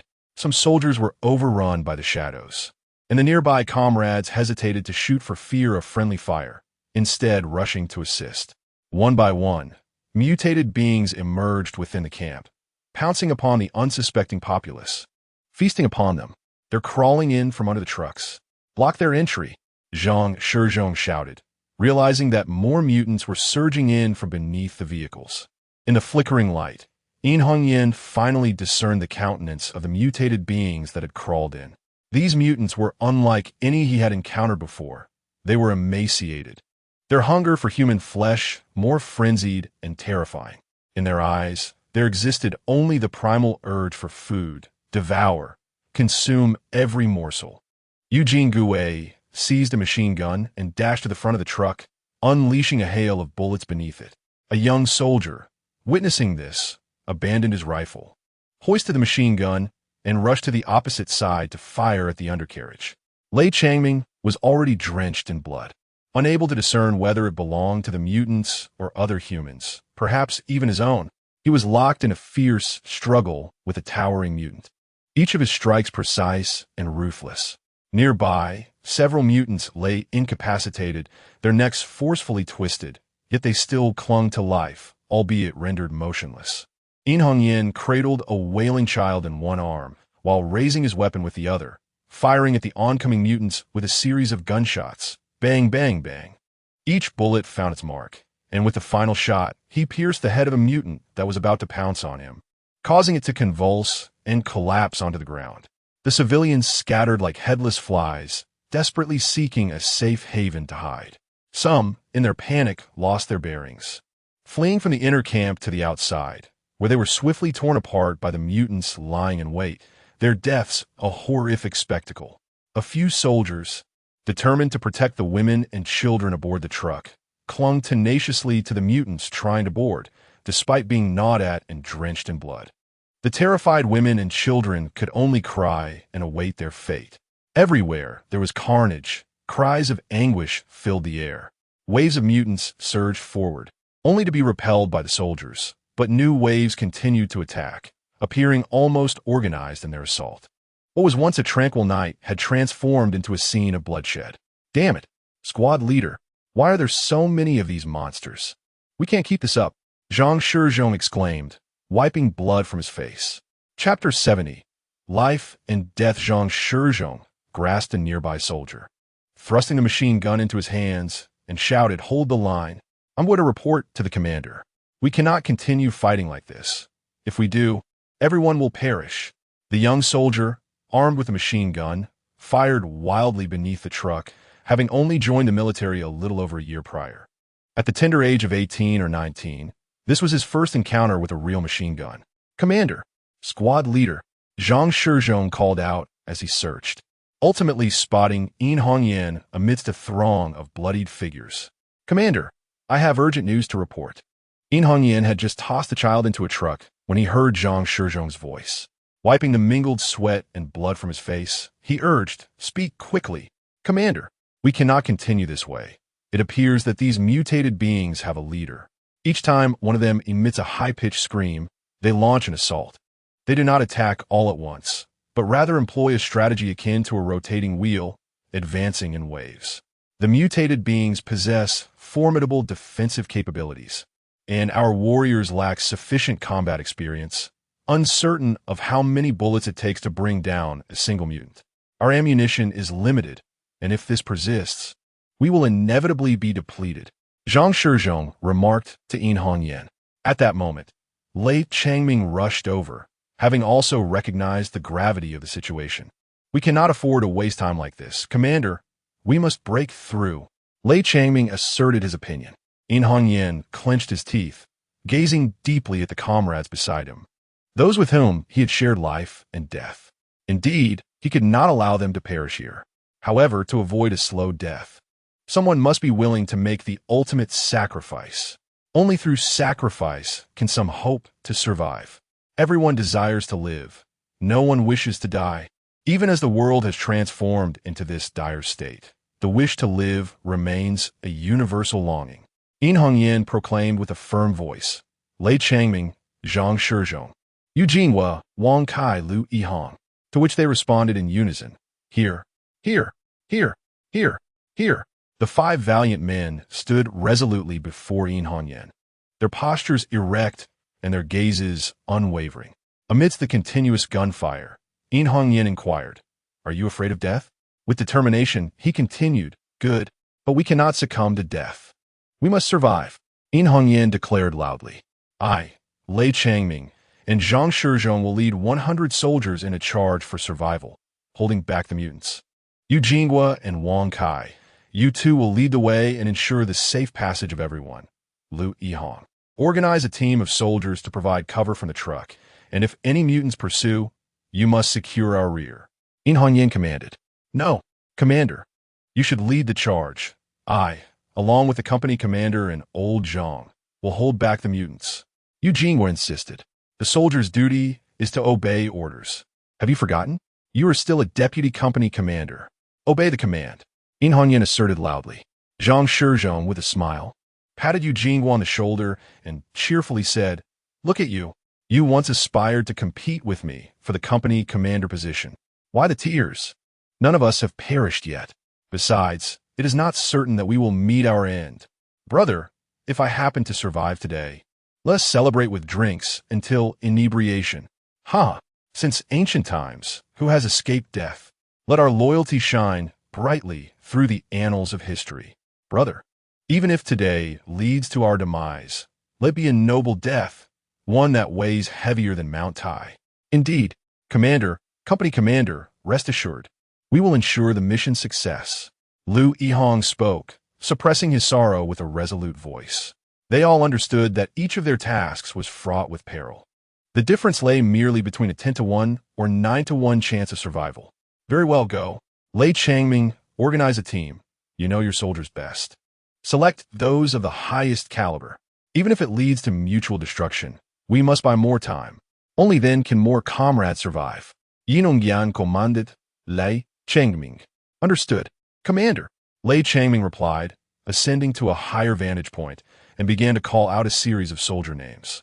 The soldiers summoned by name swiftly assembled before Lei Changming, each one a picture of disarray, bearing wounds upon their bodies.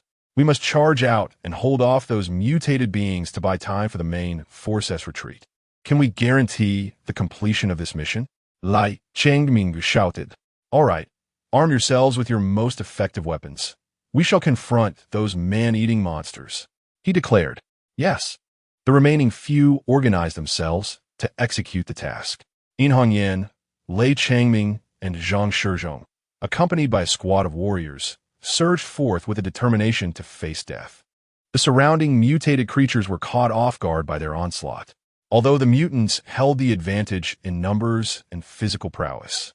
In Hongyan and his comrades fought with reckless abandon, resulting in a standoff where neither side gained the upper hand. Seizing the opportunity, Yu Jinghua and his team made a break for it. The mutants, unwilling to let their prey escape, let out another piercing scream. With a significant portion of them pursuing the fleeing convoy, In Hongyan and his comrades attempted to intervene, only to find themselves ensnared by the remaining mutants. The battle with the mutated beings escalated into a fierce struggle for survival, with the human forces gradually finding themselves at a disadvantage. Having tasted human flesh once more, the mutants grew increasingly frenzied, more powerful, and relentless in their pursuit. Meanwhile, the humans, exhausted from the intense combat, became increasingly vulnerable. The long night had just begun, and the darkness served as the primary battleground for the mutants, where they reigned supreme, wielding life and death over humanity. All, including the resilient warriors Yin Hongyan, Lei Changming, Zhang Shizhong, and Yu Jinghua, began to lose hope for survival. Chapter 71. Rescue. As the soldier at the wheel pressed down on the truck's accelerator, they had scarcely moved when Yu Jinghua and his team found themselves encircled by the mutants. The agile creatures swiftly climbed onto the truck, dragging tightly clutched women and children from within, eager to feast upon them. The soldiers valiantly defended the women and children aboard, disregarding their own safety in a desperate resistance, suffering heavy casualties. Those who, in a bid for survival, gritted their teeth and resolved to abandon their loved ones, were met with the mutants shattering the truck's windshield, pulling them from their seats and tearing their bodies apart like ragged cloth, devouring them whole. Who could escape? Who could survive? Who could still harbor hope?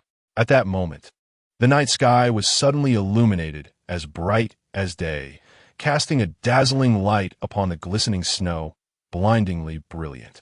The mutants, unaccustomed to the brightness, howled and scattered in fear. Armed soldiers descended from the sky, each clad in white battle gear, resembling celestial beings emerging from the aurora, imposing and majestic. From a moment this group was spotted, Li Nianlan and Li Nianlan had been intently observing their movements. Their temporary encampment was still quite distant from Future City. In order to comprehend the current situation on Blue Star, Li Nianlan commanded Alpha Daily to deploy numerous reconnaissance robots across various locations on the planet. Upon magnifying the imagery, they were astonished to discover that the swiftly moving entities were, in fact, hundreds, if not thousands, of mutated beings. How could such a multitude of mutants be mobilizing together, all heading toward the temporary camp? Li Nianlan wore a look of deep concern as she turned to Li Nianlan, exclaiming, "They have evolved so rapidly. Have they already attained advanced intelligence and social structures? This is impossible. According to the data from the Intelligence Corps, mutants require at least 50 to 100 years to develop such cognitive and societal forms. Why are they doing this? Isn't mutated evolution a perilous transformation?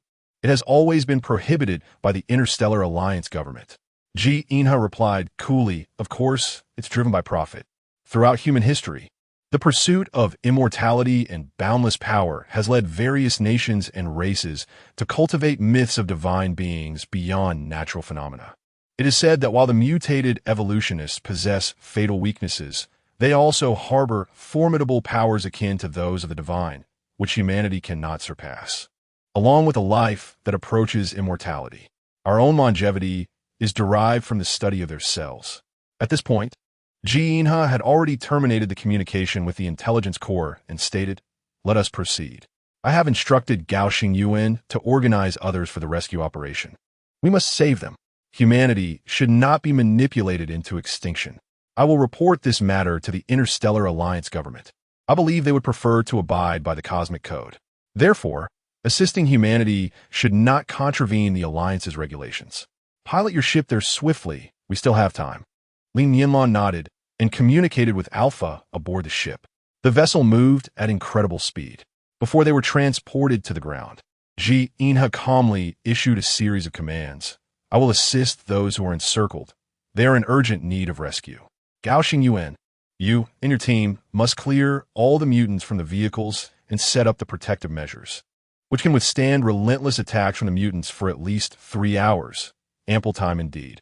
As for those two intelligent commanders, Nianlan, you possess advanced mental prowess. Trust in yourself. Your abilities will surely enable you to locate them, as they hold significant research value." Thus, as despair enveloped Yin Hongyan and the others, Li Nianlan and her team descended from the heavens. Li Nianlan brandished a laser sword, confronting 3 mutants that lunged at him. The Intelligence Corps had long since transmitted pertinent data regarding the mutants into Li Nianlan's mind. The evolution of the Blue Star inhabitants had rendered their attack power equivalent to level 3, with a defense rating of level 2, resulting in an overall combat capability assessed as low risk. Li Nianlan strode confidently toward the mutants, and with a swift motion of his right hand, he elegantly severed the neck of the mutant charging from the right. The severed head rolled away, yet the body remained standing upright. As Ji Inha deftly sidestepped the oncoming mutant, he seized the creature by the neck, using its body as a shield against another mutant charging from the left. In a swift motion, he delivered a powerful kick, sending the assailant crashing to the ground. Chapter 72. Rescue 2. The already frenzied In Hongyan and his companions were oblivious to the arrival of their rescuers, their focus entirely consumed by the mutants before them as they fought back with their firearms. Although they could inflict minor casualties upon the mutants with their bullets, the relentless onslaught was overwhelming. For every wave they repelled, another surged forth, plunging them into a precarious stalemate. The mutants relentlessly attacked, while they were forced into a defensive posture. Even more alarmingly, In Hongyan and his team realized that the number of mutants besieging them had significantly diminished, suggesting that many had diverted to pursue Yu Jingguei and his group, leaving them powerless to intercept the pursuing fiends. Would Yu Jingguei and his companions succeed in breaking through? No one could say. Meanwhile, In Hongyan and his team found themselves in dire straits, with their ammunition rapidly depleting. Many soldiers had already exhausted their rounds, resorting to hand-to-hand combat against the seemingly tireless mutants. The soldiers' stamina waned rapidly, and several, drained of energy, were dragged away by the mutants, meeting a gruesome fate. The remaining warriors could only watch helplessly as they formed a protective circle, back to back. Witnessing such despair, Lei Changming's eyes burned with fury. He fought with all his might to shield his comrades, yet one by one, soldiers succumbed to exhaustion and sacrifice. Driven to the brink of madness, he raised his weapon, only to find it void of ammunition. In desperation, he wielded his rifle like a club against the two encroaching mutants. The first assailant's head met the brutal force of a strike, causing it to stagger momentarily, shaking its head in an attempt to dispel the dizziness. The second mutant lunged forward, toppling Lei Changming to the ground. Not far away, Zhang Shizhong witnessed the scene unfold, his heart ablaze with urgency. Pressured by three mutants, he was forced to retreat several steps, joining other soldiers to form a defensive perimeter. Helpless to assist, he roared in anguish, "Squad leader!" Hearing Zhang Shizhong's agonized cry, Lei Changming understood that this time, he might not escape the grim clutches of death. Countless brushes with mortality had instilled in him a fierce determination to fight for survival. If he were to perish, it would not be in vain. Gritting his teeth, he summoned all his strength and managed to topple the mutant that had him pinned. A singular thought consumed him. To kill one mutant was to break even. To slay two would be a triumph. With both hands, Lei Changming gripped the mutant's neck tightly. Though small in stature, his strength was formidable. Even without enhancement, he could easily snap the neck of an ordinary person. A sharp crack echoed in the air. Yet the mutant beneath him merely succumbed to unconsciousness, its neck unbroken. As Lei Changming prepared to exert his strength once more, he was suddenly ambushed by another mutant. At that moment, he found himself devoid of any energy to combat this assailant. He could only use his hands to support the mutant's jaw, preventing its gaping maw from sinking into his flesh. The standoff persisted for less than a minute when yet another mutant lunged at him, seizing his shoulder in a bid to claim the delectable prey before them. The mutant atop, Lei Changming roared in fury at its newcomer counterpart, and thus began a fierce tug-of-war over Lei's body. At this juncture, Lei Changming was utterly drained. His limbs felt like lead, his head spun, and a deafening roar filled his ears. He lacked even the strength to muster a bitter smile. Memories of his carefree childhood flooded back, recalling the days spent racing through the fields of his hometown, pursued by the clumsy, loyal dog he had raised since infancy. Such cherished moments of life are fleeting, leading one to yearn for their return. After maturing, he had volunteered for military service, distancing himself from his hometown, his parents, and his beloved yellow dog. Did he regret it? No, not at all. He merely wished for one last glimpse of the dreamlike images of his hometown, his parents, and his dog. Yet, that seemed impossible now. Tears streamed down his cheeks. The two mutants continued to roar at one another, fiercely tugging at Lei Changming's body. In the midst of their struggle, one mutant savagely tore off Lei's right arm. The pain drove Lei to unleash a desperate scream before succumbing to unconsciousness. The two mutants paused in shock at this turn of events, but the one holding Lei's severed arm quickly sank its teeth into the flesh, greedily chewing. The other mutant, noticing this, lowered its head, intent on biting Lei's neck. "Captain! Captain!" came the heart-wrenching cries. Zhang Shizhong and several other soldiers watched in horror, their eyes wide with despair. Zhang Shizhong, reckless with determination, attempted to charge forward but was restrained by a young soldier behind him. "Deputy Captain! No! You'll be walking to your death. The captain cannot be saved. Don't act impulsively. We cannot die in vain. Let me go. I have nothing left to live for. Today I will fight these beasts." The stalwart Zhang Shizhong broke down in tears. Just when everyone believed that Li Changming's chance of survival was utterly extinguished, a silvery figure suddenly emerged. The mutant gnawing at Lei's arm turned its greedy gaze toward the figure clad in silver, contemplating whether to take a bite of this seemingly delectable individual. Yet, instinct warned it of the danger. This was a foe not to be trifled with. He wielded his laser sword in a sweeping arc, forcing the advancing mutants to retreat several paces before he hoisted the unconscious Li Changming, dragging him toward Zhang Shizhong and the other soldiers. Stunned by the unfolding events, Zhang Shizhong and his companions could only gape in disbelief at the approaching He. Incredible. Biomechanical. Chapter 73. The battle is not over. Zhang Shizhong extended his hand to catch a vial that resembled a potion, thrown by Ji Inha. He observed as this godlike man once again swung his laser sword in a graceful arc, repelling the restless mutants once more. Ji Inha coldly declared, "If you wish for him to survive, he must drink this." Zhang Shizhong did not doubt Ji Inha. In such dire circumstances, even if the vial contained poison, at least it would offer a swift end. Could there be anything more daunting than death itself? Nevertheless, he was still somewhat perplexed by Ji Inha's sudden appearance. Gazing at the liquid in his hand, which shimmered with a pale gold hue and flowed like molten metal, Zhang Shizhong uncorked the bottle. A fragrant aroma akin to fruit wafted through the air. He pried open Li Changming's tightly shut mouth and poured the pale golden liquid into him. Fortunately, although Li Changming had succumbed to unconsciousness, he was still able to ingest the substance.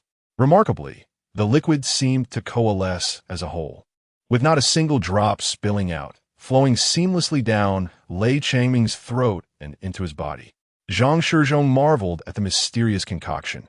After Li Changming consumed it, his previously ashen face began to regain color, and his breathing steadied.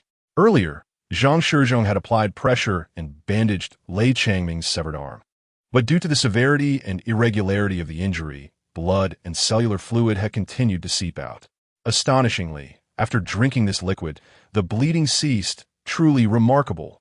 Excited, Zhang Shizhong looked up to find that Yin Hongyan and his fellow soldiers had gathered around him, guns raised, tense and poised against the mutants. Despite the numerous wounds adorning their bodies and their garments stained with an unknown blood, the resolute despair that once marked their faces had transformed into a flicker of hope for survival. As this cycle repeated several times, at last, one mutant lost its patience. Unable to suppress its bloodthirsty instincts, it darted past Ji Inha, extending its bony claws towards the shoulder of a seemingly gravely injured young soldier. The mutant's speed was astonishing. The injured soldiers barely registered what was occurring before the young warrior was seized and dragged several meters away. In that critical moment, Ji Inha let out a thunderous roar, brief yet resounding, reverberating above the heads of all the mutants around. The mutants, clutching their heads, cowered on the ground. Simultaneously, Ji Inha surged forward with his left hand. He lifted the young soldier's body while his right hand wielded the laser sword, which he swung towards the nearest mutants. The mutants, seemingly stunned, stood frozen in place, unable to evade as the laser sword severed their necks, their heads rolling on the ground and coming to rest near Yin Hongyan and his group. With urgency, Yin Hongyan hoisted the young soldier and admonished sternly, "Don't falter. He is our savior. Behold, he is a hero, our exemplar. Witness how he engages in battle." Over here, despite Ji Inha's solitary stand against the multitude, His formidable display of combat prowess instills a profound fear in the mutated beings, who, having developed rudimentary intelligence and emotions, approach each of their attacks with caution. Thus, the confrontation is not fierce, and both sides find themselves in a stalemate. Li Nianlan produces a defensive sphere from his wristband, swiftly enveloping all within a pale, translucent barrier. The mutants, taken aback, discover they are unable to breach this shimmering veil, their sustenance isolated beyond its confines. Meanwhile, Li Nianlan, with agile leaps, propels herself onto the roof of a truck, delivering a swift kick to a mutant poised to bite down on a young soldier. The soldier, clutching his throat, rises to a seated position, coughing violently as he gazes at Li Nianlan with uncertainty. The woman before him possesses porcelain skin and bright, expressive features. She stands gracefully, wielding a gleaming sword-like weapon, effortlessly dispatching the relentless mutants attempting to scale the truck's roof. Then, this goddess-like figure conjures a metallic sphere, invoking a spell that radiates a soft, pale light, enveloping the entire truck in a protective shroud. The young soldier watches in awe as the indefatigable mutants are repelled by this barrier, no matter how vehemently they strike, not even a crack appearing upon its surface. Li Nianlan tosses the protective shield to the young soldier, instructing, "Hold on to this and do not leave the truck. Rest assured, the mutants cannot penetrate the barrier." Surveying her surroundings, she leaps towards another vehicle, her lightweight armor significantly enhancing her combat capabilities. With a graceful bound, she can leap 7 to 8 meters. Her movements fluid and dance-like, captivating the young soldier who had just witnessed her prowess. Is she the legendary Celestial Maiden? The mutants, preoccupied with extracting food from the truck, remain oblivious to Li Nianlan, a formidable adversary. She wields her laser sword with ease, driving the mutants away from the truck's edge before executing a swift maneuver to ascend the vehicle. At the truck's entrance, several men gasp, their eyes wide with astonishment as they behold Li Nianlan. Chapter 74. The leader emerges inside the truck. A group of women and children are desperately shielded by 2 warriors, while several others engage in a fierce struggle against 5 mutants. The combat is intensely balanced, yet the mutant strength far surpasses that of the humans. Even with numerical superiority and without firearms, the warriors find themselves at a disadvantage in this brutal hand-to-hand conflict. Just as Li Nianlan divides her focus to assess the interior situation, the mutants, previously repelled by her, surge back around the truck. Li Nianlan reluctantly adjusts her observation, wielding her sword to strike at the mutated beings, momentarily forcing them back. With her other hand, she retrieved a defensive sphere from her wristband and activated it, encasing the mutated creatures within a pale, protective barrier. They howled in frustration, pounding against the shield, yet their efforts were in vain. Li Nianlan's combat prowess was more than sufficient to overpower these 5 mutants, if not more. Her presence decisively tilted the balance of the battle, and soon, the 5 mutated beings found their limbs severed and were unceremoniously discarded from the truck. The skirmish concluded swiftly, leaving the others in a state of bewilderment. Although Li Nianlan spared the lives of the 2 mutants, their comrades outside wasted no time in descending upon the injured ones, reducing them to mere bones. This grim spectacle further affirmed Li Nianlan's suspicion that the mutated beings had been starved for an extended period. The occupants of the vehicle panted in trepidation, their hearts racing at the sight. The warriors, having endured a life-and-death struggle, finally had a moment to breathe, slumping in their seats and casting inquisitive glances at Li Nianlan. The women and children, trembling with fear, also regarded her with wide, anxious eyes. Surveying the scene within the vehicle, Li Nianlan noted that aside from a few women and children, the men were in dire straits. Most bore injuries of varying severity, and the palpable fear and tension had clearly drained their stamina. She produced a batch of nutritional supplements and handed them to a young warrior, instructing him to distribute them among the group, stating, "This will replenish your energy." "Who are you?" a young warrior inquired. The soldier receiving the supplements began to hand them out, astonishingly enough, just enough for each person to receive a bottle, though he remained oblivious to this fortunate coincidence. The occupants of the truck, including the soldiers, perceived the nutritional supplements merely as water. Yet, amid the combat and fright, even water was a pressing necessity. However, upon receiving the supplements, they discovered that the containers resembled water balloons. How were they to drink from them? Should they puncture a hole and suck? Would it spill all over them? They held the water balloons, unsure how to proceed. Observing their confusion, Li Nianlan advised, just consume the nutritional supplement directly. A group of bewildered individuals continued to clutch the supplements, prompting Li Nianlan to demonstrate by taking a bite from one. A young warrior, unable to contain his curiosity, asked, "Did you come from the Dawn base? Were you sent by the national leaders to rescue us?" Li Nianlan regarded the young warrior with a serene smile, responding, "I indeed hail from a base. Though ours is called the City of the Future, where no mutated beings roam, food is abundant, and life is stable. I have come to rescue you. I am Li Nianlan, the leader of the City of the Future. Where are we heading?" The young warrior pressed anxiously. "There are two leaders among the mutated beings, and only by capturing them can we compel the horde to retreat," Li Nianlan elucidated. "We must seize them." She then focused intently on the situation in the driver's cabin, discovering that the driver had long since perished, while three mutated beings fought over his lifeless body.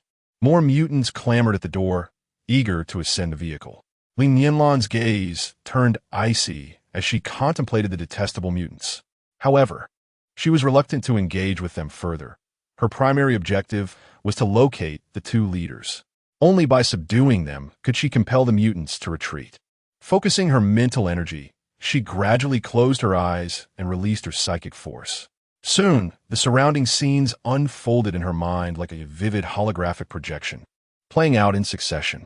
Li Nianlan beheld Ji Yinghe wielding a laser sword, standing defiantly before a group of people, shielding them from the mutants' assault. A smile graced her lips. Indeed, he was the most exceptional explorer in the galaxy, rendering the mutants utterly powerless against him.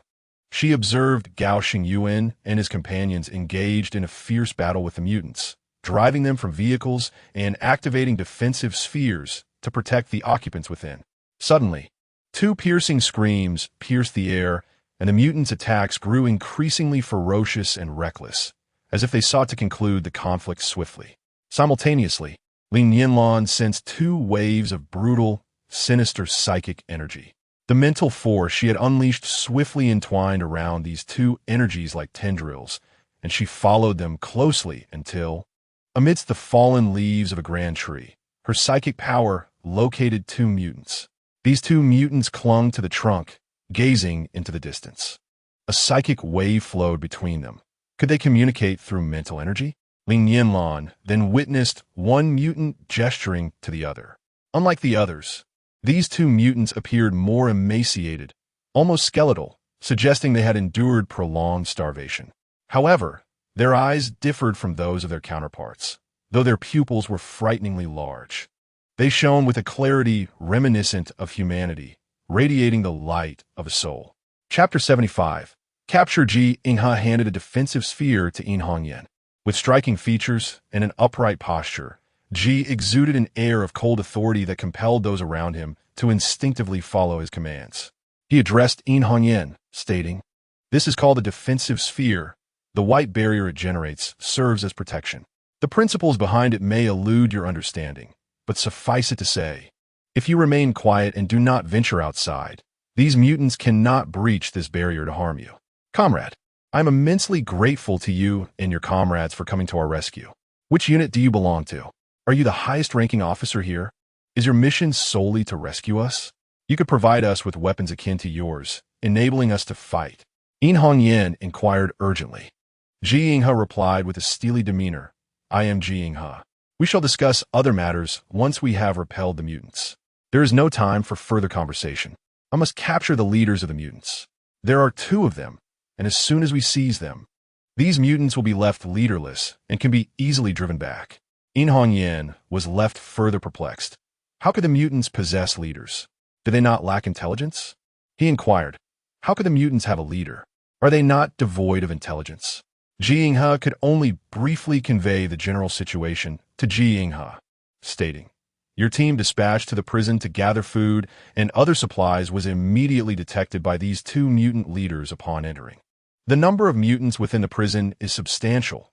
They have long suffered from food shortages, leading to poor physical conditions. Logically, they should not be capable of further evolution. The reason behind the evolution of these two mutants remains to be studied once they are captured.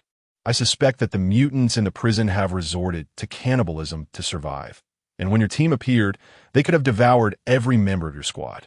However, in pursuit of more abundant sustenance, they chose not to do so and instead followed the traces of your vehicle or the scent you left behind to your temporary camp, launching a crude tactical assault against you.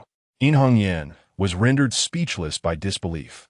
Mutants devoid of intelligence were already beyond humanity's capacity to resist. Now, with intelligence, what could In Hongyan do but smile bitterly? Humanity has become mere prey at the mercy of the mutants. The two were issuing commands to these mutants through sound waves, alternating their attacks. As time passed, our physical stamina was depleting rapidly, and only by capturing those two could we compel the mutant horde to withdraw. Do not succumb to despair. The situation is not as hopeless as you imagine. Pay close attention to how I intend to capture them, Ji Yinghe remarked, just as he transformed into a silver-white silhouette and vanished before In Hongyan and the others. All eyes followed Ji Yinghe's fleeting figure, and they soon observed him appearing atop a distant truck where another individual clad in silver attire, seemingly a young woman, stood conversing with him. They also noticed several others, including Gao Xingyuan, dressed in similar garments, wielding luminescent weapons resembling crossbows. While their lethality against the mutants was not as potent as Ji Yinghe's, the mutants posed no threat to them either. Truck after truck was enveloped in a pale glow, providing protection. These individuals instilled a glimmer of hope for survival in In Hongyan's group. Li Nianlan suddenly opened her eyes, agilely leaping onto the truck's roof. From her elevated vantage point, she surveyed the battlefield. She discerned that the battle at Ji Yinghe's position had already swung towards victory, though a few reluctant mutants still futilely battered against the defensive shield. Ji Yinghe, with an expression of pride, gazed her way, and for reasons unknown, Li Nianlan felt a profound sense of reassurance. She then turned her attention to Gao Xingyuan and his companions. Though they had yet to achieve an overwhelming advantage against the mutants, they were clearly gaining the upper hand, systematically clearing the mutants from each truck. The mutants unceremoniously cast off their vehicles, emitted furious, desperate howls. Despite the slow pace of Gao Xingyuan's actions, the results were commendable, and for the time being, her assistance was not required. She decided to capture the two leaders first before considering anything else, aiming for a swift resolution.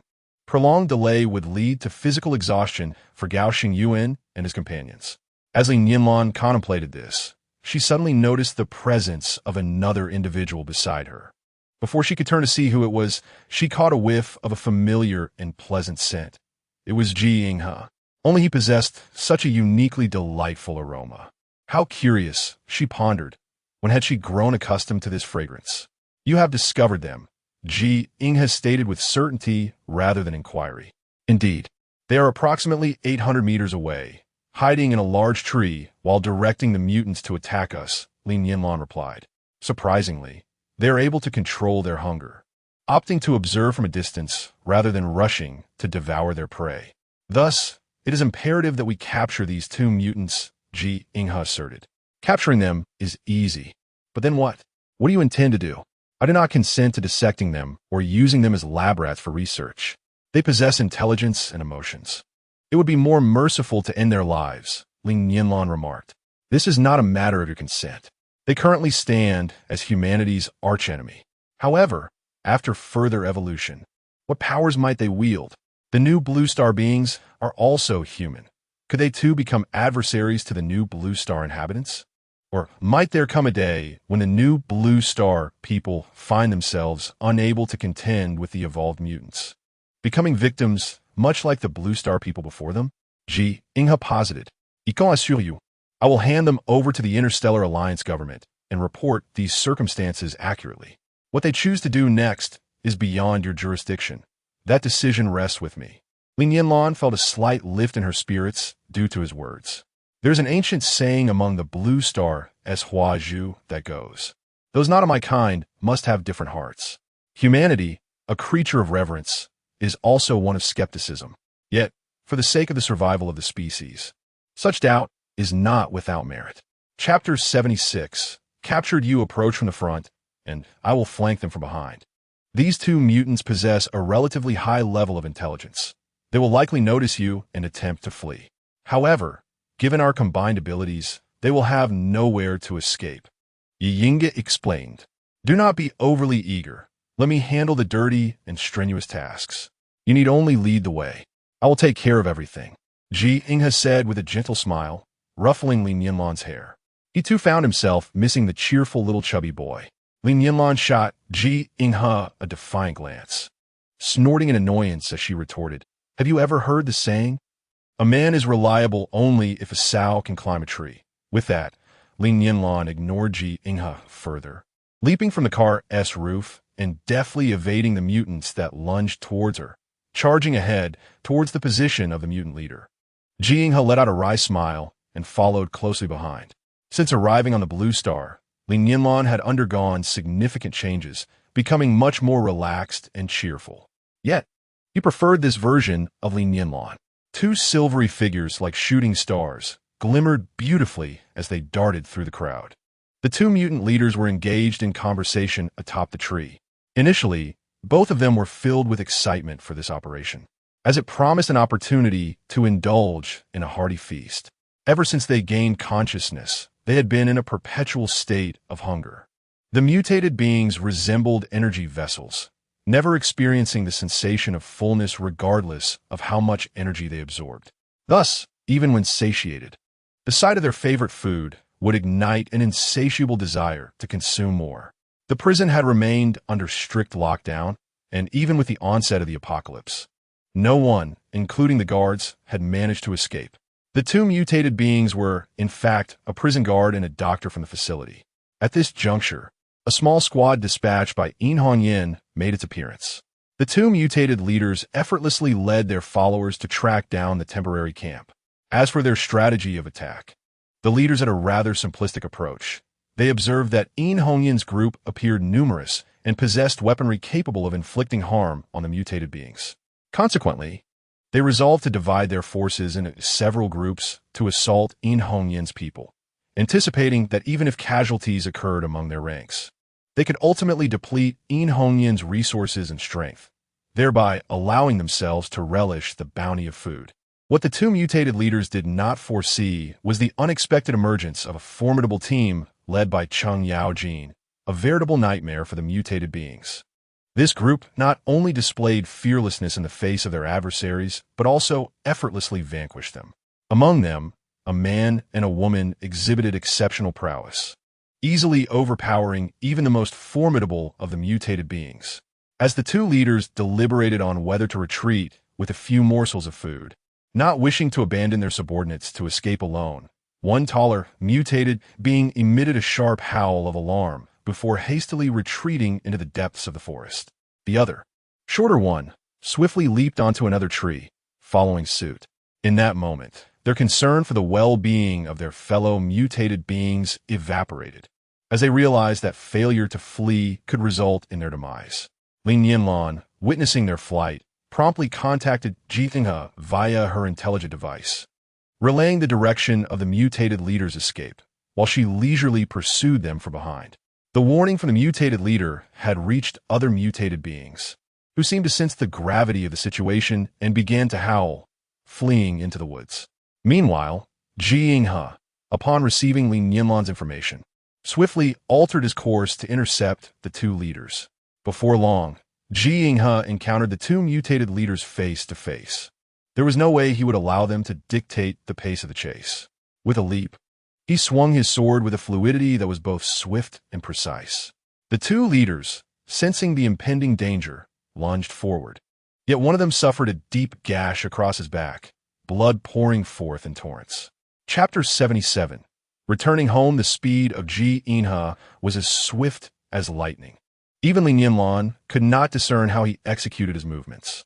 With a single strike, Ji Inha rendered two mutant leaders incapable of resistance, inflicting severe injuries upon them. Seizing the moment while their faculties were still impaired, he swiftly retrieved two nets from his wristband and hurled them towards the incapacitated leaders. The more gravely injured leader could no longer stand, let alone evade the impending threat. He struggled feebly, attempting to crawl forward, yet could only manage a minuscule distance. His eyes widened in terror as he let out a piercing scream, instinctively yearning to look upwards at the looming menace. However, before he could lift his gaze to discern its nature, he was ensnared by a net seemingly tailored for him. Regardless of his desperate thrashing, the net clung to his form with unyielding tenacity, leaving no room for escape. Indeed, the more he struggled, the more it constricted around him. The other mutant leader, having sustained only a shoulder injury, experienced less impairment. Ignoring the pain coursing through his body, he summoned all his strength to roll aside. Even then, he barely evaded the net. A flicker of elation danced in his pale, gray eyes as he rolled forward and sprang to his feet, believing he could evade capture. He noticed Ji Inha standing resolutely in place, further igniting his hope. Perhaps the two humans had captured one of his companions and would not pursue him any longer, granting him a chance to flee. Yet, he could not fathom that the net Ji Inha had thrown was no ordinary trap, but rather a creation of an extraterrestrial entity, designed with an inherent instinct for capture.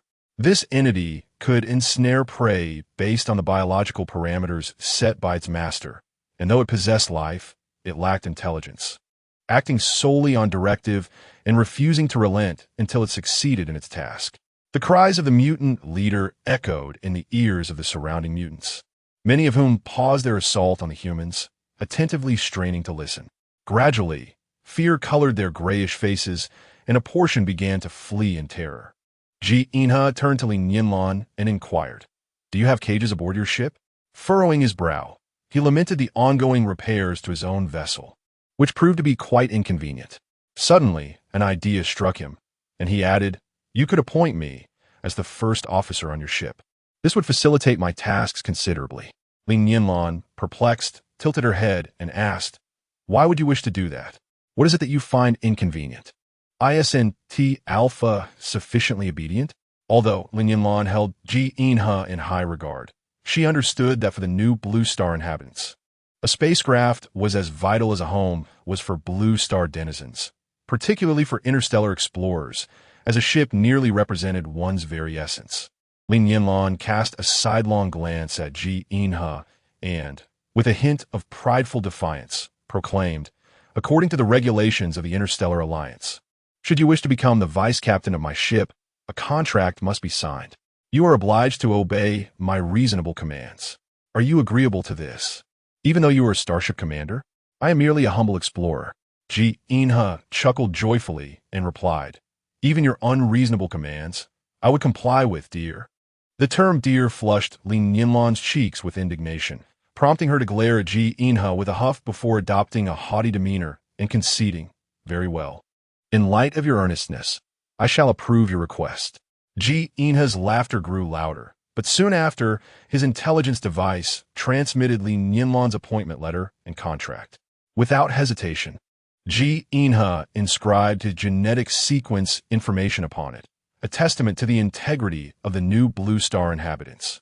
He promptly contacted Alpha, commanding the creation of a containment cell aboard the ship, and instructed the transportation of the two mutant leaders into the cell. Li Nianlan had already authorized the establishment of a teleportation channel via the ship, and shortly thereafter, a warm beam of white light descended from the night sky.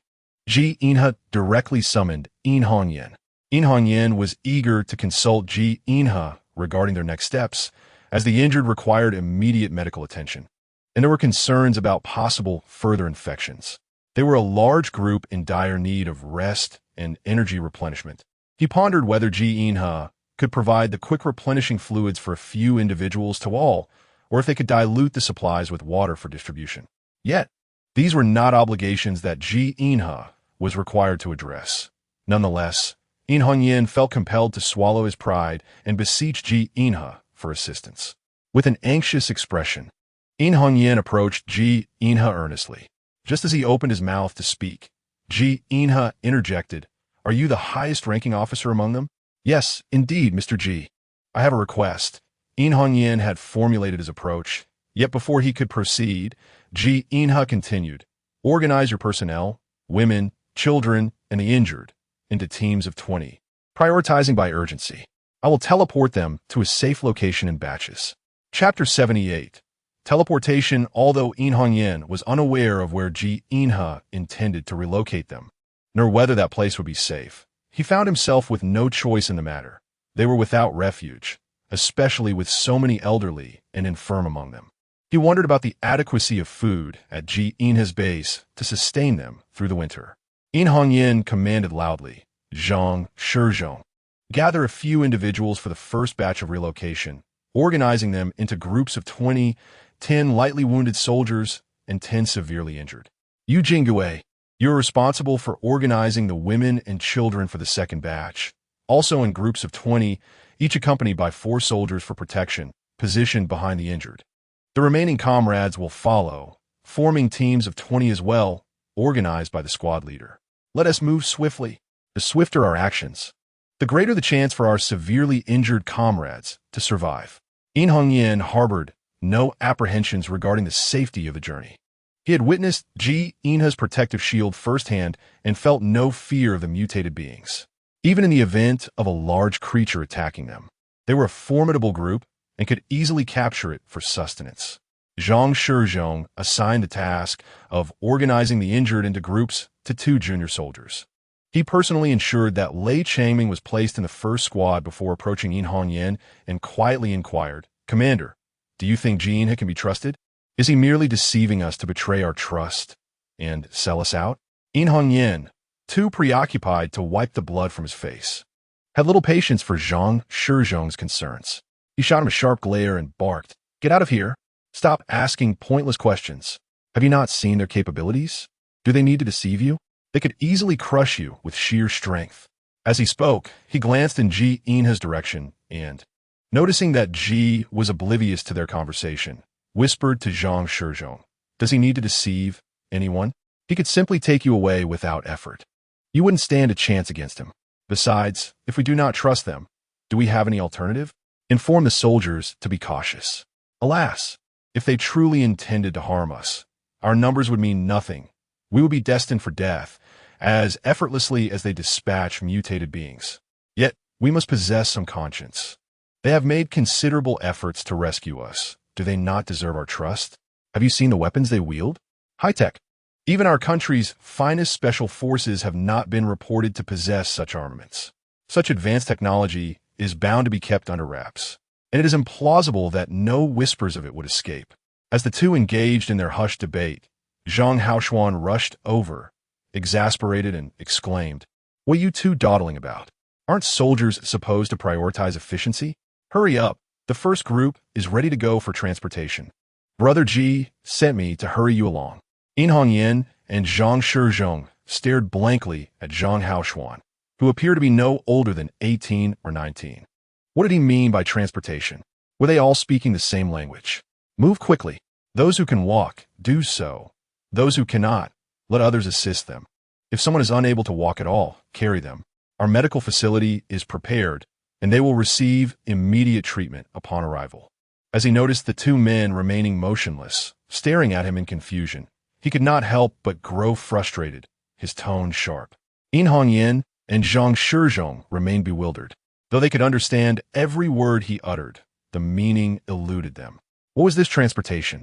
They understood that the medical facility implied the presence of doctors capable of healing. Their jaws nearly dropped in disbelief. They wished to implore the young man to speak in plain Mandarin, as they struggled to comprehend his dialect. Was he indeed conveying what they thought he was? In mere seconds, he spoke of light speed, but they had never heard of any mode of transportation moving at such velocity. "Quickly, gather them to stand inside that circle. There must be several thousand of you, right? We can only transport 20 at a time. It is quite a waste of time. I wonder if there's still food in the cafeteria. Come on, stop dawdling. Let the first group come with me." After Zhang Haoshuan finished speaking, he turned and walked away. In Hongyan could only instruct the soldiers to carry the injured and follow Zhang Haoshuan. At that moment, a warm beam of white light descended from the night sky, resembling a heavenly ladder, illuminating the circle Zhang Haoshuan mentioned. Yin Hongyan's group could only stare dumbfounded at the beam of light, perplexed about its origin and destination. Hearing the child's words, Yin Hongyan felt increasingly uncertain, as if they were about to leap into a fire pit. Zhang Shizhong, feeling uneasy, signaled to Yin Hongyan and beckoned another young soldier to lift Li Changming and rush over. "Little brother, we are also in the first batch," Zhang Shizhong said with a cheerful smile to Zhang Haoshuan. Chapter 79. The enigmatic place. All right, hurry inside. Once we have enough people, it will be impossible to enter. We can only transport 20 at a time. Once full, Alpha will commence the transfer. Zhang Haoshuan impatiently waved his hand at Zhang Shizhong. Although Zhang Shizhong felt anxious, he maintained a calm demeanor as he stepped into the light circle. To his surprise, the temperature within the circle was quite pleasant, not too hot nor too cold, and the soft, creamy yellow glow imparted a sense of safety and serenity. Before long, a gentle woman's voice resonated in everyone's ears, clear as if she were speaking directly to each individual. "The personnel are full. Preparing for transfer in 5, 4, 3, 2, 1, transfer commencing." Then, Zhang Shizhong noticed that the beam of light enveloping them vanished. A crowd of men, women, and children stood before the defensive wall, all in a state of bewilderment. As soon as the beam disappeared, a chilling breeze encircled Zhang Shizhong's body. He glanced around and was astonished to find that they were standing in over a foot of snow. "Everyone, hurry over to help. These comrades are injured. We must assist them into the city." An elderly man shouted. Old Zhang raised his arm high, and behind him, a throng of adults and children rushed towards Zhang Shizhong and his group, some aiding the injured while others carried them. Zhang Shizhong was also pulled along by 2 children toward the city. As Zhang Shizhong passed through the protective wall, the coldness enveloping him was instantly replaced by a warm, comforting heat, with the temperature reaching approximately 25 to 26 degrees Celsius. Looking around, he was utterly amazed, his eyes nearly popping out in astonishment. There were clusters of lush greenery and trees heavy with fruit. What lay ahead? Was that a garden? The severely injured were placed onto an energy vehicle for immediate transport to the treatment room, where Mr. Alpha waited. Old Zhang directed the others to load the injured onto an energy vehicle. Zhang Shizhong observed the exceptional greenery along the way. The environment here was not merely clean and tidy, but rather exquisitely pristine. The road was paved with an unfamiliar type of stone, smooth yet not overly slick, allowing for a remarkably stable ride. Along the sides of the road, wildflowers, berries, and edible plants thrived in exuberant growth. Before long, their vehicle arrived at the entrance of an imposing edifice. The architectural design exuded a distinct sense of technological advancement. The ground floor soared to a height of approximately 8 or 9 meters. Except for the load-bearing columns, the entire space was devoid of walls, with expansive floor-to-ceiling glass partitions delineating various zones. The interior was both pristine and luminous. Remarkably, not a single artificial light was visible. The vast hall, spanning over 1,000 square meters, lacked any shadowy corners, basking instead in the gentle embrace of natural sunlight. In a moment of distraction, Zhang Shizhong lost sight of the group carrying Li Changming. As a veteran scout, it was quite embarrassing to have lost track of his target. Zhang Shizhong scanned his surroundings and soon spotted the individuals who were transporting Li Changming stepping into a completely transparent elevator, which had already begun its ascent. At that moment, another group, also bearing an injured person, approached from behind. Seizing the opportunity, he discreetly followed them into a different elevator, pursuing the others upward. After an indeterminate number of floors, the elevator came to a halt. Exiting alongside the group, he discovered that this level was not open plan. Instead, it was divided into functional areas by walls of a soft, creamy hue. Before long, they arrived at a door marked with the words treatment room. The door stood ajar, and Zhang Shizhong caught sight of Li Changming being gently lifted from a glass enclosure resembling a coffin. He scrutinized Li Changming's complexion, noting the rosy hue of his face, which suggested he appeared merely to be in a deep slumber. A woman, seemingly in her 30s and possessing a gentle demeanor, spoke to the two men beside her, stating, "His injuries are quite severe. The medical pod can only repair the existing cells. You should transport him to the ward first. The subsequent repair of his arm will have to wait until we can acquire the necessary cellular repair medical equipment." Zhang Shizhong recognized the woman's voice. She was the one who had instructed them to prepare for transport by counting to 3. As for the procedures regarding the arm's repair, did it imply that the aforementioned cellular repair equipment could indeed regenerate the injured lieutenant's arm? Zhang Shizhong found himself profoundly astonished, though he had exhausted the expressions of surprise, leaving his face now a mask of bewilderment. He followed the two young men as they escorted Lei Changming to the ward. One of the men scrutinized Zhang Shizhong from head to toe with a curious gaze and inquired, "You are also an injured party, aren't you? Where have you sustained injuries?" The young man, amused by this, replied, "Well, my friend, you might want to lend a hand. We are severely understaffed. Have you not noticed that even children under 10 are being mobilized to assist? I hear you are bringing in thousands of people to help. Even if you cannot assist in transporting the injured, it would be beneficial if you could help organize the uninjured, ensuring they do not wander about recklessly and cause trouble that might lead to their expulsion." Zhang Shizhong promptly assured him, No. Our soldiers would never engage in any misconduct. Our discipline is exceedingly strict, and you can rest assured on that front. As for the civilians accompanying us, they are all well aware of the gravity of the situation, and those present here have demonstrated commendable behavior within the military base. My health is fine. I will join you in providing assistance. We indeed have quite a number of injured individuals, and we must express our gratitude to you. Without your help, even if we rush to the rescue, we might have faced total annihilation this time. Haha, brother, how is it that your facilities are so advanced? Both the weaponry and the amenities here resemble something out of a science fiction film.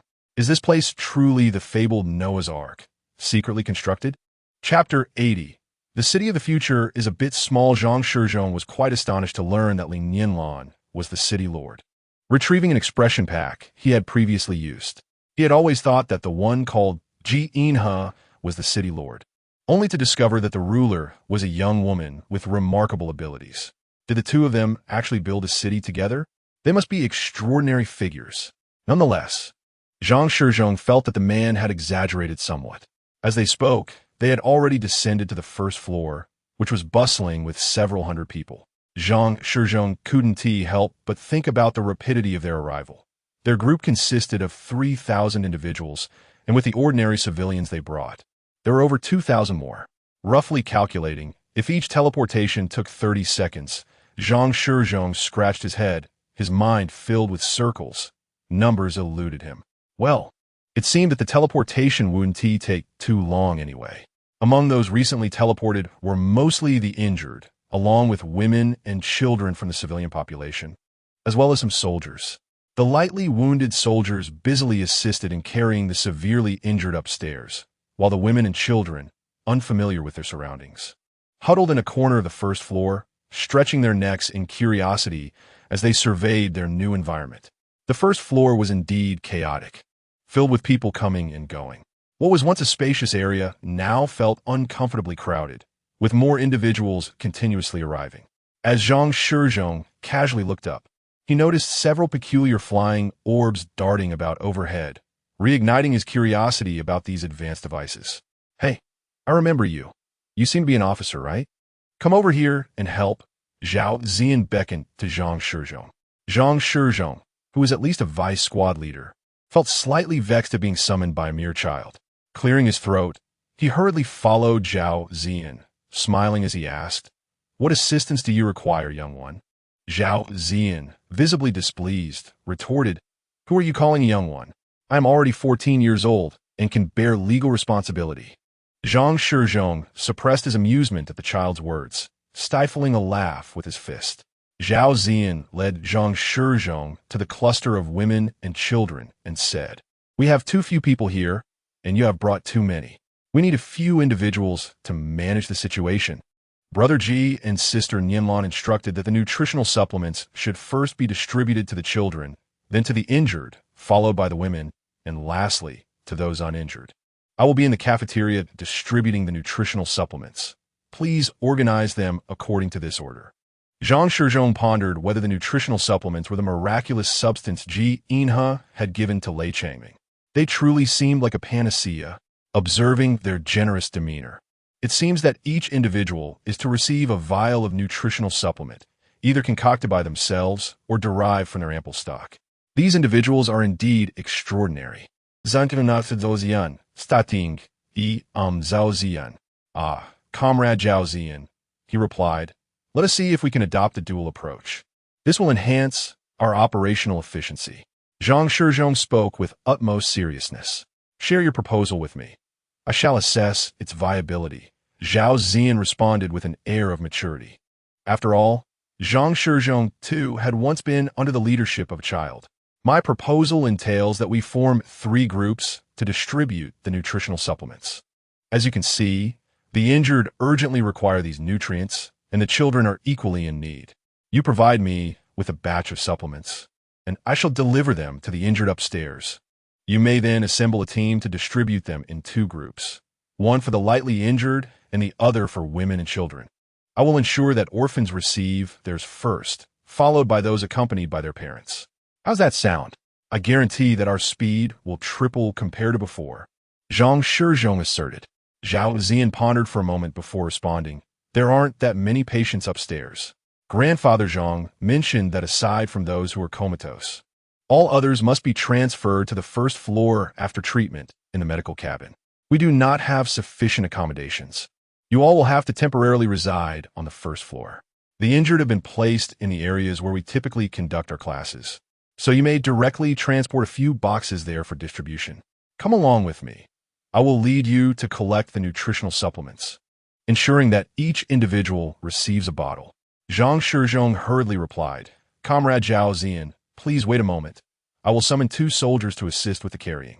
Zhang Shizhong glanced around and spotted 2 lightly injured soldiers who were indeed helping to settle the wounded, prompting him to call out, You 2, come over here and lend a hand. The 2 young soldiers rushed over, having already shed their military coats, yet still perspiring profusely. Since their arrival, they had been filled with curiosity about everything, but time did not permit such indulgence. Many injured comrades required their care.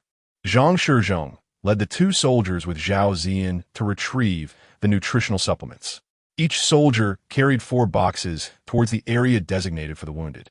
Due to the overwhelming number of individuals, the city of the future was unable to accommodate so many, even the injured. Li Nianlan merely instructed Alpha to lay out temporary mattresses suitable for outdoor use. However, these temporary mattresses, produced by New Blue Star, were guaranteed in efficacy. Moisture and cold resistance were their basic functions. Laid upon the ground, they provided a sleeping experience akin to that of a bed, albeit slightly firmer. Chapter 81.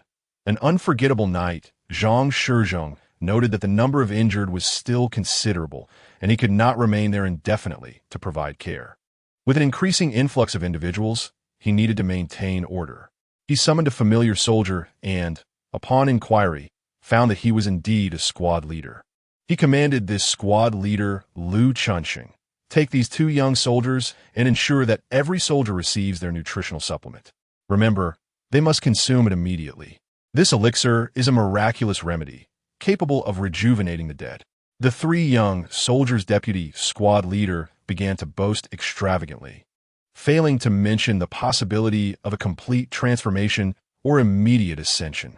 Ah, my dear comrades, Zhang Shizhong exclaimed, observing the bewildered expressions on their faces. You must not underestimate the situation. Today, our company commander sustained grave injuries, and I feared he would be left behind. Yet, after consuming this remarkable concoction, he is now resting peacefully upstairs. Each of you should take a bottle to invigorate your spirits. Only then can we perform our duties effectively. I shall partake as well. For tonight's work may stretch into the early hours of dawn. As he spoke, Zhang opened a box to reveal an array of translucent orbs, each resembling an egg in size. What is this peculiar item? He pondered aloud, bemused by its oddity. He picked one up, discovering it was indeed a water sphere, yielding under pressure. What material encases it? Is it polyvinyl chloride or polystyrene? How can it be so thin? It appears to merge seamlessly with the water within. The three young soldiers stared in confusion at the spheres, scratching their heads in unison as they looked to Zhang. Is this truly the miraculous remedy the commander spoke of? Its appearance seems rather haphazard. Clearing his throat, Zhang instructed, simply bite into it and drink it down, akin to enjoying crushed ice. Observe. He demonstrated, biting into one of the spheres, which lacked an opening. The sensation was akin to jelly, dissolving into a liquid that flowed smoothly into his stomach. Refreshing and sweeter than mountain spring water. Imitating him, the young soldiers eagerly consumed the spheres. Almost immediately, they felt a remarkable revitalization. Their spirits soared, minds sharpened, and bodies filled with vigor. While they did not feel as if they could ascend to the heavens, they certainly sensed an invigoration akin to that of a long, healthy life. One soldier, scratching his head, inquired, "Deputy Commander, this substance isn't a stimulant, is it?" The effects are instantaneous. I feel as if I could run 10 kilometers without difficulty. Our medic, Jiang, has mentioned that illness strikes like a mountain but departs like a thread. No medicine acts this swiftly unless it is something illicit or perhaps a potent toxin. Another soldier chimed in. Indeed, could this be some prohibited substance? Might harm our bodies? Could it lead to addiction? Zhang, exasperated, smacked the soldier's head playfully, rebuking him. Do I look like someone who would endorse illegal drugs? This is our salvation. Shouldn't we express gratitude? Look outside at the children assisting the adults. In these dire times, any place willing to care for so many youths indicates that their Lord is a benevolent person. Now drink up. Once finished, we must work diligently. More people are arriving. And if we lack manpower, we must enlist a few more to assist. For now, you, as squad leader, will oversee the wounded. Yes, we will carry out the orders. The small squad responded with a salute. Understood, Deputy Commander. Zhang observed a throng of newcomers approaching, hastily moving to organize their efforts. In the throng of people, he spotted several familiar subordinates. With a booming voice, he called them over, and they proceeded to categorize the newcomers into 3 groups: the injured, women, and children, and those who were still able to work. At that moment, old Zhang happened to enter the first floor. He surveyed the surroundings and, upon noticing the insignia on Zhang Shizhong's shoulder, approached him directly. I am Zhang Shizhong, the Deputy Company Commander. Uncle, feel free to assign me any tasks you need me to undertake, Zhang Shizhong said with a warm smile. Well, it appears that the number of people you brought continues to grow, yet our accommodations are insufficient for so many. Therefore, your group must temporarily rest on the floor of the first level. The injured have already been arranged here, but even this space cannot accommodate everyone. How many women and children have you brought? Old Zhang inquired. How about this? Organize the children, and if any mothers are present, allow them to accompany their children. But fathers must remain behind. Come with me to the 3rd floor, where we have designated personnel ready to assist. We have prepared clean clothing, toiletries, and daily necessities. There are communal showers available for washing up, as well as temporary mattresses for resting. These women and children have been weary for quite some time. Let them rest while you send a few soldiers to help maintain order and assist with the children, old Zhang proposed. Chapter 82. An unforgettable night, too, upon hearing old Zhang's plans to first accommodate the women and children, provide essential supplies, and arrange makeshift bedding for rest. Zhang Shizhong was astonished by the prospect of bathing, the implication being that there was no need to ration water, thanks to their own water supply system. Such a luxury was exceedingly rare in a post-apocalyptic world. Zhang Shizhong's curiosity about this future city deepened. It housed a small population, wielded advanced weaponry, and boasted unimaginable high-tech transportation. The abundance of resources, even when faced with the sudden influx of so many people, displayed an air of affluence, generously providing for everyone. Most intriguing was the fact that this was a private base. Yet, what manner of private base could possess such power? Even a nation would require extraordinary technological support to construct such a facility. Zhang Shizhong was convinced that the high technology possessed by these people surpassed that of any nation. Indeed, No country in the entirety of Blue Star could match this level of technological advancement. If such a nation existed, it would have long since dominated Blue Star. Thus, who was the architect of this future city? The lord of the city was a young girl named Li Nianlan. Zhang Shizhong racked his brain, attempting to recall any notable figure with the surname Li who might possess technology surpassing that of Blue Star, but to no avail. He promptly organized a squad, instructing them to follow old Zhang's lead. The children in this post-apocalyptic world were exceptionally obedient, lining up dutifully as they ascended in the elevator. The women accompanying the children felt anxious, yet their unease dissipated upon seeing the soldiers joining them, for these soldiers had been their protectors throughout the calamity, many of whom had sacrificed their lives in the pursuit of their safety. It is the fathers, accompanied by their children, who were reluctant to part ways. Upon observing this, old Zhang realized that the number of fathers with children was quite comparable to that of mothers. After some contemplation, he approached Zhang Shizhong to request a contingent of soldiers and organized a few residents from the future city to temporarily settle on the second floor. Zhang Shizhong, witnessing wave after wave of arrivals, calculated that the number was nearing 2,000. Yet, he wondered why the commander had not yet arrived. He noticed that the newcomers were swiftly allocated to resting areas, and although the crowd was growing, it was now orderly, unlike the earlier chaotic scene. Zhang Shizhong decided to step outside to assess the situation. As he exited the lobby on the first floor, he found himself on a spacious stone street, surrounded by various fitness facilities and garden spaces. He had been in such a hurry upon arrival that he only caught a fleeting glimpse of the external scenery. Passing through this area, he encountered another stone street, bordered by planting zones that were meticulously organized. Beyond this lay a breeding area, also divided by stone streets and trees, where numerous air purification robots floated overhead, ensuring the atmosphere here was as fresh as in other locations. Upon reaching the city's entrance, Zhang Shizhong was perplexed to find no city gate in sight. He searched the vicinity for an entrance, questioning whether he had taken a wrong turn. How could he, a seasoned scout, be unable to recognize a path he had traversed before? Moreover, there were clearly many people around, all of whom were part of his group, with locals organizing them for boarding. Several familiar soldiers approached Zhang Shizhong and saluted. Class 1, Team 2, Li Ziyuan reporting to the Deputy Company Commander. Please assign us a task. Class 1, Team 3, Lu Qichen reporting to the Deputy Company Commander. Please assign us a task. Has anyone seen Deputy Company Commander Yu? Where's the commander? What about the battalion commanders? Why haven't the deputy battalion commanders arrived yet? Zhang Shizhong inquired, reporting to the deputy company commander. The 1st Battalion suffered the most casualties. Battalion Commander Wang and Deputy Commander Liu were among the first to bring people here, and their injuries are the most severe. The 2nd and 3rd Battalion commanders arrived last with Commander Yin. Deputy Commander Yu, I'm here, Yu Jingwei called out, his voice resonating as he scanned the area. Approaching Zhang Shizhong, he remarked, this truly is a paradise. The proprietors here are not ordinary individuals. Let us put that aside for now.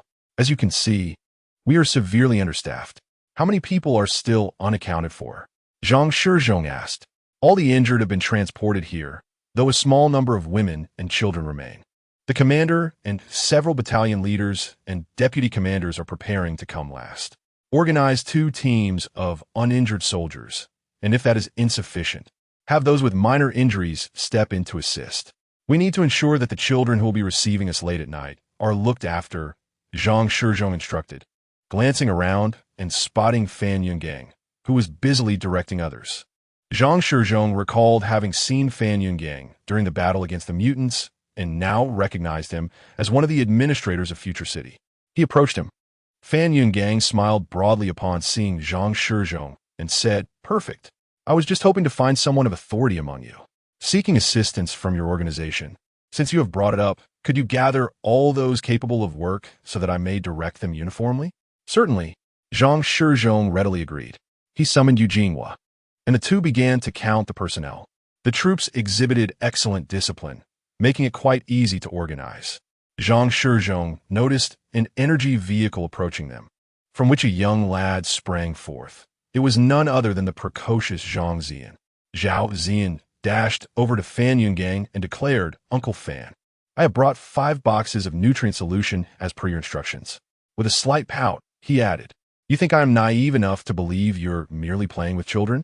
Rest assured, I will take good care of them." Fan Yungang chuckled and replied, "There will be no classes tomorrow morning. Your principal has granted you youngsters a half-day off." Chapter 83.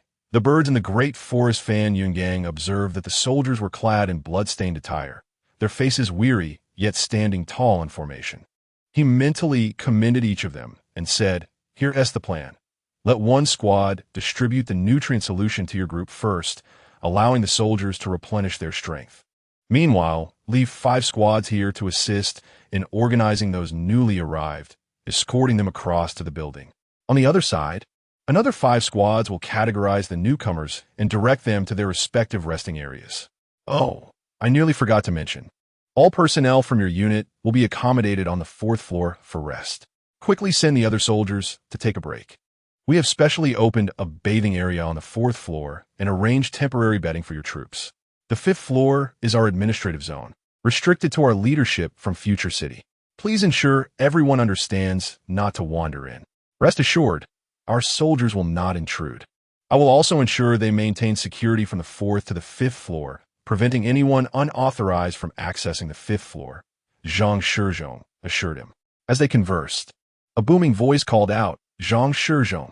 After a night of combat, the 2 battalion commanders appeared somewhat fatigued. Zhang Shizhong noticed their pallid faces and quickly summoned a young soldier to bring over 2 bottles of nutrient solution. "Commanders, drink this. It's far more invigorating than 60-proof liquor, a miraculous elixir only divine beings could concoct." He handed them the nutrient solution, gesturing for them to consume it. Gao Tianxiang leaned closer to Zhang Shizhong and whispered, "How is it here? Is everything all right? We've been watching you all come in batches."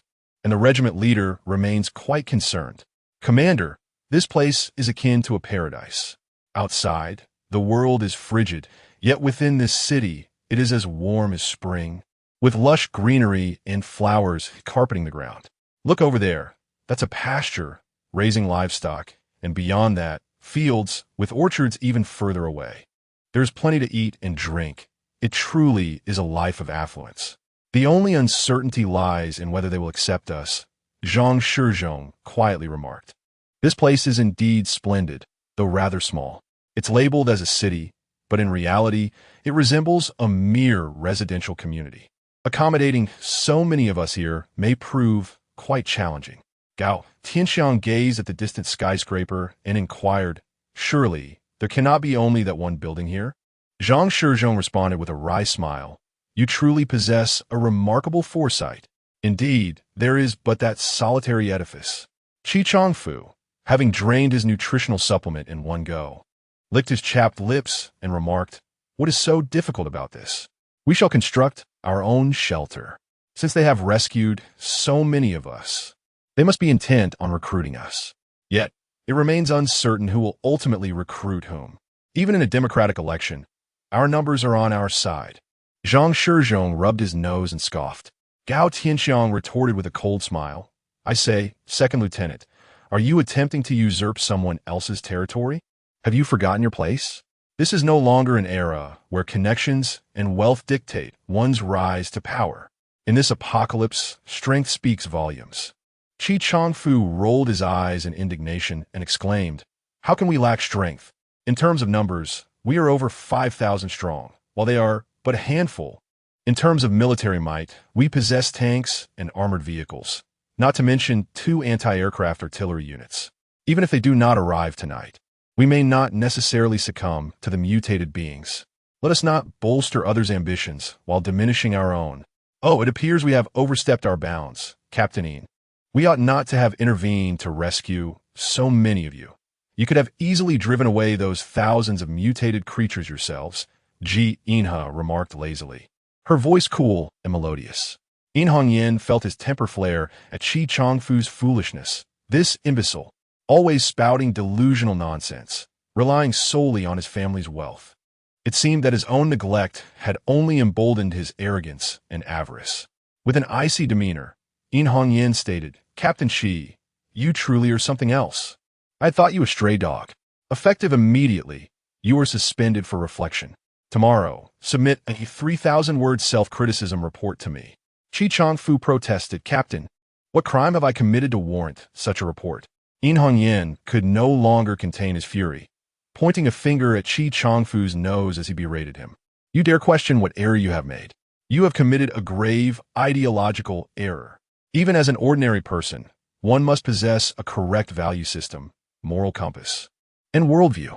And you, as a soldier of the people, a captain, a first lieutenant, display such a lack of awareness?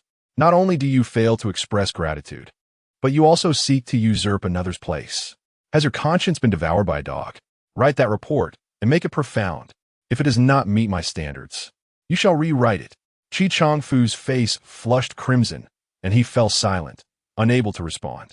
In Hongyan solemnly assured Ji Inhe, rest assured, Mr. Ji, I guarantee that individuals like Chi Changfu are exceedingly rare in our ranks, and I will impose strict penalties upon him. Our soldiers will never harm you or your citizens, nor will they seek to occupy this place. Ji Inhe smiled faintly and replied, a self-criticism? Is that what you consider a strict punishment?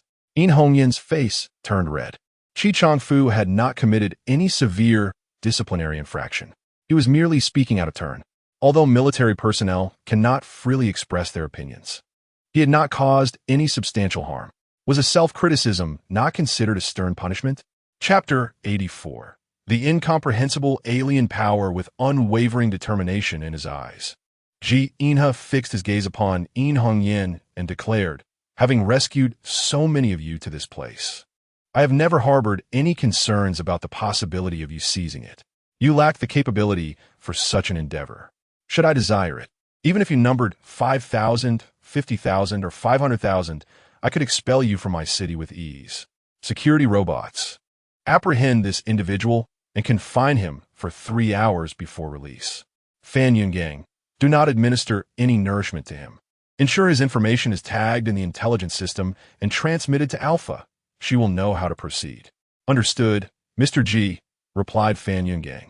Before In Hongyan and his companions could comprehend the unfolding events, a 2-meter-tall metallic robot, resembling a Transformer-esque bumblebee, came thundering towards them. The security robot locked onto its target, Chi Changfu, extending his metallic hand to deliver a forceful strike. Chi Changfu's face turned ashen, disregarding all else.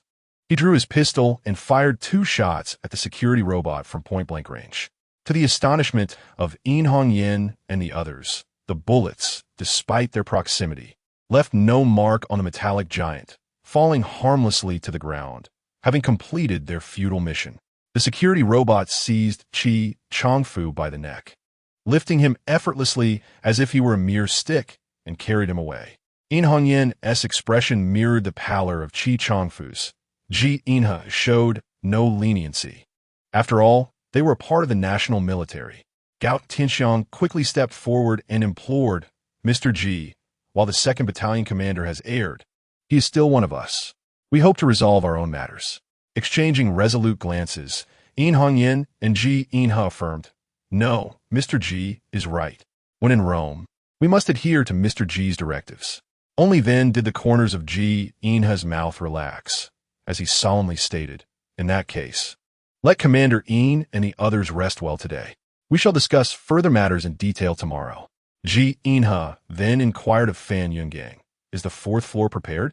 Nodding silently, Ji Inhe remained tight-lipped as a beam of light enveloped him, causing him to vanish within its radiance. In Hongyan and his companions suppressed their astonishment and discontent. This city in Ji Inhe contained countless elements beyond their comprehension and imagination. Zhang Shizhong, distracted, mused about the city lord named Li Nianlan, wondering who she could be. Could she possibly be that rather charming young lady? Zhang Haoshuan approached with a perfectly crafted smile, summoning an energy vehicle with a wave of his hand. He gestured to In Hongyan, saying, Commander In, allow me to escort you to the medical bay for a brief treatment of your injuries before taking you to the 4th floor. Brother Dong is already waiting for you there. Reluctantly, In Hongyan and his companions followed Zhang Haoshuan into the energy vehicle. As they journeyed along, Yin Hongyan gazed at the flora and trees flanking the road, and was taken aback to realize that the temperature here was exceedingly warm and comfortable. It dawned on him that the reason he had been feeling hot was due to the temperature being around 26 or 27 degrees Celsius. How could one not feel warm? Was it truly summer here? No, that couldn't be right. Outside the city, there had been heavy snowfall. Moreover, he recalled hearing that this region was in the north, and it was currently winter. The temperature in the city was utterly abnormal. Could it be that the entire city was equipped with air conditioning systems? How many units would that require? And wouldn't such an abundance of air conditioners consume an immense amount of electricity? How long had the power been down since the apocalypse? Where could they possibly be sourcing their electricity? Were they generating it themselves? What kind of generator would be capable of supplying power to such a vast area?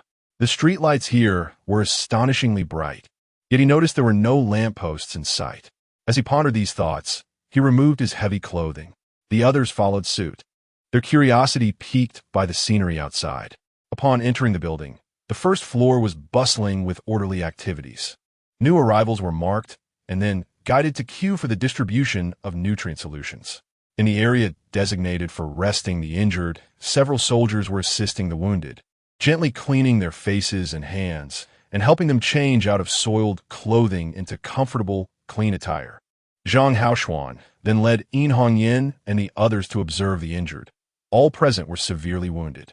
Only a few had regained consciousness after treatment, with soldiers vigilantly attending to each bedside. When they reached Lei Changming's bedside, they found him with a healthy complexion, soundly asleep. Zhang Haoshuan quietly informed Yin Hongyan and the others.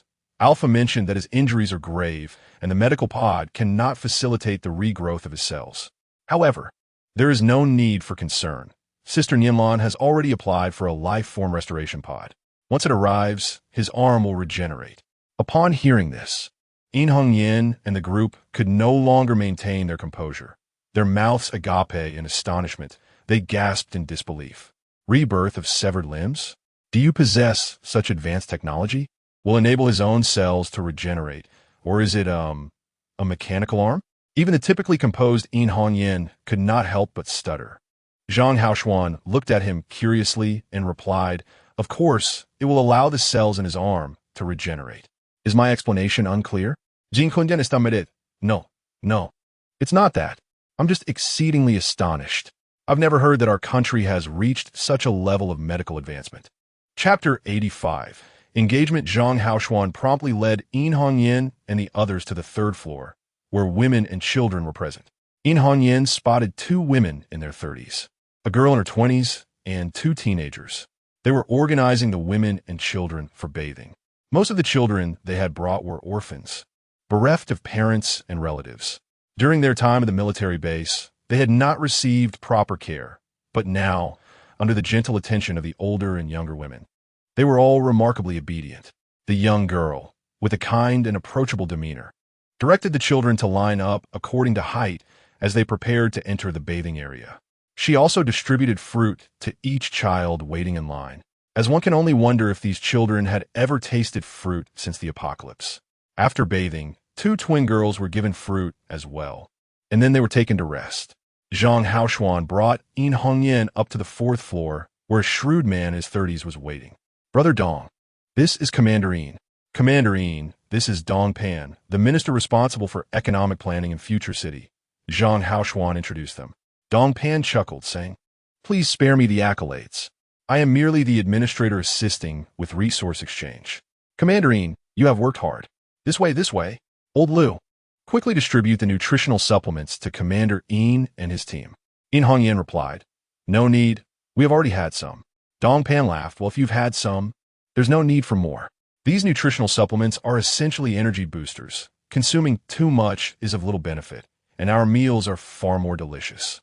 Commander Yin, you arrived quite late. The soldiers who came earlier have already bathed and are resting. The batch that just arrived is now waiting in line for their showers. Unfortunately, when we initially constructed the city, we had very few people and the bathrooms and showers were not adequately planned. Therefore, we must adhere to some order and take turns waiting, Dong Pan explained with a chuckle. Yin Hongyan responded with a smile. That's fine. In our military, officers and ordinary soldiers maintain an egalitarian relationship. Here, rules must be observed, civility demands it, and no one should receive special treatment. Dong Pan laughed. I knew our army is the people's army. This saying is indeed true. The leaders are so approachable, making them both amiable and respectable. Please follow me to the line over there. Once you freshen up, I will take you to rest. In Hongyan inquired, May I ask how to address you? Dong Pan, still smiling, replied, I am Dong Pan. Ah, Mr. Dong, it is a pleasure to finally meet you. Will Mr. G be arriving shortly? I wish to speak with him, In Hongyan asked. Hearing Dong Pan mention the spaceship reminded In Hongyan of something else. He hurriedly asked, Is it true that Mr. G and Miss Li are extraterrestrial beings? Everyone was utterly astonished. Indeed, this world had taken on a science fiction quality. Humanity had not only evolved, but had also given rise to mutants, and now there were aliens that had returned to their ancestral roots. Seeing that everyone had fallen silent, Dong Pan continued, Commander In, let's ensure we rest well today. Tomorrow, Mr. G will come down to meet with you. In Hongyan and his comrades were fortunate to have bathed and enjoyed a good night's sleep. Even in a military base, they could not frequently indulge in such luxuries. They had long been accustomed to sleeping with one eye open. How long had it been since they experienced days without anxiety? Yesterday, In Hongyan instructed Zhang Shizhong to arrange for the soldiers to take turns on guard duty, allowing him to retire for the night. Dong Pan did not afford any special treatment to these officers, but instead arranged their rest periods in accordance with their turn in the treatment process. This morning, In Hongyan and his team were fortunate to wake up naturally. Though the hour was still relatively early, many soldiers were already in line to freshen up. In Hongyan summoned Zhang Shizhong to inquire about the events of the previous night. Zhang Shizhong reported that everyone had been promptly transported and were being well cared for. He also mentioned that he had visited the injured area that morning, only to find no casualties remaining. All the patient from yesterday had fully recovered. He checked on Lei Changming and the other severely wounded individuals, who had also regained consciousness and were in good condition. Aside from feeling slightly weak, they were essentially unharmed. Subsequently, he visited the cafeteria, where it seemed preparations for breakfast had commenced early, though it was indicated that the initial provisions were to be reserved for the citizens of the city. He observed those citizens utilizing devices resembling wristwatches, which they referred to as smart brain bracelets, before they were allowed to dine. Following them, the later arrivals, whether military personnel or civilians, were required to queue for their meals. Although breakfast consisted of simple fare, such as rice porridge, soy milk, buns, and pickled vegetables, it was sufficiently filling. The women and children were provided with a different meal, as designated individuals delivered the nutritional supplements that they had consumed the previous day, which were said to be allocated for women and children by Li Nianlan to help them regain their strength. In Hongyan and several battalion leaders exchanged knowing glances. Was this extravagance? Indeed, it was. With so many people present, they made no complaints and ensured everyone was well fed. In the face of true power, food became trivial. Just as several of them finished washing up, Dong Pan approached with a cheerful demeanor. He stepped forward and addressed In Hongyan, saying, Commander In, the cafeteria is quite crowded. So Mr. G has arranged for breakfast on the 5th floor specifically for you. He sent me to invite you. In Hongyan responded with a hearty laugh. How can we accept such special treatment? We should dine alongside everyone else. Dong Pan chuckled in response. No, you misunderstand. You are not receiving special treatment. Today's breakfast is a personal invitation from Mr. G. The food was purchased using his own points. Otherwise, you would indeed have to queue downstairs for your meals. He continued. Here, we primarily use points to purchase meals in the cafeteria. Very few people cook for themselves, as most reside in communal dormitories. Only a handful of families living in apartments occasionally prepare their own meals. Accommodations and other living necessities are also exchanged using points. However, those with special contributions are allocated housing by the city lord. For instance, Gao Xingyuan, who is responsible for the local security, though not facing high danger, works hard. Thus, the guards are provided with free apartments by the city lord. In Hongyan inquired, Mr. Dong, you often mention points. What exactly are these points? And how does one acquire them? Dong Pan continued to smile as he explained, "Here, we do not use money to purchase items, but rather points. For children under 18, food and housing are provided free of charge by our city lord, along with a monthly allowance of 10 points as pocket money. However, children aged 15 to 18 are required to engage in agricultural labor for 4 days each month, in addition to attending classes and training. Upon the successful completion of their tasks, they are awarded 10 points.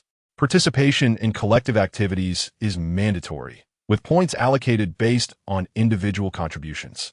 Children aged 12 to 14 are responsible for cleaning the dormitory, taking turns on designated days to wash clothes and perform other chores, earning 2 points for each task completed, with points similarly awarded for participation in group actions according to their contributions. Children over the age of 7 are assigned various tasks outside of class hours, such as cleaning the cafeteria, washing dishes, and tidying the streets. They receive 2 points for each laborious endeavor. As for adults, they apply for work based on their special skills, and upon passing the Lord's assessment, they can commence their roles and receive monthly salaries. More arduous and dirty jobs yield greater points, while managerial positions, which are comparatively less strenuous, offer fewer points. Nonetheless, leaders in managerial roles earn points similar to those in ordinary management, though the Lord rewards outstanding managers. Positions with higher risks yield slightly more points, with additional rewards given based on contributions. For instance, during yesterday's rescue operation, participants received points according to their involvement. Yin and his companions were astonished, exclaiming that this was indeed a quintessential communist society. He inquired about the points required for lodging and meals, curious about the cost of living. Gao Tianxiang asked Mr. Dong how contributions were assessed, expressing concern that while it appeared equitable, there wouldn't be many individuals exploiting the system. Dong Pan led Yin and his group forward until they reached a wall. As they pondered his sudden halt, he raised his left hand and waved it in front of the wall, causing a flicker, followed by an electronic voice announcing a successful connection with the intelligence network and validation of the genetic key. Suddenly, the wall vanished, revealing a spacious elevator. Dong Pan politely gestured for Yin and his companions to enter first. Within moments, they arrived on the 5th floor. A sun-kissed, mixed-race youth awaited them at the elevator, mildly complaining, "Why did you take so long? We've been waiting for quite a while." Dong Pan chuckled, responding, "It's all my fault. I was introducing our future city to Commander Yin." The mixed-race boy, known as Number 1, curiously observed Yin, remarking, "So this is what the commander looks like. We don't have a commander in our place." After exchanging a few words, they entered a bright and spacious room. A long table was laden with a variety of breakfast delicacies, nearly causing Yin and his companions to drop their jaws in astonishment. The breakfast spread was so bountiful, featuring items from the north to the south and the east to the west, that it gave them an uncanny feeling of being in a post-apocalyptic world. Ina stood at the table, suggesting, "Let's have our meal first. Afterward, Dong Pan and Number 1 will take you for a stroll around the city to familiarize you with our surroundings." Yin smiled and agreed. Yin harbored a strong desire to remain in this city of the future, yet he was acutely aware that doing so would necessitate relinquishing much. Was this place truly worth such sacrifices? He resolved to observe further before making a decision. A group of individuals, each with their own thoughts, concluded their meal in a tranquil and serene atmosphere. Dong Pan first guided Yin and his companions on a tour of the 5th floor, where various administrative departments functioned with impeccable order. Upon reaching Qi Hongji's office, they found Alpha present as well. The two were engaged in discussions regarding the preliminary plans for the city's expansion. Upon hearing that the city could accommodate an additional 10,000 inhabitants within a month, Yin and his companions felt no surprise. Here, anything seemed possible. The fields, orchards, and pastures were predominantly mechanized, requiring little manual labor. Yin toured the entire city. Though small, the city of the future was fully functional and replete with resources. Dong Pan, smiling, invited Yin to take a seat at the left side. Li Nianlan, beaming with joy, stood up to shake Yin's hand, saying, "Captain Yin, I was quite impressed by your performance yesterday. I'm the city lord here. And my name is Li Nianlan. In Hongyan responded with a hearty laugh, replying, Indeed, you are a remarkable woman. Heroes are born young. You and Mr. G are both exceptional talents. Li Nianlan continued, I wonder if Captain Ian would be willing to speak candidly with us. Chapter 87. Military Capability. In Hongyan, with a resonant voice, declared, since both City Lord Li and I, In Hongyan, are straightforward individuals, let us speak openly. We wish to remain here. I am curious what conditions City Lord Li has in mind for our over 5,000 members to become citizens of the city of the future. Li Nianlan's lips curled slightly as she replied, My conditions are quite simple. Just one, your entire military must disband and integrate as our citizens. Before Li Nianlan could finish her statement, those beside In Hongyan, including Gao Tianxiang, erupted into a fit of coughs, nearly choking on her audacity. How bold she was! They were a legitimate military force, an independent regiment prior to the apocalypse, composed of the nation's elite. Even in this post-apocalyptic era, they retained their soldiers and weaponry. Leaving the city of the future did not equate to their demise. They had assumed this young city lord would merely reorganize them into some form of city guard. Yet to their astonishment, she proposed the dissolution of their regiment of over 3,000 individuals. Li Nianlan, seemingly oblivious to their coughs, continued, For so many of you to join the city of the future, you must do so as individuals, not in a military capacity. I will ensure that each person is well placed. As you have seen, the city of the future is only beginning to develop. I aspire to expand it, which requires manpower. However, it is not solely limited to you. Others may also contribute. The city of the future will only flourish further, and in time, more individuals will vie to join us. At that point, the conditions for entry will only become more stringent. In Hongyan, with a stern expression, coldly inquired, City Lord Li, surely you jest? Li Nianlan, however, smiled even more brilliantly and, with an innocent tone, said, I am quite serious. I am not joking. In Hongyan, infuriated, stood up, intending to slam his hand on the table to intimidate the young girl, when a cold voice commanded, Sit down. In Hongyan's body stiffened, and he found himself compelled to plop back into his chair. He looked at the man opposite him with a mix of astonishment and anger. How could a single phrase from Ji In render him so powerless? What had he done to deserve this? Li Nianlan remained with a radiant smile, introducing, Allow me to present this gentleman. He is Ji In, the most distinguished interstellar explorer of our new blue star and one of our starship commanders. He has independently navigated interstellar travel over 20 times, commanding large starships in numerous battles.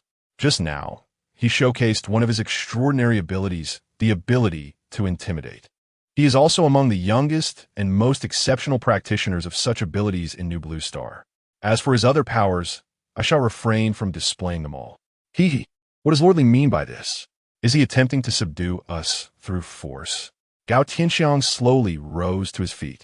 Though he spoke to Li Nianlan, his gaze remained fixed on Ji In as he proposed, If we are to speak through strength, why not engage in a fair duel? You come from an alien planet with technology that far surpasses ours.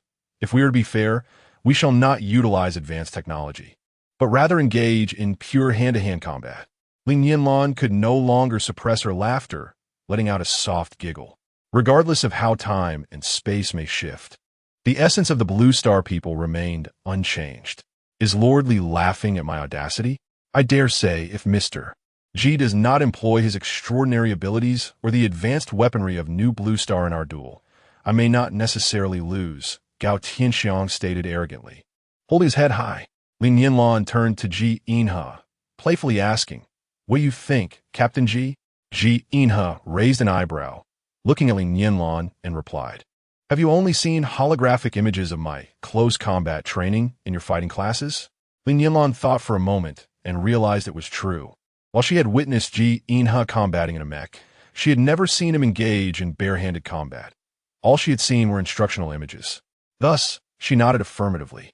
Ji In lazily stood up, ruffled Li Nianlan's hair, and said, Pay close attention. I intend to test you when I have the time. Your combat class scores are rather mediocre. Li Nianlan pouted at Ji In. Ji In then instructed the AI to project his voice for all to hear, casually stating, "Scanning target, Gao Tianxiang, combat power." Everyone present heard the AI clearly announce, "Gao Tianxiang, male, robust physique, combat power." Ji Inha smiled lightly and remarked, "Your combat power is too low. Should you reach a higher level, you might be able to exchange a few blows with me. You may have more individuals join in." This was intolerable. How arrogant could this fellow be? Gao Tianxiang glanced at Yin Hongyan, who gave a slight nod. Immediately, Gao Tianxiang called upon the names of 2 battalion commanders present, both of whom were renowned for their combat skills within the ranks. Ji Inha turned to Li Nianlan and said, "Please arrange the venue."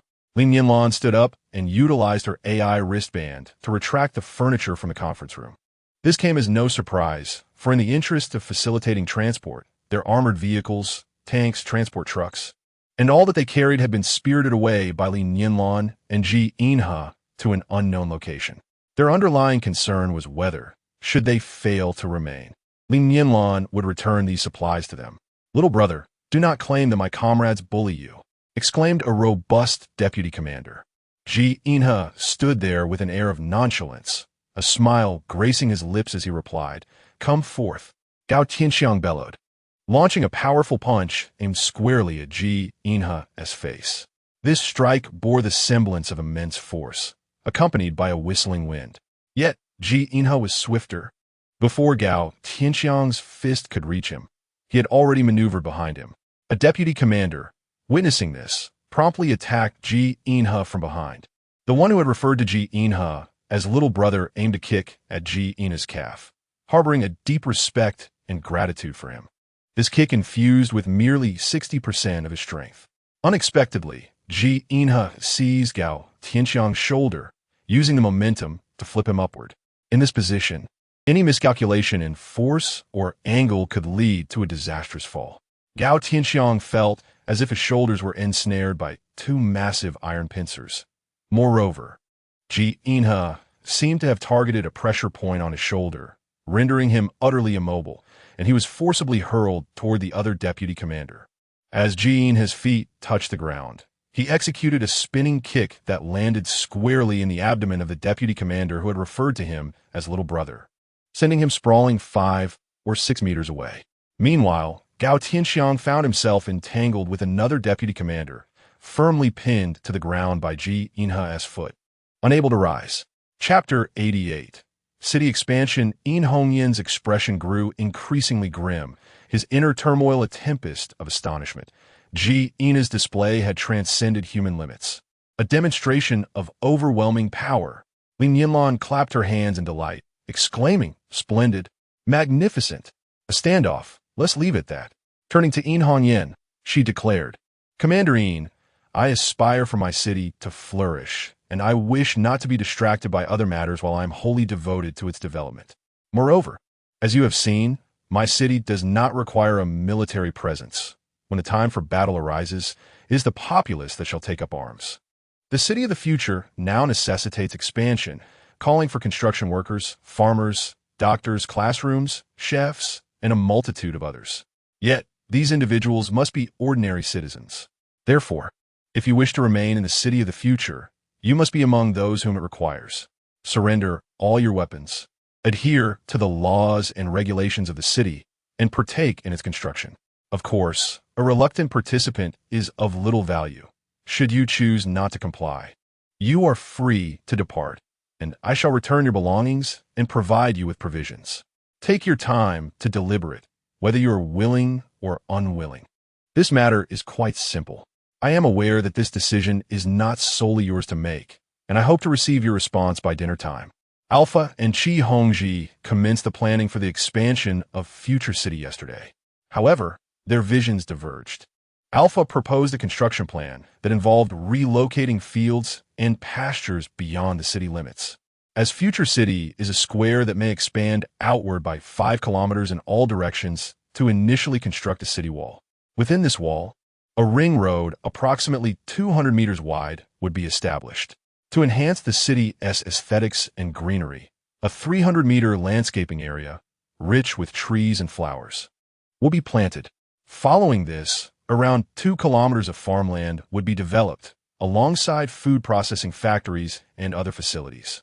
A 100-meter wide street would also be constructed, followed by the establishment of pastures. The existing city wall would remain intact, with only the defensive net being dismantled and reinstalled on the newly erected wall. The current urban area would be designated as the inner city.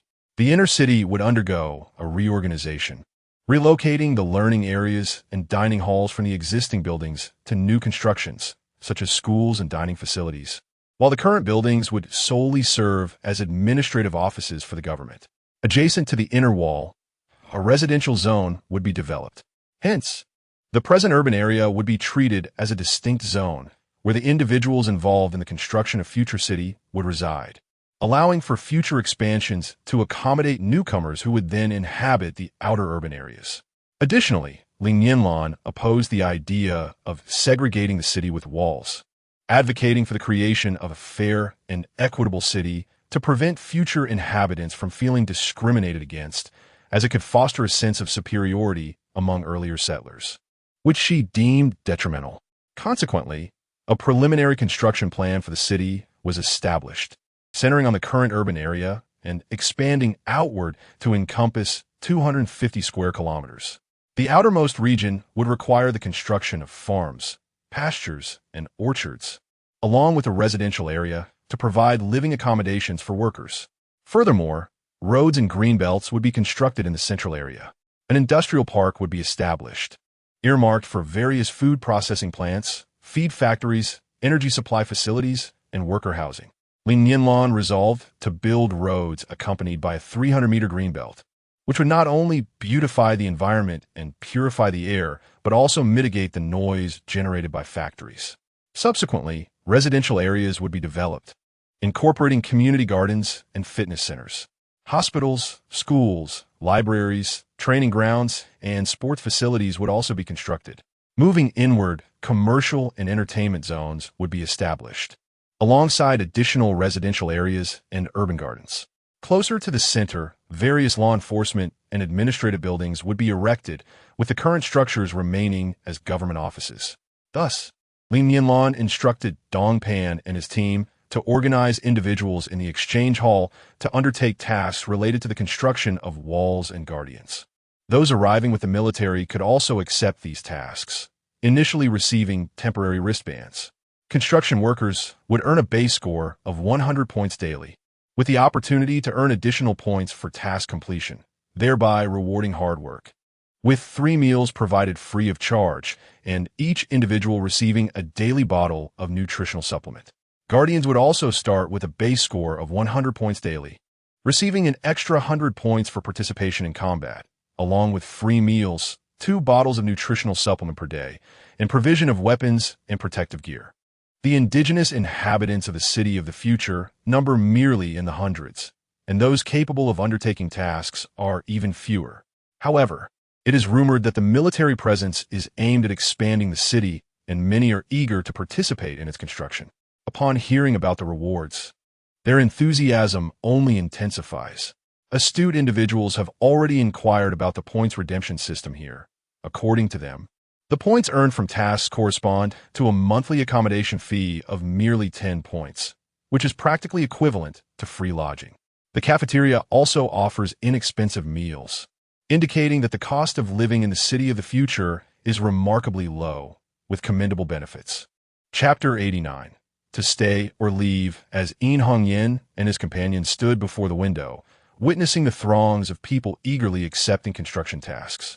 A myriad of emotions surged within them. At this juncture, even if they wished to take everyone with them, many would likely refuse to leave. The city of the future promises a stable and secure life, perhaps even better than what existed before the apocalypse. Who would desire to venture into the perilous, impoverished world outside? After a prolonged silence, Unwilling finally spoke. Let's not remain silent. I wish to hear everyone's thoughts. Speak up. Yet, silence prevailed. Each person remained contemplative. Gao Tianxiang lifted his gaze to the others, a sudden smile breaking across his face. Commander, have you not already made your decision? And you all, have you not also chosen in your hearts? Why the silence? What is there among us that cannot be openly discussed? We have been comrades for many years. Surely, our bond surpasses that of mere brothers. Since you all remain quiet, allow me to voice my thoughts. I wish to stay. Not only do I wish to remain, but I also intend to bring my soldiers with me. Even if it means sweeping the streets, I still choose to stay. A deputy battalion commander named Lu Xiaoxing scoffed derisively and said, "To stay means to surrender your weapon, to relinquish your authority. You will be no different from an ordinary citizen. Staying to become a construction worker, a farmer, raising pigs and cattle? Is that what you desire? I ask again, who among you is willing to accept such a fate?" No one responded to Lu Xiaoxing. They were all watching intently, eager to see how Yin Hongyan would react. Gao Tianxiang chuckled softly, turning his gaze towards Lu Xiaoxing, his expression earnest and his voice resonant. The world outside has changed. To remain and rebuild our homeland. Leading a simple and stable life. What is wrong with that? If we leave here, where shall we go? To seek the nation? Where is the nation? To find a dawn base?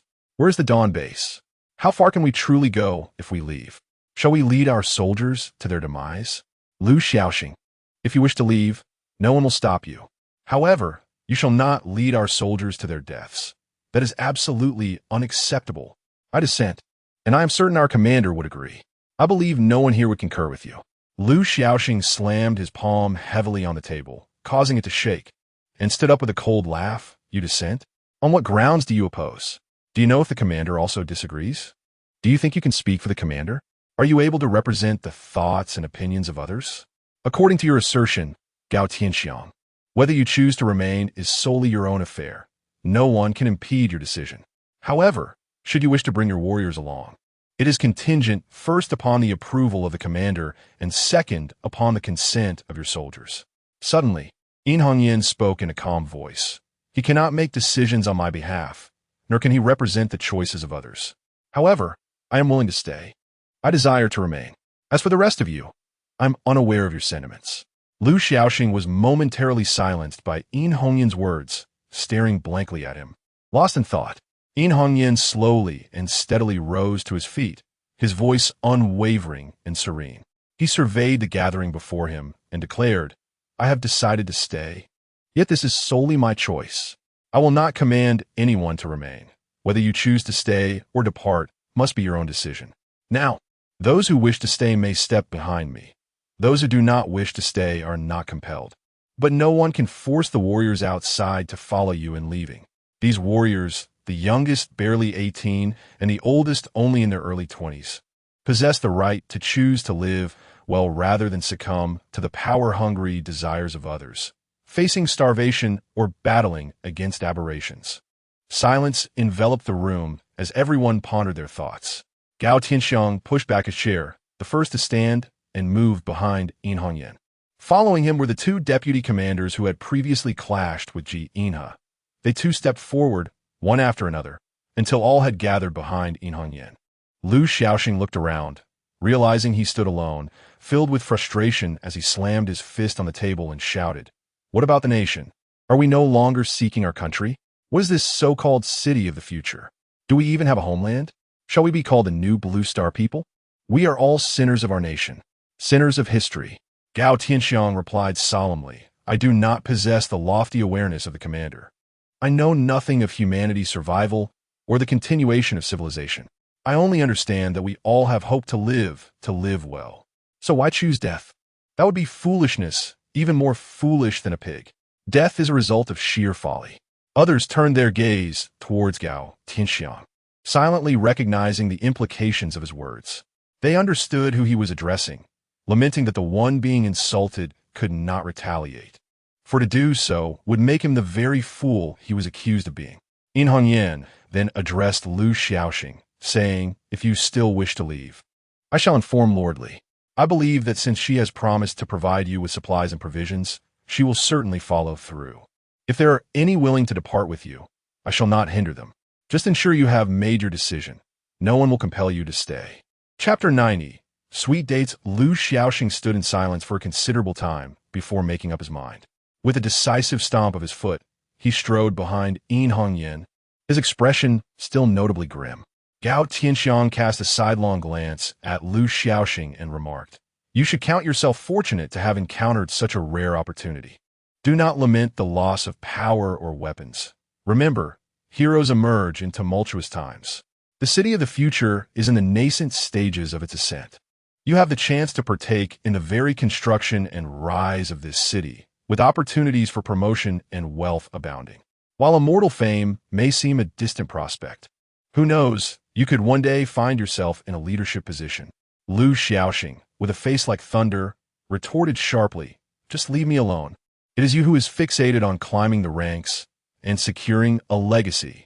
Laughter erupted from those around them. With the matter settled, Yin Hongyan instructed Gao Tianxiang to find Li Nianlan.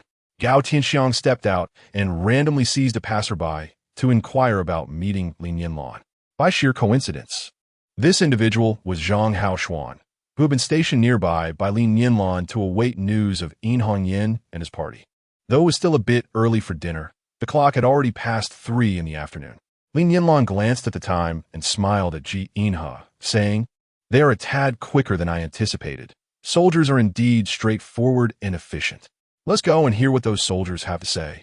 Ji Yinhe looked at Li Nianlan and asked, "What will you do if they are unwilling to stay?" With a cheerful demeanor, Li Nianlan replied, "If the first person declines, and the second follows suit, surely the third will not wish to leave as well. There will be those who wish to remain, if not for themselves, at least for the common folk they bring along." Ji Yinhe playfully pinched Li Nianlan's straight nose and remarked, "Your calculations are quite astute." Li Nianlan huffed in response, "Will my colony lack inhabitants? It will flourish and prosper more with each passing day." With joy, Li Nianlan began to sing a tune that Ji Yinhe had never heard before, swaying gently as they made their way to the conference room. Ji Yinhe listened intently to Li Nianlan's melody, and after a while, he inquired, "Is this a popular song in New Blue Star? I have never encountered this melody before." Li Nianlan's song faltered momentarily as she replied, "Oh, I picked it up after arriving at Blue Star. I was merely humming it. Now let us hurry. We must not keep Commander Yin waiting." As Li Nianlan opened the door, she saw a group of solemn men gathered around the conference table, each ensconced in silence. "Commander Yin, has your meeting concluded? Have you reached a consensus?" she asked. "Ah, City Lord Li, we have indeed come to an agreement. We are willing to stay and become citizens of the city of the future. However, I have one condition. Our soldiers, lacking special skills apart from combat, would appreciate priority in suitable positions." Yin Hongyan spoke with difficulty. Despite his decision to remain, Yin Hongyan felt a deep discomfort at the thought of shedding his military uniform and relinquishing his weapon after a lifetime of service. Li Nianlan extended her hand to Yin Hongyan, speaking formally, "Commander Yin, the city of the future warmly welcomes your presence. Together, let us endeavor to build this city into something splendid." After organizing his attire, Yin Hongyan rendered a perfectly executed military salute to Li Nianlan before grasping her hand and solemnly stating, "City Lord Li, I entrust my soldiers to you." Yin Hongyan was momentarily taken aback, unable to believe his ears as he incredulously inquired, "City Lord Li, what did you just say? You wish to appoint me as the commander of the city guard?" Gao Tianxiang hurriedly interjected, Commander. City Lord Li has expressed her desire to appoint you as the inaugural commander of the city guard for future city. Are you willing to accept? Please agree to City Lord Li. Why are you hesitating?" Yin Hongyan straightened his posture and gravely asked, "May I inquire about the responsibilities this city guard will undertake? What duties will the commander be expected to fulfill? Today, we have expanded the perimeter along the city walls significantly, and it may continue to grow in the future. Previously, reconnaissance robots and the civilian guard could manage defensive tasks for unexpected incidents outside the city. However, with the expansion, they will be understaffed. Therefore, Ji Yinhe suggested that we re-establish the city guard, which will solely be responsible for the defense along the city walls. We will construct a military camp on the east, west, south, and north of the walls, each staffed by 100 guard soldiers on a rotating basis, with a camp leader overseeing each. The city guard will stand watch on the walls, eliminate threats from mutated beings or animals attacking the walls, and manage the entry and exit of personnel both inside and outside the city. Naturally, the commander will lead and manage this team.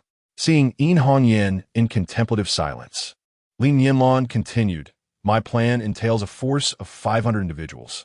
If you are willing to accept the appointment, you will have the authority to select all 500 members. You will propose the organization, positions, and regulations for the Guard, which I will directly approve.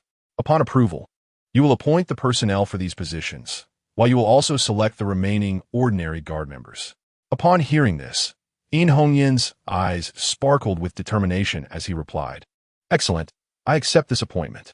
I am grateful for City Lord Li's trust and regard." The others, too, were filled with joy upon hearing this. The fact that Li Nianlan was entrusting them with the formation of the only military force within the city signified her confidence and esteem in them. Given the current scale of the city, a 500-member guard would constitute the largest department in future city. In Hongyan then asked, "May I inquire how City Lord Li intends to arrange for the remaining soldiers?" As the commander, despite being tasked with disbanding the army, the psychological burden on In Hongyan was immense.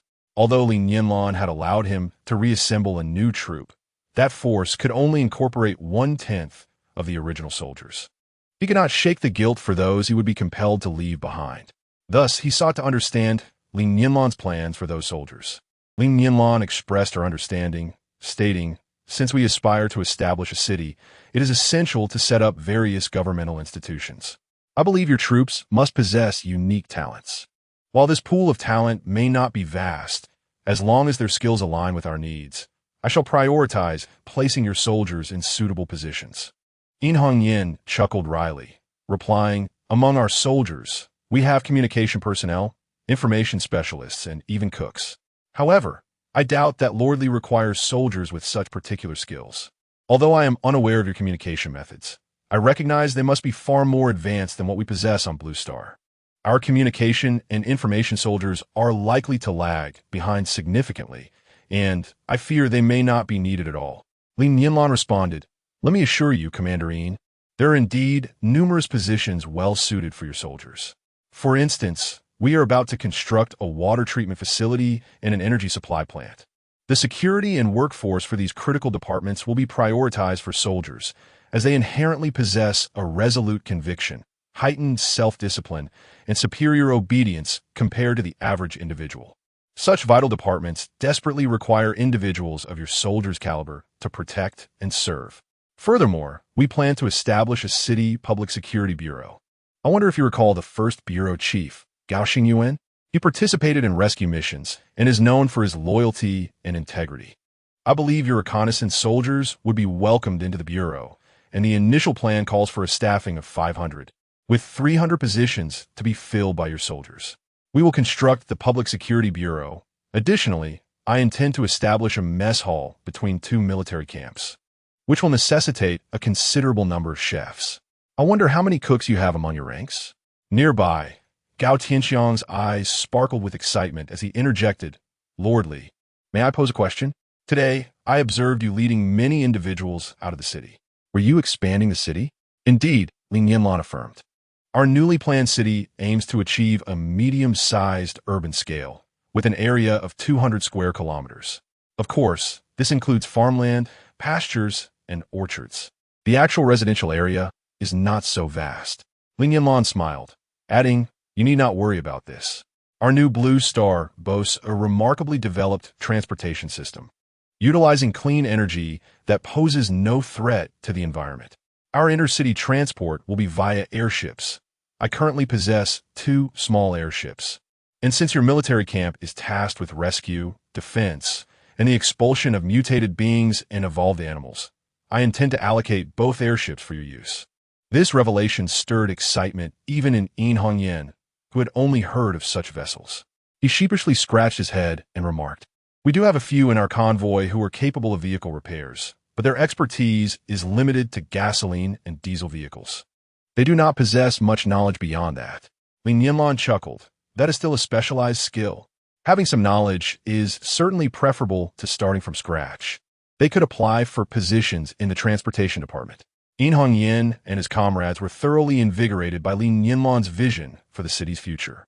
Li Nianlan, although she merely spoke about urban transportation, made them feel as though technology had leaped several centuries ahead. At last, She was about to address the crux of the matter, and with a grave demeanor, she stated, "Captainine, for all of you to remain in the city of the future, it is imperative that each individual wear our citizen wristbands. These wristbands function as identification for every citizen and also possess communication capabilities. Warriors joining the Guardian Corps, those in the urban security team, and personnel working in crucial sectors such as the water and electricity plants must also have a cerebral chip implanted. Rest assured, the cerebral chip will not infringe upon your privacy. Your minds will connect directly to my superintelligent system, Alpha, which is authorized to access these records only with my permission. Those who decline the chip implantation will not be accepted into these departments, leaving them with no choice but to seek ordinary employment." In Hongyan responded, "Very well, Lord Li. Since we have decided to join your city, we shall abide by your arrangements." Li Nianlan remarked, "Now that we have reached a preliminary agreement, Captainine, I trust you understand the next steps. Starting tomorrow, we will assign personnel to assist you, primarily to register the successfully recruited warriors into the citizen system and implant the cerebral chips. As for the remaining warriors, rest assured, there will always be other job opportunities available." Ji Inha had remained silent throughout, recognizing Li Nianlan's remarkable capabilities in these matters. At that moment, Lu Xiaoxing, from the back of the crowd, suddenly inquired, "Lord Li, Mr. Ji, I have but one question. You repeatedly assert the intention to construct a medium-sized city, complete with subways and skyscrapers. Do you realize how much construction material this requires? What do you plan to procure these materials? Are you aware that we are now a year into the apocalypse, and the factories that produce these materials have long ceased operations? Even if we could locate warehouses storing these materials, they are likely within the city, and retrieving them would be exceedingly difficult.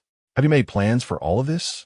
Ji Inha cast an intense gaze at Lu Xiaoxing and replied coolly, "The materials for constructing the city will all be environmentally friendly, supplied by our planet, including those necessary for building subway stations.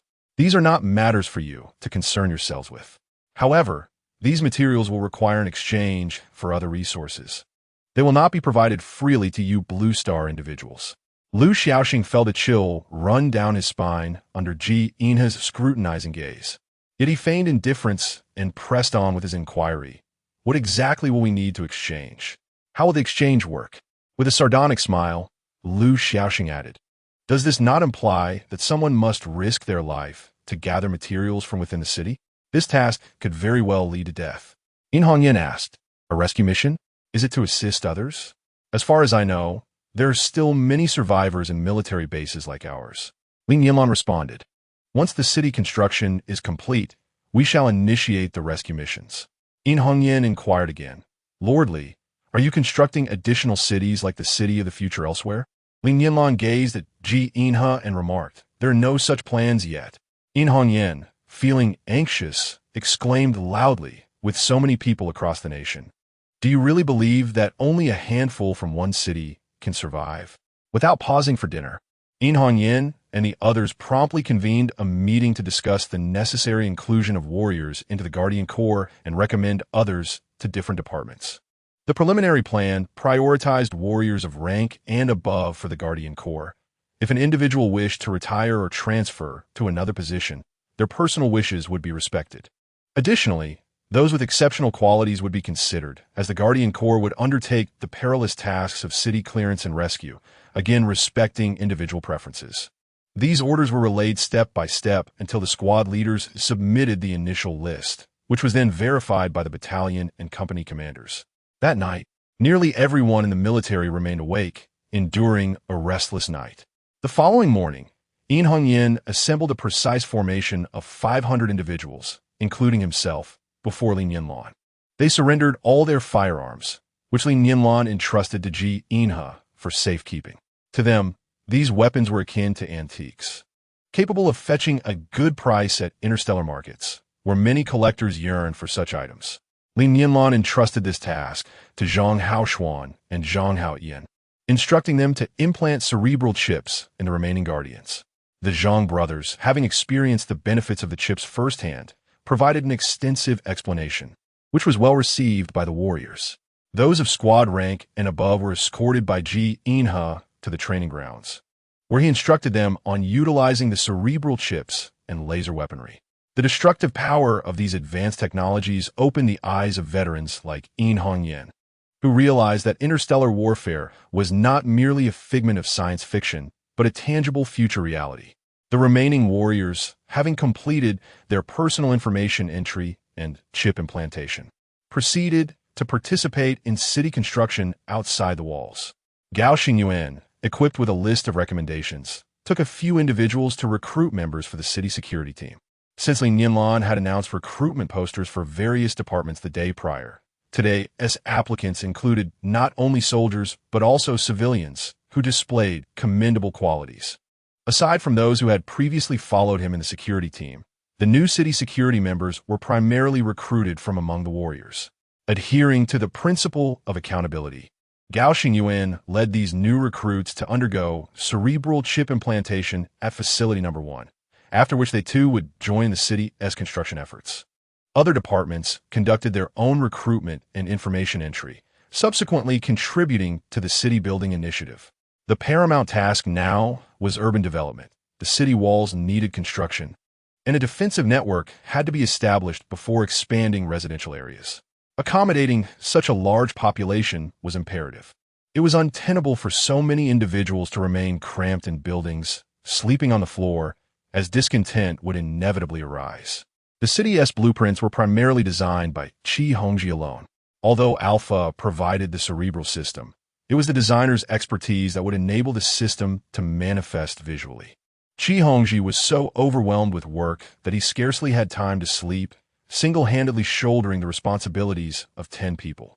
Unable to bear the pressure any longer, he sought Li Nianlan's assistance in recruiting talent, as he simply had no time to manage it himself. Chapter 93.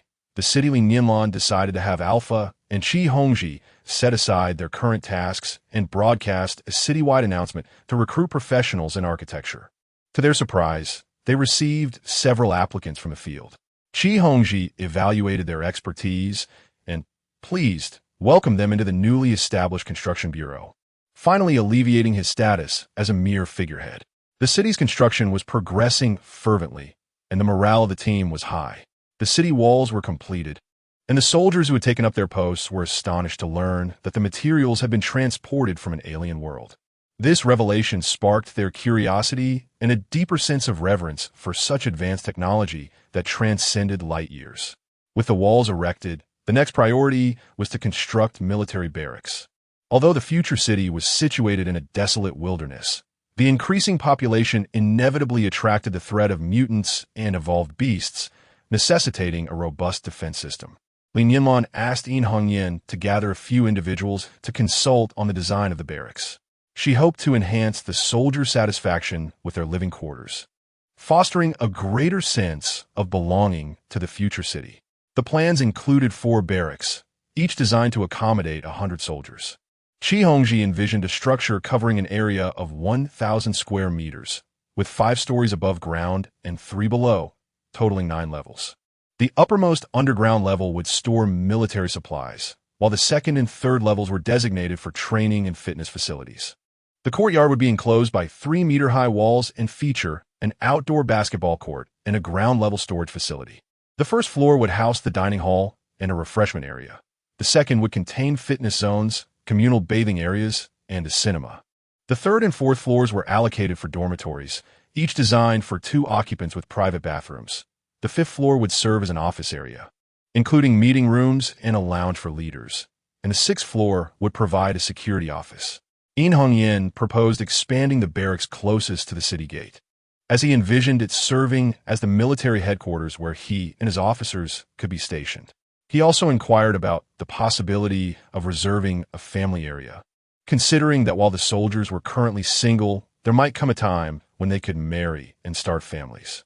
After some contemplation, Li Nianlan found Li Hongyan's suggestions quite reasonable. Initially, she had considered placing the guard team headquarters within the government building. However, establishing it near the barracks would facilitate better command and coordination among the various military units. Consequently, Li Nianlan designated plots of land in both the east and west cities for temporary fruit tree cultivation, managed by the guard team. Upon maturity, The fruit would be shared with the Resource Management Bureau, with the guard team retaining enough for their own consumption. In Hongyan had no objections to these arrangements. Li Nianlan ultimately made a request, addressing In Hongyan. Captain In, as you are aware, we are currently facing a shortage of manpower. Therefore, the construction of the military camp will need to be undertaken by your team. We shall dispatch 30 professional architects and skilled workers to guide your efforts. Upon hearing this, In Hongyan replied, certainly, we will ensure both the quality and speed of the project. Mayor Li, I would like to request that once our military camp is completed, our guard team be allowed to participate in additional construction tasks. Li Nianlan smiled and responded, of course. Given our current manpower shortage, aside from the guards on duty, everyone else must contribute to the construction efforts. Gao Tianxiang, intrigued by Li Nianlan's words, inquired, Mayor Li, we have quite a number of orphans with us. Are you planning to build an orphanage? Li Nianlan chuckled. I am not constructing an orphanage. I have named this establishment the treasure house of the regiment. Gao Tianxiang laughed. That is indeed a novel name for orphans. My curiosity is piqued. May I inquire if you could share a glimpse of the planning details? Li Nianlan elaborated. The plan encompasses a vast area, divided into 3 principal zones, primarily segregating the children by age. The first zone is the toddler area, designed to accommodate children under 6 years old. The scale will align with your military camp, featuring 1 underground level and 5 above ground. Regarding specific construction details, I have instructed Alpha to deploy reconnaissance robots to gather holographic images of kindergartens within the city. The 5th floor will serve as the teacher's office area, the 4th as the cafeteria and multimedia room, the 3rd as classrooms for older toddlers, the 2nd as dormitories, and the 1st as classrooms for younger toddlers. The toddler area is planned to house approximately 300 children. From our current demographic assessment, the group of children you brought includes around 100. So we do not lack children. Rather, we are in need of teachers. However, Ina has already applied for biocentric assistant robots specializing in childcare from our Interstellar Alliance. Despite this, we still require teachers. Gao Tianxiang asked, then, the need for teachers will be even greater for the older children, I presume? Chapter 94. Mechanical Skeleton, Li Nianlan responded, we will equip the school with the most comprehensive facilities. However, their educational content may differ from what was previously offered, focusing primarily on survival skills and practical knowledge. Only a select few exceptional students will receive specialized education in subjects such as mathematics, physics, and chemistry. Additionally, we aim to enhance the probability of secondary evolution among the children. Currently, you are all at the initial stages of evolution, but some exceptional humans may undergo secondary or even tertiary evolution. It is possible that your future offspring could be born as secondary or tertiary evolved individuals. This largely depends on your genetic makeup. Generally, the younger the individual, the higher the likelihood of further evolution. Those who undergo subsequent evolution are stronger and possess longer lifespans. The others listened, their eyes gleaming with anticipation. Li Nianlan continued, the lifespan of top-tier evolved beings approaches immortality. However, such individuals are exceedingly rare to breed. Every life is immensely precious to the new inhabitants of Blue Star. Gao Tianxiang suddenly interjected, isn't that akin to being a celestial being? Li Nianlan paused momentarily before replying. One could certainly say that, but our technology is merely approaching that level. There remains a significant disparity. A monumental skyscraper rises from the ground. The city of the future undergoes remarkable transformations daily, as a metropolis imbued with extraterrestrial high technology gradually takes shape amidst the whispers of spring.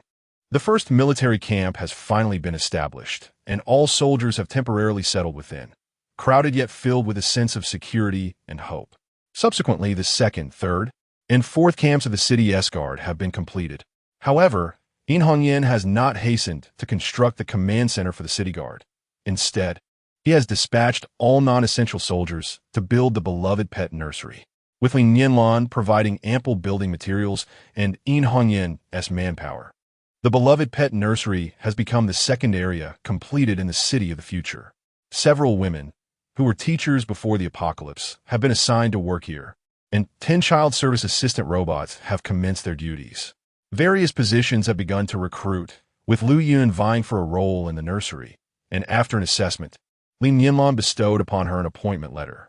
Children under 6 have been welcomed into the nursery, which is finally on the right track. Currently, as the sole early childhood education institution, and given that the City of the Future adopts a policy of government-sponsored care and education for minors under 18, children with guardians have also been sent here for schooling. Other schools have yet to be completed, and older children have been temporarily relocated here, thus alleviating some pressure on the municipal building space. Following this, the first apartment building has been erected. Li Nianlan did not permit Shi Hongji to design high-rise buildings, but rather instructed him to create apartment complexes of 10 stories or fewer. The first batch of completed apartments consists of 300 units. Li Nianlan directed Alpha to arrange for families to move in based on their contributions, prioritizing those with larger households, thus accommodating over 1,000 residents. Li Nianlan contemplated the possibility of tapping into underground water sources or diverting water from the reservoir. However, no underground water source sufficient for the entire city has been discovered. Diverting water from the reservoir is a feasible solution, albeit a colossal undertaking that currently lacks the necessary manpower to complete. For the time being, Ji Inha has been tasked with transporting water daily, which is a relatively minor endeavor for her. In Hongyan allocated half his personnel to construct a water station, yet the pace of school construction showed no signs of slowing. He personally led the soldiers, working overtime to erect buildings, and seeing their dedication, Li Nianlan provided them with nutritional supplements daily. The elementary school, middle school, and vocational school, entire campus, have finally been completed. Li Nianlan has now entrusted the task of building the hospital to In Hongyan. The soldiers, working tirelessly day and night, have accrued a considerable amount of points. Li Nianlan decided to initially use her own funds for the interior decoration of the military camp and the school campus. Lacking sufficient manpower, she arranged for a team of seasoned workers and enlisted teenagers as the main labor force, supervised by Commander No. 1. The hospital had been constructed, but Li Nianlan soon realized that there were no injured patients remaining. Both severely and mildly injured individuals had already been discharged to contribute to the city's reconstruction. The hospital had become an empty shell, and Li Nianlan felt a tinge of melancholy, as if her efforts had been in vain. Ji Ina chuckled, remarking that with human evolution, illnesses had become quite rare, and the hospitals on the new Blue Star primarily functioned as research facilities. We can gradually equip this place with the necessary apparatus, and once we have highly skilled personnel, we can employ them here for research. Li Nianlan's eyes lit up. This was indeed a splendid idea. Finally, there was no need for the frenzied construction of buildings. The normal operation of the city required the collaborative efforts of various departments. Li Nianlan began the recruitment of supervisors for each department, which would later facilitate the hiring of staff within those departments. Meanwhile, Ji Inha led a team outside the city to explore, while hunting parties commenced their endeavors in the vicinity. The weather began to warm, and the thick blanket of white snow started to melt. Although these changes outside the city had no impact on the internal climate, which remained a constant 26 to 27 degrees, the populace was aware that spring was on the horizon. Chapter 95. The Living Ones. The construction of the city was gradually reaching completion. The existing citizens had found suitable employment, and each individual and family had been allocated appropriate housing based on their contributions to the city's development. While the housing was free, a management fee was required, which would be automatically deducted from their accrued points.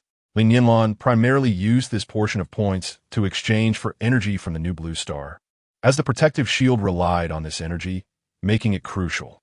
Perhaps one day in the distant future, the city of tomorrow would no longer require such shields. But for the time being, that was not feasible. Life seemed to have begun anew, and the faces of the people were adorned with smiles. The planned capacity of the city of tomorrow was between 3 to 5 million, yet currently, there were only a mere 5,000 inhabitants. The city's landscape was not merely characterized by emptiness. It was truly vast and sparsely populated. Thus, the increase of the population was indeed a pressing concern. At present, Ji Inha was merely leading a team to search the nearby cities. However, the surviving humans within the city were truly rare, and even dedicated searches had yielded no results. Perhaps there were still survivors, yet they remained undiscovered. Nevertheless, a joyful event transpired that delighted both Ji Inha and Li Nianlan. Ji Inha's intelligent brain, Alpha, had finally completed its full restoration program. Although Ji Inha's spaceship had been repaired, the damage had been extensive, and since Ji Inha's vessel was a military ship, it was significantly more advanced and complex than Li Nianlan's. Many components were unavailable in the Star Network store and required delivery from the Military Supplies Department of the Interstellar Alliance.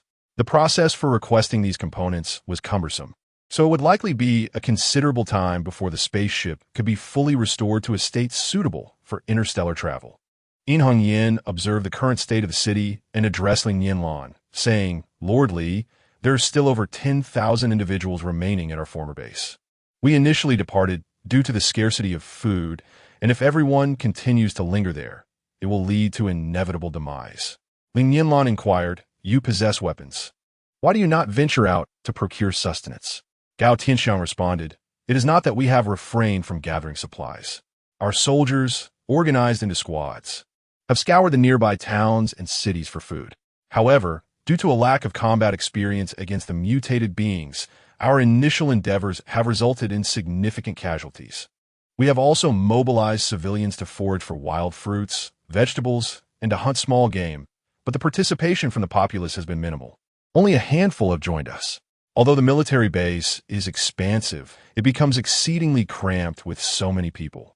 Many others remain idle within the base, engaging in petty mischief, bullying the weak, and even forming gangs to commit various offenses. Some have even resorted to assaulting women.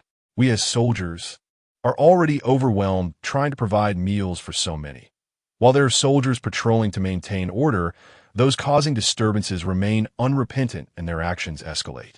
We aspire to implement a system of labor distribution akin to yours, yet frustratingly, many are unwilling. A few among them have incited rebellion, seeking to seize weapons and food from the military for their own governance. Is this not reminiscent of the fable of Donghua and the wolf? These wretched individuals have lost all moral compass." In Hung Yan replied with a bitter smile, "Not all among them are thus. Many are coerced. And it is also a reflection of our inadequacies. Although we boast nearly 6,000 soldiers, we are at a loss when it comes to addressing the civilians. Our warriors cannot wield their weapons against them, which inadvertently fosters the delusions of some. Additionally, a portion of the populace is fearful and reluctant to engage. Some are coerced by those troublemakers, while others fear the dwindling food supply and the military's reluctance to share provisions, inciting them to rally for a distribution of rations." Gao Tianxiang exclaimed in anger, "Those individuals do nothing but wait for their meals day after day." Li Nianlan understood the inherent flaws of humanity, recognizing that such traits often emerge from adverse environments.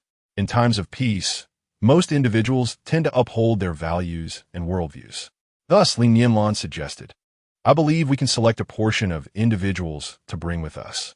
After all, the number of surviving humans is alarmingly low, and restoring the population to pre-apocalyptic levels will prove to be a formidable challenge, likely requiring many years." Gao Tianxiang remarked, "In fact, there are numerous military bases like ours scattered across the nation. When the apocalypse unfolded, the government ordered the establishment of military bases to safeguard the populace to the greatest extent. However, the circumstances at other bases are likely comparable to ours. Earlier, Commander Director Een, actually overlooked mentioning a crucial reason. There exist individuals who aspire to seize power, many of whom were once integral to its hold or possess a profound yearning for authority. They believe that tumultuous times breed heroes, and the advent of an apocalyptic era presents them with an opportunity for ascendance. Thus, they rally and incite those who feel restless, opposing the military at every turn. Our group, under the command of General Een, seeks to avoid conflict among ourselves, unwilling to engage in fratricidal strife. Hence, we only ventured forth with those who willingly chose to accompany us." Li Nianlan, for reasons unknown, found herself reminiscing about the historical figure Shi Dakai from the Taiping Rebellion, lamenting that even heroes face formidable challenges. Ji Inha inquired, Are you aware of the circumstances at other bases? Can we still establish contact with them? Chapter 96. The birth of a child is a significant matter. Li Nianlan contemplated for a moment before responding. We should consider visiting General Yi's former military base to recruit individuals willing to come to the city of the future. A few days ago, you collected grain threshers and other food processing equipment in a city. Brother Tian mentioned the possibility of establishing a grain processing factory. And there is an acute shortage of manpower on the ranch as well. Additionally, I wish to gather textile machinery from larger cities. With so many people, clothing is a fundamental necessity. Food, shelter, and clothing must all be addressed, and these tasks require labor. However, the most pressing issue remains the procurement of edible salt. Collecting it from a city is quite cumbersome. How I wish we had a salt evaporation facility. We must first acquire equipment for salt production and establish such a facility. Ideally, if we had personnel, we should set up a living base at the salt production site, constructing the evaporation facility there and deploying individuals for salt production. There is still much to be accomplished. Ji Inha raised an eyebrow, a playful smile gracing his lips as he remarked to Li Nianlan, "It seems your city is indeed in dire need of inhabitants.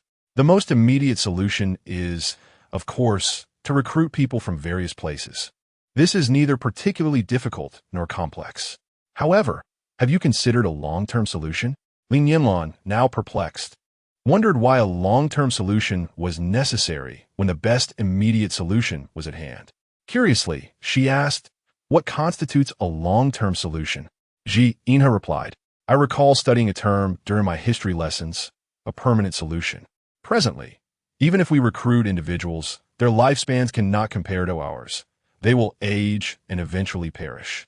While children will grow, their numbers are finite, and it is the children who represent the potential for population growth. Why not devise a method to encourage greater reproduction?" Li Nianlan was even more bewildered and responded, "Encourage greater reproduction? However, the Galactic Alliance prohibits us from engaging in reproductive practices here." Ji Inha sighed, "I am not referring to artificial reproduction. Even on New Blue Star, artificial reproduction is challenging. The human genes here may not be as difficult to reproduce as those of New Blue Star as inhabitants, yet we certainly cannot pursue that course. I am advocating for natural reproduction." Li Nianlan's eyes widened in astonishment, momentarily at a loss for words. Natural reproduction, marriage, and childbirth. Is it truly advisable for the government to take the lead in matchmaking and introducing suitable partners for eligible men and women? Li Nianlan truly lacked any understanding in this regard, yet it seemed that women might excel in this area. Thus, she decided to gather opinions and suggestions from other women. In a hurry, Li Nianlan urged Ji Inha to accompany her in seeking counsel about organizing a social event. Before departing, she instructed Yin Hongyan and the others to devise a plan for recruiting personnel at their military base, targeting a few influential figures who could be swayed, and initially presenting the advantages of future city to these viable candidates. Li Nianlan convened with Lu Xinxin, the wife of Qi Hongji, Lu Chunyan, the wife of Tian Yi, Zhang Wuqiang, the concerned elder who fretted over his son and nephew's prospects in finding wives, and Dr. Fan Yungang, a psychologist, along with the attentive Ji Inha, to deliberate on this matter of great significance for all humanity. Upon hearing about the upcoming social gathering, Zhang's eyes sparkled with enthusiasm. The others shared in his excitement, as their current lives, dominated by labor and production, felt rather monotonous. Human nature is such that during times of turmoil and uncertainty, when survival is precarious and meals are scarce, thoughts of social pursuits are often neglected. However, once life stabilizes, aspirations for a richer spiritual existence emerge. Fan Yungang suggested that to encourage unmarried women of suitable age to marry and bear children, the government could offer certain incentives, such as allocating larger wedding accommodations and providing subsidies during pregnancy. With a chuckle, Zhang remarked, "Old Fan, are you and Lu Yun contemplating marriage?" Li Nianlan surveyed the group and noted that Qi Hongji was exceptionally busy, and his contributions to urban development were among the most significant.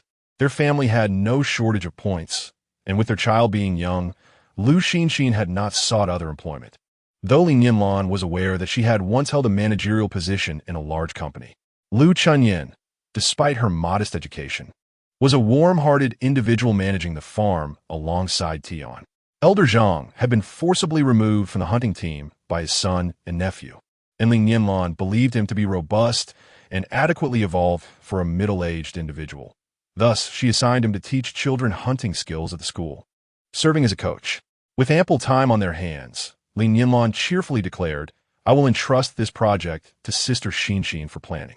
Uncle Zhang and Sister Chunyin, you will assist her. Whatever venue, materials, or personnel you require, please coordinate with Dongpan and Brother Fan to make the necessary arrangements."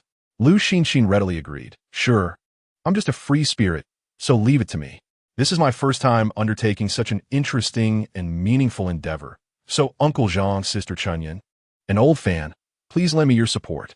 Chapter 97. In Hongyan and his independent regiment's military base was located in the central western region of Huaguo, while Future City lay to the north, with a distance of over 1,300 kilometers separating the two locations. However, for Jinghe and Li Nianlan, this distance was merely a trifle, easily traversable in mere moments. However, Jinghe believed that since they needed to gather supplies and rescue more individuals, it would be prudent to traverse the inner-city highways. This approach would not only facilitate the accumulation of resources, but also provide insight into the true state of the cities. Although it would require more time, the potential rewards were evidently greater. Yet, this posed a challenge regarding their mode of transportation. Currently, they possessed a few military engineering vehicles and armored cars, but such military vehicles were not sufficiently swift and consumed a considerable amount of fuel. After much contemplation, Jinghe resolved to procure several off-road vehicles and have Alpha and Azure retrofit them to run on solar energy, a technology that had matured significantly on New Blue Star, posing little difficulty. The two super-intelligent brains completed the modification of more than 10 off-road vehicles in just 3 days. Jinghe decided to take only a small group of a dozen individuals who frequently accompanied him on missions. Essential supplies such as weapons and food were stored within their wristbands, allowing them to travel light. 5 vehicles would suffice for their needs. On the eve of their departure, Lu Xinxin's social gathering was also ready, taking place that evening in the square in front of the government building. Such delightful moments are often fleeting. Nonetheless, the event allowed many young men and women to become acquainted and resolve to deepen their relationships. Due to the imbalance in gender, with a surplus of men vying for the attention of fewer women, a few brawls erupted in the city of the future. However, these were swiftly quelled by the city's security forces, who provided ideological education to the offenders. Moreover, the city of the future enforced stringent regulations regarding public order. Even minor offenders faced rigorous labor reform education, while more serious transgressors were sent to prison for more arduous rehabilitation. At present, however, the city of the future had yet to construct a prison. A handful of individuals who committed grave offenses were simply expelled from the city, never to return. In the early hours following the conclusion of the social gathering, Jinghe set out with his team, which now included 2 new members, Lei Changming and Gao Tianxiang. Lei Changming was reticent by nature. Despite the curiosity surrounding his mechanical arm, he allowed others to observe without uttering much. In contrast, Gao Tianxiang was effervescent, engaging in jovial banter that elicited laughter from the younger members, quickly fostering camaraderie. The roads of the post-apocalyptic world, left unrepaired, were becoming overrun with wild grasses and flowers. The relentless onslaught of the seasons, rain, snow, scorching sun, and biting cold, had fractured the pavement into a patchwork of cracks and potholes, making even off-road driving challenging. After a day of driving, they had only managed to traverse a little over 300 kilometers. At this rate, reaching the military base would take at least another 4 or 5 days. Although it was still only a little past 3 in the afternoon, Jinghe decided to establish a temporary encampment on the outskirts of a city named Yang, as it was the first sizable city they encountered on their journey. He resolved to explore the city and assess the situation the following day. 5 vehicles formed a circle, surrounded by a protective net, within which temporary shelters for the New Blue Star were erected. Safety was assured, and comfort was quite satisfactory. Laughter and conversation filled the air as they enjoyed fast food retrieved from their wristbands and sipped on nutritional supplements. This novel experience captivated both Gao Tianxiang and Lei Changming, who were on their first mission with Ji Inha, evoking a sense of travel. Occasionally, a few curious mutated creatures approached, attempting to breach the protective shield. However, their efforts proved futile, leading them to either wander away in boredom or lurk nearby to observe. Nonetheless, Ji Inha and his companions paid little heed to these creatures. Meanwhile, Li Nianlan was overwhelmed with tasks back in the city. After much deliberation, it was decided to channel water from the reservoir into the city for domestic use. Such a monumental project required the expertise of the two superintelligences, Alpha and Ashura, who would also need to conduct a thorough terrain survey. Once the survey was complete, they devised the optimal route, which would traverse 13 villages and 2 counties.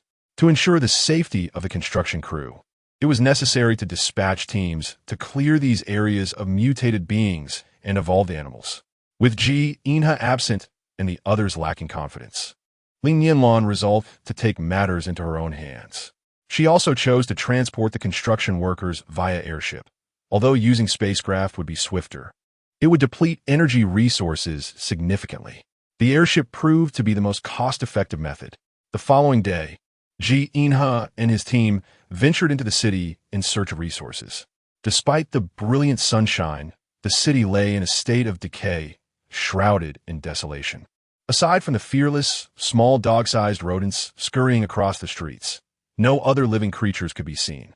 This bleak reality rendered everyone silent, yet they remained vigilant, subconsciously hoping for the existence of surviving humans, even as reason suggested the likelihood was minimal. The intelligence scans revealed no anomalies, with the towering buildings marked only by dense clusters of red dots, signifying mutated beings. Thus, the primary source of clothing and essential supplies for the citizens of Future City continued to rely on the collections made by the scouting teams. Ji Inha and his companions managed to gather a substantial amount of medication and literature, despite the fact that, since the apocalypse, humans had evolved and seldom fell ill. Rendering medication seemingly obsolete, they considered it prudent to have supplies on hand. After all, one could never know if it might prove useful. Gao Tianxiang also collected a batch of bicycles from a wholesale market. While others dismissed the bicycles as impractical, he believed that despite the highly efficient public transportation in Future City, there would always be those who preferred not to use it. He felt his bicycles would hold significant market value, suitable for exchange at the trading center for points. They also swept through several nurseries, collecting an abundance of infant supplies. Everyone unanimously believed that these items would hold greater value in the future market. Although Ji and his team did not encounter any surviving humans in the city, the sheer volume of resources they amassed brought considerable joy, alleviating much of the initial despondency they had felt upon entering the city. Suddenly, the reconnaissance robot emitted a beep, prompting Ji Inha to command the reception of information. The robot projected a holographic image before the group. It depicted a university, seemingly an experimental building, teeming with people of all ages, men, women, and children, each displaying a vacant expression. Their tattered clothing obscured the original color of their skin, and they formed lengthy queues. Entering through the front door of the experimental building, the scene shifted to the rear entrance, where individuals emerged, clutching food and water. Most appeared dazed and listless, consuming their food with a sense of detachment. A smaller group erupted in laughter, exuberantly waving their provisions, while others collapsed to the ground, weeping in despair. Before long, robust men approached, guiding these individuals to various buildings. Ji Inha quickly discerned that the people were categorized: a few older individuals, a larger group of young men and women herded into one building, and minors ushered into another. Gao Tianxiang, astonished, remarked on the multitude of people, noting the strange control they seemed to be under. How curious. Won't there be mutant attacks at night? Aren't there many mutants in this city? The others shared his astonishment. Living alongside mutants without fear and in such numbers was perplexing. Yet, the condition of these individuals was unsettling, as they did not resemble normal humans. With a frigid expression, Li Nianlan ordered the reconnaissance robot to conduct close-range scans of each building. Soon, the robot transmitted detailed images from within the structures. In the building where the elderly entered, a cafeteria was revealed. Most elders sat in a stupor, consuming their food. After eating, they either crawled onto tables or lay down on the floor to sleep. Some placed their food aside to rest, but soon, men would forcibly shove food into their mouths, compelling them to eat. The building where the children were taken appeared to be a dormitory, with supervisors ensuring the children finished their meals before going to bed. Even the youngest did not cry or fuss. Instead, they wore expressions of bewilderment or fear. Meanwhile, the building designated for the young men and women resembled a classroom. They were monitored while eating, with many women displaying vacant smiles, undraped, as they were embraced by expressionless men who either laid them on tables or pressed them to the ground, engaging in acts that defied belief. In a corner of the building, a group of heavily pregnant women stared blankly at the scene before them. Some of the expectant mothers chuckled nervously, while others held their bellies in a daze. Witnessing such a sight left Gao Tianxiang and his companions utterly astounded. Suddenly, one woman shoved aside the man beside her and leaped from the window, her bare body quickly pooling with blood below. A few men rushed out of the building, lifted her lifeless form, and hurried towards a dark edifice, discarding her body within. Inside the shadowy structure, a swarm of grayish figures descended upon her, gnawing hungrily. These were mutants. What on earth had transpired here? An utter degradation of humanity, a complete absence of morality. Qi Yinghe and his team, observing this harrowing scene, were filled with rage.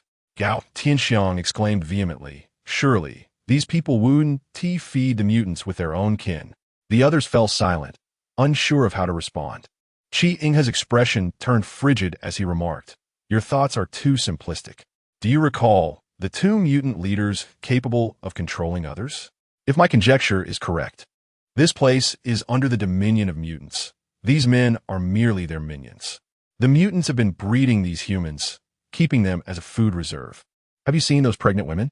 To ensure a continuous food supply, this variant of mutant, unlike the others, compels these individuals to reproduce, guaranteeing a new generation of humans for their consumption."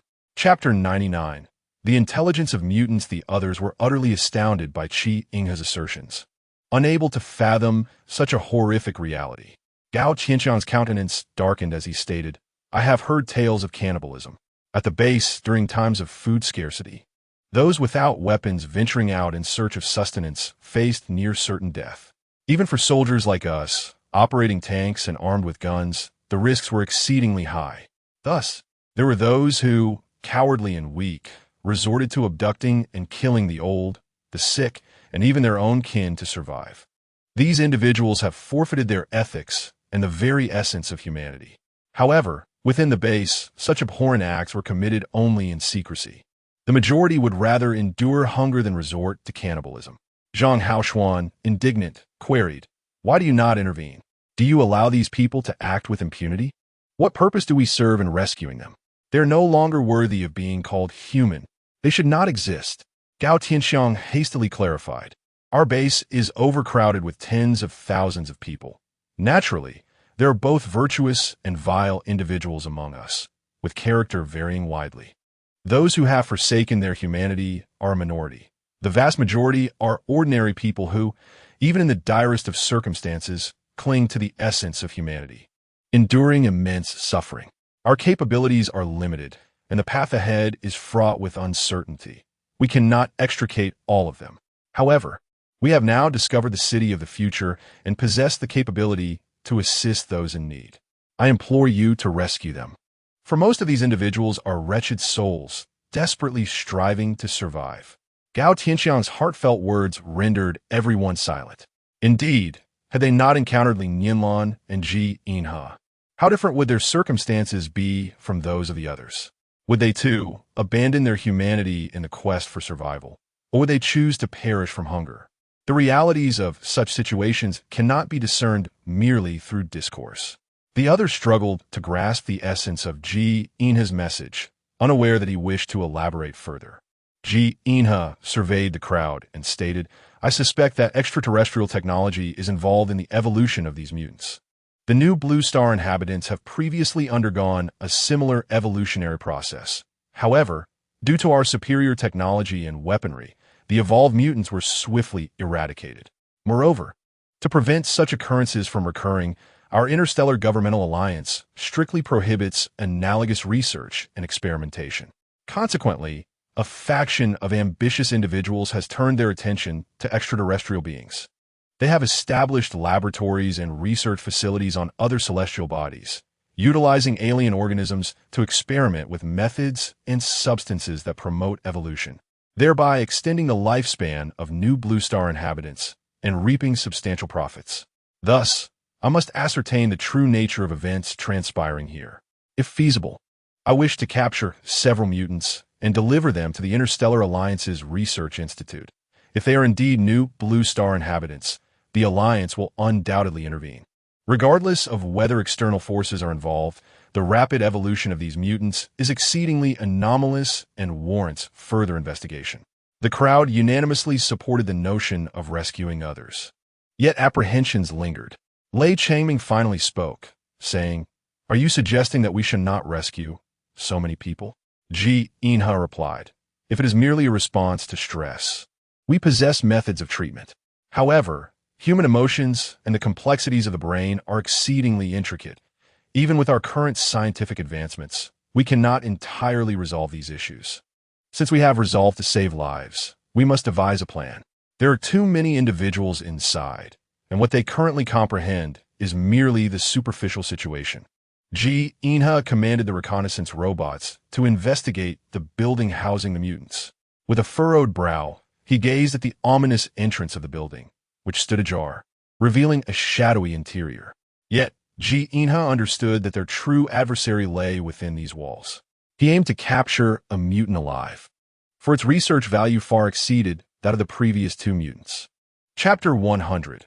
A sudden rescue. Although the number of mutants and their overseers far surpassed that of Ji Inha and his companions, the daylight offered them a significant advantage. However, Li Changming remarked, "While the mutants may not emerge at this hour, do you see those who are guarding the others?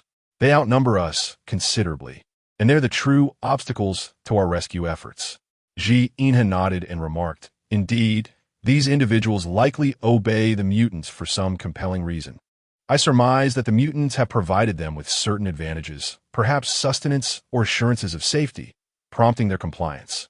Consequently, they will likely impede our efforts to rescue others." He then turned to Li Changming and inquired, "Have you estimated the number of these individuals?" Li Changming replied, "While observing the holographic projection, I noticed that they seem to be organized into several groups, each overseeing the inhabitants of different buildings. Given the sheer number of those under surveillance, it is evident that the mutants' lackeys must be in greater numbers than we perceive. I suspect there are others stationed elsewhere, resting and ready to rotate shifts. Their actual numbers exceed what we see on the surface." Ji Inha nodded in agreement, stating, "Their level of evolution is commendable. If a conflict arises, our small contingent may indeed find ourselves at a disadvantage." Zhang Haoshuan, visibly anxious, interjected, "What should we do then? Brother Ji, perhaps we should summon reinforcement from the city? We cannot simply walk into a death trap." Li Changming cautioned, "If we bring too many people at once, might we not alert the mutant?" Ji Inha scoffed, "That mutant has already taken notice of us." He gestured, revealing a holographic image transmitted by a reconnaissance robot. Indeed, at one of the windows draped with heavy curtains, the fabric fluttered slightly, as if someone were tampering with it. However, this mutant does not regard us as a threat. It likely perceives us as mere prey. Envisioning a lavish feast, Ji Inha remarked. Suddenly, Zhang Haoyan had a realization and asked Brother Ji, Brother Li, if the number of captives exceeds that of their captors. Why do they not escape? They could resist and flee during the day when the mutants are absent. They could easily bind or eliminate their overseers and make their escape. What prevents them from doing so? Li Changming pondered briefly before responding. I suspect there must be compelling reasons for their inaction. Indeed, we must ensure the mission is accomplished. The group echoed in unison. At that moment, Li Nianlan descended from the spacecraft with a contingent of individuals directly onto the playground. Their sudden appearance immediately alarmed the captors. As a dozen robust men rushed toward the playground, shouting, "Who are you? Don't move. Don't say we weren't polite. Ha ha ha. Food has come to us willingly. Stay put. Our leader is a mutant." Upon receiving Li Nianlan's command, a team from the city guards swiftly advanced, engaging in combat with these individuals. Dressed in a gleaming silver protective suit, Li Nianlan commanded, "All squads proceed as planned. Gao Xingyuan, you two teams follow me. The rest, cooperate with Gao Tianxiang. Their action shall be directed by Gao Tianxiang and Lei Changming." Understood. The two additional squads dashed toward Gao Tianxiang. As former soldiers, the city guard was well acquainted with Gao Tianxiang and Lei Changming, demonstrating high levels of coordination and obedience. A group of individuals swiftly charged into the building where young men and women were confined, led by Gao Tianxiang and Lei Changming. Li Nianlan, accompanied by Gao Xingyuan and others, stormed into the structure housing the children. Upon entering, they were immediately confronted by several enforcers. On the playground, the team members engaged in combat with the enforcers who had rushed out. Each member was well-trained and far superior to the disorganized enforcers. In no time, the enforcers were securely bound and thrown to the ground. Terrified, the enforcers gazed at the sudden arrivals, all clad in peculiar uniforms. Although their weapons were not firearms, the blades resembling daggers had inflicted wounds that felt as if searing heat had burned them, leaving them utterly incapacitated. Who were these people? Were they part of the government forces? Was there still a government? Did they possess an army? Would they face punishment for their heinous crimes? Who are you? Why are you capturing us? Release us. We are just ordinary citizens. The bound enforcers shouted in panic. Silence. Whether you are good people is not for you to declare. One team member barked.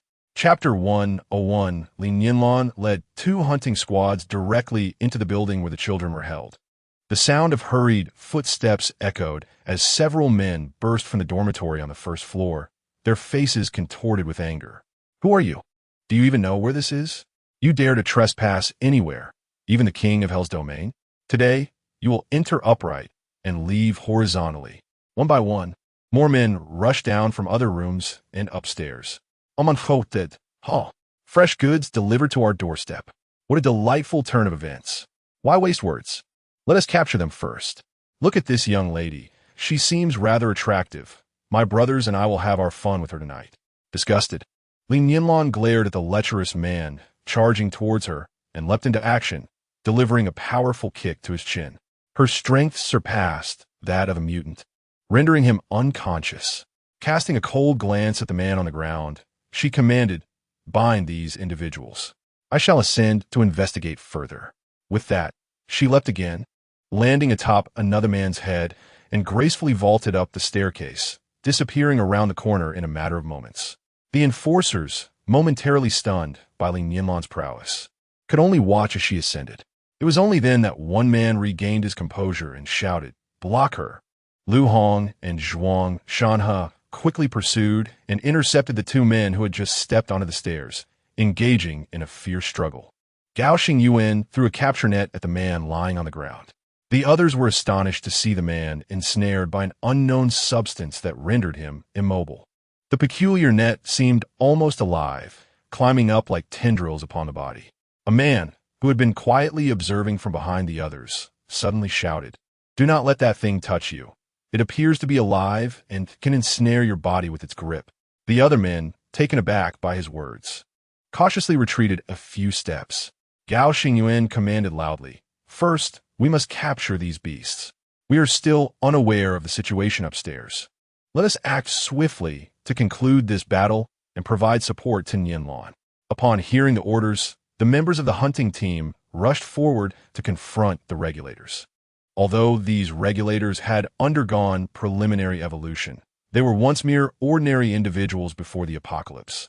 Shortly after the onset of the cataclysm, they had taken on a facade of authority, managing others while living in a relatively secure environment, devoid of rigorous training or harsh survival conditions.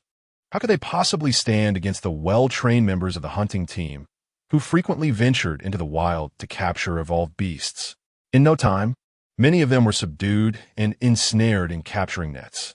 The man who had been hiding behind the others sensed the tide, turning and swiftly darted into a room at the end of the corridor, slamming the door shut. Upon witnessing the man's escape, Gao Xingyuan realized that his hunting team was not numerous enough to send a significant pursuit. Thus, he decided against dispatching anyone after the fleeing regulator, fearing a potential trap. Instead, he ordered Lu Hong, take a team to guard this area. Remember, remain here and do not leave. If any unusual circumstances arise, signal for assistance immediately. The rest of you, follow me upstairs to support Nianlan. Li Nianlan ascended to the second floor and discovered that every dormitory door was secured with an iron lock. Such ordinary locks could be easily breached with brute force. She used her laser dagger to slice through the lock and then kicked the door open, revealing 7 or 8 terrified children huddled together tightly on a bed. Their wide eyes filled with fear as they gazed at her.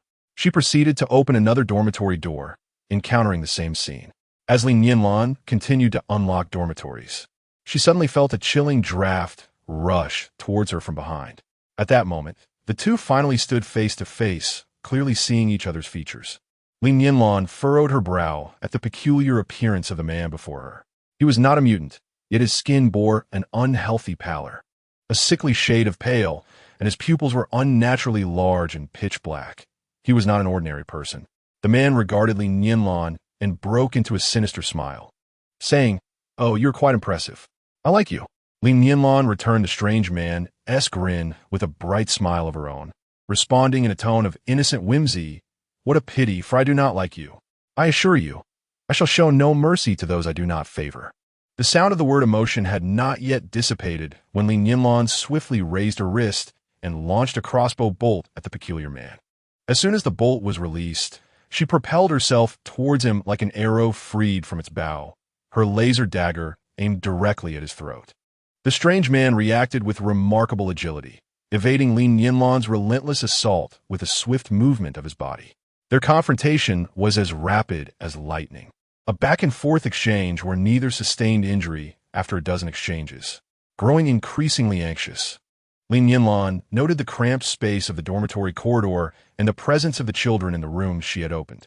Chapter 102. The peculiar man. Li Nianlan feared that this strange man might storm into the room, using the children as hostages to coerce her, and she regretted having opened so many doors. Mindful of the children, she deliberately prevented the man from approaching the already opened dormitory doors, and he, in turn, noticed her hesitance and attempted several times to breach the rooms, each time thwarted by her determined defense. Just as their skirmish reached a stalemate, Gao Xingyuan and his team, having concluded the battle below, rushed upstairs. Seeing Li Nianlan's reinforcements arrive, the peculiar man realized he was outnumbered. With a feint, he took advantage of Li Nianlan's momentary evasion, swiftly turned and dashed into a restroom, kicking open a window to leap outside. The group rushed to the window, only to witness the man circumventing the building and disappearing from sight. The dormitory environment was filthy and chaotic. The bedding had not been washed in what seemed like an eternity, exuding the stench of excrement. The children, nearly indistinguishable as boys or girls, possessed disheveled long hair and faces so grimy that only their terrified eyes were discernible. They huddled together, trembling in silence, with no one daring to scream or flee, making it unfathomable to imagine the treatment they had endured. "Heavens, these children are utterly filthy," Zhang Haoyan remarked, pinching his nose. Li Nianlan felt a deep sympathy for the children and inquired of Gao Xingyuan, "Have all the individuals downstairs been apprehended?" "Understood," Gao Xingyuan replied. "Clear each floor systematically. Do not act alone." "Yes," Li Nianlan affirmed. "I will seek out Ji Inhe. I wonder how he is faring." Meanwhile, Gao Tianxiang and his team, upon entering the building, discovered that it was a teaching facility opening into a spacious hall with an expansive staircase directly facing it. Strange sounds emanated from each classroom, hysterical laughter, women's pain moans, and men's exuberant shouts. Soon, a throng of enforcers burst forth from 2 adjacent classrooms, staring in astonishment at Gao Tianxiang and his group. "Huh, you have quite the nerve, don't you? Ah, it seems you're regular troops with fairly advanced equipment. However, I advise you to leave while you can. A team has been here long before you, and they were merely confined as our food. Let me inform you, we are far from being just a handful of people. Our leader is not someone you insignificant humans can contend with. A man who appeared to be in charge stepped forward, regarding Gao Tianxiang and his companions with disdain. Gao Tianxiang stepped forward with a cheerful demeanor and proclaimed, "Oh, do you think mere words can frighten us away? Look at me, your grandfather, who has grown up unafraid. Not only have I faced you ragtag bunch, but I have also battled against elite special forces from certain nations. And as for your leader, the mutated being, let him step forth for a duel. I fear him not. Decapitating that mutant would be as simple as slicing through cabbage." Lei Changming, producing a loudspeaker from his wristband, shouted, "Hear me, all present. We are the rescue team from the city of the future, here to save you. Our city boasts sustenance, hydration, and robust defensive measures. The mutants cannot breach our walls. Life there resembles the world before the apocalypse, farming, education, and employment. Those who yearn for such a life must summon their courage and rise against the oppressors. Step forth from your cages. Fear not, for we are here. Together, we shall fight to liberate you from this hell." As an array of peculiar sounds gradually faded, silence enveloped the building. Ha ha ha, are you dreaming? How long has it been since the apocalypse? The city is overrun with mutants. Who has cared for the lives of us common folk? Live as we did before the apocalypse? Is there such a place? Let me tell you, here is humanity's sole sanctuary. The leader of the men cackled. In the classroom, the young men and women felt a flicker of hope ignited by Lei Changming's words, only to be extinguished by the man's taunts. Gao Tianxiang scoffed, "So, to survive, you would feed the flesh and blood of your kin to those mutants, merely to cling to your own existence? You are worse than swine. Do not think we are unaware of your actions here." The leader, hearing Gao Tianxiang's words, laughed even more maniacally, his eyes filled with madness. "Worse than swine? Ha ha ha! Let me enlighten you, insignificant humans. As long as we nourish those mutants. No, they are not mutants. They are gods. Do you understand? You do not know. They will not only ensure our survival, but also grant us enhanced strength and prolonged life." Ha ha!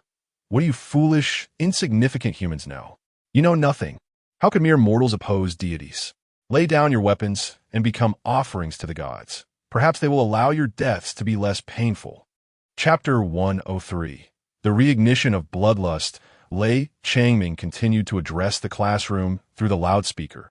Do you wish to live in such a manner? To have your descendants endure the same fate? Look at your current state. Is this truly living? Even pigs in a pen live better than you. At least those swine do not suffer as you do. Gao Tianxiang also brandished a loudspeaker, proclaiming, "Fellow compatriots, heed my words. Before the apocalypse, we were members of the National Army, the 131st Independent Regiment of the Army. I am a battalion commander named Gao Tianxiang. The apocalypse is harsh, and few have survived.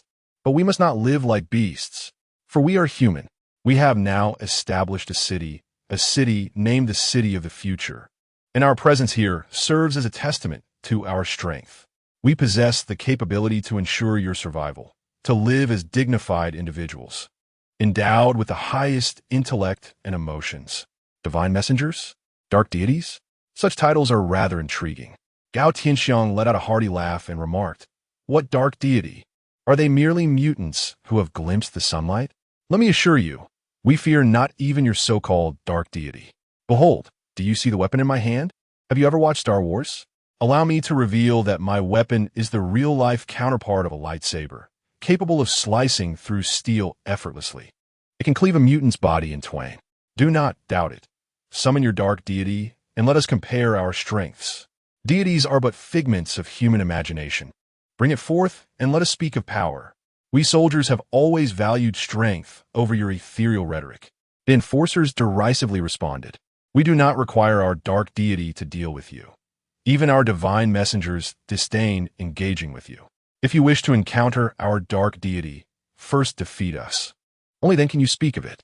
At this moment, amidst the silence of the vast classroom, a man suddenly shouted in anguish, "Classmates, salvation has arrived. Do you wish to continue living like mere animals? Let us fight against these beasts. Even if we perish today, It is far better than living like this. It is preferable to being devoured by that monster on an unknown day. Whether we live or die, let us fight. Yes, let us fight. We shall resist them." The fervent echoes of agreement surged, each voice growing more impassioned and indignant than the last. Consequently, these enforcers achieved their objective of treating others as mere slaves, slaughtering and sacrificing them to prolong their own wretched existence. Today, the arrival of Li Nianlan and Li Nianlan rekindled hope among those who had long been treated like swine, reigniting their courage. No one wished to live in such a manner. They would rather embrace death. Yet, even dying here proved to be an arduous task. Xia Yuanquan, a soldier, discovered this place as their forces prepared to evacuate the city in the face of its loss of control. Their superiors dispatched a squad to organize the evacuation of these individuals, only to be caught off guard as the populace seized all members of the squad. They were filled with rage and horror upon realizing that all humans here were raised as livestock for food, even forced to reproduce, akin to the way humans breed animals for sustenance. Indeed, humans were treated worse than those animals, for it is their intellect and emotions that deepen their suffering and outrage. They resisted, yet the final outcome of their rebellion was the sacrifice of one comrade after another, cast into the building inhabited by the mutants, their flesh and blood nourishing those abominations. One by one, comrades fell in battle. He turned to glance at his companion, Wang Jigang, who lay beside him, consumed by a fervent desire for death. Wang Jigang had been on a hunger strike for 7 or 8 days. Under normal circumstances, one could not survive such an ordeal. Yet, due to a remarkable evolution of the body, despite his frail condition, Wang Jigang was not in imminent danger. The cacophony from the loudspeakers outside stirred him from his stupor. Slowly, he opened his eyes and beheld his comrade, Lao Xia, gazing back at him. Both men listened intently to the sounds emanating from outside, their eyes gradually rekindling with a flicker of hope. In another corner, not far from them, a university student named Wu Jiqiang suddenly sat upright, straining his ears to catch the commotion outside the classroom. His face lit up with excitement as he turned to look at Xia Yuanquan and Wang Jigang. Xia Yuanquan nodded at a guard who was crouched against the classroom door, peering outside, then glanced at the 2 other guards pressed against the wall, straining to hear. He exchanged a meaningful look with Wu Jiqiang, who nodded subtly, his gaze resolute. With that, Xia Yuanquan rose to his feet, drawing the attention of a guard who barked, "What are you doing? Who told you to stand? Sit down." Undeterred, Xia Yuanquan shouted to the others in the classroom, "Today, at last, someone has come to rescue us. Do you wish to continue living like this? Or will you fight with every ounce of strength to win and live like human beings? Or would you rather die outright than endure this torment and humiliation? Are you looking for death? Sit down. Just wait until I deal with you." The guard brandished a whip threateningly at Xia Yuanquan. Yet, Xia Yuanquan paid him no heed, charging towards the guard at the door. The whip, however, did not strike him. Instead, Wang Jigang seized it midair, gripping it tightly as he stood to confront the guard. Xia Yuanquan lunged at the guard, exclaiming, "If I am to die today, I shall die with dignity. I refuse to be less than human. You beasts perish." Wu Jiqiang leapt up to intercept the approaching guard, shouting, "Damn it! If you say rebellion, then I shall rebel. Humanity has evolved to this point. Yet you choose to appease the mutants by treating us as slaves, like mere animals. Today, I will fight you to the death." The fervent declarations of Xia Yuanquan and Wu Jiqiang resonated deeply with the others, eliciting empathy from those who had also felt the weight of oppression. Several frail, despondent men clenched their fists and rose to their feet, followed by more who joined them. Wu Jiqiang, typically reserved and non-confrontational with the guards, had always covertly assisted others. His brave stand inspired a ripple effect among the others. Within the classroom, there were but 5 enforcers. Upon witnessing the situation, they understood that to catch a thief, one must first seize the leader. Thus, they directed their efforts towards apprehending the most defiant individuals, Wu Jiqiang and Xia Yuanquan, neglecting the others. Their intent was to subdue these 3, hoping to instill fear in the remaining onlookers. The circumstances outside remained uncertain. Yet they needed to resolve matters swiftly within their confines. Xia Yuanquan called out, "Comrades, what are we waiting for? Those so-called monsters, those alleged divine messengers, have been detained by the rescue teams outside. Although the outcome remains unknown, do we truly believe we cannot overcome these five? If we capture them, we can break free. Even if not everyone escapes, one life saved is better than remaining here. I am willing to hold back and confront those pursuing you. If I must perish today, let it be with purpose. Let these individuals face their reckoning." Upon hearing Xia Juan's impassioned words, those who had hesitated cast aside their fears, rushing towards the five enforcers. Regardless of gender, as the saying goes, many ants can kill an elephant. With such a multitude, even the most formidable of enforcers could not withstand the onslaught. The oppressed populace, long burdened by their grievances, felt their resentment ignite. Once the flames of vengeance were kindled, no mere 5 humans could hope to resist. Fueled by righteous fury, they disregarded technique or finesse, employing every means at their disposal, tugging, scratching, clawing, tearing, biting, kicking, until in a fleeting moment, the 5 enforcers were nearly torn asunder. Standing on the periphery, Xia Yuanquan, Wu Jiqiang, and Wang Jigang had foreseen this outcome and had incited the rebellion to instill terror. Divine messengers had routinely torn living individuals in half, tossing the remains to the mutants. No one had ever escaped. Those who attempted to flee faced fates so harrowing that words could scarcely convey their torment. Escapees were forced to witness their loved ones and friends being abused and violated, only to be coerced into perpetrating such horrors themselves. To refuse was to invite an even more gruesome fate, being compelled to consume their own kin. Thus, no one dared to flee. This moment represented not merely a rare opportunity for escape, but perhaps the sole chance for liberation. The tumultuous battle was brief, a crushing victory. The 5 enforcers lacked even the strength to resist and were swiftly beaten to death. Yet, even in their demise, some could not quell their wrath. Taking bites of flesh from the fallen, Xia Yuanquan shouted, "Forget about them. We must escape first. Run. Flee. Get out of here." Similar scenes unfolded in nearly every classroom. As groups of individuals surged forth, they encountered the familiar, yet foreign corridors, witnessing those clad in peculiar uniforms subduing their former oppressors, now ensnared by webs of white. Resembling spider silk, immobile and helpless, Lei Changming shouted through a loudspeaker, "Is there anyone left in the classroom who has not yet emerged?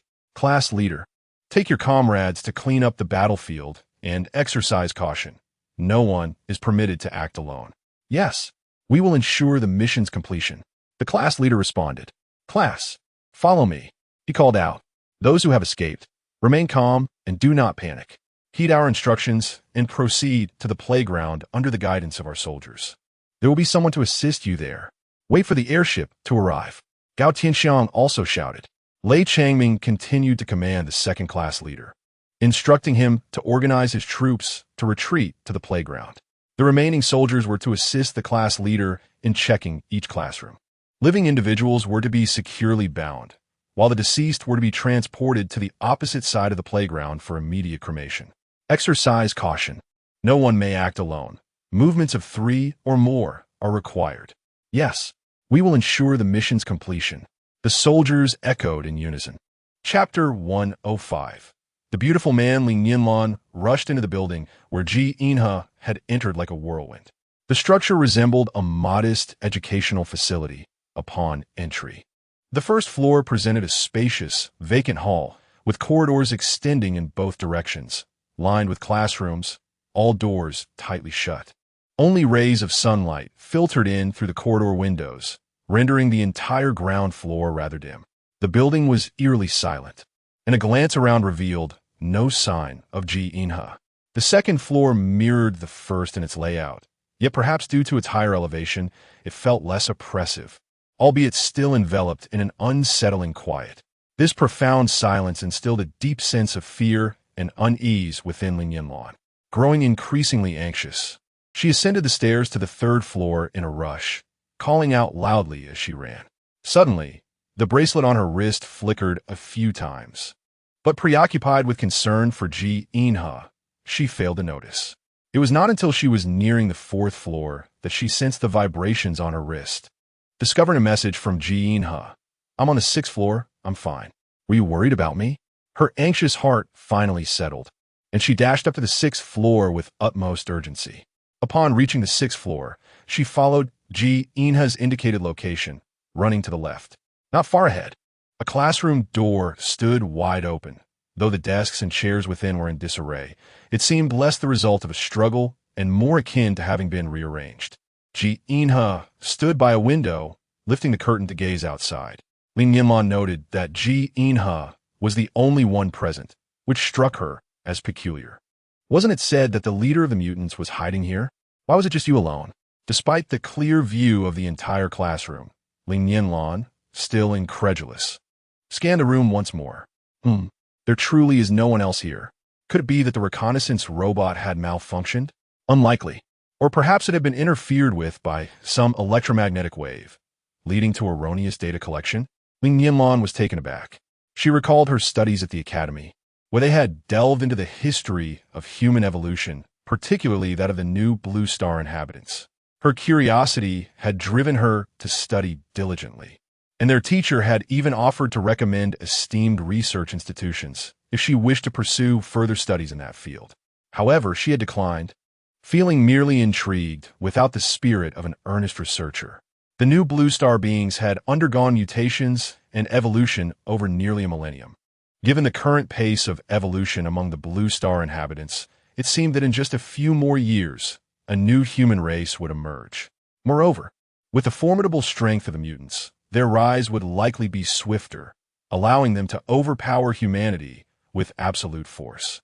The survival of human civilization would then remain an uncertain question, and the nature of the civilization the mutants would establish was an even greater concern. As a race that thrived on consumption, any civilization they created would undoubtedly center around expansion and aggression. Li Nianlan immediately grasped the implications of what Ji Inhang was conveying. Her heart sank. What Ji Inhang spoke of was not merely possible, but highly probable. Deep down, she sensed a connection between the current events on Blue Star and those of New Blue Star. The individual responsible for such actions was indeed cold-blooded and heartless, willing to obliterate an entire planet to satisfy his perverse desires, even when life bearing his own bloodline still existed there. As Li Nianlan and Ji Inhang discussed this pressing issue, a cacophony suddenly erupted from outside the window. They exchanged glances, realizing that what they anticipated had finally arrived. They were eagerly awaiting the mutants' attack. Having discovered the peculiarities of their surroundings, they could not simply let the mutants escape without confrontation. Both Li Nianlan and Ji Inhang moved to the window, and Ji Inhang drew the curtains aside. The playground below had descended into chaos. A group of individuals, unclear in their origins, appeared. They were neither mutants nor ordinary humans. Their skin was a ghastly pale, their eyes dark with unusually large pupils. Yet, each possessed remarkably refined features that conformed to human aesthetic standards. They were tall and robust, their proportions and muscular lines strikingly appealing. This pallid complexion, terrifying gaze, and elongated, athletic forms resembled a legendary creature described in folklore. In Huawa's myths, there existed a type of demon that would take on forms pleasing to humanity in order to bewitch their minds. Li Nianlan knew that similar legendary beings were recounted in other cultures, namely, vampires. What, then, were these strikingly beautiful men? Chapter 106. The evolution of Lei Changming. The number of these beautiful men was not vast, but there were still over 40 of them. Their attire was clean and tidy, their skin pristine, and their hair neatly groomed, presenting an appearance reminiscent of the world before the apocalypse. These alluring men had formed a cohesive circle, surrounding everyone on the playground. They approached Gao Tianxiang and the others with an elegant gait. Gao Tianxiang shouted, "All units on high alert.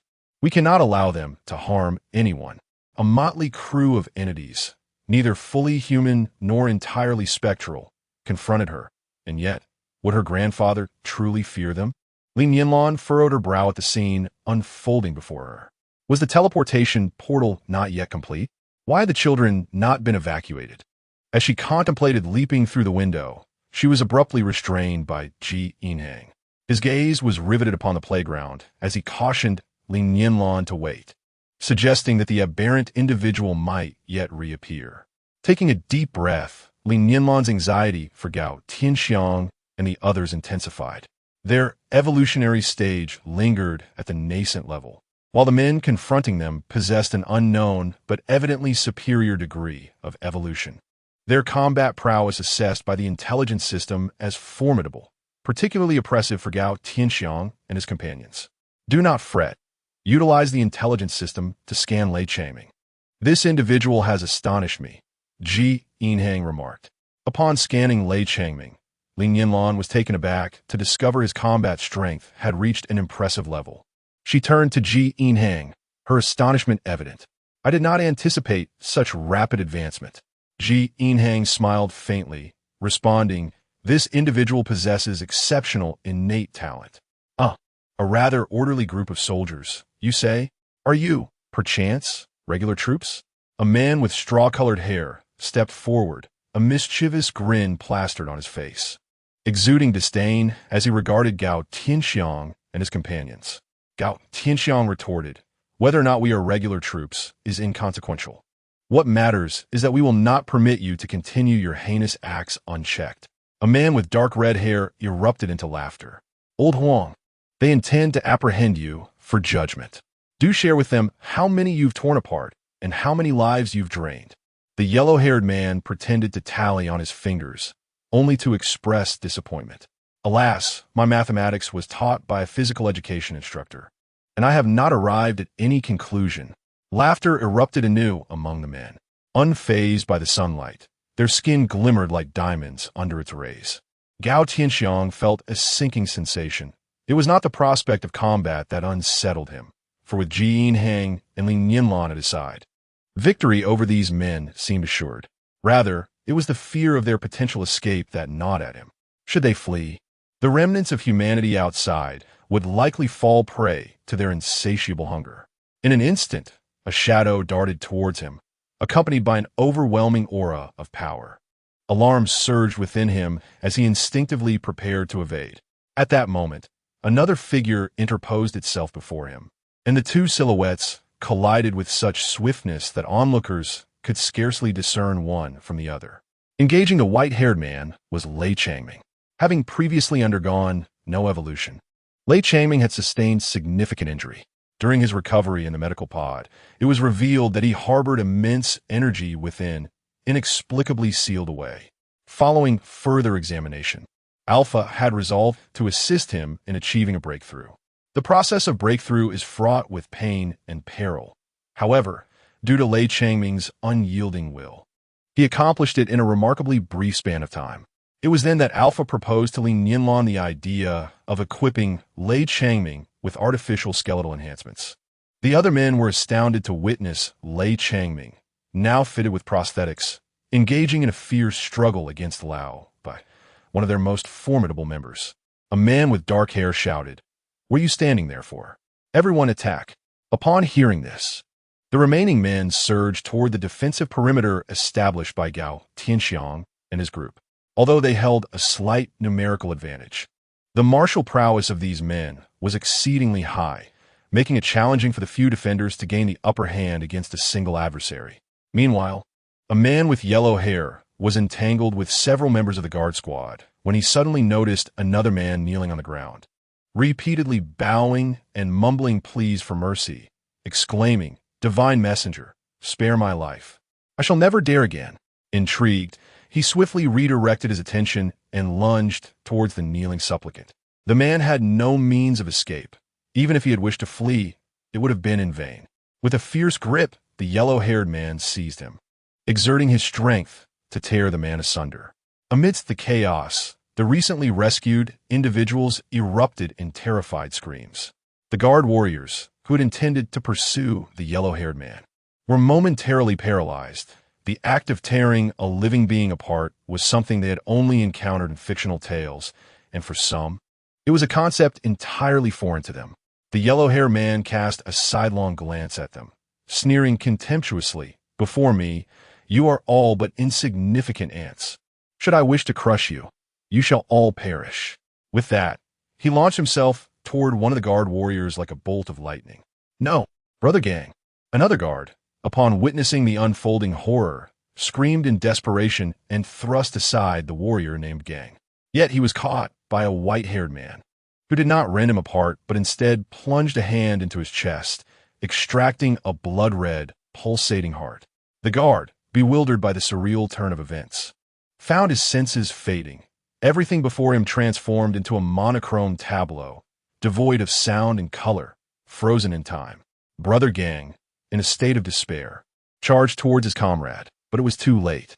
Blood erupted from the guard's chest, spraying onto Gang's skin, searing his very soul. The guard unleashed a barrage of laser arrows, each hurtling toward the yellow-haired man, who effortlessly sidestepped the onslaught.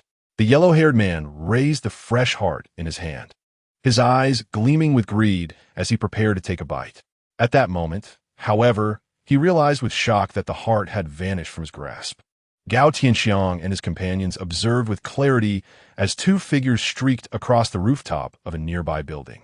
One figure darted directly towards the yellow-haired man, while the other leaped to aid the fallen guard. A voice resonated from the sky, announcing the completion of the transmission channel and its immediate activation. "Please position the transport personnel."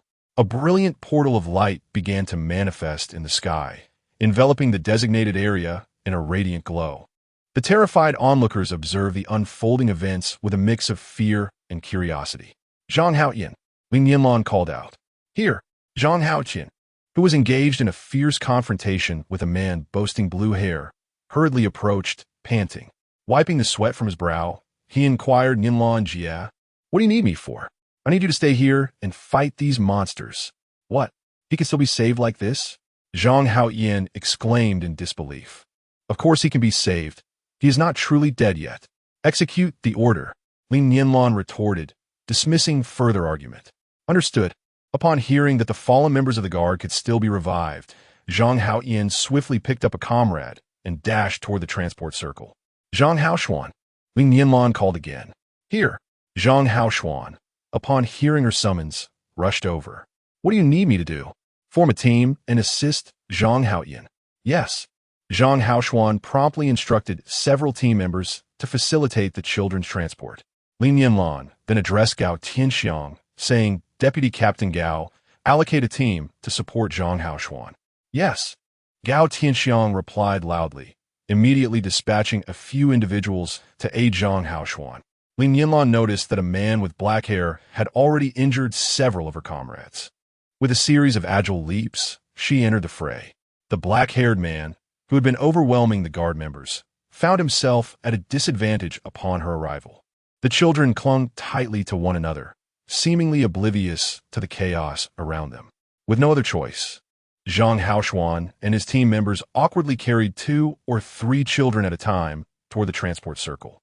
Strangely, most of the children offered little resistance, allowing themselves to be handled like puppets. Meanwhile, Ji Inhe made a decisive strike that astonished everyone, including Gao Tianxiang and his group. Although they had witnessed Ji Inhe in battle before, they had not anticipated the extent of his capabilities. He sought to intimidate all present, yet he refrained from revealing his full strength. The effectiveness of his sudden assault was evident, as the men who had previously displayed disdain began to retreat. They clustered around the black-haired man, who stepped forward, fixing Ji Inhe with a cold gaze and a mocking smile. "I did not expect such a formidable presence among humans," he remarked. Ji Inhe scoffed disdainfully, retorting, "You would be surprised by many things. Where have the mutants hiding in that building gone? If you wish to meet the Dark Knight deity, you must demonstrate your courage. Continue south until you reach the edge of the sea. All the divine beings are gathered there. If you have the guts, you may seek them out." The black-haired man replied, "I know that because of your presence. We are doomed to fail our mission today. However, capturing all of us will not be an easy task." Ji Inhe smirked coldly. "Catch as many as you can. I'm quite curious about how you have transformed into your current state." The man with black hair appeared pallid, and with a sudden, thunderous command, he shouted, "Flee." Leading the charge, he sprinted towards the towering edifice behind him, prompting his companions to scatter in a chaotic exodus. Ji Inha bellowed an order. Capture the living if possible. If not, show no mercy. Before he could finish his command, he propelled himself forward, pursuing the black-haired man. Li Nianlan had already plotted her course and swiftly moved to block the escape routes of several divine messengers. Although Gao Tianxiang and his comrades could not match her speed, they wielded weapons and were predominantly military trained, shooting with precision to target the legs of the divine messengers. In a matter of moments, a significant number of divine messengers had been apprehended. The black-haired man's speed was no match for Ji Inha. Within mere seconds, Ji had closed the distance between them. Chapter 108. New beginnings. Those who had been confined for so long anticipated a fierce battle for survival, resolute in their decision to fight to the death, believing that a defeat would lead to a fate worse than death. However, the divine messengers, who held sway over their lives and would kill without a moment's hesitation, were effortlessly vanquished by the rescuing forces. From the onset of the skirmish to its conclusion, although they did not keep track of time, it certainly did not exceed 10 minutes. Li Nianlan nodded and summoned a few individuals to begin organizing the transportation of others. Meanwhile, at Future City, Zhang Haotian had just transported the first group when he spotted Alpha awaiting their arrival. Fan Yungang and Lu Yun had also arranged for personnel to be on standby for the reception.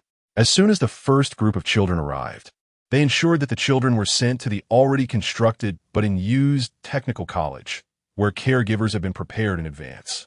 The cafeteria staff had received early notice to prepare easily digestible meals, and nutritional supplements were to be distributed to each child. The first batch of children received their nutritional supplements, followed by care from designated personnel for haircuts, baths, and fresh clothing. Once cleaned, they were taken to the cafeteria for a meal, and only after dining were they assigned to dormitories. The children, who had not experienced such treatment in a long time, began to exhibit a spark of life, cautiously surveying their surroundings. Li Nianlan also designated a newly constructed medium-sized residential community named Huagua Juan, located near the orchard area, for those rescued from the university campus. The environment was splendid, and the community infrastructure was well developed.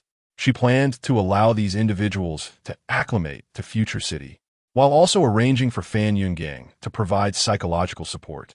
Gradually, she intended to place them in relatively less demanding positions, helping them to rekindle their zest for life. Having endured such horrific abuse, it was inevitable that many would carry psychological scars, and she hoped that the number of those in dire condition would not be excessive. Ji Inha remained on site to secure the battlefield and attended to a building housing the elderly. Although the rescue team had completed their mission, they did not immediately escort the elderly out, but instead organized them to gather in the playground once the fighting had ceased. As for the divine envoys and the regulators, Ji Inha has dispatched them to the Interstellar Research Institute. These individuals have been sent to the Huagua community, which features residential designs of 2-bedroom, 1 living room, 3-bedroom, 1 living room, and 3-bedroom, 2 living room layouts. Fan Yun had long considered this arrangement. Such a multitude could be comfortably accommodated within a few buildings of 2-bedroom, 1 living room apartments. Each apartment is designated for 2 individuals, with preferences for cohabitation honored first and random allocations made in the absence of such preferences, ensuring that men reside with men and women with women.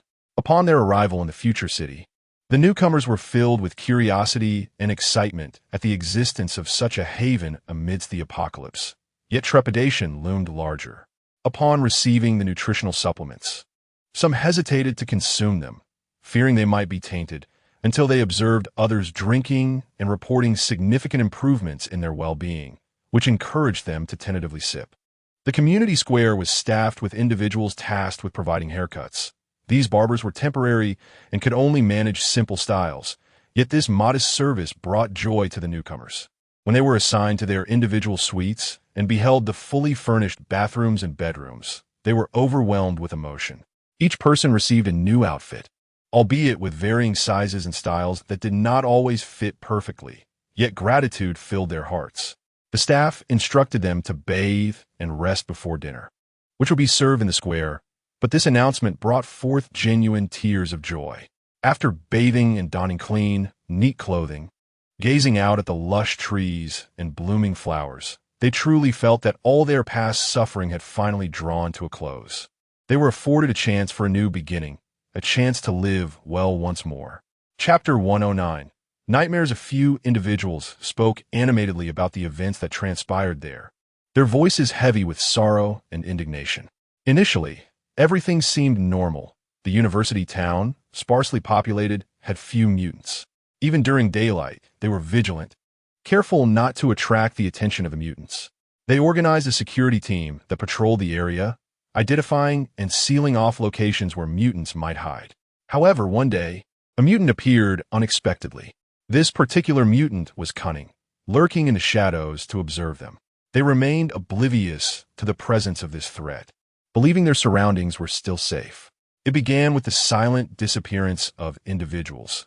Initially, those who were solitary, lacking friends or family, so the others paid little heed. Eventually, even the robust members of the security team began to vanish one by one, finally alerting everyone to the escalating danger. Yet by then it was too late. To ensure compliance among the populace, the divine envoys would frequently demonstrate their power by gruesomely tearing apart an individual before the eyes of all, offering this unfortunate soul as sustenance to the mutants concealed within the buildings. They live each day in a state of terror, uncertain of which day they might be chosen as sacrificial offerings.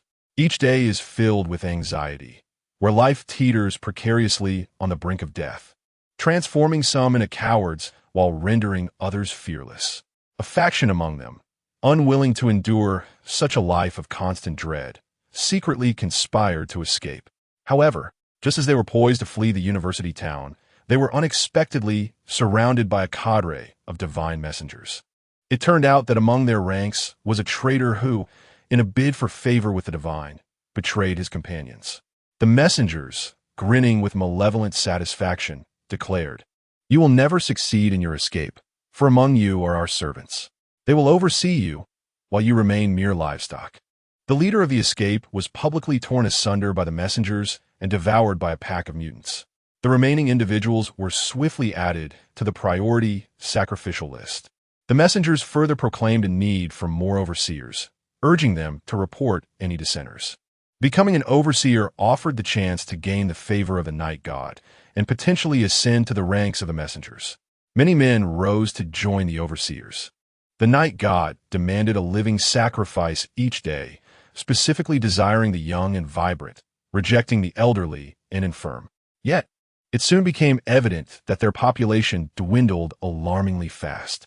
The messengers devised a plan to eradicate humanity itself. They segregated individuals by age, confining the youngest children together, raising them like livestock. Any child who cried was immediately torn apart to feed the mutants, instilling a paralyzing fear that silenced all cries. They huddled together for warmth, resembling frightened chicks.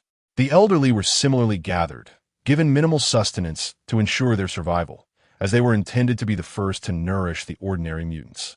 Meanwhile, the young men and women were kept in close quarters, provided ample food, and encouraged to procreate, seeking to replenish their ranks through reproduction. Wu Jiqiang exclaimed with fervor, "Isn't it terrifying? What is even more horrifying is the thought of someone willingly allowing their children to be raised as food. No one would consent to that." The messengers and overseers resorted to forcing men to violate women. Those reluctant were fed to the mutants. Many families had fled together, and now their loved ones became their Achilles heel, as the brutes threatened to harm their kin unless they committed acts that obliterated humanity and ethics. Many succumbed to despair and took their own lives. In response, the overseers intensified their surveillance, subjecting those who survived suicide attempts to unspeakable abuse. Regardless of gender, any unsuccessful suicide was met with relentless torment, while their clothing was stripped away, leaving them exposed. Wu Jiqiang, overwhelmed by emotion, could barely continue his narration, choked with sorrow. Chapter 110. A new departure. Xia Yuanquan stated, "Our main force consists of a paramilitary unit. During our withdrawal, we unexpectedly received a distress signal from this location. Upon dispatching personnel for reconnaissance, we discovered a large number of individuals who appear to have been abducted. Prior to our retreat, Our commander ordered a small team of 20 to come here for rescue, instructing us to escort the victims to a designated meeting point before proceeding to a large military base approximately 500 kilometers away. Our reconnaissance soldiers had not detected any armed guards, leading us to believe that this mission would conclude swiftly. However, upon our arrival, we found ourselves surrounded. It was all a trap. Despite our weaponry and the physical enhancements and rigorous training of our team, we were utterly overpowered in combat. The speed and strength of our adversaries far surpassed ours. Our bullets could not reach them, and in hand-to-hand combat, we were completely crushed. Before long, we were all captured alive. The subsequent events were beyond our imagination. Our comrades resisted mistreatment, and although we attempted to escape and fought back, ultimately, only old Wang and I survived. Thankfully, you arrived. Li Nianlan found it difficult to fathom such occurrences. Before her rebirth, she lived in a society governed by law, where even a single homicide was a national headline. Such atrocities were unheard of. In her newly reborn world, civilization was highly advanced, and laws were not only more robust, but also more strictly enforced. Her brows furrowed in indignation as she rose abruptly, shaking her small clenched fist and exclaiming, "These scoundrels! Allowing them to perish so easily is a disservice. They should be sent for dissection, treated like lab rats. Inha, communicate with the researchers and instruct them to study these individuals thoroughly, without consideration for their feelings. They need not be sedated. Let them witness their own flesh being sliced away, so they may experience the torment of being unable to live or die." Inha gently embraced Li Nianlan, soothing her fervent emotions. She was a person of genuine spirit and integrity. He addressed Xia Yuanquan and the others, saying, "All of that is now in the past. The city of the future will provide you with the necessary conditions for a fulfilling life. The choice to pursue happiness or continue enduring hardship lies solely with you. At this juncture, the greatest battle you must face is against yourselves." Qi Hongji now had numerous assistants, yet he remained personally involved in all matters concerning the beloved home. He diligently reviewed extensive materials and sought information from Alpha regarding the new blue star. After several days of intensive work, he drafted architectural blueprints and submitted them to Li Nianlan for review. Li Nianlan expressed her satisfaction with Qi Hongji's design, promptly approving it and instructing the construction department to temporarily halt other projects, dedicating all efforts to the establishment of the pet love community. She then assigned Fan Yungang the task of recruiting community leaders and staff for both pet love community and flower fruit community, as well as providing psychological assessments and therapy for the residents of these two communities. Upon conducting a survey of the residents' personal information, the newly appointed staff discovered that many of them were related, with some being direct relatives such as parents and children or siblings. Consequently, they decided to reallocate housing based on personal preferences. Curiously, these individuals expressed a preference for living either with others or independently. Fan Yungang reported this to Li Nianlan, who subsequently instructed Qi Hongji to construct 2 additional one-bedroom apartments to accommodate these residents. The staff also took the residents on daily excursions around the city, where they were astounded to find a thriving metropolis in a post-apocalyptic world. Their incredulity deepened upon learning that Inha and Li Nianlan hail from another planet. Witnessing the ongoing construction of the pet love community, the residents felt an overwhelming sense of gratitude towards Inha, Li Nianlan, and the entire populace of Future City. Gradually, some individuals began to regain their emotional stability, showing a willingness to engage with others and expressing a desire for employment. Li Nianlan intended to assign this group to work in an orchard previously managed by the city Esgar team, but found that the orchard did not require such a large workforce at the moment. After 2 days of contemplation, Li Nianlan decided to allocate positions based on the individual's skills and qualifications, assigning the remaining individuals to the ranch, farm, and orchard. All the children brought to the community would reside in the pet love area, even those with parents who could visit them on weekends. Despite some dissenting voices, Fan Yungang, as a highly respected psychologist, clarified to everyone that given the extreme and terrifying experiences both parents and children had endured. Living apart was ultimately in the best interest of both parties. The sudden influx of new residents posed no concerns regarding food supplies, as the grain collected from the granary in the small town was sufficient to sustain them for several years, especially since they had begun cultivating their own crops. What they lacked were daily necessities, ranging from furniture and appliances to cookware, but most critically, clothing and toiletries. Li Nianlan assigned these tasks accordingly. The organization of teams to gather supplies was entrusted to Zhang Haoshuan, to whom she provided a list of urgently needed items to be collected from nearby cities. Numerous factories for producing essential goods and food processing were to be established, as many items had expiration dates, and even if some remained usable afterward, their longevity would be limited. Li Nianlan resolved to once again expand the city, relocating the industrial sector to the newly enlarged area, while the previously planned industrial zone would be designated for food processing plants. The date was also set for Ji Inha and the others to embark on their next journey to the military base. This time, they resolved to head directly to the military base, intending to resolve matters there before searching for other surviving humans. Consequently, the entire group embarked on the airship, which swiftly ascended to the skies above the military base. Despite it being daytime, only a handful of individuals were seen moving about the base. Upon noticing the arrival of the airship, these individuals hastily concealed themselves. Ji Inha had no intention of making an appearance. Instead, he entrusted Gao Tianxiang to negotiate while he remained on the airship to oversee the situation. Chapter 111. The airship was quite spacious, and its emergence immediately captured the attention of others. From a 6-story building, its windows sealed by concrete, a throng of people soon poured out. They gazed upward, filled with curiosity about the airship's arrival, though trepidation overshadowed their intrigue. The military base boasted a vast playground, and the airship opted to descend there. As the airship landed, Gao Tianxiang and his companions descended. The personnel at the military base were taken aback upon recognizing Gao Tianxiang, recalling that they had come in search of the Dawn base. Their excitement propelled them forward to greet him. "Huang Erzi, where is your leader? Why are you all cooped up indoors in broad daylight?" Gao Tianxiang inquired. "How is your food supply holding up?" He continued. Huang Erzi's expression turned somber as he replied, "It's sufficient for now, I suppose.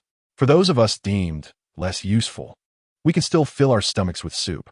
With a wave of his hand, a member of the escort team promptly retrieved a large pot and some twigs he had previously gathered, along with several boxes of instant noodles. Filling the pot with water, he ignited the twigs and began to cook the noodles. Those watching, both openly and with trepidation, were momentarily stunned, oblivious to what was being prepared. Such an extraordinary feat seemed to be the work of divine beings. The sight left many in awe. In an instant, silence enveloped the area. Thousands of eyes fixated on the escort team member as he produced the items, all marveling at the similarity of his features. One nose, 2 eyes, a mouth, and 2 ears just like theirs. Was there truly no difference? Could he really not be a celestial being? Huang Erzi, gather the children here. It's time for them to eat the noodles. Once the children have received their portions, let the elderly and women come next, followed by you able-bodied men. Make sure to communicate the importance of order. We have plenty of noodles, so there is no need to worry about not receiving any. If you cannot queue properly and resort to chaos, you will have me to contend with. Huang Erzi, why are you dawdling? Hurry up, Gao Tianxiang called out again. Noticing Huang Erzi lost in thought, with a wry smile and a scratch of his head, Huang Erzi admitted, it's not just 2. There are 5. However, since you left, conditions here have deteriorated. Zhioge has been vying for the position of leader against our boss. After losing, he took a group of followers, claiming they were in pursuit of you. 3 water-type evolved individuals accompanied him. The well water here can only supply drinking water. We haven't bathed in ages, partly due to the insufficient supply and partly because of the cold weather. Boiling water requires ample firewood, and no one is willing to venture out to gather it. Very well, I understand. Please go ahead and gather a few more individuals to spread the word. Let the elderly join us as well, and bring in a few capable hands to wash the dishes and prepare instant noodles. Those who are diligent may eat first, and once they have finished, They should promptly return to their tasks. Should anyone choose to be lazy or avoid work, do not bring them to me, Gao Tianxiang declared with a raised voice. I understand. You can trust me with this. Huang Erzi responded eagerly, bowing his head in agreement. The others, upon witnessing this, rushed over, intent on surrounding the guard team. Gao Tianxiang frowned and commanded, "Stand guard." The members of the guard quickly formed a circle, enclosing both Gao Tianxiang and the large pot of noodles, preventing anyone from approaching them. Though these individuals were not as filthy as those he had first encountered in the university town, they were still far from clean. Their fingers and nails were indistinguishable. Realizing the situation was untenable, Gao Tianxiang recalled the hundreds of defensive devices given to him by Li Nianlan for this mission, and an idea swiftly formed in his mind. He commanded the guards, "You few, mark out a 300 square meter area and install the defensive devices to keep out those who do not belong here. Place the large pot on the right. Yes, no need to move it. Just draw the protective line close by. How can you be so single-minded at such a young age? On the left, let those who are working first cut their hands, faces, and hair short. We cannot have lice falling into the pot while cooking the noodles. Clean themselves up before taking on the cooking duties. You, go find Huang Erzi and have him clear out a large room for us. Our previous warehouse or garage will suffice. Then, take a few individuals to install the defensive devices. Have Huang Erzi send people there to boil water and bring it back for the children who finish eating. They need to have their hair cut, faces washed, and hands cleaned. They all look utterly unkempt. For those with relatives, let their family members help them clean up, and they can also tidy themselves before joining us for a meal. For those without family, have Huang Erzi find someone to assist the children in washing up. All the cooking and miscellaneous tasks can be entrusted to them. You are responsible for the defense. If anyone causes trouble, apprehend them immediately. Understood. Chapter 112. Upon receiving Gao Tianxiang's orders, 2 members of the guard began organizing the others to get to work. At that moment, Huang Erzi arrived with a throng of adults and children in tow. Huang Erzi looked at Gao Tianxiang and cheerfully said, "Captain Gao, these women are usually quite diligent, caring for their parents and children very well. Among the men, several have experience as cooks and are typically responsible for our meals." Gao Tianxiang surveyed the group Huang Erzi had brought. While they were not impeccably clean, they were certainly neater and more presentable than the others. He pointed to a guard and instructed Huang Erzi, "Have them follow this guard and get their hair cut short. The female members must also have their hair cut. Keep it short, and for the men, cut it as short as possible." After ensuring everything was clean, they first prepared to eat before attending to their tasks. A group of individuals gazed longingly at the large pot of instant noodles, and upon hearing Gao Tianxiang's words, they hurriedly followed the guards to attend to their personal hygiene. The instant noodles that had been cooked first were distributed to those who were there to work. Gao Tianxiang instructed others to bring out several large pots, pointing to a few men and women who appeared more presentable, directing them to cook the noodles. He then indicated the remaining women to assist in cleaning up the children, while some men were tasked with boiling water, and others helped the elderly with grooming and washing up. Huang Erzi organized the elderly and children to line up in an orderly fashion to wash up before queuing for their noodles. Observing Huang Erzi busily attending to others without taking a moment to eat himself, Gao Tianxiang retrieved a bottle of nutritional supplement from his wristband and offered it to Huang Erzi, saying, "You are doing well. Drink this." Gao Tianxiang nodded, adding, "I understand. I'll report to our superiors shortly to determine the next steps. For now, make sure you eat well. Drink this. It's beneficial." After taking a sip of the nutritional supplement, Huang Erzi's eyes lit up. It was indeed a remarkable product. Had he known that the Dawn base had such robust capabilities, he would have urged their leader to accompany Captain Gao and the others. Alas, he had tried before, but their leader's stubbornness prevented him from listening to anyone. Most of the remaining children had parents or relatives, and although the living conditions at the military base deteriorated daily, the children's families believed that the outside world was even more perilous and were reluctant to leave, which is why they did not accompany the troops.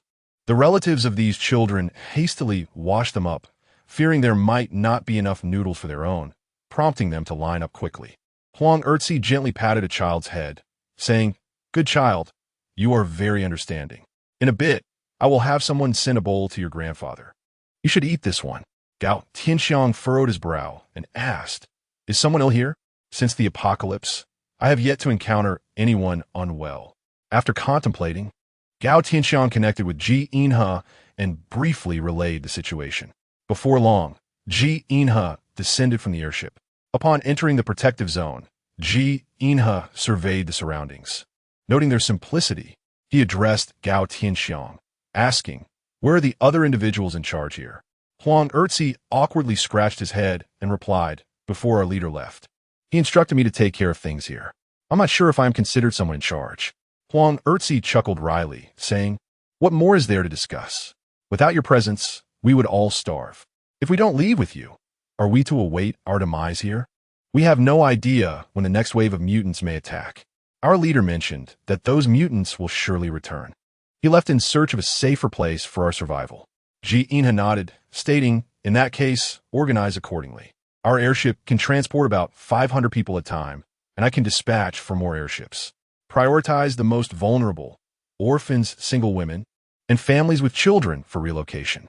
Gao Tianxiang further noted that they should bring useful items, as they had ample food and drink, but lacked daily necessities. He advised them to pack their belongings carefully and mark them, as the airship was primarily designated for transporting living individuals, though their people could assist in carrying items over. Chapter 113. Unexpected events. Only a small number of individuals approached to inquire about the departure time and method. It was evident that the airship could not accommodate such a large crowd. Would they need to leave in batches? Would some have to take vehicles? Could everything be transported? Ji Inhe selected a few individuals to accompany him in search of others, opting to leave Gao Tianxiang behind to organize the departure once the airship arrived. Ji Inhe and his companions swiftly made their way to the designated coordinates. They soon arrived at a newly constructed national grain storage facility, situated near a town along the highway, boasting an expansive area. The yard of the grain storage was eerily silent.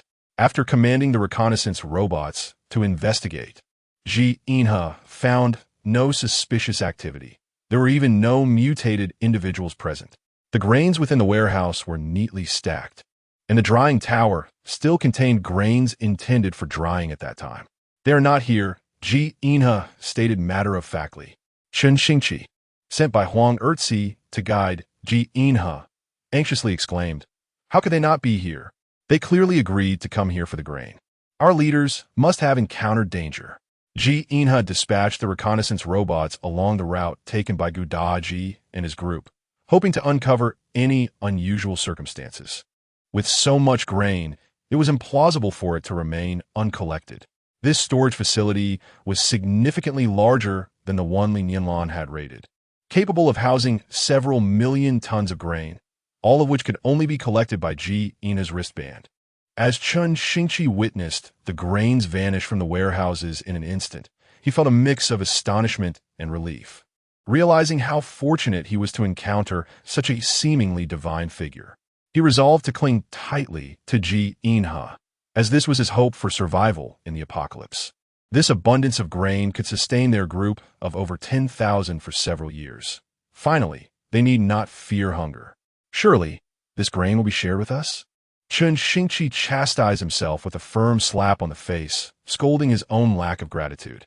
"How selfish of me, if they do not come to rescue you. In a few days, you may not even have porridge to drink. Can a savior be hindered by a mere morsel of food? Why worry so foolishly?" Nearby, Fatty Yu regarded Chen Xingqi as if he were a simpleton. Embarrassed, Chen Xingqi offered a sheepish grin. Fatty Yu called out, "Hey Lao Lei, come take a look. This poor child has been frightened silly by our vice city lord." Lei Changming paid little heed to the portly figure beside him. His attention was keenly focused on his surroundings. Suddenly, an odd sensation washed over him, akin to a resonance, as if someone were whispering to him, though he heard nothing. A wave of dizziness swept through him, and despite his remarkable willpower, he could not help but sway slightly. Just as the portly man turned his head, he noticed Lei Changming's unusual state. Shaking his head vigorously, as if trying to dispel the blurry images before him, Lei finally regained clarity. Upon opening his eyes, he was startled to find a rotund mutant lunging towards him with menacing intent. Alarmed, he swiftly thrust his mechanical arm forward. for he knew that a single punch from it could fell a tiger. If that blow were to connect with the portly man, it would surely result in either death or grave injury. Given their proximity, barely a meter apart, there was no chance for the portly man to evade such an assault. With eyes shut tight and a chill coursing through his body, the portly man thought to himself that today might very well be the day he relinquished his life to old Lei. He mused that death would bring a welcome end to his troubles, yet he worried that Lei would bear the guilt for a lifetime. The portly man understood that Lei sensed something amiss. After years of camaraderie, their bond was akin to that of brothers, forged in the fires of shared peril. He knew that even if Lei were to shoot him, he would never truly harm him. A bitter smile crept across his face, for the unpredictability of fate remained evident. In an instant, a long, powerful hand grasped the portly man's shoulder, gently pulling him back. The portly man found himself unceremoniously falling into the arms of Chen Xingqi, entirely at the mercy of the situation. At that moment, he felt utterly powerless. If the owner of that hand wished to end his life, he could do nothing but await his fate. The hand belonged to Ji Inha, who had been the first to notice Lei Changming's distress. Swiftly, he rushed over, pulling the portly man aside while executing a kick. The impact of fists and feet sent Lei Changming staggering back several paces before he steadied himself, his expression darkening as he fixed an intense gaze upon Ji Inha. Lei Changming. Ji called out once more, his voice commanding. Lei, bewildered, slowly lifted his head. The darkness in his eyes began to brighten as he recalled the events that had transpired, and his expression grew even more troubled. Rising from the ground, he turned towards the portly man with an air of guilt. Old you, but the portly man would not allow him to finish his sentence. He erupted into hearty laughter, enveloping Lei in a warm embrace and giving his back a hearty pat. You nearly had me there. I thought my life was about to be handed over to you, you rascal. Old you, let me finish. Old Lei, should a similar incident occur again, and should I perish by your hand, do not allow guilt to consume you, nor seek to vent your frustrations upon yourself. Even if I were to turn to ash, I would not grant you forgiveness. Remember, you must avenge me.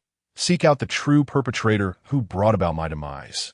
You fatty, with a serious demeanor, retracted his smile and spoke earnestly. Upon hearing this, Lei Changming felt a lump rise in his throat.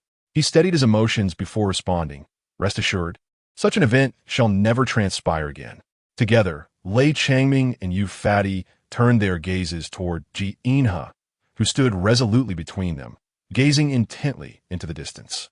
After a moment of contemplation, Lei Changming furrowed his brow and remarked, I saw a rather corpulent mutant rushing towards me, intent on biting. In my panic, I could not allow that to happen, so naturally, I had to strike him. Yu Fatty's eyes widened in disbelief. Wow, old Lei. You aren't suggesting that the overweight mutant you saw is me, are you? Meanwhile, Chen Xingqi could not help but internally scoff, thinking, what do you mean, is that mutant you? It is you. Who else would Captain Lei be striking? Suddenly, Ji Inha pointed towards a distant location and declared, I can sense that creature is hiding there. What? The group gasped in unison, turning their attention to the direction Ji Inha indicated. Huh. Yu Fatty scratched his head in confusion and turned to Lei Changming, saying, is this the legendary principle of one object subduing another? Old Lei, could this individual be a relative of yours? Consider if any of your family reside nearby. If there is no blood relation, how could there be such a peculiar resonance between you two, while the rest of us remain unaffected? Lei Changming shot Yu Fatty an annoyed glance at his comment. Yu Fatty chuckled, silently mouthing the words, just kidding. Lei Changming found himself both exasperated and amused. Recognizing Yu Fatty's intent to alleviate his guilt, he resolved to uncover the truth of the matter. Deputy City Lord, what shall we do now? Lei Changming inquired of Ji Inha. Ji Inha commanded, you all remain vigilant here and activate the protective devices on your wristbands. The creature's attack waves cannot breach the shield in the short term. I will gather the food and any useful supplies. 20 minutes later, the group surveyed the vast, empty granary courtyard, marveling at the seemingly boundless space of their Deputy City Lord. Even the iron shed had been retrieved into the wristband. Not a single grain was overlooked. Ji Inha gazed thoughtfully at the distant location, a cold smirk gracing his lips. Perhaps there lies a delightful surprise awaiting us. The group boarded the airship once more, and before the vessel had even accelerated, they had already arrived at their destination. A massive sign proclaimed International Megamart, with the building obscured by a myriad of brand advertisements. Some posters had long since fallen, leaving nothing but empty iron frames. Chen Xingxi remarked, "I recognize this place. This mall is renowned throughout the nation. It is said to cover an area of 20,000 square meters, gathering numerous domestic and international brands, enticing many visitors to come here for shopping." Upon inquiring, Fatty asked, "Does this place sell everything from clothes and shoes to bedding?" "Of course," was the reply. "Such a large marketplace offers everything from household essentials like pots and pans to furniture and appliances. It seems that clothing and footwear occupy entire floors on their own." Hearing this, Ji Inha's eyes sparkled with intrigue as he remarked, "That sounds quite splendid. Once we enter, gather as much as you can and fill your wristbands." Fatty nodded incessantly, well aware of the pressing demand for these items in the city of the future. Suddenly, the typically reticent Lei Changming posed a question. Such a marketplace, built in such a remote location? Oh, it's not truly remote. Head south for about an hour, and you will reach a renowned health resort in our country. To the west, a 30-minute journey leads you to Minnan City, which is quite a large urban center, explained Chen Xingxi. Ji Inha dispatched several reconnaissance robots for exploration. He lifted his gaze to a particular spot on the top floor, squinting as if sensing something concealed there. Chapter 115. The artifice of the unremarkable. The group felt as though they were truly immersed within a marketplace. The first reconnaissance robot transmitted a holographic image from the first basement level, revealing an underground parking lot filled with haphazardly parked vehicles.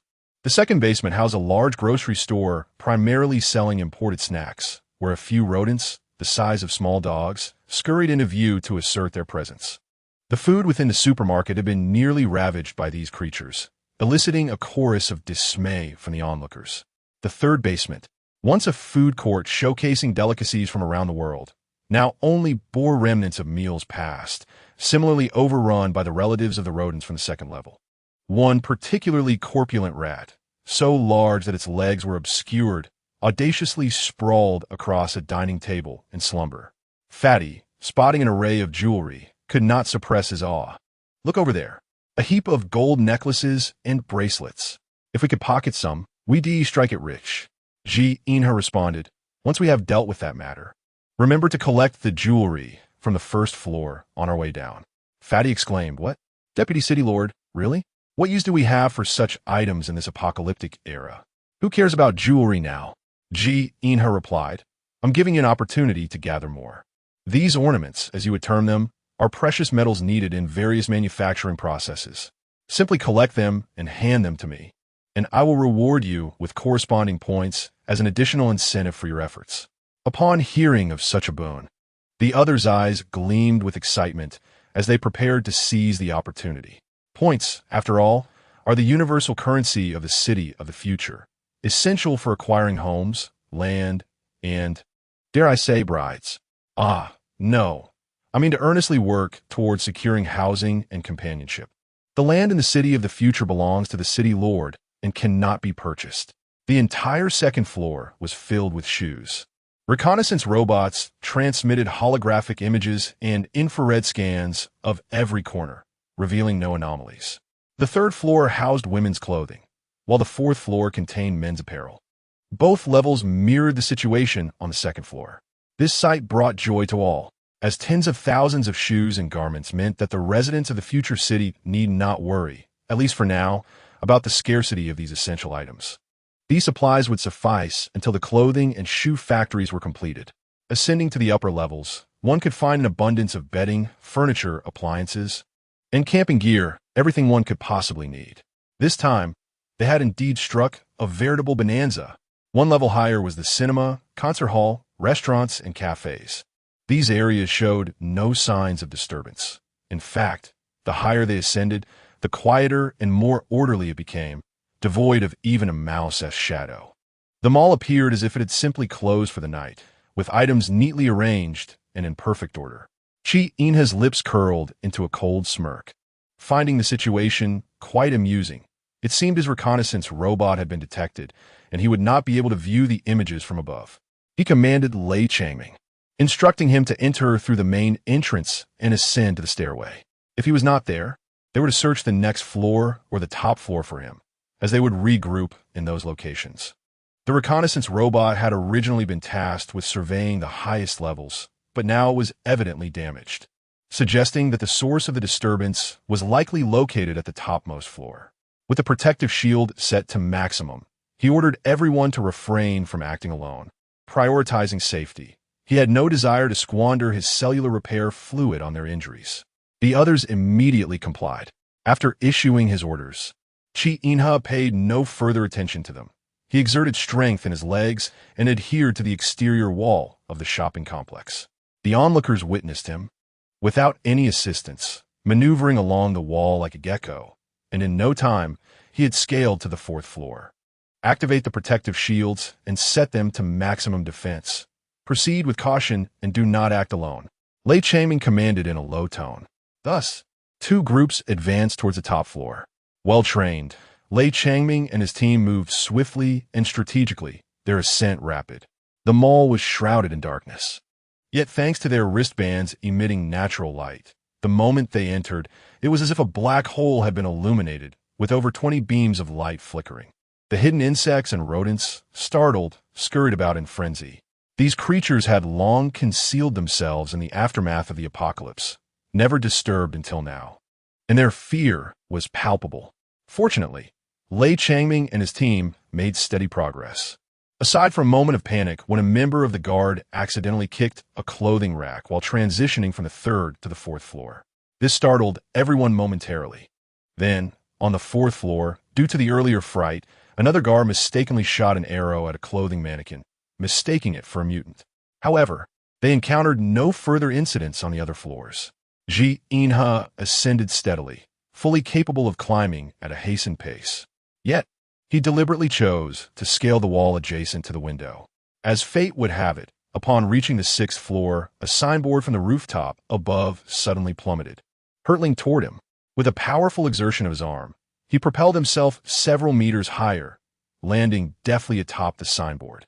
Utilizing the leverage, he sprang upwards, ultimately reaching the rooftop.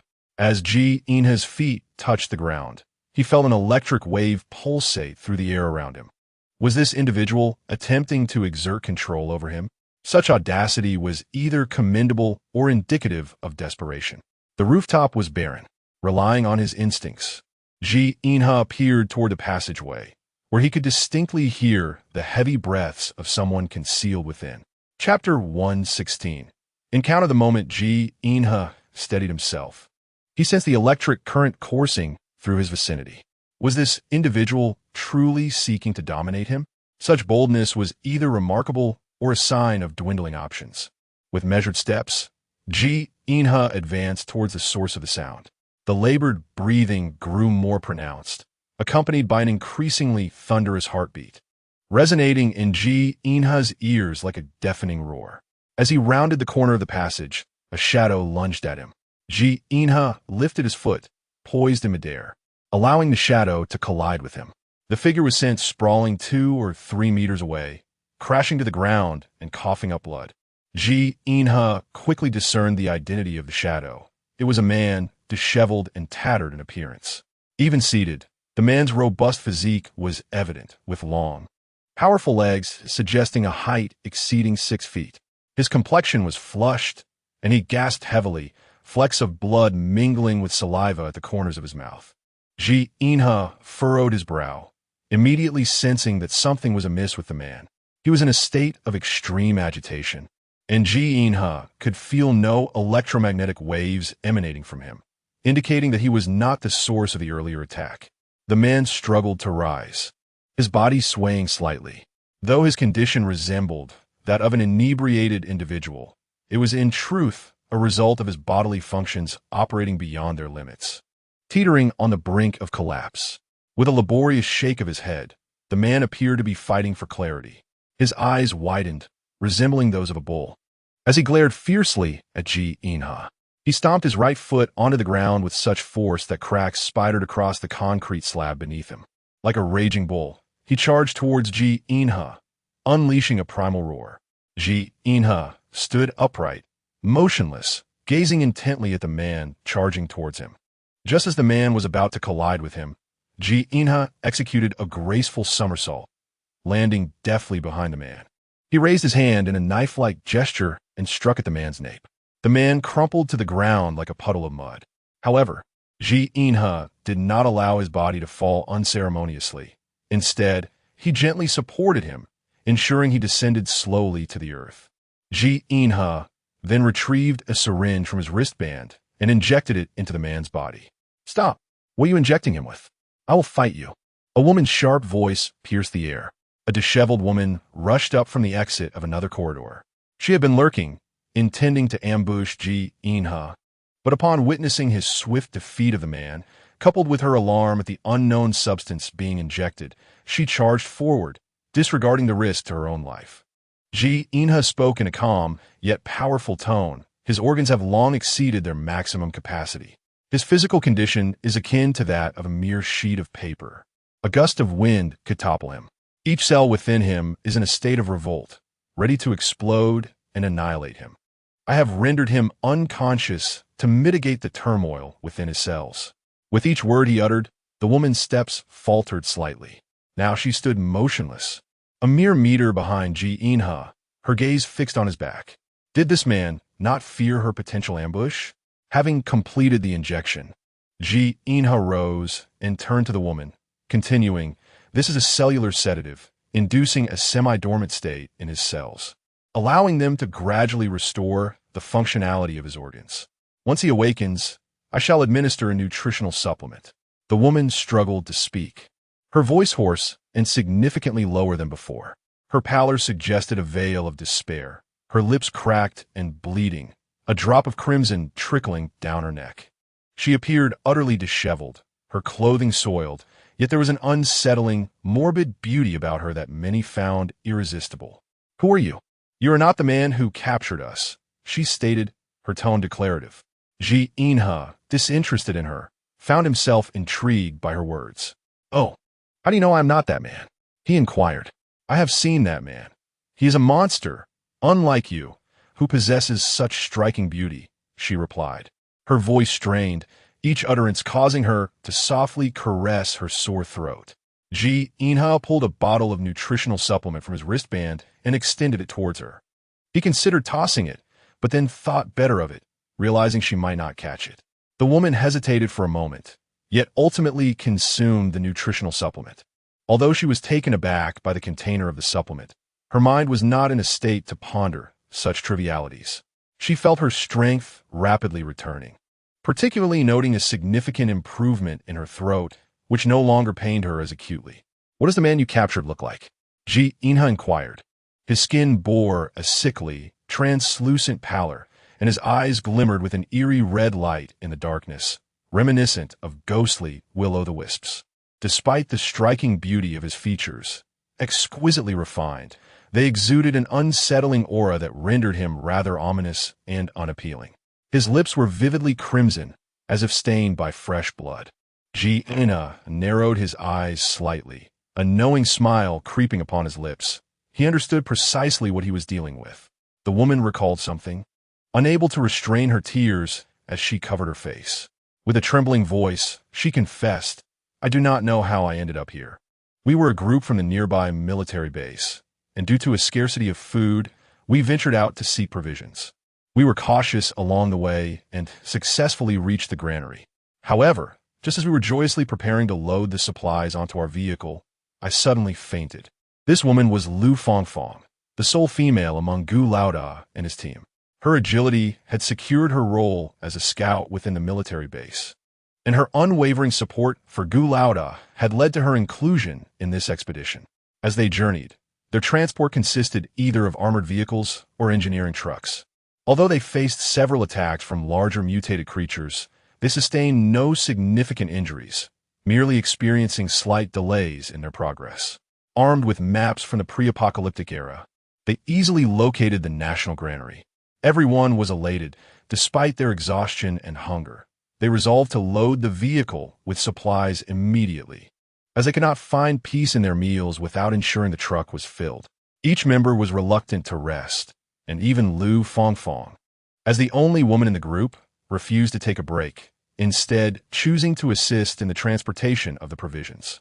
In her focused endeavor, she inadvertently lifted her gaze only to discover her companions had collapsed around her. Gu Laoda, swaying unsteadily, struggled to maintain his composure but ultimately succumbed, his body dropping to the ground. Shocked, Lu Fangfang instinctively rushed towards Gu Laoda, but then was overtaken by a wave of dizziness. Despite her efforts to resist losing consciousness, she too succumbed in the following moment. When Lu Fangfang next regained consciousness, she found herself enveloped in darkness. Dazed and disoriented, she attempted to rise, only to realize in horror that she was completely unclothed, with her body feeling strangely tender and sore in the intimate regions between her legs. Upon discovering the changes within her body, Lu Fangfang immediately comprehended the gravity of her situation. Overcome by a blend of fear and anger, she hastily rose to her feet, inadvertently colliding with an object, which resulted in a cacophony of falling items. The darkness enveloping her was so profound that, although her eyes had adjusted, she could still not discern her surroundings. In a state of panic, she flailed her arms, desperately seeking something to grasp, ultimately encountering what felt like a shelf. After a careful examination, she confirmed it was indeed a shelf, upon which several items rested. In such a pitch-black environment, her vision proved futile. Instead, her ears became exceptionally attuned to sound. Lu Fangfang strained to catch any auditory cues.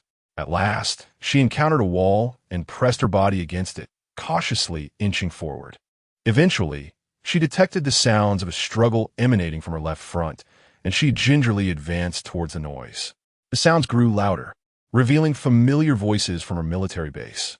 A spark of joy ignited within Lu Fangfang, and just as she was about to call out, she heard a pained exclamation from Lao Wang. Lao Wang? Xiao Fan queried uncertainly. That hurts so much. Lao Wang responded. Is that you, Xiao Fan? Lao Wang recognized his companion's voice, seeking confirmation. Lao Wang, it truly is you. Xiao Fan exclaimed joyfully. Shoo, keep your voice down. The situation is unclear. Do you wish to attract our captor? Not at all, you brat. You hit me so hard I nearly died. Lao Wang retorted, rubbing his chest while attempting to silence Xiao Fan's exuberance. Do you know who brought us here? Xiao Fan asked, taken aback. How would I know? However, this person certainly harbors malicious intentions. I wonder how Boss Gu and the others are faring. Have they, like us, been captured, or have they managed to escape? If Boss Gu has evaded capture, we might still have hope. If he too has been ensnared, we can only hope to find the others swiftly and flee together. Lao Wan Mu said. Xiao Fan hesitated before asking, Lao Wang, do you think one of us might be a traitor? Lao Wang fell silent for a moment before responding. I too harbor that suspicion. Before I lost consciousness, I saw De Zhang, Gangzi, and Xiao Hua. They had already collapsed.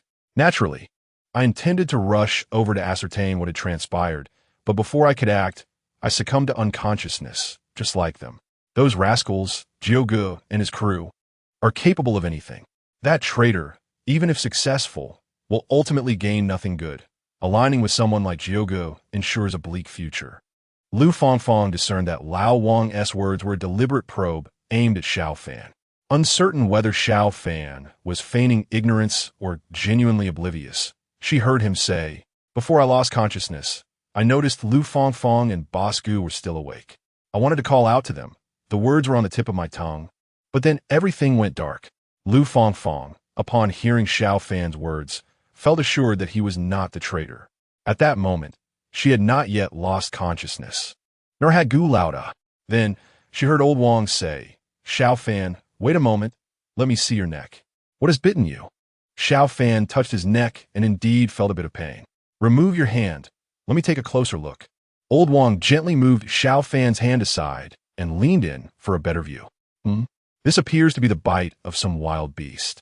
The dental imprint is quite clear, resembling the marks left by canine teeth. Human teeth would not leave such a trace. Is the wound large? Xiao Fan exclaimed, startled. We should leave this place quickly and find Gu Laoda and the others. Being together is certainly safer than being just the two of us. Strength lies in numbers, Old Wang decisively stated, pulling Xiao Fan's arm as they began to move. Lu Fangfang hurriedly called out in a hushed voice, Old Wang? Xiao Fan? Old Wang? I'm here. Xiao Fan, don't leave me. I'm here. It's me, Lu Fangfang. Strangely, it seemed that Old Wang and Xiao Fan did not hear her voice at all. Although her voice was soft, if she could hear their conversation, they should be able to hear her as well. Lu Fangfang could distinctly hear the sound of Old Wang and Xiao Fan's footsteps fading away. Anxiously, she dashed in the direction of the footsteps, only to collide forcefully with a wall. The impact caused her immense pain, nearly rendering her unconscious again. Gradually, she slid down the wall, taking deep breaths to alleviate the pain, helplessly listening as Old Wang and Xiao Fan's footsteps vanished completely. In the darkness, she was left alone. Chapter 118. The kidnapper Lu Fangfang had no idea how long she had been sitting in the darkness. It felt as though an eternity had passed, akin to the transformation of landscapes over time. She seemed to be numb to the damp chill of the ground beneath her, staring blankly into the abyss before her, where an unseen, terrifying visage lurked, accompanied by a pair of ravenous, dreadful eyes. Yet she could see nothing. In a state of fear and isolation, she lost track of time until at last, sounds reached her ears. Bang, bang, bang. Lu Fangfang strained to listen, her heart racing with excitement. It resembled the sound of someone striking an iron door. Who could it be? Could it be Gu Laoda or someone else? An idea struck her. She began to fumble around on the ground and eventually found something soft. Disappointed, she cast it aside and continued her search, finally discovering a hard, rectangular object, something from a camp. She lifted it and struck it against the wall repeatedly. Clang, clang, clang. After a while, the banging ceased. Moments later, she heard a rustling sound approaching. This time, Lu Fangfang discerned that the footsteps were coming from above her. Old Wang, Xiao Fan, and another person had been right above her all along, making it difficult for them to hear her unless she was particularly loud. Suddenly, the footsteps above came to an abrupt halt. Lu Fangfang, panting heavily, intensified her efforts to strike the wall. A resounding thud echoed above her, accompanied by the unmistakable sound of a man's voice calling out, "Who's down there?" "It's Lao Gu." In an instant, Lu Fangfang recognized the voice as that of Big Gu. Overwhelmed with emotion, she nearly burst into tears and shouted back, "Big Gu, it's me, Lu Fangfang." Big Gu, equally astonished, exclaimed, "Fangfang? It's me. I'm down here." Lu Fangfang responded loudly, "Don't worry. I'll find a way down. Just hang on. I will rescue you," Big Gu reassured her. "All right, I'll be here waiting." Finally, someone had discovered her. A wave of relief washed over Lu Fangfang, dispelling her fears as she believed wholeheartedly that Big Gu would come to her aid. Gradually, the sound of Big Gu's footsteps faded away. Although she understood that he was searching for her, she found herself alone once more, her heart racing with anxiety. In an attempt to distract herself from the growing sense of unease, she began to pound on the walls. Suddenly, her outstretched hand did not strike the wall, but was seized by a cold, slippery hand belonging to a stranger. Lu Fangfang gasped in terror, instinctively struggling. Yet her body inexplicably stiffened, rendering her immobile. A sinister chuckle resonated in her ears. The man's south voice was alarmingly close, almost whispering in her ear, and she could feel his breath chilling her skin. "Little darling, what are you doing? Sending signals to whom? Who do you want to save you? No one can rescue you, for no one can escape this place, unless I choose to release her." A wave of icy dread washed over Lu Fangfang, her spirit sinking into despair as it felt as though the very oxygen was siphoning from her brain, leaving her weak and helpless. A frigid, damp hand gripped her waist, caressing her inappropriately. Struggling to open her eyes, she found herself engulfed in darkness, unable to see anything, and soon she succumbed to unconsciousness once again. When Lu Fangfang finally regained consciousness, she was no longer enveloped in darkness. Instead, she was greeted by blinding light. The sun hung high in the azure sky. As she attempted to move, A horrifying realization struck her. Her body was tightly bound. Recollecting the events leading up to her fainting, she glanced down in terror.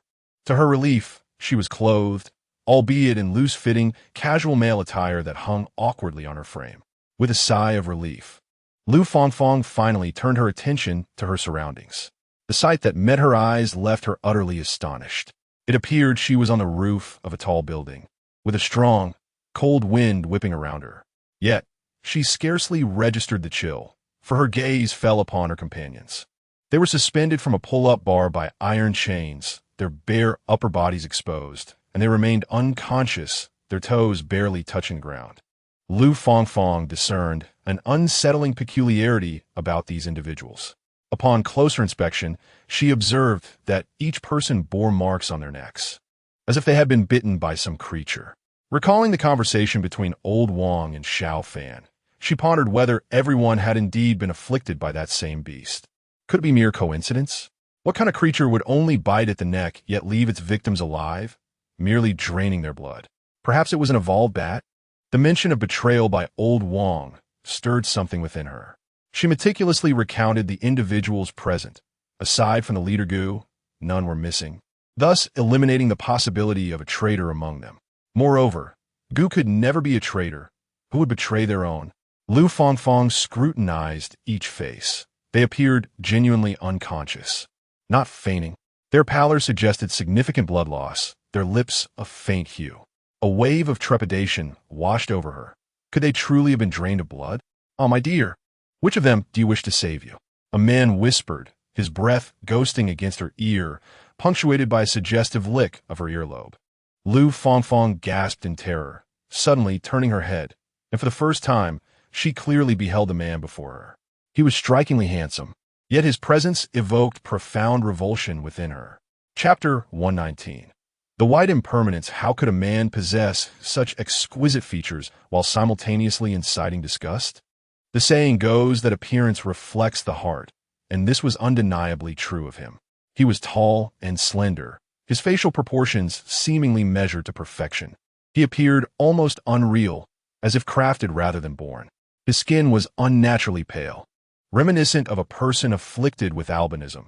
This ghastly whiteness contrasted sharply with his vividly crimson lips, akin to a paper effigy sold in a shop. The sudden proximity of such a man, whispering in her ear, sent shivers of dread coursing through her. Startled, Lu Fangfang instinctively sought to recoil, only to remember her immobilization. Trembling, she could only gaze at this man before her. "Who are you?" she stammered. "What do you want? Did you bring me here?" She faltered, unable to articulate her thoughts. "Yes, it was I who brought you," he exclaimed, his laughter brimming with arrogance. "But what transpired between us was not coercion. It was entirely consensual, and you were most willing, even quite eager." "You lie. You are a rapist. You are inhuman. I shall kill you." Lu Fangfang screamed in a frenzy, her suspicions confirmed. "Ah, the joy of the past. Now you refuse to acknowledge it? Very well, I shall show you precisely what transpired, revealing just how despicable you truly are," he retorted, his playful smile evaporating, replaced by a contemptuous expression.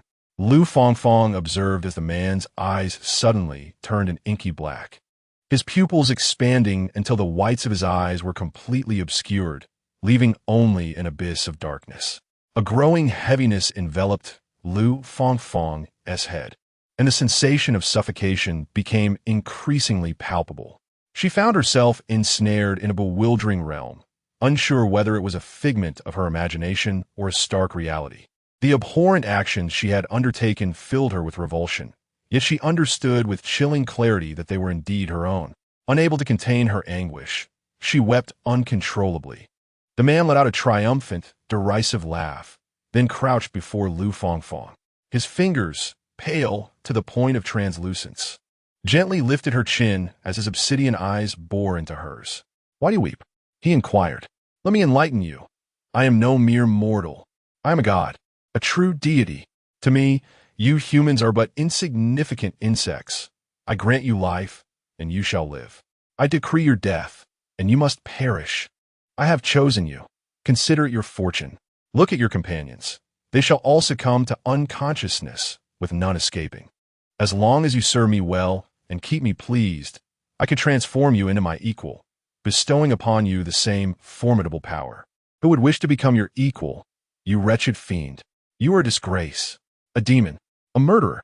Lu Fangfang unleashed a torrent of invectives upon him, her tears streaming down as her body weakened, collapsing to the ground. The man erupted in another fit of laughter. Once he had indulged himself, he leaned closer to Lu Fangfang's face and declared, "You are correct. I am indeed a demon. I am a murderer. Remember my name, Bai Wu Chang." Upon hearing his name, a wave of terror washed over Lu Fangfang, her eyes widening in horror as she gazed past the man. Despite his advanced evolution and the alien modifications he had undergone, which he claimed were steps towards divinity, there remained a limit to his endurance. Even he, a being transformed through 2 evolutions, could not withstand a blow from a human armed with dense steel.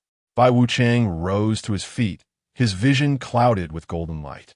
He attempted to grasp the shadowy figure swaying before him, yet his mind succumbed to darkness, and he fell into unconsciousness. The tides of fortune had finally turned. It was his turn to faint.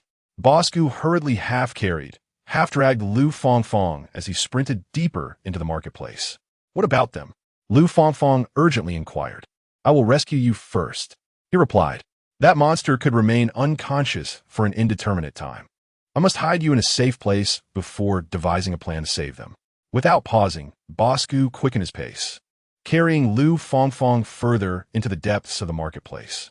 Lu Fangfang, cradled in Bosku's arms, lost track of time as they traversed the pitch-black expanse of the marketplace until they finally came to a halt. Suddenly, a soft crack sounded, and a flicker of light emerged from the darkness as Bosku lit an aromatic candle.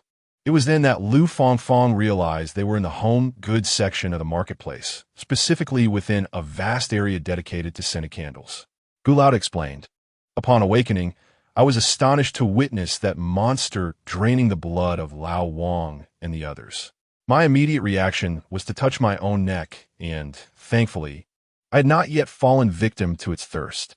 Seizing the moment while the creature was distracted, I attempted to escape quietly, but alas, the instant I moved, it detected me. I ran ahead, and it pursued closely behind. In such a vast marketplace, no matter where I sought refuge, that monster managed to locate me swiftly. Eventually, I found myself here, with the creature relentless in its chase.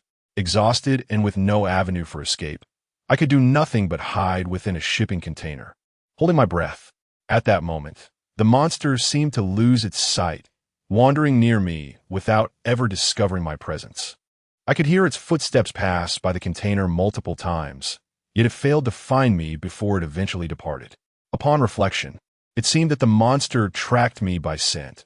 Its vision in the darkness was as limited as ours, and its hearing comparable to ours. But its sense of smell was remarkably acute, akin to that of a dog. Chapter 120 Vimaking. This creature appears to possess other methods of locating its prey, yet we have yet to uncover them. It cannot see, nor can it discern objects ahead through smell or sound. However, during its pursuit, it has never collided with any obstacles. This indicates one thing. It knows precisely where barriers exist and where they do not. After enduring such harrowing events, Lu Fangfang's spirits were already low, leaving her devoid of energy to contemplate anything else. She sat quietly, unsure of what to say. After some time had passed, she numbly inquired, "What about Lao Wang and the others? Can the 2 of us really rescue them?" Gu Lao De remained silent for a moment before responding. "You stay here and do not wander off. I will devise a plan. I must save them. If not, you should find an opportunity to escape on your own. Do not concern yourself with us." Gu Lao De recognized the truth in his own words and finally conceded, "Very well. Let us face this creature together." Ji Inha had been listening intently to Lu Fangfang's narrative. Initially, her emotions had been quite unstable, but by this point, she had finally regained her composure. Ji Inha stated calmly, his condition was dire, his mind unclear. He was likely under some form of mental control. "I must incapacitate him. Can you save us? I realize aiding us may put you in danger, but if you refuse, we will be left here to perish. If you are willing to assist, I Lu Fangfang's words were abruptly silenced by Ji Yinhe's gesture. Ji Yinhe activated the communication link sent by Lei Changming, and his holographic image promptly materialized before Ji Yinhe and Lu Fangfang at a 1-to-1 scale. Lu Fangfang's eyes widened in astonishment. Deputy City Lord, we have successfully reached the 5th floor. The previous 4 levels were navigated with relative ease. As we ascended to the 4th floor, the reconnaissance robot unexpectedly transmitted coordinates for the 5th floor, indicating the discovery of numerous unconscious individuals. We hurried to the designated location, only to find nothing. Instead, we found ourselves lost on the 5th floor. No matter how diligently we searched, we could not locate the staircase or the elevator. Ji Yinhe nodded lightly and remarked, I understand. You have unwittingly entered a form of mental barrier. What is a mental barrier? Lei Changming inquired, having never encountered such a concept before. The reconnaissance robot's programming has been tampered with. While relaying information to you, it implanted a psychological suggestion, obscuring your perception of the staircase with a mental shield. Therefore, you're unable to see it. In reality, the staircase remains in its original position. Stay where you are and cease receiving any further transmissions from the reconnaissance robot. I will instruct Azura to activate their self-destruct mechanism and will descend promptly to reunite with you. Just as Ji Yinhe took a step forward, he paused, handing a circular object resembling a bracelet to Lu Fangfang. Wear this on your wrist. Lu Fangfang glanced at the unknown metallic ring and, without hesitation, adorned her wrist before asking, "What is this?" It is a holographic imaging recorder. It will transmit your every action to me in real time. Should you go missing, I will locate you without delay, so do not fear. If I am more than 3 meters away from you, it can also assist in finding me. It will send a request, and upon receiving it, I will relay my location, enabling you to find me. Lu Fangfang hesitated momentarily before questioning, "Who are you?" Ji Yinhe secured an energy lamp around Gu Laoda's neck and, lifting him onto his back, led the way into the marketplace. Lu Fangfang quickly followed suit. She observed Gu Laoda, a hefty man weighing over 200 pounds, resting against Ji Yinhe, who maintained an upright posture as if unburdened. Once again, she affirmed the strength of this man in her mind. As Ji Yinhe entered the marketplace, he sensed a subtle fluctuation of mental energy. Although not a mental power wielder himself, his formidable willpower served as an exceptional mental barrier. During his training on New Blue Star, even the most adept mental power users had failed to breach his defenses. Lu Fangfang promptly stepped forward, grasping Gu Laoda's hand. Ji Yinhe activated the protective shield, enveloping the 3 of them as they continued onward. This level housed a cinema, CAF, and restaurant, creating an expansive and somewhat intimidating emptiness in the outer hall. In a vast, desolate space, only the footsteps of Ji Yinhe and Lu Fangfang echoed. Overwhelmed by fear, Lu Fangfang could only count each cautious step. 1, 2, 3.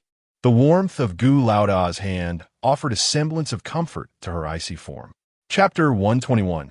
The augmented being Lu Fangfang clung tightly to Gu Laoda's hand. Walking beside Ji Yinhe, she perpetually felt as though, in the shadowed corners beyond the reach of the energy lamp, a pair of ominous, watchful eyes were fixated upon her. As Ji Yinhe discerned Lu Fangfang's unease, he spoke softly, "As long as you remain within 2 meters of me, nothing can harm you. Let us proceed.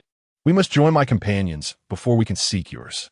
Lu Fangfang timidly replied with a hesitant yet before the sound had fully dissipated, her eyes widened in terror as she directed her gaze toward a certain point in the darkness, letting out a piercing scream. Trembling, she pointed in a particular direction, stammering, "I saw a shadow drifting by. It's behind you." It just flew past, moving so swiftly that I barely caught a glimpse of what it was. Lu Fangfang was quaking in fear, having only discerned the vague silhouette of the shadow, which appeared to possess enormous fleshy wings, its true nature a complete mystery to her. She found it increasingly difficult to concentrate and follow Ji Yinhe, her anxiety causing her to glance around nervously, her grip on Gu Dazhang's hand gradually loosening. "Is it the White Wuchang?" She pondered. "Oh, so this White Wuchang is merely a defective product of evolution. Although your body has undergone modification, It has resulted in severe genetic flaws. You must feed on the blood of others because your body necessitates it, does it not? Though such a condition has not been documented on my planet, your blue star has seen similar entities. You refer to them as vampires. At that moment, Lu Fangfang realized that the shadow was, in fact, the white Wu Chang, cloaked in a dark mantle, which had misled her into thinking it bore wings. Upon hearing Ji Inha's words, the white Wu Chang froze. Could this person before him be one of the two new blue star beings mentioned by the deity? How unfortunate! How could he encounter this sworn enemy? The deity had warned that their current strength was insufficient to contend with the new blue star beings and advised against revealing themselves. If discovered or captured by the new blue star beings, the deity would eliminate them without hesitation. He needed to devise a means of escape. Acting on instinct, the white Wu Chang's body moved before his mind could fully process it. Ji Inha, however, would not allow him to flee. With lightning speed, he seized the white Wu Chang's shoulder. The white Wu Chang twisted his shoulder in an attempt to shake off Ji Inha's grip, believing it would be a simple task. To his surprise, Ji Inha's hand clamped down like a vice, remaining steadfast despite the white Wu Chang's frantic efforts to break free. Panic surged within the white Wu Chang as he struggled harder. Yet Ji Inha's hold remained unyielding. During their scuffle, Lu Fangfang was oblivious to the unfolding drama. By the time she regained her composure, she found herself with Gu Dazhang at her side. The evolutionary changes in her body allowed her to effortlessly support Gu Dazhang's weight. Yet the sudden turn of events left her flustered. As she struggled to stabilize Gu Dazhang, she looked up to see Ji Inha had successfully subdued the white Wu Chang. She was utterly astonished. Even Gu Dazhang had struggled against the white Wu Chang, yet Ji Inha had triumphed with a single move. How formidable he must be! The white Wu Chang found himself at a loss, compelled to extend his other hand into a claw-like shape, reaching towards Ji Inha. Simultaneously, his fingernails inexplicably elongated by 5 or 6 centimeters. Ji Inha, undeterred by the grotesque and terrifying grayish-white claws, deftly seized white Wu Chang's elbow with his other hand. Instantly, white Wu Chang's arm fell limp against Ji Inha's, rendered utterly powerless. Filled with shock and fear, he never anticipated that a single maneuver would lead to his subjugation. Escape was now an impossibility. Ji Inha coldly smiled at white Wu Chang and, with a sudden forceful grip, elicited a scream from him akin to a slaughtered pig. It turned out that Ji Inha had crushed the bone in white Wu Chang's forearm. Following this, Ji Inha retrieved a set of intelligent nanoalloy leg shackles from his wristband and secured them around white Wu Chang's legs. Although white Wu Chang stifled his cries, the agony of shattered bones was unbearable, even for one whose body had undergone advanced technological modification. He was drenched in cold sweat.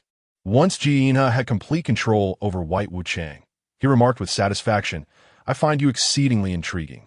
Your body has been altered by someone, and though the modification was unsuccessful, the individual responsible must possess considerable skill.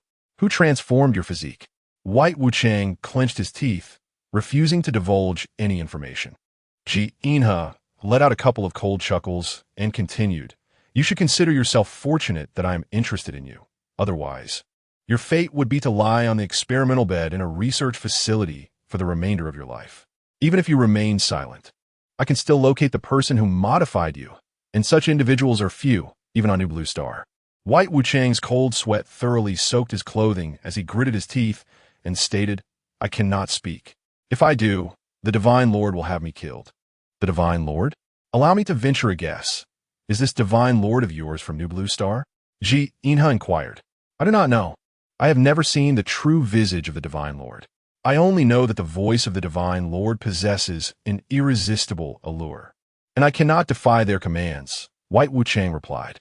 Chapter 122. Adversary Ji Inha furrowed his brow, realizing that this Divine Lord must possess psychic abilities. Such powerful psychics on New Blue Star are exceedingly rare. It seemed that White Wu Chang also harbored psychic powers. Was this mere coincidence? Ji Inha pressed further. "Do you possess psychic abilities?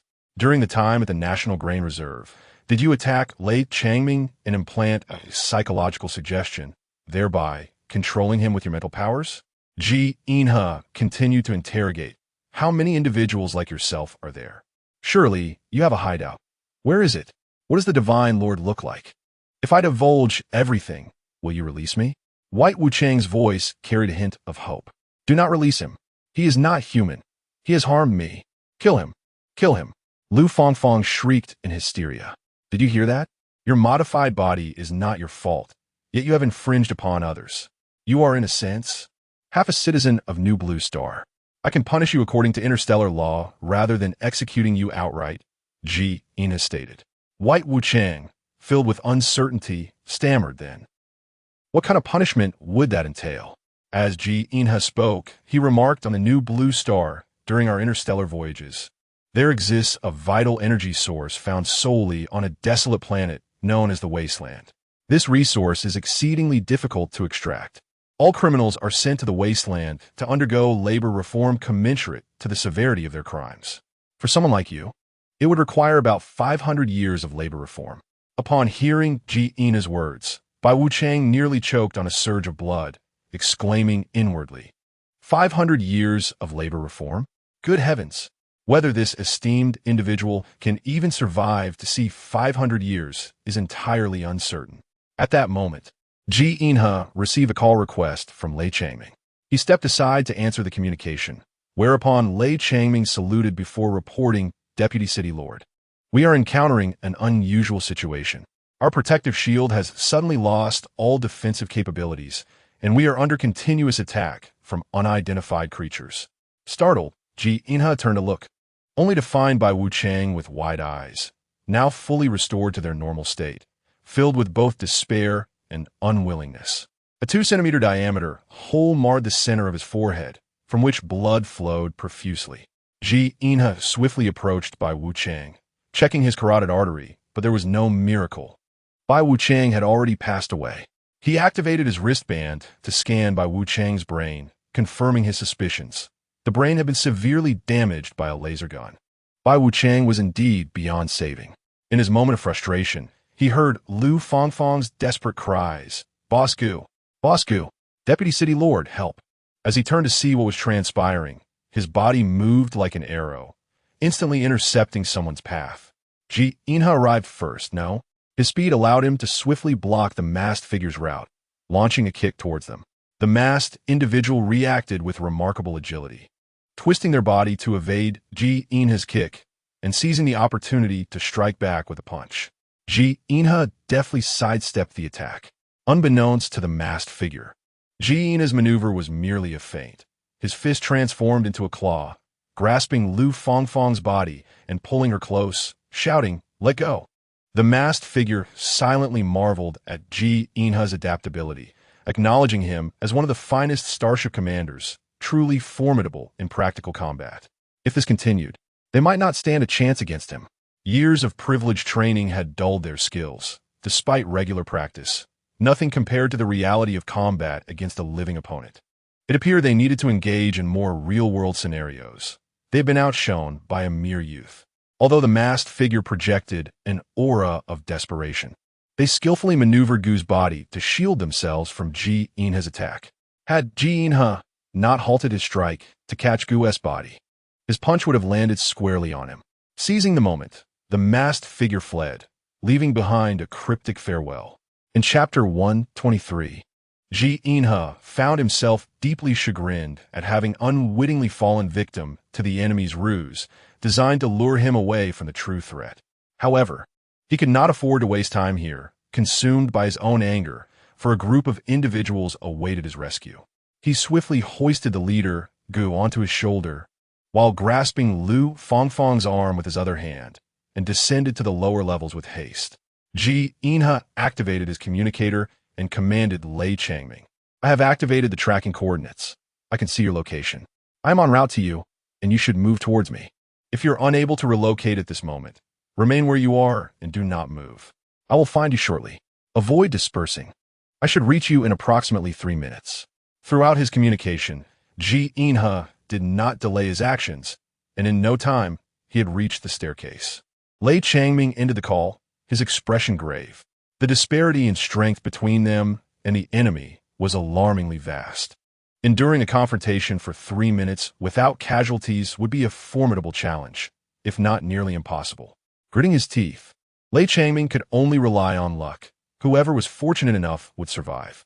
He surveyed his team, which now comprised 18 members, 2 of whom were unconscious, and 2 more whose combat effectiveness had diminished due to carrying their comrades. He had no choice but to adopt an emergency strategy. All team members retreat to the wall, backs pressed firmly against it. Form a fan shape in 3 tiers. The injured shall stand at the innermost layer, the sharpshooters in the middle, and those proficient in close combat on the outermost layer. Heightened vigilance. Be prepared for battle at a moment's notice. At Li Changming's command, the team members promptly and orderly retreated towards the nearest wall. Just then, a shadow appeared like a specter. Li Changming was acutely aware and felt a fleeting shadow cross his vision. Without hesitation, he charged towards that direction. As Li Changming rushed forward, the shadow indeed manifested there. It was only then that he discerned the creature's hands, resembling the claws of an eagle, with skin as rough and resilient as tree bark. The shadowed figure lunged at one of the team members. The other members swiftly complied with the orders, positioning themselves against the wall, aligning in formation. While the sharpshooters readied their stances, laser crossbows aimed at the positions of Li Changming and the shadowed figure, prepared to provide immediate support. However, at that moment, the shadowed figure emitted a whistle, and from the darkness emerged 7 or 8 more shadows, all of them lunging towards the team members pressed against the wall. The guards were taken aback, and the sharpshooters hastily released their projectiles. Beams of light shot forth, yet the shadows moved with astonishing speed, evading every arrow. In the blink of an eye, one of the shadowed figures had reached the guards, its terrifying claws outstretched. Li Changming was consumed by anxiety. Yet he found himself entangled with the shadowed figure, unable to assist his team.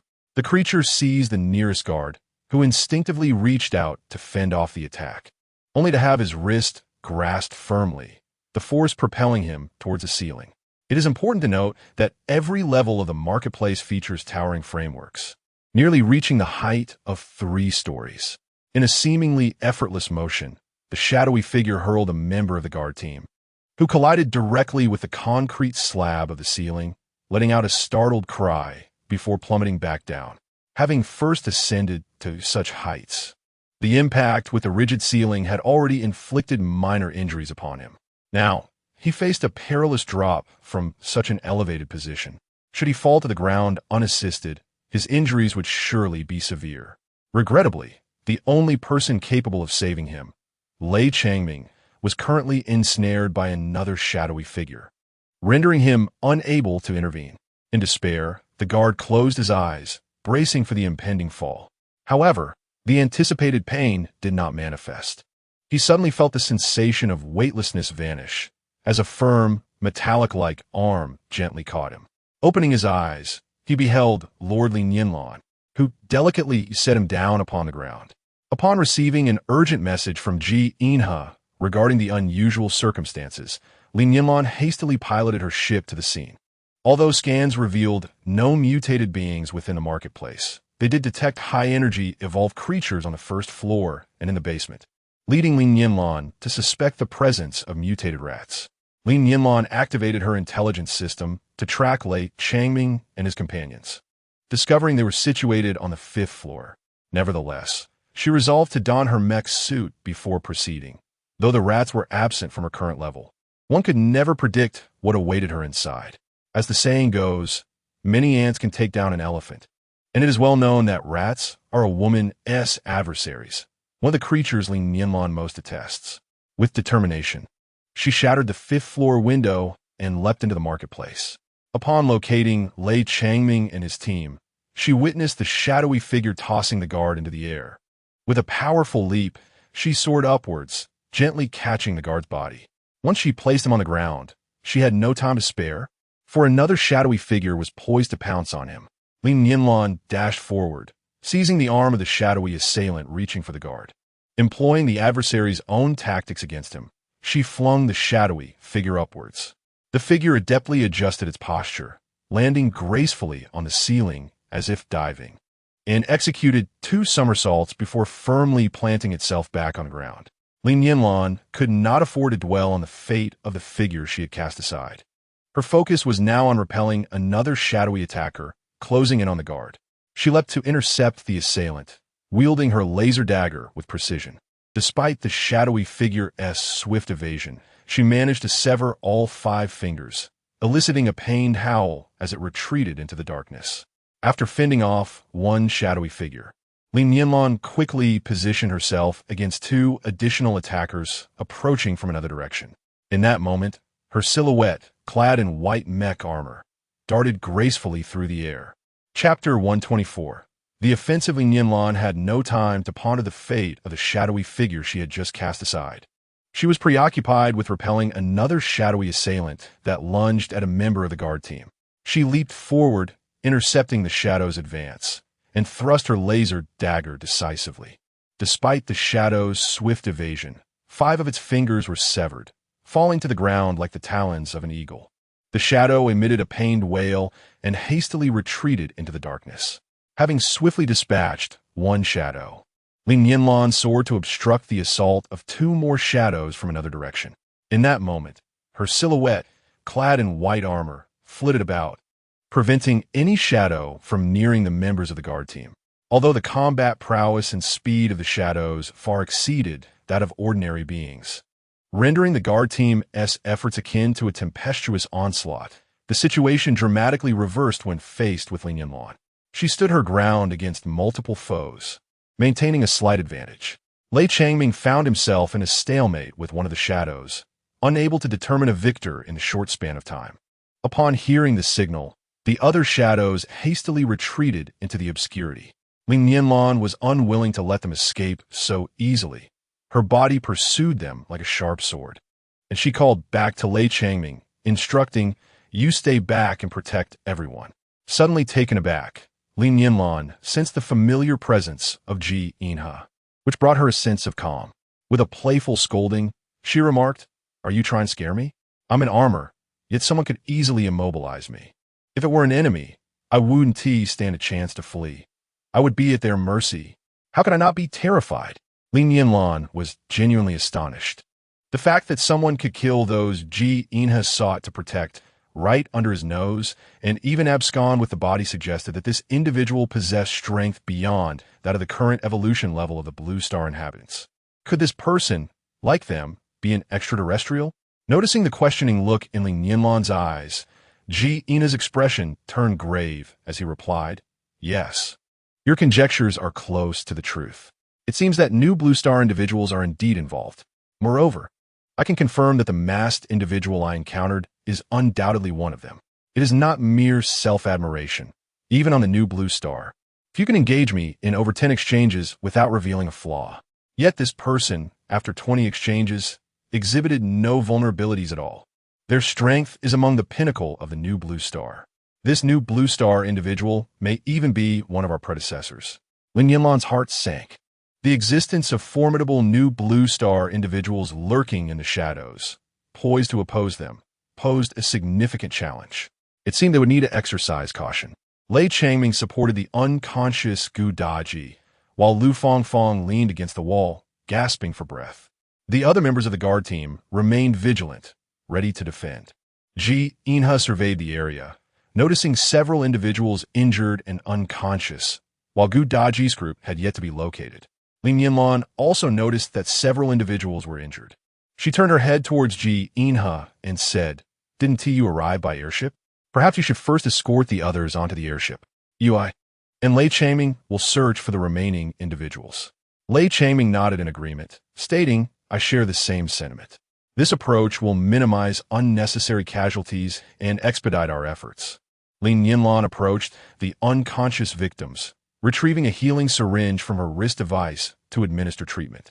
The 2 individuals were merely in a temporary state of unconsciousness due to a strong impact. They were otherwise unharmed. Upon awakening on Blue Star, they may experience some lingering effects of a concussion. Lu Fangfang curiously observed Li Nianlan, sensing an extraordinary bond between this girl and the man named Ji Inha. What was this metallic attire she wore? Would donning such an outfit grant her similar prowess? Li Nianlan maneuvered the airship to the window through which she had entered, ensuring everyone was safely aboard. She, Ji Inha, and Lei Changming resumed their search of the marketplace. Li Nianlan activated several energy lamps, illuminating the expansive area. The items within the marketplace captivated her attention. Ji Inha had often remarked that a destitute lord like her was rare, asserting that had it been his city, it would have been completed long ago. Tears streamed down Li Nianlan's face as she pondered how Ji Inha, accustomed to wealth, could fathom the struggles of someone from a less fortunate background. His affluence had confined his imagination. With a huff, she resolved not to stoop to his level. Thus, while Ji Inha and Lei Changming diligently searched for others, Li Nianlan was engrossed in collecting everything within her sight, determined to gather every item into her wrist device. Wherever she passed, shelves were left barren. Nay, not even the shelves remained, as they too had been absorbed into her device. Ji Inha remarked, "You truly leave no trace in your wake. Would it be too much to leave something for those who come after?" He found himself at a loss against her relentless pursuit.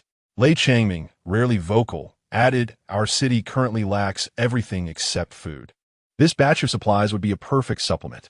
Chapter 125. Ji Inha recalled Lu Fangfang mentioning that she had awakened on the 6th floor, prompting the trio to ascend once more. Although Li Nianlan was often labeled a little miser, her focus remained steadfast on locating the missing individuals. Saving lives was of utmost importance. Before long, in a spacious warehouse, she discovered a dozen unconscious people, prompting the three to rush over to render aid. As she led the way, she deftly collected everything within her line of sight into her wrist device, leaving behind an expanse of emptiness where once there had been abundance. Ji Inha could hardly bear to witness the scene, while Lei Changming suppressed laughter, closely following behind. Soon, they reached their destination where the dozen individuals lay in disarray, and it became evident that the three of them could not transport everyone simultaneously. Thus, Li Nianlan employed her previous strategy. Nearby was a large glass window. The trio maneuvered all the unconscious individuals to the window, shattered the glass, and summoned the airship to facilitate their evacuation. Once people relocated to the airship, only Li Nianlan, Ji Inha, and Lei Changming remained, diligently gathering their belongings layer by layer. Li Nianlan and Ji Inha collected items while Lei Changming stood guard. The treasures Li Nianlan amassed brought her immense joy, a delightful thrill. Moreover, the upper levels were devoid of any rodents. Li Nianlan worked undisturbed, collecting to her heart's content. Upon reaching the 3rd floor, a few mice appeared, attempting to cause a ruckus, but there was no need for either Li Nianlan or Ji Inha to intervene. Lei Changming swiftly dealt with the mischievous little creatures. As they descended to the 2nd and 1st floors, the mice became increasingly numerous. With their protective shields activated, the trio continued their task unabated. To train Lei Changming, Ji Inha instructed him to deactivate the shield, allowing him to confront the swarm of rodents alone. With his mechanical arm now adeptly maneuvered, Lei Changming, despite sustaining scratches and bites from a mice, found these minor injuries inconsequential. In contrast, the mice met their demise at his fists, one after another. These unfortunate evolved rodents, in their ancestral beliefs, regarded their adversaries as eagles, snakes, and various felines, never anticipating that humans, the bipedal beings, would join their ranks of foes. Ironically, their collective attempt to vanquish the bipeds resulted in their own annihilation. By this time, the military base had successfully evacuated the elderly, women, and children. The city of the future had experienced similar occurrences in the past, and their accumulated experience ensured a smooth operation, devoid of confusion. Li Nianlan and Ji Inha departed aboard the spacecraft, leaving Lei Changming to oversee the evacuation efforts. Once everyone had safely departed, he was instructed to take whatever he could carry. Li Nianlan emphasized the importance of not wasting anything. In the city of the future, new arrivals were scanned and registered, provided with accommodations in communal apartments. The first month of food and housing was complimentary. However, in the 2nd month, residents would need to cover their own expenses. Those wishing for private housing merely had to pay a management fee and could exchange relative points for residences of varying sizes. The newcomers from a military base were overwhelmed with emotion upon witnessing the current state of the city of the future. It surpassed the cities they had known in the post-apocalyptic world, with its cleanliness, orderliness, and lush greenery. Most notably, they observed an abundance of food and clothing, along with advanced technological products, many of which were previously unknown to them. Who could resist such an enticing life? Who would not strive to thrive here? Additionally, the city was governed by just laws and maintained a reasonable order, alleviating any fears of personal or property safety. Although they arrived penniless, those willing to work hard and commit would surely find prosperity in due time. They are immensely grateful to the soldiers who brought them here. Yet the soldiers themselves state that they no longer identify as an army, but rather as a guard unit, having transformed into members of this protective force. Their ability to rescue individuals was made possible by the benevolence of the city lord, who welcomed them into her fold. Thus, every newcomer owes their gratitude to the lord named Li Nianlan. With the influx of laborers, it is essential to appropriately assign them to various roles. Fortunately, the city of the future has been established, complete with textile factories, garment factories, and shoe factories. However, these facilities currently stand empty, and although job postings have been issued, only a handful of individuals have responded, including some technicians experienced in managing such factories who can train the other workers. While production may not commence immediately, there is hope on the horizon for future output. Li Nianlan reflects on the critical importance of agricultural development, recognizing the need to diversify crops by first expanding the arable land. Every square meter within the city has been meticulously planned, suggesting that farmland must extend beyond the city limits. Yet, with the vast expanse outside, it is impractical to cover it all with protective nets. After extensive discussions, it has been decided to wait for spring to commence the cultivation of farmland outside the city, followed by the construction of roads along the designated fields, with safe houses and bus lines established alongside.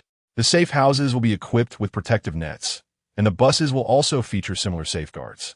Seeing the enthusiasm of the team, Li Nianlan feels a surge of joy.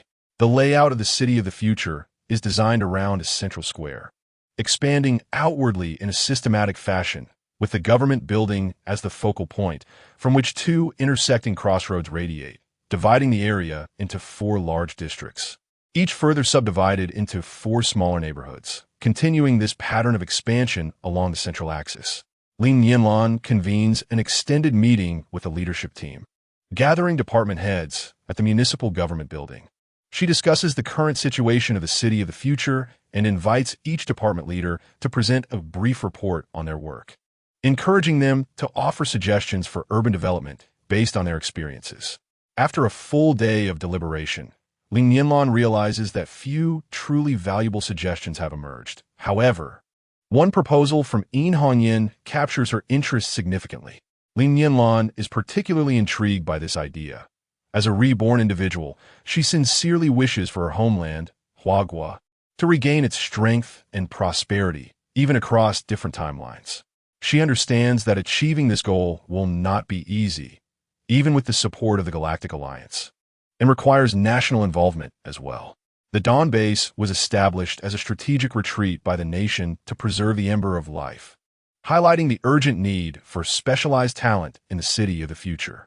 Li Nianlan has formulated a preliminary vision to transform the Dawn Base into a second city of the future, fostering mutual assistance, support, and development between the two cities.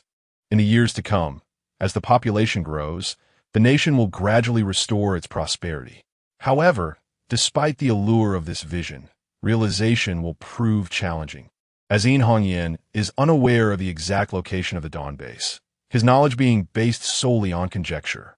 Hongyan remarked that they escorted experts from various fields to the capital, but beyond that, they were uncertain.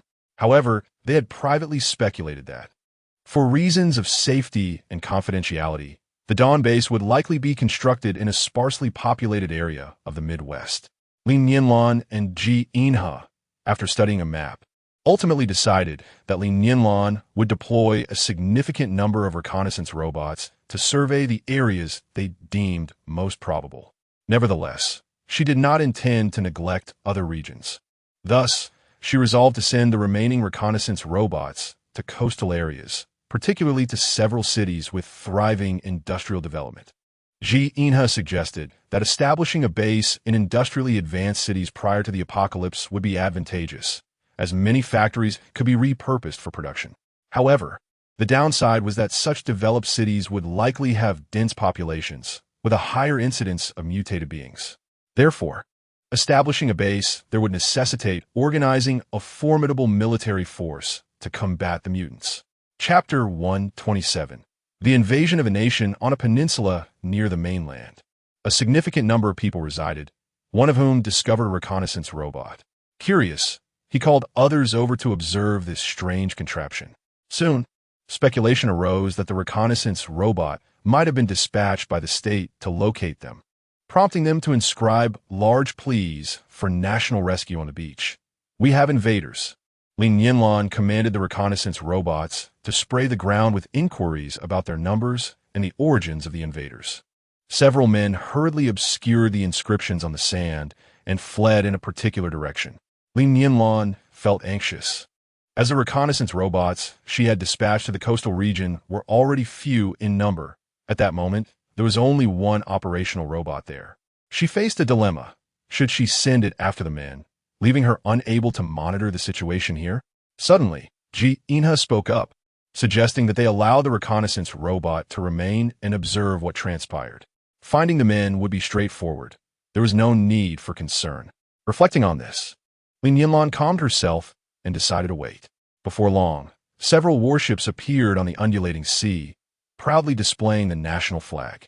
As they approached the shore, the belly of the ships opened and speedboats emerged, manned by fully armed soldiers of the state.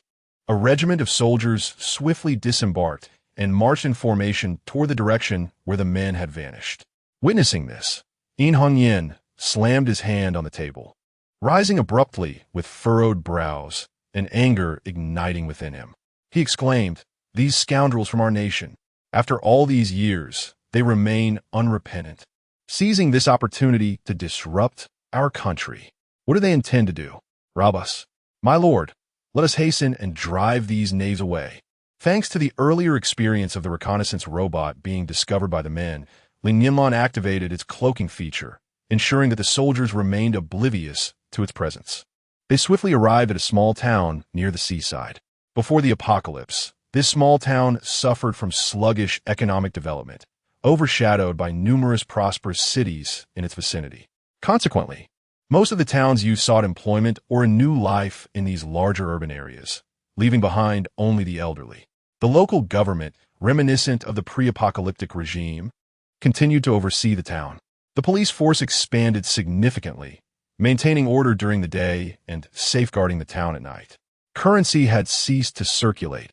Instead, a points system akin to that of the future city was implemented, where rewards were distributed according to labor, incentivizing those who worked harder to earn more points. While it is often said that where there are people, there exists a community, the laws of pre-apocalyptic China still govern this town.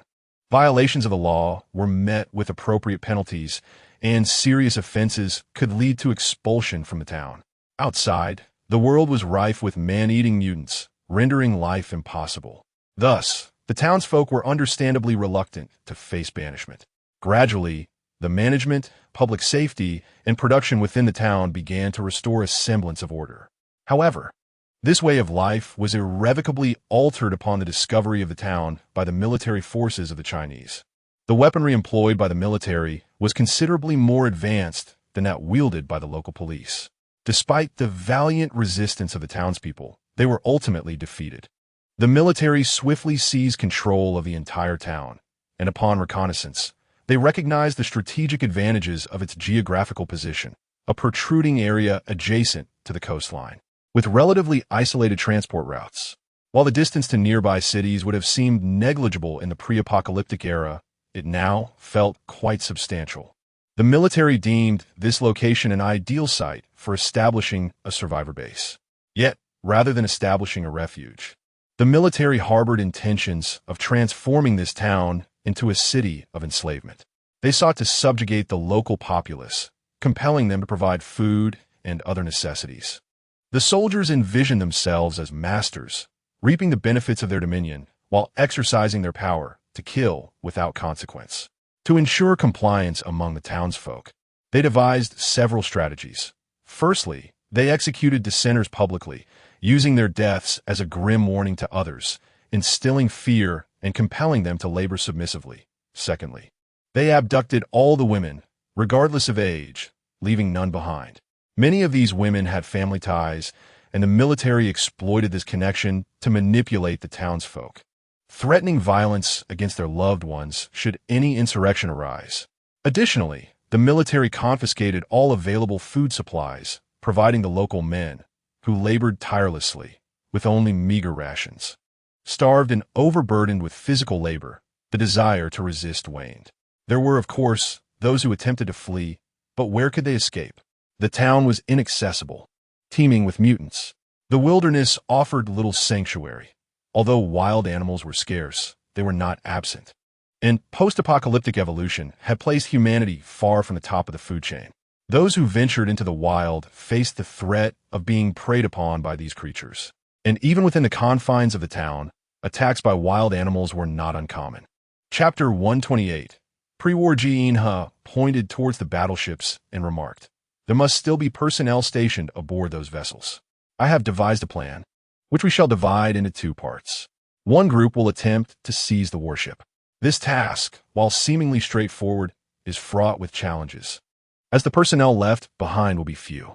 Moreover, the confined spaces aboard the warship complicate combat operations. In Hongyan, do any of you have naval experience?" In Hongyan shook his head and replied, "We are an army unit, lacking naval soldiers.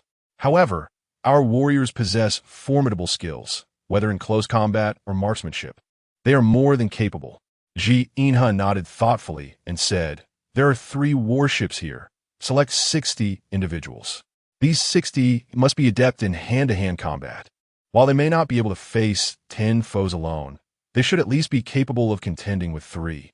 Divide them into 3 teams, each consisting of 20 members. The leader of each team must excel in command, capable of overseeing the entire operation. Choose the team leaders wisely. I will employ the intelligence system to scan and provide these individuals with a layout of the warship. They must seize it with utmost speed. All actions aboard the warship will be directed by the team leaders, who may call for support when faced with difficulties. I shall ensure Unit 1 is always ready to assist, and any injured personnel must be promptly evacuated via airship for treatment. It would be prudent to leave some of our compatriots alive for interrogation."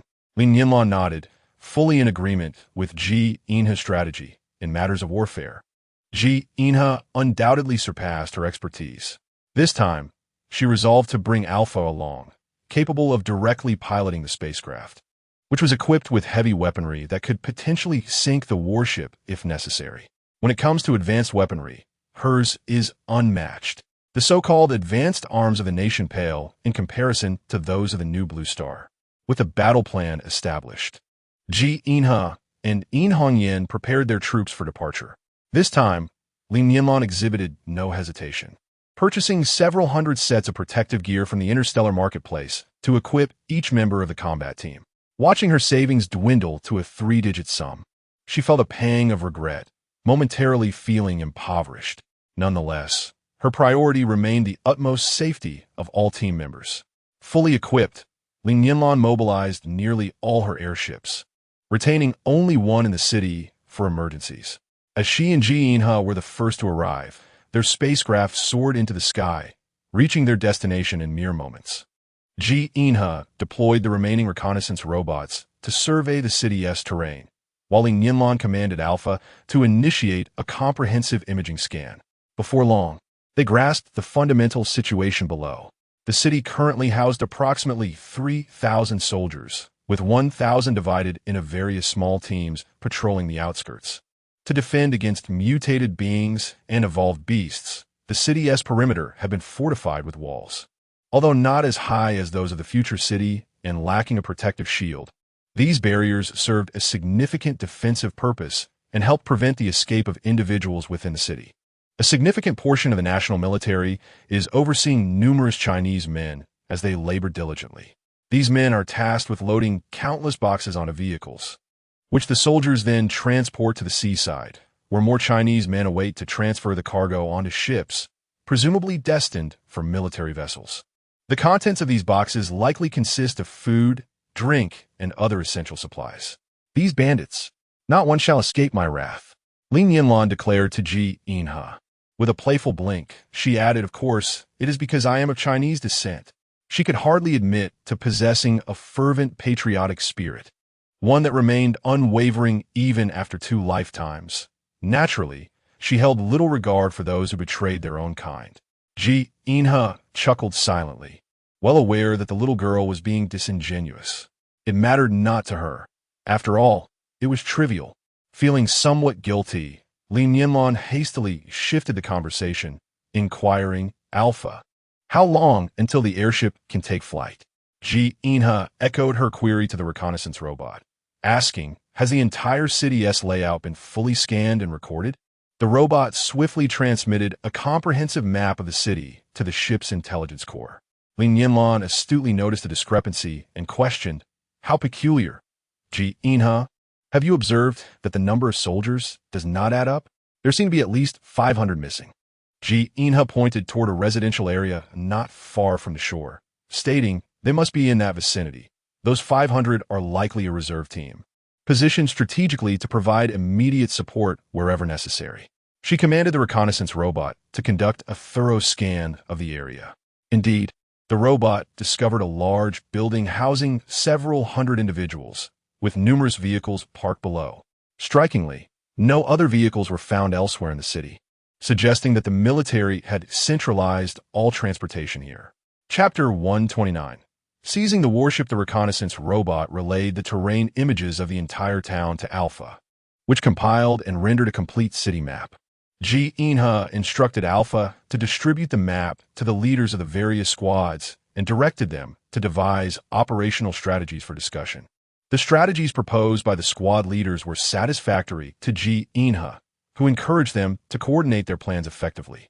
The airship had now reached the town's aerial domain and would directly drop each squad at their designated combat positions. Li Nianlan fervently insisted on providing support aboard the warship, and Ji Inha, with no other choice, acquiesced, remaining on the ship to oversee the entire operation while preparing for any eventual assistance needed. The sudden appearance of fully armed Chinese soldiers astonished the national troops. It was as if divine reinforcements had descended from the heavens. Yet, they had not observed any transport or fighter planes overhead. How had these soldiers arrived? The national soldiers hurriedly requested backup from their reserve units via radio. The commander of the reserve team received requests for assistance from various squad locations, perplexed, as no fighter jets had been sighted in the area, where then had so many Chinese soldiers emerged from. Could it be that the nearby Hua Kingdom army has intentionally set up a maze? He hastily ascended to the top floor, retrieving his binoculars to survey the situation, but could only observe the nearest battlefield. This location was a grain processing factory, primarily tasked with processing grains, packaging them, and subsequently transporting them to a granary on the outskirts of the city. From there, the grains would be shipped to the coast and loaded onto military vessels, destined for their current military base, which had once been a desolate island with no inhabitants. However, precisely for this reason, it was devoid of any mutated beings, rendering it remarkably secure, and thus they established their military base there, housing 3,000 soldiers along with over 10,000 women and children they had captured. The current scenario was dire. The already scattered national soldiers were thrown into disarray, desperately attempting to retreat towards the coast. These soldiers were in complete collapse, leaving their military caps and weapons strewn on the ground as they stumbled and fled in a frantic manner, a truly pitiful sight. The commander of the reserve forces, witnessing this chaos, grew increasingly grave. He activated his radio to contact the squad leader on patrol in the city. As soon as the connection was established, the squad leader's breathless voice crackled through the speaker. Commander, the situation here is critical. A large number of fully armed Hua soldiers have appeared. Their equipment is superior, and they vastly outnumber us. We are no match for them. Requesting immediate support. Requesting support. Please hurry. Damn it. Stay calm. The commander of the national forces attempted to keep his voice steady, tightening his throat as he inquired, "How many Hua soldiers are there?" The guard beside the commander found this situation utterly unbelievable. He could hardly fathom such an occurrence. Thus he replied, "Sir, I believe this is simply impossible. Squad leader Honda is merely trying to secure priority support for himself. He hails from a renowned aristocratic family, coddled and fearful of death. We must not heed his words lightly. We should direct our support to where it is more urgently needed, to the granary nearby, and eliminate those Hua soldiers." The National Forces commander shot a cold glance at the guard, saying nothing. He merely handed the binoculars to the guard, signaling him to look for himself. The guard raised the binoculars to his eyes and beheld the sight. The soldiers escorting the grains had essentially been captured, helplessly bound and carelessly discarded along the road. Many soldiers were being mercilessly beaten by a group of furious Hua soldiers. The guard's face turned pale as he asked, "Commander, it seems at this time the Hua Kingdom has sent their most elite troops, armed with their nation's most advanced secret weapons. What shall we do now?" Chapter 130. Capture the commander, yes. The guard immediately used the radio to issue evacuation orders to the leaders of various squads. However, several squad leaders' radios went unanswered despite numerous attempts to reach them. He had no choice but to abandon that communication and contact the next squad leader. A few who did respond only uttered a single phrase, "Please hurry with the rescue." The silence descended, a most regrettable occurrence. Yet, the moment a small team leader's intercom connected, an enraged outcry from the Chinese nationals erupted. A torrent of voices that the guard could not comprehend, only perceiving a cacophony of shouts from the other side. Casting a glance at the overall commander of the National Army, he noted the deepening displeasure etched upon the commander's visage, prompting him to hastily disconnect the intercom. "Gather the troops, immediate evacuation," commanded the overall commander of the National Army. He closed his eyes tightly for a moment, steeling himself before descending the stairs. The nation's warships, steeped in history and equipped with advanced technology, have always maintained a position of preeminence in the world, even if only a handful of soldiers remained aboard. Be it 20 or even 200, overtaking a National Army vessel would not prove a simple task. For first and foremost, any intruder would face formidable barriers to breach the ship's interiors. Voice recognition, pupil recognition, fingerprint identification. These are but the initial hurdles. Even upon overcoming these, one must input a secret key phrase, which is dynamic and not fixed. Such stringent access controls render any attempt to infiltrate the National Army vessel akin to scaling the heavens. Yet, the circumstances have shifted. Our escort team wields the formidable superintelligence, a veritable trump card. These challenges are mere trifles. The entrance to the National Army vessel was effortlessly unlocked by Alpha using advanced technology from the new Blue Star. With a wave of his hand, Gao Tianxiang signaled to his teammates, who provided cover as they entered the vessel's interior. Navigating according to the internal blueprint of the warship provided by Ji Inha, Gao Tianxiang and his team made an unimpeded march towards the control room. Along the way, they encountered a few national soldiers who were momentarily bewildered. Was it an illusion? Had they fallen asleep? Were they dreaming? Before they could grasp the unfolding reality, they were silently subdued and bound by the advancing escort team. Gao Tianxiang led his team to the door of the control room, signaling to one of his comrades, who promptly stepped forward and gently knocked a few times. An irritable voice emanated from within, questioning, "What is happening? Have you forgotten the regulations aboard this warship? Unless a special emergency arises, you are not permitted to contact the officers in the control room. Are you unaware of this? Idiots!" A more furious retort followed. "Impossible. This cannot be happening. The radar has detected no flying objects." The national officer, cursing under his breath, hurried to the monitor. To his astonishment, he beheld squads of Chinese soldiers descending upon the warship, obstructing the hatch, preparing to force their entry. In disbelief, he realized he was viewing a video feed fabricated by Alpha, transmitted through the superintelligence into the National Army's computer system. It was not reality at all. The officer rushed to the control room door, and as he opened it, the escort team surged inside. "Don't move. Stay where you are." Two guards surged forward, restraining the nationalist officer who had attempted to resist by reaching for a pistol on the table. Before the officer could even grasp the weapon, he was securely bound. "We are soldiers of the Huagua. In response to your invasion of our territory, we shall act in accordance with international conventions," Gao Tianxiang declared with a stern visage. The nationalist officer, cursing vehemently, exclaimed, "How is this possible? How did you get in here? Release me at once. You have no right to treat me this way." Hearing his own words, a wave of fear washed over him, and he shouted, "You cannot do this. We demand a fair trial from the International Court." Chapter 131. Victory. Upon hearing the nationalist's words, Gao Tianxiang threw his head back in a boisterous laugh, saying, "International Court? The world doesn't even know where that is now, let alone the court itself. Brothers, bind these invaders and throw them together. We shall deal with them all once the battle is concluded. Blood for blood. You wretches should have considered this situation before committing your crimes." Likewise, the situation for Li Changming and his team mirrored that of Gao Tianxiang, albeit they concluded their battle even more swiftly. Li Changming's combat prowess alone was sufficient to utterly overwhelm all the nationalist soldiers aboard the warship. The soldiers barely had time to resist before being sent flying by the force of Li Changming's punches, subsequently being bound by the guards trailing behind him.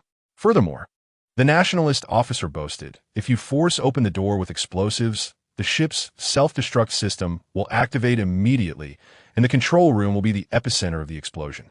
None of you will escape. Ha ha ha. Let's perish together, you inferior Huagua people." The officer concluded his declaration with a maniacal laugh. In Hongyan paced anxiously, while Li Nianlan remained composed and commanded Alpha to infiltrate the warship's computer system, implanting a virus to incapacitate the entire operational framework. In a mere 2 minutes, Alpha executed the virus infiltration, plunging the warship into darkness. Moments later, emergency power illuminated the lights, restoring some semblance of functionality. Before the nationalist officer's laughter could subside, he was interrupted by the ship's computer, which in a gentle female voice announced, "Attention. Attention. The control system has been compromised by a virus. The system has lost command of the warship. In 30 seconds, the control room door will automatically open. Attention. Attention. The computer is counting down. 30, 29, 28. Li Nianlan, In Hongyan, and their team rushed in, only to find a nationalist officer sprawled in a pool of his own blood. With a grim expression, In Hongyan ordered 2 guards to carry the officer's body to the deck. Though the officer had displayed cowardice, he had managed to preserve some semblance of a soldier-esque dignity. Li Nianlan instructed Alpha to connect with the personnel on the other 2 warships, confirming that the other teams had also completed their missions. Although Li Nianlan and his team had successfully gained control of all 3 warships, none among them possessed the skills to operate the vessels. Were these warships merely decorative, even if they were now in their possession? Fortunately, Alpha was capable of manipulating the computer systems aboard the warship, enhancing the operating system. Alpha had always been adept at training a few individuals to command the vessel, which should prove to be a manageable task. He navigated the warship towards the shore, while In Hongyan and his companions boarded the remaining motorboats, propelling themselves towards the land. At that moment, a fierce battle raged on the shore as the soldiers of the National Reserve Team managed to reach the coastline after a relatively smooth escape. Just as they sent a message to the warship, they were caught off guard by an ambush set by Ji Ina's troops, who had long been lying in wait. Despite the National Reserve Team's full resistance, they found themselves at a disadvantage as they engaged with the escort team. Many among them despaired, believing that defeat was inevitable. In their nation, failure equated to death, a tradition that loomed heavily over them. At that moment, the soldiers of the National Reserve Team heard the sound of motorboats approaching from the sea, signaling the arrival of reinforcements from the warship. Their morale surged once again as they shouted and opened fire on the escort team, even though they quickly realized that their bullets were ineffective against their opponents. Nevertheless, they continued to unleash a barrage of heavy weaponry in a frenzied manner. Yet, they overlooked the fact that the number of soldiers left aboard the warship was quite limited. Even with reinforcements, there was no guarantee they could prevail against the suddenly appearing troops of Huagua. As the motorboats finally drew near the shore, One soldier from the National Reserve team discerned the figures aboard the vessels and realized, to his horror, that they were not allies, but rather soldiers clad in the same uniforms as the Huagua military. The soldiers ceased firing, their weapons drooping helplessly to the ground. Had the warship been overtaken by these Huagua soldiers? If so, defeat was absolute, and further resistance would be meaningless. The first soldier dropped his weapon, removed his military attire, knelt upon the ground, and raised his hands high. Soon, a second soldier followed suit, then a third, and a fourth, as they surrendered. The members of the escort team swiftly surrounded these soldiers, commanding them loudly, "Raise your hands. No resistance. Otherwise, there will be no mercy." The soldiers complied, raising their hands and declaring, "We surrender. We request to be treated according to international conventions for surrendered prisoners of war." Chapter 132. Interrogation. Although the battle on the shore concluded swiftly, the conflict throughout the town persisted. Scattered soldiers from the National Reserve team roamed the town, scavenging for supplies. Upon hearing gunfire, they rushed to ascertain the cause, while some, sensing danger, opted to hide. These soldiers discarded their uniforms, donned random clothing, and concealed themselves within buildings. Patrolling soldiers at the town's edge formed small groups of 3 or 5. When they sensed an anomaly, they fled towards the outskirts. Despite the escort team's diligent searches, many evaded capture. At that moment, the men who had initially spotted the reconnaissance robots also escorted 3 national soldiers into the town, due to their belief that, although they would be subjected to enslavement and abuse by the national soldiers within the town, with the constant threat of death looming, it was still preferable to being devoured by wild beasts outside the town. Some perished, while others fled, leaving only a few to engage in a cat-and-mouse game with the national soldiers outside the town. Ji Inha instructed In Hongyan to manage the situation and summoned several residents who could provide insights into the previous conditions here. At that moment, a few men escorting prisoners approached, and Ji Inha immediately recognized them, requesting their presence to gather information. Ji Inha resolved to interrogate the prisoners without delay, directing Lei Changming to bring the commanding officers from the warship for his personal questioning. He aimed to ascertain the locations of women and children, as well as the circumstances surrounding them, to formulate a rescue plan. Initially, the officers from the National Army were adamant about remaining silent, yet in New Blue Star, there existed a variety of interrogation substances that, once injected, compelled the truth to emerge. The interrogation proceeded smoothly, and Ji Inha quickly grasped the unfolding events. It became evident that these soldiers were stationed at a military base on an island. When the apocalypse erupted, the nation's territory, characterized by a small population density, saw all major cities fall within days, leaving few survivors in nearby small towns. The nation had descended into total paralysis, with a scant number of individuals remaining alive. Although the island base could sustain itself in various aspects, producing crops and extracting potable water from deep wells, the soldiers yearned for additional resources, particularly women. As a band of vigorous young men, they could not endure a lifetime devoid of female companionship, as the continuation of their lineage also necessitated women. Consequently, some ventured into sparsely populated rural areas to seek out any surviving humans, while others set sail to scout the situations of other nations. Their first consideration was Huagua. Huagua, a vast nation, had long been revered for its emphasis on virtue and benevolence. If Huagua still existed, they could directly seek refuge there, marry Huagua women, and perpetuate their bloodline. They traversed numerous cities along the coastline of Huagua, witnessing conditions akin to their own nation, without discovering any military presence. Eventually, they stumbled upon this coastal town, which offered a comfortable, self-sufficient, and safe existence, prompting them to contemplate establishing it as their colony. They intended to indoctrinate the local residents to cultivate a sense of servitude, aspiring to create a new nation founded on slavery.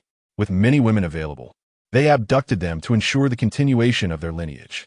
Throughout this period, the national officers consistently asserted that they did not mistreat these women, as they had already become their wives. Chapter 133. The national officer stated, "The abducted women are already our wives. How could we possibly mistreat our own wives?" After the officer of the National Army was beaten, his mind became unexpectedly clear, and he recalled his words with a desire to bash his head against the wall. Was this tantamount to treason? Ji Inha and In Hongyan studied the map for a while, with In Hongyan marking the most probable location of the military base mentioned by the officer. Ji Inha dispatched reconnaissance robots to focus on investigating that area. Meanwhile, Li Nianlan inspected the condition of the town. Upon her observation, she discovered that this town was indeed quite suitable for human habitation. What thrilled Li Nianlan even more was its geographical proximity to the sea. According to the townspeople, there is a salt factory located just over 10 miles away. Ecstatic, she hurried to find Ji Inha to share her findings. This place is perfect for building a city. There is a salt factory nearby, and with so many people here, we can be self-sufficient in production and livelihood. What do you think about constructing a city right here?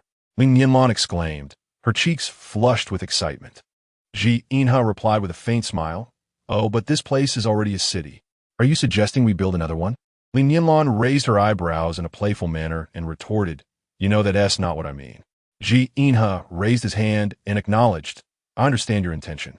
However, have you considered that while transforming this area may be easy, managing it effectively will be quite challenging? Who do you plan to have oversee this?" Li Nianlan blinked, momentarily at a loss. She had not thought that far ahead. She merely felt that with only one future city, it was indeed an isolated fortress. Even traveling for leisure was impossible. Constructing another city would allow the residents of both cities to visit one another during their leisure time. Ji Inha had already entrusted the matter of how to develop this area wisely to Ashura, tasking him with devising the most reasonable plan. After pondering for a moment, Li Nianlan suggested, "I'll assign this issue to the construction department. We can't let them sit idly by. They ought to contribute some sensible recommendations." Li Nianlan agreed with this sentiment. Yet in her heart, she was still contemplating how to transform this place into the second future city, leading her to listen absently to the discussions around her. Ji Inha convened an urgent operational meeting. In Hongyan, Gao Tianxiang, Lei Changming, and others voiced their thoughts and suggestions. The hawkish faction fell silent.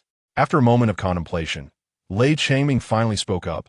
"Are you implying we should not engage in combat? What about the women and children who have been taken captive?" In Hongyan's expression darkened as he responded, "Did I ever say we should not fight? We must fight, but we need to strategize how to do so. Why are you still so rash? We must have a plan before we engage." Suddenly, Li Nianlan interjected, "I have an idea. During our combat training at school, our instructor once said that when you confront an opponent, you must strike hard from the outset to inflict pain and instill fear. In doing so, you can impose any unreasonable demands, and the opponent may acquiesce to avoid further beating." Ji Inha affectionately ruffled Li Nianlan's hair and smiled, remarking, "The knowledge you've acquired at school has indeed proven invaluable. This is a true application of what you've learned." Li Nianlan shook her head, rolling her eyes at Ji Inha in a rather unladylike manner. In Hongyan interjected, stating, "What Lord Li means is precisely what I have conveyed. If we are to strike, it must be decisive, eliminate the enemy's soldiers, incapacitate them, so they dare not rise again. I have devised a battle plan. We will launch a direct assault on their command center, capture their high-ranking officers, and then negotiate for a prisoner exchange. The vanquished hold no sway in negotiations. Thus, the terms of the exchange will be dictated by us." Gao Tianxiang, still puzzled, inquired, "And then what? What happens after the exchange?" Chapter 134. Everyone found this plan genuinely commendable, their eyes collectively turning towards Ji Inha, eager to await his decision. Rising from his seat, Ji Inha projected a holographic image at the center of the conference table, revealing the command center of the military base with startling clarity. Life within the military base was quite relaxed. Young officers descended the stairs, laughing and joking, passing by a woman engaged in cleaning. They brazenly pinched her backside, prompting her to scream in terror as she recoiled around the staircase corner, inciting even more raucous laughter from the officers. A voice from outside called for them to hurry out and join a game of basketball. One officer led the way, followed by the others. The last two officers, lewdly groping the woman's chest, boasted about visiting her later that evening before strutting off. "Observe this sign," Ji Inha pointed out. "It indicates that this is the base's command center, situated on the eastern side of the military island. A scan reveals there are a total of 329 personnel here, and their security is notably lax. I surmise they believe that, given the current circumstances, no conflict is imminent. Few are armed, with weapons primarily held by the guards at the entrance. Now look at this area. It's the heart of the military island, predominantly farmland, where many are engaged in cultivation. To the south, there lies a port, albeit small. It can accommodate 2 warships simultaneously. The buildings on the island are largely concentrated in the western and northern regions. Here is the residential area, where most of the abducted women and children are confined. As indicated by that officer, they are primarily occupied with chores, cleaning, and tidying, without apparent mistreatment. However, many were expressions of deep concern. Li Nianlan exclaimed, "These nationals have stolen others' wives to serve as their own. The most pitiable are these women, stripped of their right to choose." Ji Inha then gestured toward the location between the east and south, stating, "This area is a military camp. Do you see? It houses numerous heavy weapons. Yet there are not many guards, merely about 500 personnel stationed here.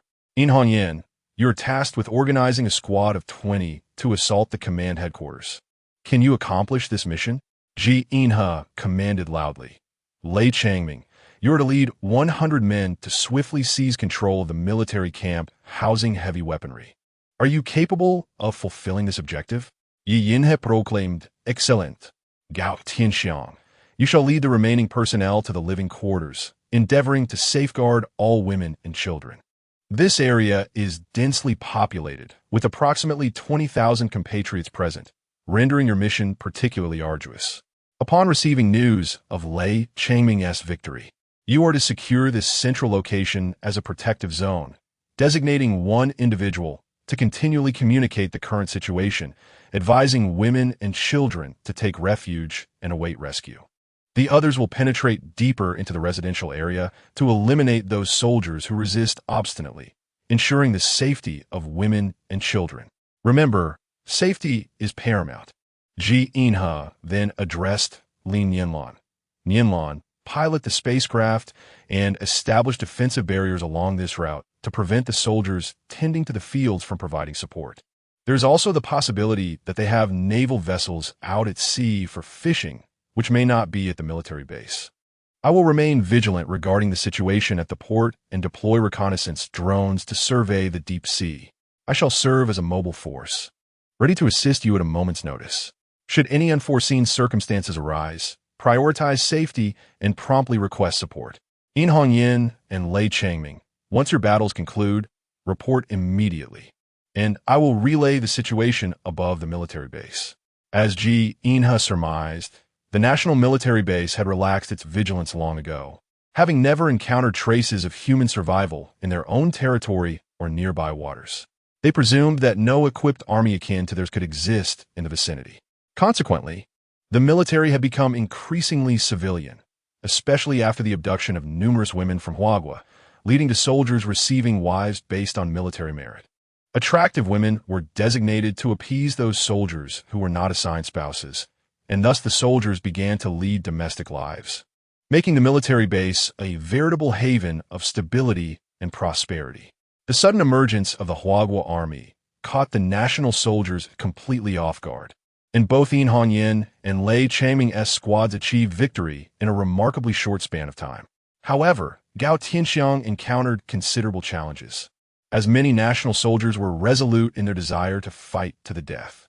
They organized themselves, taking women and children hostage to confront the Huagua forces, believing they could await support from the command headquarters. With over 30,000 troops remaining at the military base, and having not observed any Huagua aircraft, they speculated that the incoming Huagua forces could not possibly match their numbers. They believed that as long as they could hold out until reinforcements arrived, they would prevail. While their reasoning was not entirely flawed under normal circumstances, the current situation was far from ordinary. When Ji Inha projected the holographic image in the sky above the military base, all national soldiers were left astounded. What was this phenomenon? A mirage? These images must undoubtedly be the machinations of the soldiers from the Huan nation. Their command center and barracks not only host the most exceptional imperial soldiers, but also possess weaponry that is unparalleled globally.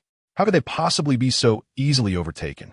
Chapter 135. When did the Huan nation acquire such advanced technology that surpasses the entire world? The soldiers of the National Army are utterly perplexed. What is happening here? Is this a science fiction film? Or have the Hua soldiers deployed some biochemical weapon that induces mass hallucinations? Ji Inha commands Gao Tianxiang to address the National Army soldiers, launching a psychological assault to mentally shatter them, ideally leading them to surrender their weapons voluntarily. Although, should a conflict arise, victory would certainly be within their grasp. The overwhelming numbers of the National Army present a considerable complication. Gao Tianxiang is the first of the Blue Star people to enter Li Nianlan spacecraft. Upon entering, he is utterly bewildered. What is a science fiction film? What constitutes cutting-edge technology? The disparity between imagination and reality is immense. The interior of the spacecraft is not filled with numerous computer devices as he had envisioned. Apart from the metallic panels that resemble the walls of the ship, there is nothing else. However, when Li Nianlan requires something, she merely touches the metal panel, and everything she needs materializes. Remarkable indeed. While Gao Tianxiang gazes around, his curiosity insatiable, he spots a youth referred to as Number One. It is said that this boy is a robot. But Gao Tianxiang looks closely and sees no difference between them. How could he possibly be a robot? Surely a robot has a metallic body? This boy is clearly flesh and blood. In Gao Tianxiang's limited understanding, this notion is utterly unfathomable. Number One sports a peculiar pouch hanging from his chest, within which resides an adorable, chubby little doll who is diligently nibbling on its own pudgy paw. Upon noticing Gao Tianxiang's presence, Li Yi is even more excited than Gao Tianxiang, abandoning her own nibbling to squeal and wave her little paws enthusiastically. Li Nianlan approaches and lifts Li Yi, pointing at Gao Tianxiang and saying, "Uncle, Uncle Gao." Gao Tianxiang watches as the chubby doll joyfully cradles Li Nianlan's face, opening its rosy mouth to take a playful bite of her fair cheek. Ji Inha gestures for Gao Tianxiang to join him. When Gao Tianxiang's image materializes in the sky, even the citizens, not to mention Yin Hongyan and his companions, were expressions of disbelief. In the sky, everyone witnesses Gao Tianxiang adjust the collar of his garment and clear his throat, just as they believe he is about to speak. Instead, he turns his face aside and asks, "Can we begin now?" Then they hear Ji Inha's calm voice. "When you stand there, everyone could see you." Gao Tianxiang internally curses, wondering why this wasn't mentioned earlier. He eloquently delivers an extensive speech advocating for their surrender, and due to simultaneous translation, the citizens comprehend every word clearly. Upon hearing the news, the citizens exchanged glances and convened to deliberate. Some expressed a desire to visit the command center and the armory to assess the situation. Yet the paths to these locations were fortified with defensive walls, rendering access impossible. Meanwhile, some soldiers of the National Army, hiding hostages in secretive spots within the urban area, upon hearing and witnessing the announcements from Gao Tianxiang in the sky, contemplated their situation and ultimately surrendered, raising their hands along with the hostages. Ji Inha ordered Gao Tianxiang to commence from the urban area, securing all National Army prisoners with nano chains, scanning their information into the intelligent brain system, and escorting them to the docks. The number of prisoners at the command center and armory was relatively scarce, as they had already been transported to the docks shortly after the fighting ceased. Consequently, apart from a few guards assigned to oversee the captives, the remainder had proceeded to the urban area to clear the battlefield. Yin Hongyan encouraged women and children to gather and display all usable supplies from the urban area at the entrance, subsequently dispatching guards to collect these items. Initially apprehensive, the women moved anything deemed useful out of their homes, only to witness several men in white uniforms swiftly pass by, after which their belongings mysteriously vanished, leaving them bewildered as to what had transpired. As dusk approached, the remaining prisoners were finally escorted from the urban area, leaving behind 20 individuals. Divided into groups of 4, to continue clearing supplies, while the others went to the plantation area to capture more prisoners. Li Nianlan found this suggestion quite commendable. As darkness fell, two warships emerged on the horizon, prompting a surge of hope among the captives, who initially believed that a substantial force from Huagua had arrived to swiftly seize the command center and armory. However, they soon realized that Huagua had deployed fewer than 1,000 soldiers. Regret consumed them. How could they have so easily surrendered against such a meager force when they numbered at least 30,000? What a disgrace! Some of the National Army soldiers could not contain their cries, hoping their comrades aboard the warships could hear them and come to their rescue, enabling a decisive confrontation with the Huagua forces. After nightfall, Li Nianlan illuminated the entire military base with the energy from the spaceship. The military base was now aglow, and Li Nianlan did not intentionally conceal the coastal situation. The personnel aboard the National Army ships beheld a throng of their own people, bound together like grasshoppers with glowing iron chains, forming a long line. Realizing something was amiss, the soldiers on the warship noticed the peculiar circumstances. Their commander, wielding a megaphone, announced that they were the 11th Navy of the National Army and inquired about the identity of the opposing forces and their motives for invading their territory. He urged an immediate surrender, threatening that failure to comply would result in the launch of a particular missile type. In Hongyan's expression was grave as he conveyed to Li Nianlan that this missile was one of the most advanced destructive types from the pre-apocalyptic era. Once launched, it could very well reduce the military base to rubble. As Li Nianlan prompted Gao Tianxiang to engage in dialogue with the soldiers of the National Army once more, he joyfully reappeared in the night sky. Under the cloak of darkness, his image became remarkably vivid. Every fine hair on his face was discernible to all who gazed upon him. The soldiers aboard the warship scoffed at Gao Tianxiang's words, well aware that even the most advanced anti-missile systems in the world carry a margin of failure. Moreover, they understood that their military base lacked such defensive measures entirely. Should a missile be launched, the base could face annihilation, yet remained their sole refuge, housing many of their comrades. They had also observed numerous soldiers from various nations being captured along the shoreline, leaving them bewildered and reluctant to launch missiles, merely uttering slogans to intimidate the Chinese military personnel. However, the inability to unlock their shackles left them feeling uncertain, wavering in their resolve to engage in battle.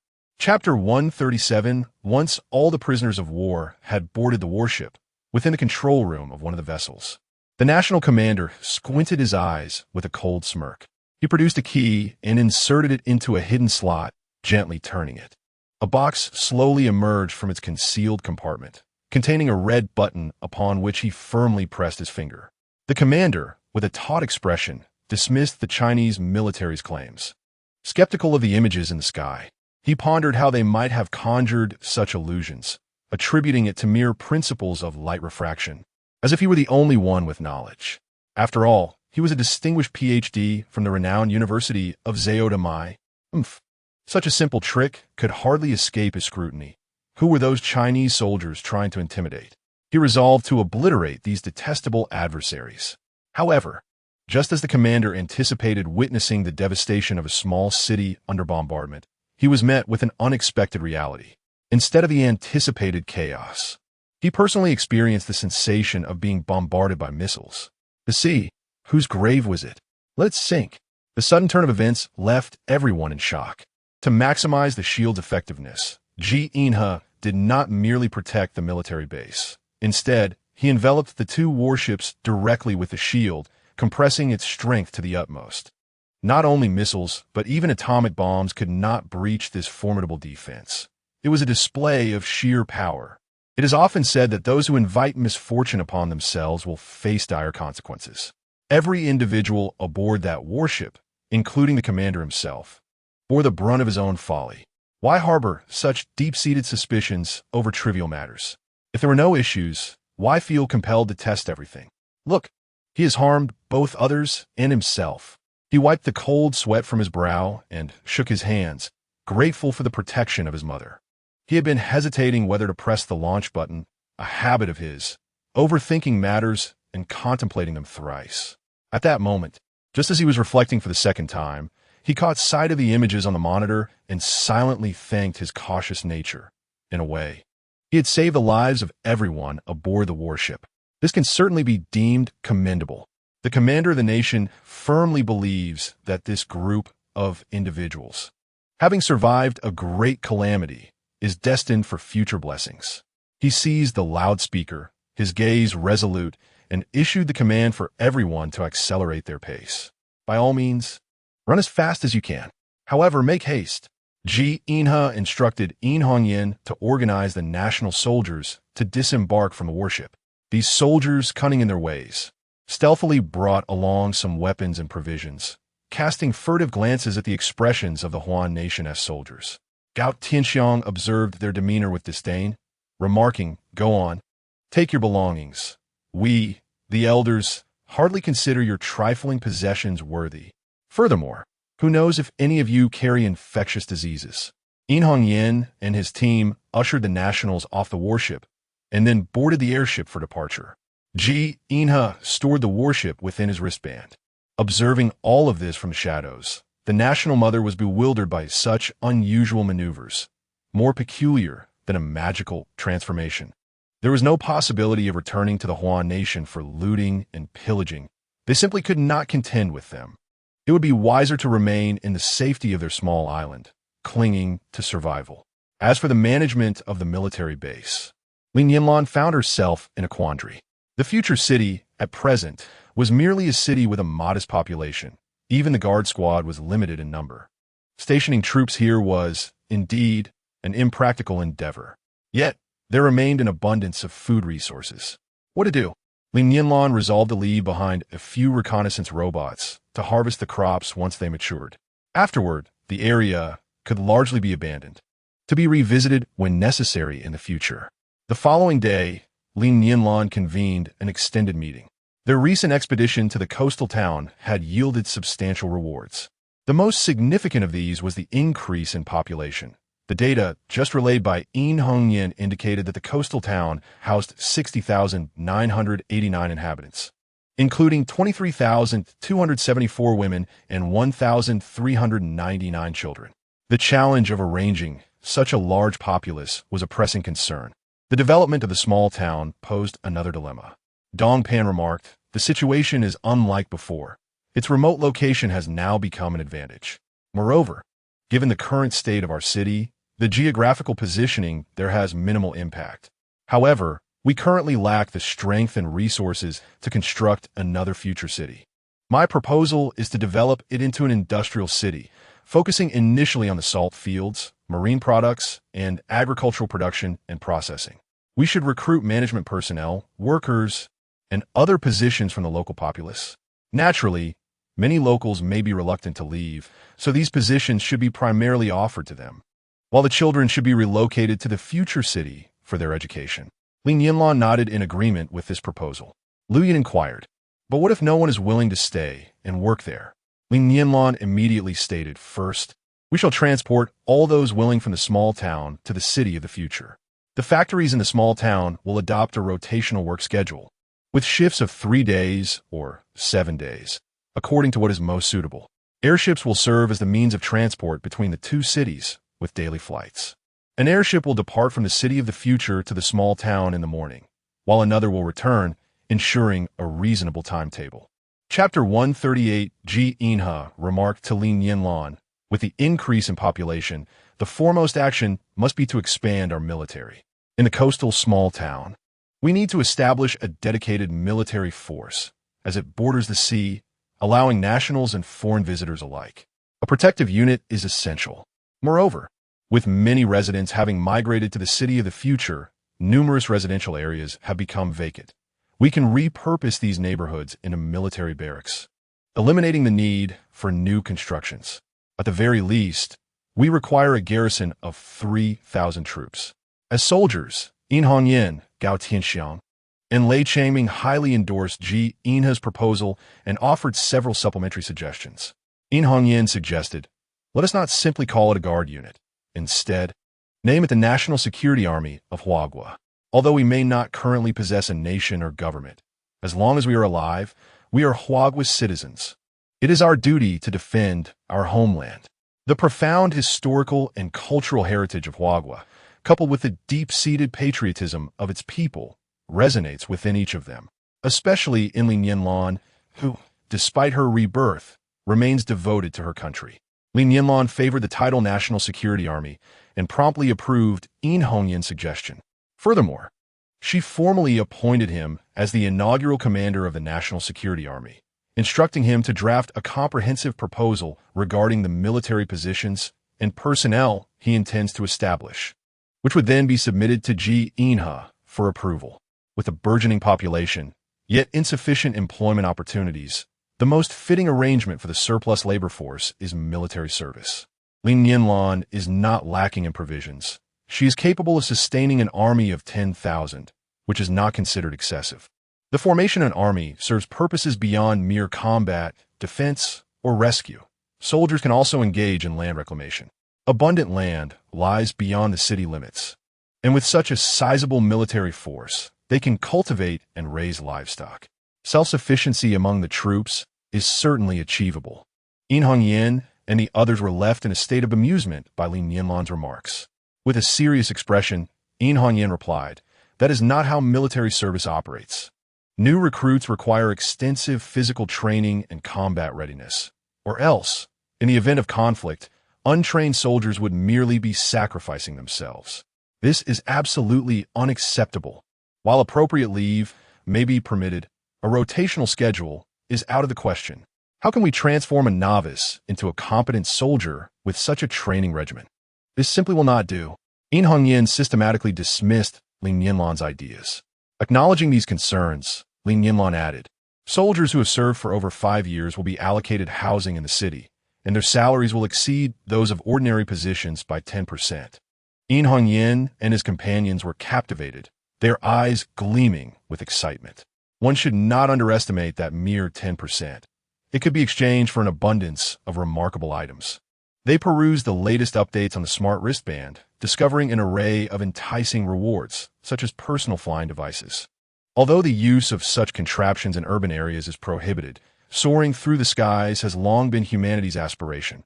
Otherwise, the proliferation of aviation technology would not exist, especially for men, who does not yearn to soar like a bird amidst the clouds. There were also body gene enhancers, touted as catalysts for evolutionary potential, boasting no adverse effects. Their fundamental purpose was to enhance physical fitness and extend life, akin to the elixirs of Laozi's alchemical furnace. Furthermore, exoskeletal gear transformed individuals into something resembling Iron Man. They had witnessed Lei Changming's mechanical arm, a marvel of strength capable of rivaling 1,000 forces, absolutely stunning and undeniably cool.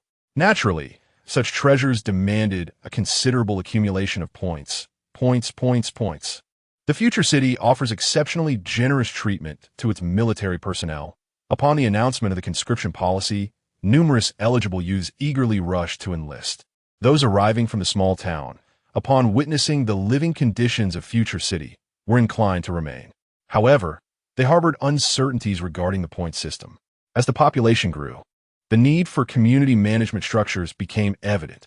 Now, most individuals had undergone some form of evolution, with the elderly over 60 resembling their middle-aged counterparts in their 40s and 50s.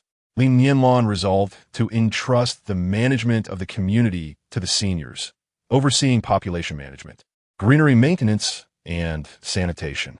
The elderly could reside in government-provided apartments at no cost, yet they were required to work in exchange for food and other necessities. The government also generously supplied clothing and fruit, conducting regular health checkups for them. Li Nianlan's policy was to provide these senior citizens with free retirement. Chapter 139. The elderly were delighted at the prospect of no longer competing for the scarce job opportunities with younger individuals.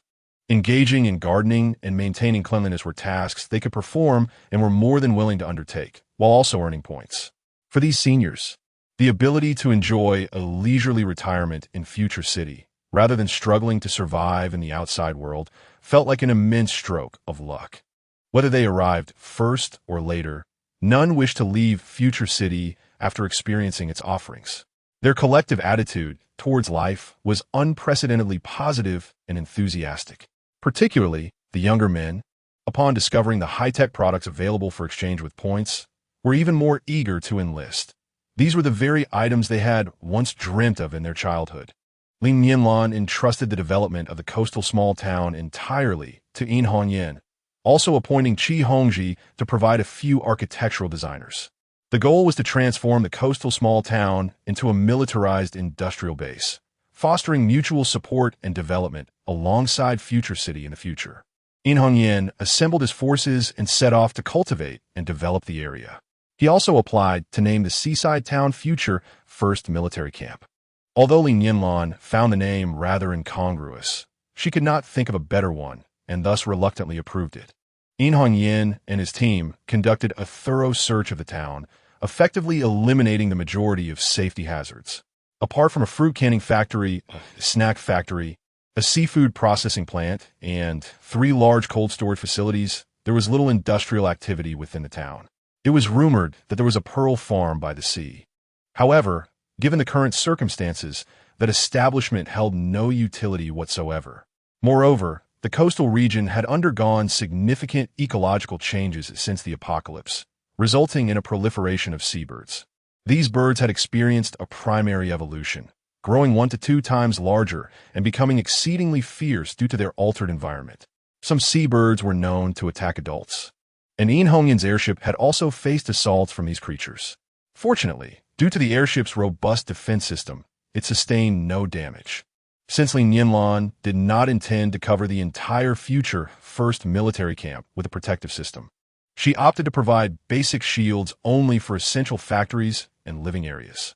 She instructed Yin to maximize the effectiveness of the shields, prompting a 2-day meeting focused on urban planning. Once the preliminary plans for future First Military Camp were finalized, Yin decided to visit the salt factory.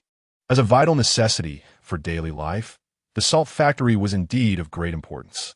Consequently, Li Nianlan resolved to incorporate the town directly into the future First Military Camp's jurisdiction, planning to construct a road linking the 2 locations. With the town's buildings oriented towards the salt factory, the village where the salt factory was located was merely a dozen miles away. But due to the remoteness of future First Military Camp, the factory had always relied on boats to transport its products to a nearby well-connected port, from which goods were sent across the nation. Thus, few people traveled to and from the small town unless they had relatives residing there. The reconnaissance robots transmitted the situation at the salt field to Yin, who thought that there seemed to be no unusual occurrences and that they could simply proceed to clean up the salt factory. Unexpectedly, the view on the screen revealed tumultuous waves, and a massive serpent reared its head above the surface, letting out a fearsome roar into the sky. "Oh my goodness! What is that hideous creature?" Gao Tianxiang exclaimed, startled by the serpent's grotesque appearance. This was indeed a colossal serpent, probably measuring over 10 meters in length, with scales that were dark and gleamed with a greenish hue. Its cold, greedy, and sinister brownish-black eyes sent shivers down one's spine, making it clear without a doubt that this hideous being would be a formidable adversary. Azura swiftly reported the serpent's data through the reconnaissance robot, green-ringed sea serpent, a primary evolved species belonging to a subfamily of the cobra family. Similar to the cobra subfamily, it possesses front fang venom, also known as the spotted sea serpent. This remarkable reptile inhabits the ocean. Evolving to a staggering length of 15 meters, its body takes on a cylindrical shape, elongated with a flattened tail end. Its dorsal surface is a deep gray, and it possesses phototropic tendencies. Due to its immense size and formidable combat prowess, it has ascended to a legendary status. Goodness, one could indeed consider this creature a divine beast. Li Nianlan, filled with trepidation, pondered the implications of such a formidable entity residing near the city. Urban development appeared precarious. Ji Inha turned to Li Nianlan and remarked, "It seems you must enhance the defensive capabilities in that area. Should you lack sufficient interstellar coins to procure defense walls, I can propose a cost-effective solution." Li Nianlan pouted at Ji Inha. Amused by her expression, Ji Inha chuckled and continued, "You could construct the protective wall in a semi-arc shape, curving toward the seaside to encompass a portion of the city's skyline. This would maximize the protective coverage. In other areas, the defense shield can be established as a wall. Essential structures should be built within this semi-arc range. In the event of a formidable enemy assault, it would allow the entire populace to retreat to this sanctuary, enclosing the semi-arc shield to form a closed-loop protection while awaiting rescue. Li Nianlan was in awe. Truly, one could not underestimate the ingenuity of the most progressive commander of the Interstellar Alliance. This approach conserves energy, effort, and most importantly, funds. The plight of the financially challenged cannot be overstated. Li Nianlan expressed, "The giant serpent's territory is near the salt factory. Should we abandon it? Why abandon it? Do you doubt my ability to contend with that behemoth? You underestimate your husband's strength." Ji Inha replied with a smile, seizing the opportunity to plant a kiss on Li Nianlan's cheek. Blushing, she playfully retorted, "You're not my husband yet. We haven't married." Ji Inha chuckled and kissed her again before continuing. "This serpent possesses combat capabilities at an extraordinary level. It is a treasure trove. I intend to capture it and deliver it to the Research Institute in exchange for funds. They can assist in creating numerous valuable items." Chapter 140. Battling the giant serpent without delay, Ji Inha and Li Nianlan piloted their spacecraft to Future Camp No. 1. Ji Inha announced his plan to capture the sea serpent to In Hongyan and the others. Although they felt uncertain about the endeavor, they resolutely obeyed Ji Inha's orders. Though they were unsure of their roles, the disparity between them and the colossal serpent was akin to that of an elephant and a small dog. Ji Inha commanded them to commence the construction of defense walls on the coastal side of the city, handing the blueprints he had meticulously drawn to In Hongyan. While enlisting Azura's assistance, the semi-arc protective wall of the city needed to be completed in the shortest time possible. To showcase his capabilities, Ji Inha decided to project the battle footage against the giant serpent into the skies above the city, allowing the blue inhabitants to witness the combat prowess of their newfound allies. Since arriving on Blue Star, this would not be Ji Inha's first encounter with the giant serpent. The colossal serpent that I first confronted was only half the size of this one. Moreover, that particular serpent had once been domesticated by humans before its evolution, rendering it considerably more docile, its wild instincts having been dulled over time. Consequently, its combat prowess was significantly inferior to that of a truly wild giant serpent.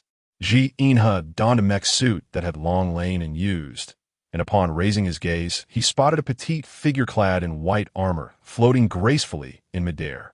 Ji Inha momentarily forgot that Li Nianlan had never been the obedient type. With a playful grin, she exclaimed, "You can act as a meat shield to draw its fire while I launch a surprise attack from the rear. That way I won't get hurt at all. Together, we can surely capture within 3 moves." Ji Inha felt a deep sense of exasperation. He truly found himself at a loss when it came to Li Nianlan. Thus, he reluctantly acquiesced, saying, "You must promise me not to act recklessly. Your safety is paramount. We must refrain from attacking the giant serpent lightly, for it harbors a strong sense of vengeance. If you act carelessly, I fear I won't be able to manage its animosity." Li Nianlan nodded vigorously in agreement. She was determined to fight alongside Ji Inha. As they busily prepared for battle, those working around them inadvertently glanced upward to behold 2 armored warriors soaring above the city, one clad in white and the other in silver, their holographic images illuminating the skies like deities of war. Beneath the surface of the sea, the giant serpent lay hidden, while the water above remained deceptively calm. Ji Inha raised a new energy cannon towards the serpent's concealed lair, unleashing a projectile that cleaved through the water surface. The observers witnessed a brilliant flash as the sea was parted, creating a channel. The serpent, now possessing a semblance of sentience, sensed the impending danger and writhed vigorously, propelling itself skyward through the waves. A monstrous surge erupted as the serpent leaped from the depths, coiling atop the tumultuous waters and unleashing a foul roar from its gaping maw. Those who witnessed this spectacle felt as though even the very air trembled in response. Is this truly a serpent? It had undeniably transformed into something akin to a dragon, a veritable creature of myth. Ji Inha's mech suit was classified as a medium-sized model, standing over 3 meters tall. He also possessed a larger suit capable of reaching 9 meters in height. Although the larger mech boasted formidable combat capabilities, its lack of agility required a greater expenditure of mental energy. Engaging in battle with such a nimble serpent was decidedly more advantageous with a medium-sized suit. With a mighty shout, Ji Inha drew the serpent's attention toward himself. Indeed, the creature was captivated by his roar, tilting its head in curiosity. Li Nianlan could swear she saw indifference and disdain reflected in the serpent's eyes, as if it were declaring, "You foolish humans are all mere prey. None shall escape." Ji Inha raised the energy cannon, firing without a moment's hesitation. The giant serpent, in turn, lashed its enormous tail, striking at the incoming projectile. Li Nianlan swiftly evaded, well aware that the serpent's tongue was venomous and possibly corrosive. He cherished his mech and would never permit it to sustain damage. In a moment of urgency, he teleported to the side, only to find that the serpent's tongue had split into 6 forks, once again curling towards him. Li Nianlan, observing from a distance, felt an overwhelming sense of anxiety. In her haste, she forgot Ji Inha's warning not to act recklessly. She raised her laser greatsword and severed one of the serpent's forked tongues. This act incited the serpent's wrath. It instantly locked its gaze on the audacious creature that dared to harm its tongue.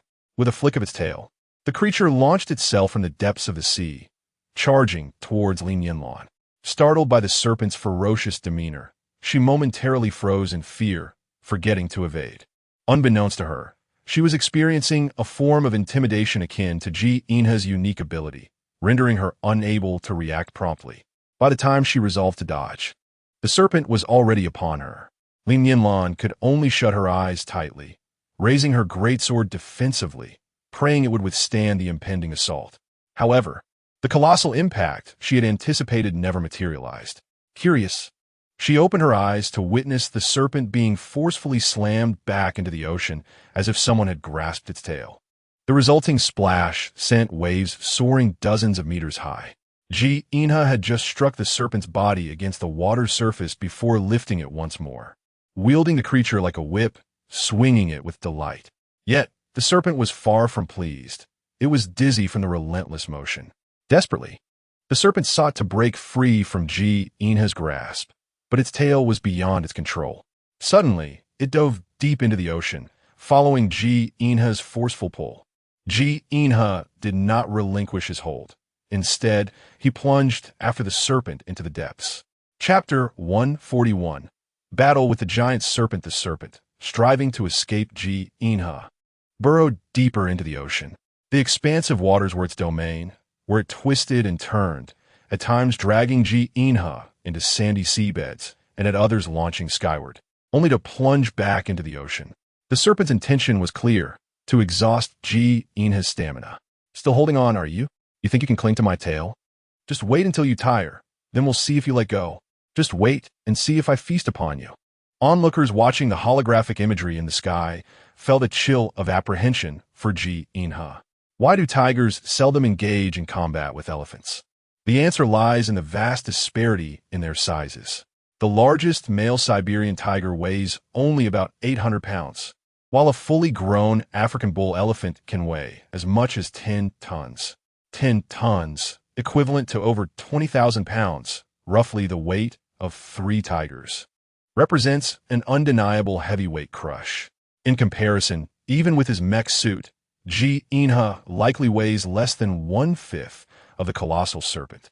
However, In Hongyan and his companions have grossly underestimated the power of advanced technology in Ji Inha himself. The endurance and explosive force of a mech cannot merely be gauged by weight and size. Once more, the great serpent led Ji Inha into the depths of the ocean, and after a while, the tumultuous surface of the sea surprisingly calmed. For a prolonged time, the water lay still and untroubled. Anxiety began to ripple through the onlookers.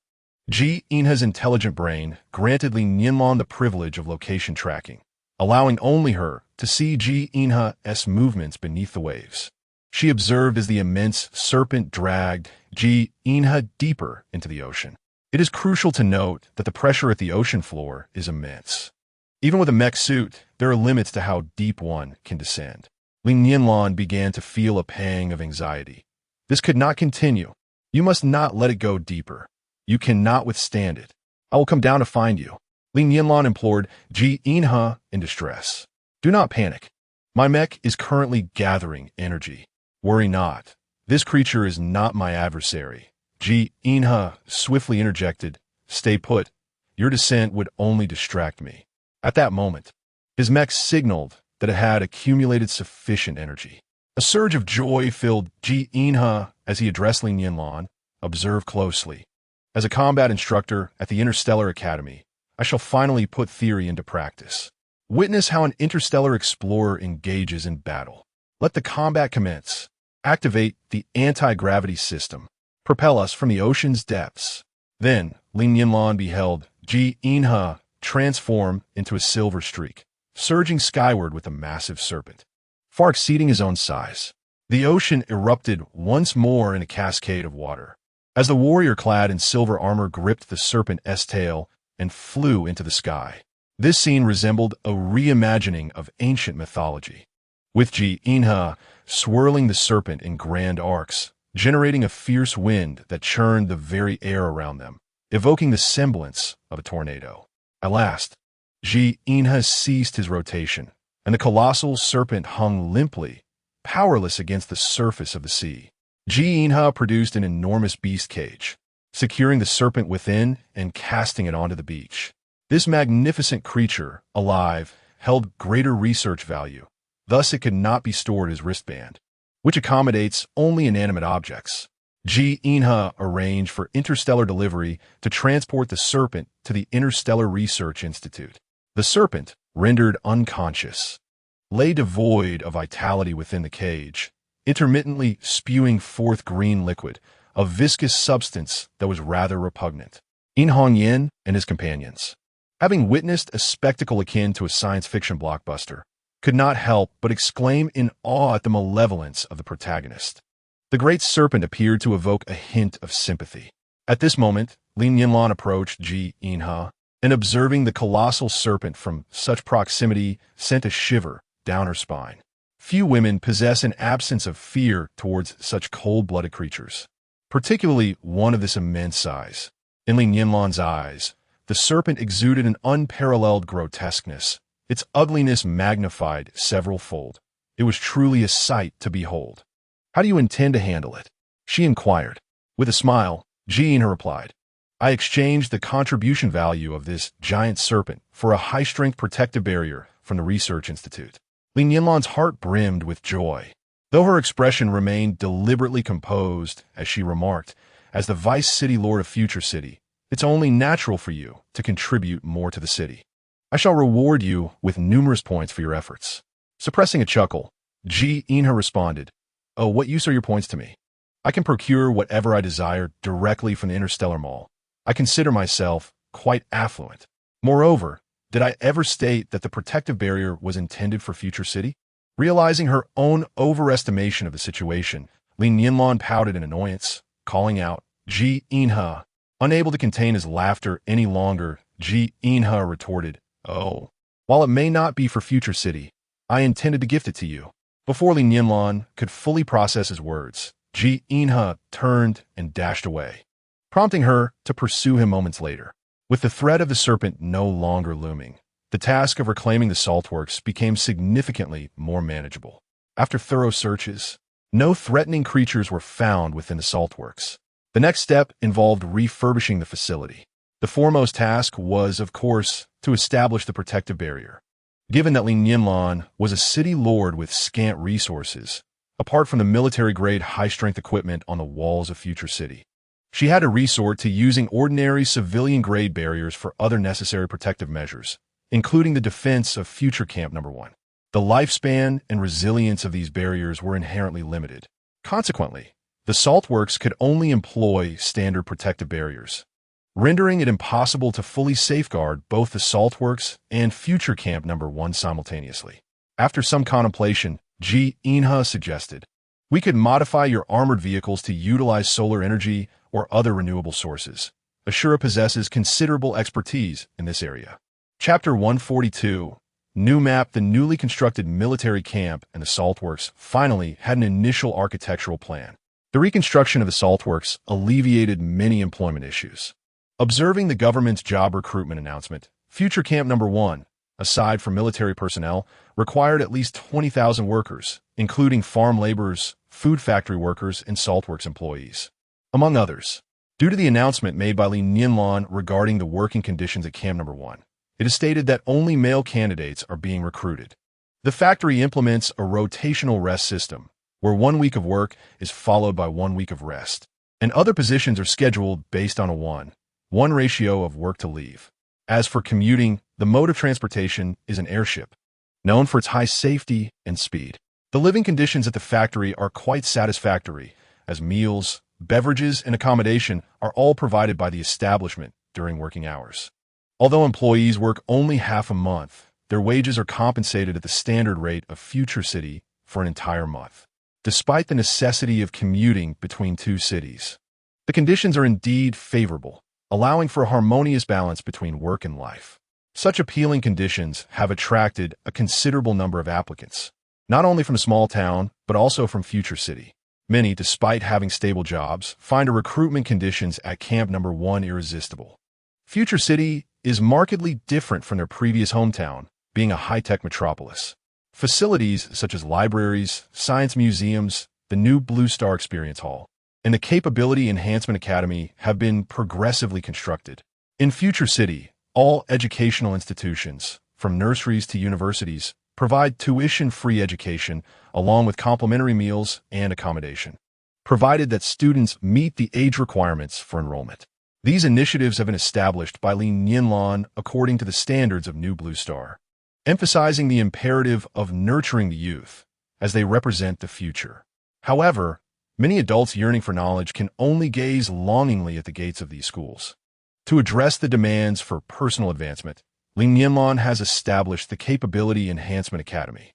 Nonetheless, enrollment at this academy requires tuition fees, which are considered relatively high given the cost of living in Future City. Despite this, numerous individuals are eager to study here, driven by the prospects outlined in Future City's development plans. No one wishes to be left behind by the tides of time, passively awaiting the end of life. The Capability Enhancement Academy is a comprehensive super university offering a plethora of knowledge across various disciplines. If one is willing to learn, there are no limits to what can be acquired. The instructors are holographic projections of intelligent minds, and students have the freedom to choose their learning schedules. As consumers, they are treated as deities. Should one wish to attend classes at 3 in the morning, the intelligent instructors will graciously welcome them with a bright smile, showcasing their 8 pearly teeth. Fang Yiming, who had just graduated from a research institute before the apocalypse struck, was preparing to seek employment when the world fell into chaos. Fortunately, he managed to escape to a military base along with his parents and girlfriend, enduring the tumultuous times without much direction until they eventually found themselves in better circumstances. After being rescued to Future City, their lives improved significantly compared to their existence before the apocalypse. Once they adapted to life in Future City, Fang Yiming, as a highly educated individual, quickly recognized that despite his position in the core architectural department of the government, his work was merely a continuation of tasks similar to those before the apocalypse. He contemplated the nature of the education being imparted to the children in the schools of Future City. They're learning how to maximize the potential of the human body, how to harness intellect, how to cultivate the mind, and how to design robots. Fang Yiming immediately recognized the trajectory of Future City's development, which is not merely preparing to venture into the cosmos, but is already advancing towards it. Observing the daily toil of those around him, he realizes they are on the brink of obsolescence in this future. He feels a sense of discontent. He is not yet 30. Moreover, it is said that human evolution has significantly extended life expectancy. He does not wish to continue living in this manner. He yearns to keep pace with the times and explore the universe beyond Blue Star.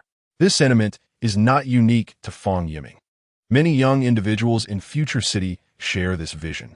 They are students at the Skill Enhancement Academy, diligently absorbing vast amounts of new knowledge in preparation for their future lives and careers. Li Nianlan is pleased with this development, as the advanced technology of new Blue Star can be utilized on Blue Star, yet cannot be produced or manufactured here. For Blue Star inhabitants to evolve and progress, they must rely on their own efforts. With a significant increase in the female population, the city is infused with a vibrant atmosphere. For the city to flourish, its population must grow, and the inaugural matchmaking event in Future City proved to be quite successful, resulting in several new couples. Consequently, Li Nianlan decided to establish a lively dance club, organizing weekly performances to attract young men and women, thereby creating opportunities for eligible singles to meet. The construction of Future City is becoming increasingly refined. Similarly, Military Camp Number 1 is also progressing according to its planned direction. The camp has now connected with the sea salt factory, expanding its area nearly twofold. The dock at the sea salt factory has been renovated, enabling a journey to the northern international port of Jinhai in just 6 hours, and it would likely be even quicker for military ships. Yin dispatched reconnaissance robots to investigate Jinhai, discovering promising conditions and signs of human habitation. It seems a visit to Jinhai is in order. Rows of containers surely hold abundant supplies. However, Future City's light and heavy industries remain underdeveloped, unable to produce many necessary items at present. While superior goods from New Blue Star can be exchanged at the Points Mall, Li Nianlan has stated that relying solely on these exchanges is merely a temporary measure. The paramount goal is for Blue Star to develop autonomously. Development is imperative, and with these urgently needed resources within reach, they must be secured. Chapter 143 Yin reported the plan to visit the port to Li Nianlan. After consulting with Ji Inha, they agreed to allow them the autonomy to handle their own affairs. As the city evolves, the multitude of trivial matters will only increase, and it is impractical for Li Nianlan to oversee every detail personally. Ji Inha has also been quite busy, receiving numerous communications from the Interstellar Alliance regarding gene enhancers. The deeper he investigates, the more unified the leads become, particularly concerning a suspect closely connected to Ji Inha's family, as conveyed by his classmate and comrade, Wildman. Gazing at these holographic images, Ji Inha recalled many memories that had long since faded.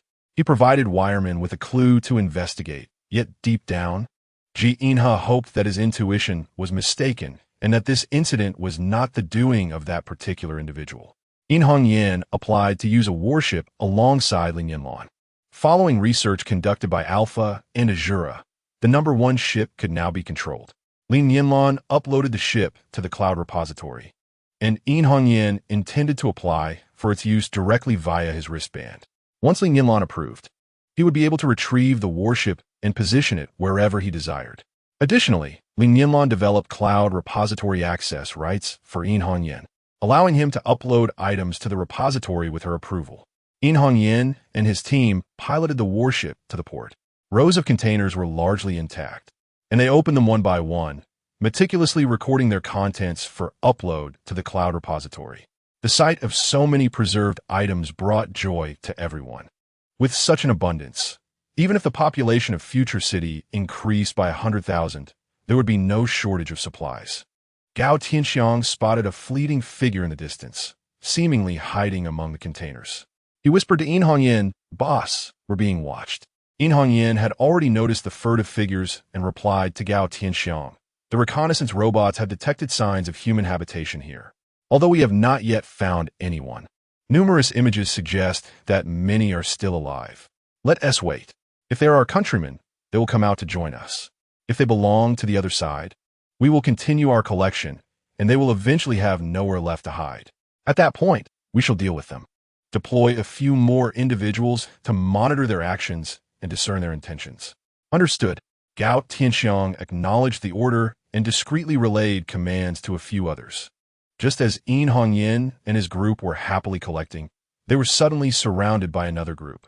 Yin looked at the individuals clad in the uniforms of the Huagua military and felt a surge of relief. It appeared they were allies. "Raise your hands.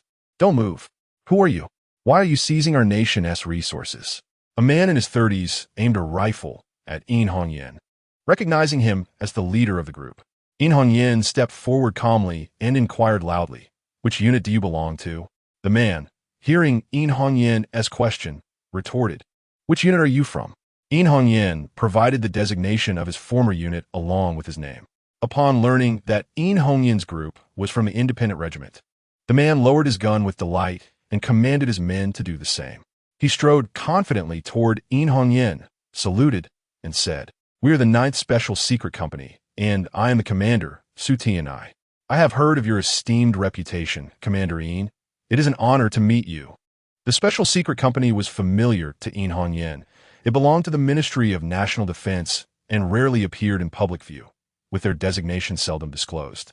It was said that they comprised 100 companies directly commanded by the highest military authority, though all information regarding these companies remains shrouded in mystery. No military unit has ever encountered these battalions, nor have they executed missions alongside them. Although the other party claimed to have heard of him, Yin Hongyan cautiously extended his hand to shake hands with Su Tianai, maintaining a skeptical demeanor. Yin Hongyan remarked, "Haha, the illustrious name of the independent company. Us mere mortals have only heard of it, but have never seen its members. You are directly governed by the central authority, a stark contrast to us ordinary soldiers, akin to the difference between a royal guard and a field army. I wonder how you, Company Commander Su, came to know about me." Commander Yin, having undertaken numerous international anti-terrorism missions, your combat achievements have long served as our practical training materials. Su Tianai was aware of Yin Hongyan's doubts regarding his identity and decided to present a series of credentials for Yin Hongyan to inspect. Yin Hongyan glanced at Su Tianai's documents, but remained unconvinced. He smiled and inquired, "I wonder how Company Commander Su ended up here? Shouldn't you be at the central authority?" Su Tianai sighed deeply and replied, "It's a long story. If Commander Yin is interested, let's find a place to sit and discuss it slowly. I'm also curious, Commander Yin, about the sudden disappearance of those containers. Does it have anything to do with you?" Yin Hongyan chuckled. "Indeed, we're the ones who took them." "What? Is Company Commander Su here to obtain those items as well?" Although Su Tianai had an inkling that this was the case, he was still taken aback and asked, "Commander Yin, this is truly astounding. How did you manage that? Our current mission is indeed to collect supplies from this area. Moreover, if I'm not mistaken, the warship you brought over is the latest model, developed and put into service just 5 years ago. How did you acquire it?" Yin Hongyan boldly suggested, "I wonder if Company Commander Su would join me aboard the warship for a more in-depth discussion." Without hesitation, Su Tianai replied, "Certainly." Yin Hongyan laughed heartily. "Company Commander Su is straightforward. You have guts. Come, my dear brother, let me treat you to a cup of tea, and we shall have a good chat. Gao Tianxiang, you stay behind and continue collecting these containers. Report any anomalies immediately. Do not act on your own accord, understood?" Su Tianai was quite astonished to hear Gao Tianxiang refer to Yin Hongyan as the overall commander, but chose not to question it as he followed Yin Hongyan aboard the warship. Yin Hongyan led Su Tianai to the conference room on the ship, where fresh fruits and tea from the city of the future were promptly served. Although it had been quite some time since he had tasted fresh fruit, it was not an extraordinary item, as one could still gather it in the wild, given the right resources. Tea was even more abundant. Su Tianai had little interest in these, as he was far more intrigued by Yin Hongyan and his comrades. This warship, said to be invincible in battle, was now being utilized by Yin Hongyan and his team. As Su Tianai observed his surroundings, he did not notice anything amiss aboard the vessel. Yin Hongyan smiled and said, "This warship was captured by us. We are still not adept at operating it, and are currently using it as a transport vessel." Su Tianai was once again taken aback. "You mean it was seized?" The nation's most formidable long-range warship, Commander Yin Hongyan remarked on its capture with an ease that made it seem as though he were speaking of ensnaring a mere mouse. Su Tianai, intrigued, yearned to learn the intricate details of the event. Yet, he understood that to elicit honesty from others, one must first exhibit genuine sincerity oneself. Thus, Su Tianai began, "Commander Yin, I possess some knowledge regarding this warship.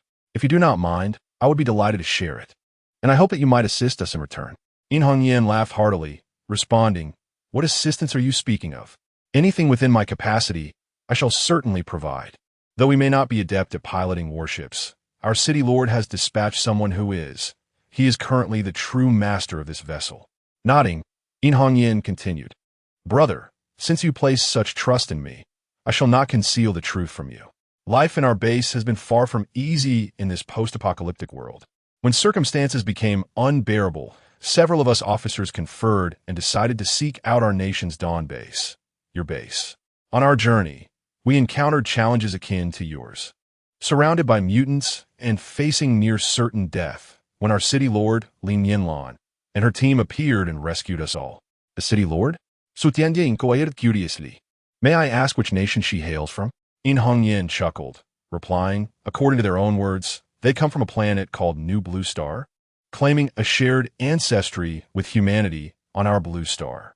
They ventured here in search of their roots, only to find us amidst a monumental upheaval. According to City Lord Li and Deputy City Lord Ji, everything we are experiencing now has already transpired in their ancestors' time.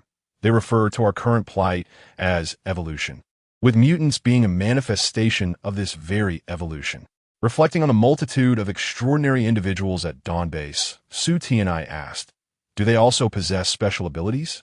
At the onset of the apocalypse, many individuals manifested extraordinary powers, capable of manipulating elements such as water, lightning, and fire. However, even now, their abilities are not particularly formidable, rendering them of limited utility in both combat and daily life, In Hongyan replied. Regarding their abilities, I cannot say for certain. However, they possess technology far more advanced than ours. Their spacecraft can traverse millions of light years. Their shields can withstand missile strikes. Their medical technologies can revive the deceased. You may find this fantastical, but to us, New Blue Star represents a realm of the divine, with its inhabitants akin to gods. Upon hearing In Hongyan's words, Su Ti and I was taken aback, his eyes widening in disbelief as he exclaimed, their power is so immense. They cannot possibly intend to conquer our planet. In Hongyan replied earnestly, Li Nianlan and Ji Inha are not those kinds of people. If their intention were to seize our planet, they would not have constructed a city to shelter and nurture so many who struggle in this apocalypse. Though still skeptical, Su Ti and I found himself increasingly curious about Li Nianlan. In Hongyan stated, the New Blue Star people have constructed a city known as the City of the Future. I find it challenging to articulate the essence of that place. All I can convey is that it is a veritable paradise, a haven where humanity yearns to dwell. On the opposite side of this maritime expanse, we have established a military base where we are stationed. If you wish, I can take you there, and I could also escort you to the City of the Future. I may not always be a citizen of Huagua, yet I take immense pride in being a resident of the City of the Future. Chapter 145, Su Ti and I immediately expressed his profound gratitude. Deep within, he harbored a wish. He pondered whether he could persuade Lord Li to allocate a portion of the supplies gathered at the port to the Dawn Base, which was in dire need of resources. In Hongyan guided Su Ti and I on a tour of the warship, explaining, our super-intelligent robot, Alpha, has enhanced this battleship, augmenting its capabilities and rendering it even more formidable. This serves as a relay station connecting the warship to the City of the Future, enabling the projection of received information here. The holographic projection was a marvel to behold. Upon witnessing it for the first time, I found it utterly astonishing. However, after visiting the City of the Future and encountering myriad wonders, this seemed less remarkable in comparison. Haha. Su Ti and I had previously studied and analyzed the Nation S warships through a virtual system, and while he was aware of the specifications of this latest vessel, he had never experienced its might firsthand. Now, feeling its power in person, he could not help but reflect that this might very well be the most advanced warship in the world. The abundance of supplies at the port was overwhelming. Even without the need for manual labor, the soldiers could collect, categorize, and submit through their wristbands to the cloud warehouse with impressive speed. However, even as night fell, they managed to gather and organize less than a tenth of the concentrated containers. Upon hearing In Hongyan's words, Su Ti and I felt a surge of excitement. He had long been curious about the City of the Future and the alien lord. In Hongyan reassured him, it's no trouble at all. Please wait a moment. I have already reported your situation to Lord Li, and she should respond shortly. No sooner had Hongyuan finished speaking than a message from Li Nianlan arrived. As he pressed to connect, Li Nianlan's holographic image materialized before Su Tianai. This marked the second occasion he had witnessed such a scene, typically reserved for science fiction. His sense of wonder intensified, for the alien lord, Li Nianlan, bore no resemblance to the stereotypical depictions of extraterrestrials. She was not characterized by a large head, bulging eyes, or slender limbs. Instead, she appeared as a charming young woman, embodying the aesthetic qualities cherished by Huagua. Upon learning from Hongyuan that Su Tianai hailed from the Dawn base, Li Nianlan expressed her delight.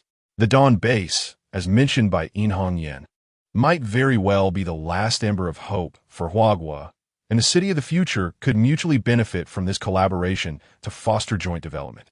After exchanging a few pleasantries with Su Tianai, Li Nianlan readily agreed to dispatch an airship to transport Su Tianai and his companions to the city of the future for a visit. Su Tianai had assumed that the airship would not arrive until the following morning. Yet to his surprise, it made its appearance just over an hour later. Although he was not timid by nature, the prior incident involving their helicopter being attacked by mutated avian creatures weighed on his mind, prompting him to raise concerns about the safety of the airship to Hongyuan, particularly given the heightened risks associated with nighttime travel. Hongyuan merely smiled and assured him, "You need not worry about the safety of the airship. It is equipped with the most advanced new Blue Star defense system. In all our previous flights, we have never encountered any mishaps." Having witnessed numerous extraordinary alien technologies, Su Tianai found himself inclined to trust Hongyuan's words. He led his team aboard the airship. Their group consisted of over 200 individuals, and the airship's interior was remarkably spacious, providing a smooth flight experience. Additionally, it boasted various entertainment facilities. Mr. Fan, who had come to greet them, spoke with great eloquence, and he was quite forthcoming in addressing Su Tianai's numerous inquiries about the city of the future. After taking a shower, Su Tianai stood by the window, gazing at the night sky above the city of the future, illuminated by shimmering artificial moonlight and starlight.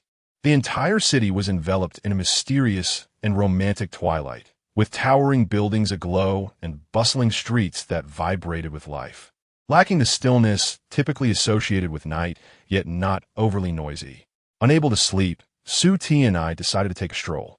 The urban greenery in the city of the future was exceptionally well maintained, and as he walked through the streets at night, he inhaled the refreshing scent of vegetation.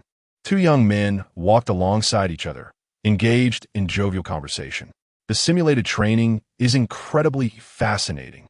It has significantly enhanced my physical prowess, combat skills, and reaction times.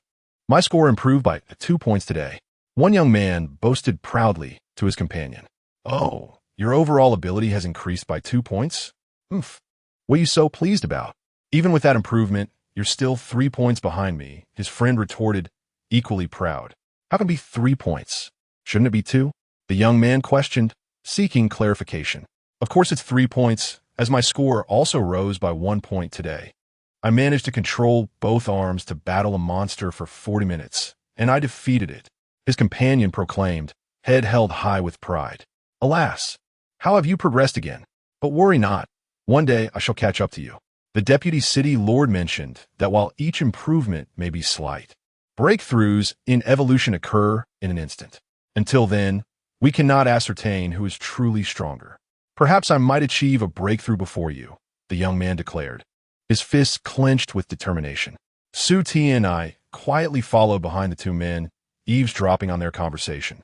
He observed them as they entered a large building. The entrance adorned with the inscription Ability Enhancement Academy. Even with a breakthrough, one may not necessarily possess the capability to control mechas. Nevertheless, let's encourage each other, Su Tianai remarked as he followed them inside, facing no hindrance whatsoever. He hastened a few steps, following the two men as they ascended in the elevator. One of the men cast a curious glance at Su Tianai and inquired, "Brother, I don't believe we've met before."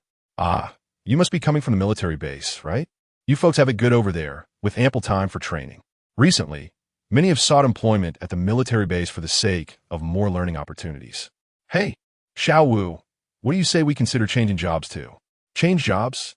I've heard that positions at the military base are even harder to find than those in the city. Both sides are saturated with job openings now. True, but this is just a temporary phenomenon. I've heard that the Research Institute is developing many old machines and tools, aiming to rebuild numerous factories from before the apocalypse to satisfy the current demand for essential goods. Indeed, if only we had a plethora of scientists here, we might even advance technological development and usher in the interstellar era ahead of schedule. I wonder if we will be fortunate enough to witness the arrival of the interstellar age. As they conversed, they exited the elevator and stepped through a transparent door. Su Ti and I followed suit. He observed the two men as they donned various equipment, culminating in placing helmet-like devices upon their heads. Su Ti and I approached an unoccupied helmet, mimicking their actions by fastening several elastic straps around his arms, waist, and legs before securing the helmet atop his head. He felt an immediate shift in his surroundings. Moments later, he found himself amidst a primordial forest, surrounded by towering trees and an array of peculiar flora. The sensation was akin to watching an ancient foreign film, albeit with distorted audio, distant shouts, nearby birdsong, and the sound of flowing water, all juxtaposed with the weight of his cumbersome attire, evoking both familiarity and strangeness. Where am I? Su Ti and I widened his eyes, scanning his surroundings. Suddenly, a chilling sensation coursed through him as he looked up to see an enormous, owl-like creature, standing half a meter tall, fixating its round eyes upon him, motionless. A cold sweat broke out across Su Ti's body, having undergone training to survive alone in a primordial forest for 7 days. He recognized the peril of such an encounter. This massive bird was undoubtedly carnivorous. He cautiously began to retreat.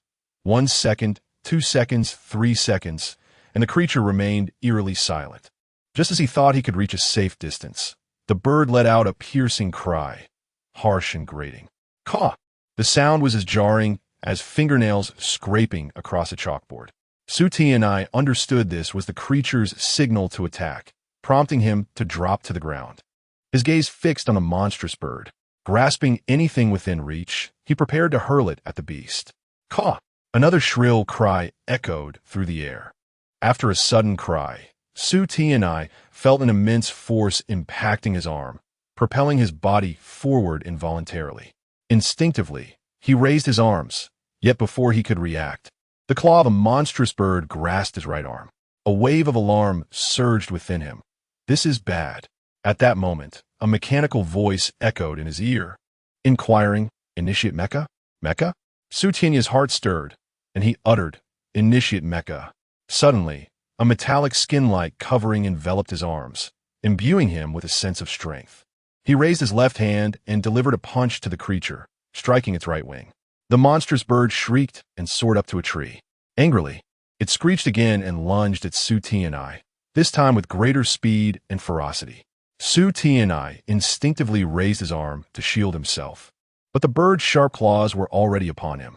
He felt an intense pain in his right chest as the creature landed a blow. Without pausing, it flapped its massive wings towards Su Ti and I, causing his head to spin, and he lost consciousness. Just before succumbing to darkness, he heard the mechanical voice declare, First combat score, combat power, agility, endurance, overall score 49. Gao Xingyuan chuckled, addressing Su Ti and I. Truly impressive for someone from a National Special Forces unit. Scoring 49 on your first realistic training session. Hello, I am Gao Xingyuan from Future City. Responsible for urban security, he continued. Su Ti and I wiped the sweat from his brow and replied, Greetings, I am Su Ti and I. This place is truly astonishing. Gao Xingyuan smiled. If you're not too fatigued, I can show you around this academy for skill enhancement. You will surely be even more amazed. If it doesn't interfere with your rest, I am very interested in your academy, Su Ti and I responded. The following morning, Fan Yungang arrived to take Su Ti and I and the others to the cafeteria for breakfast. He explained the payment method used in the dining hall. Su Ti and I was astonished by the variety of food and its affordability. Even at the Dawn base, the selection was pitifully limited, and it was considered fortunate for an ordinary person to earn a hearty meal through an entire day of labor. However, what did it matter to enter the Dawn base? While their families suffered from food shortages, these soldiers had also lost their purpose and meaning in life, merely existing. After the meal, Su Ti and I finally met the legendary city lord, Li Nianlan, who stood alongside an exceptionally handsome protector. City Lord Li, I am Su Ti and I from the Dawn Base. He introduced himself. Li Nianlan smiled and replied, I am Li Nianlan, Lieutenant Su, pleased to meet you. Su Ti and I said, City Lord Li, I am quite straightforward.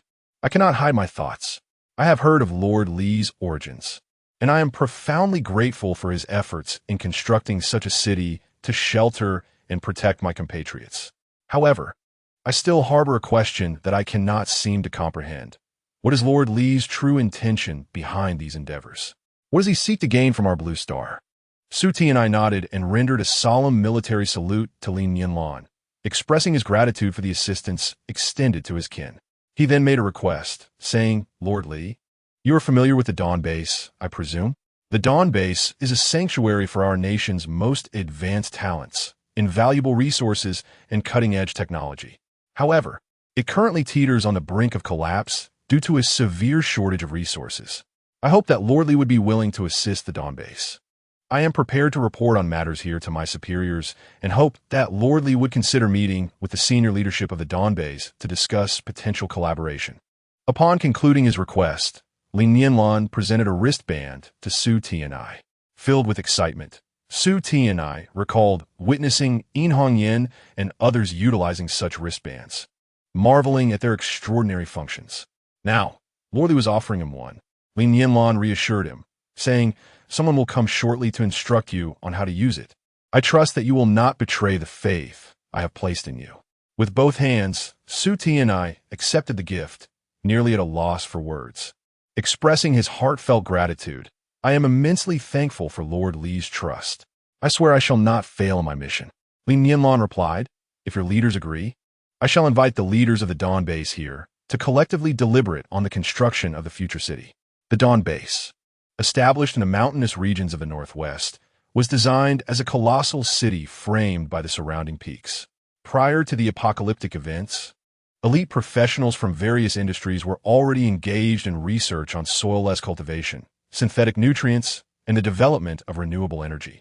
The base had stockpiled sufficient provisions to sustain 100 million people for 3 years, with water sourced from underground aquifers.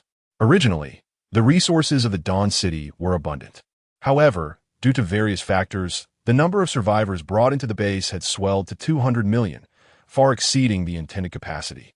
Internal conflicts arose, with different factions vying for dominance, hoarding resources, and perpetually engaging in disputes, leaving the powerless and disenfranchised to suffer the consequences. While the Dawn Base boasted formidable defenses, it was caught off guard when airships unexpectedly appeared above. The base's surveillance system failed to detect the intrusion. The sudden descent of so many individuals startled the guards, who, upon closer inspection, recognized them as fellow survivors who had recently ventured out to gather supplies, prompting an immediate report to the higher-ups. Su Ti and I hastily displayed his credentials, requesting entry into the base. After undergoing a thorough inspection, he, along with Fan Yungang and others, finally gained access to the inner sanctum of the base. Su Ti and I promptly led Fan Yungang to meet with his superiors, providing a brief overview of the situation concerning the future city. His superiors instructed him to arrange accommodations for Fan Yungang and the others while they proceeded to report to higher authorities. Realizing that the future city might very well be the salvation of the Dawn Base. Chapter 148, Dawn 2 in the morning. Su Ti and I accompanied Fan Yungang on a tour of the Dawn Base, and Fan Yungang was equally astonished by the current state of affairs. The daily life at Dawn Base relies predominantly on electric energy, with 2/3 sourced from rows of wind turbines and solar panels scattered across the surrounding hills. The remainder is supplemented by oil, a resource that, even before the apocalypse, was dwindling. Due to an overwhelming population, the base is exceedingly crowded. However, the sanitation remains relatively clean, as the scarcity of resources has led to minimal waste production. Much of the refuse is repurposed, and only the irredeemable waste is disposed of at the processing plant. Soldiers enjoy a marginally better diet than the average citizen. yet it is merely sufficient to sate their hunger.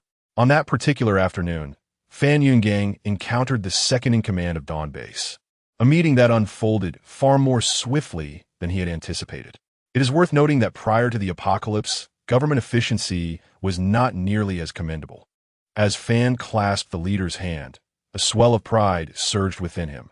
After all, even if he were to become a globally renowned psychologist, the likelihood of receiving such an audience with a figure of this stature would be exceedingly rare. Before the apocalypse, individuals of such standing were figures only seen on television. Minister Fan, welcome to Dawn Base. The second-in-command greeted warmly, his demeanor sincere. Xiao Su reported to me that he showed you around the base this morning. You have undoubtedly seen our dire situation. It is indeed challenging, very challenging. Fan Yungang glanced at Su Ti and I, and, smiling, replied to the second-in-command. I trust Lieutenant Su has briefed you about our circumstances, but I believe witnessing it firsthand would convey much more than mere words could express.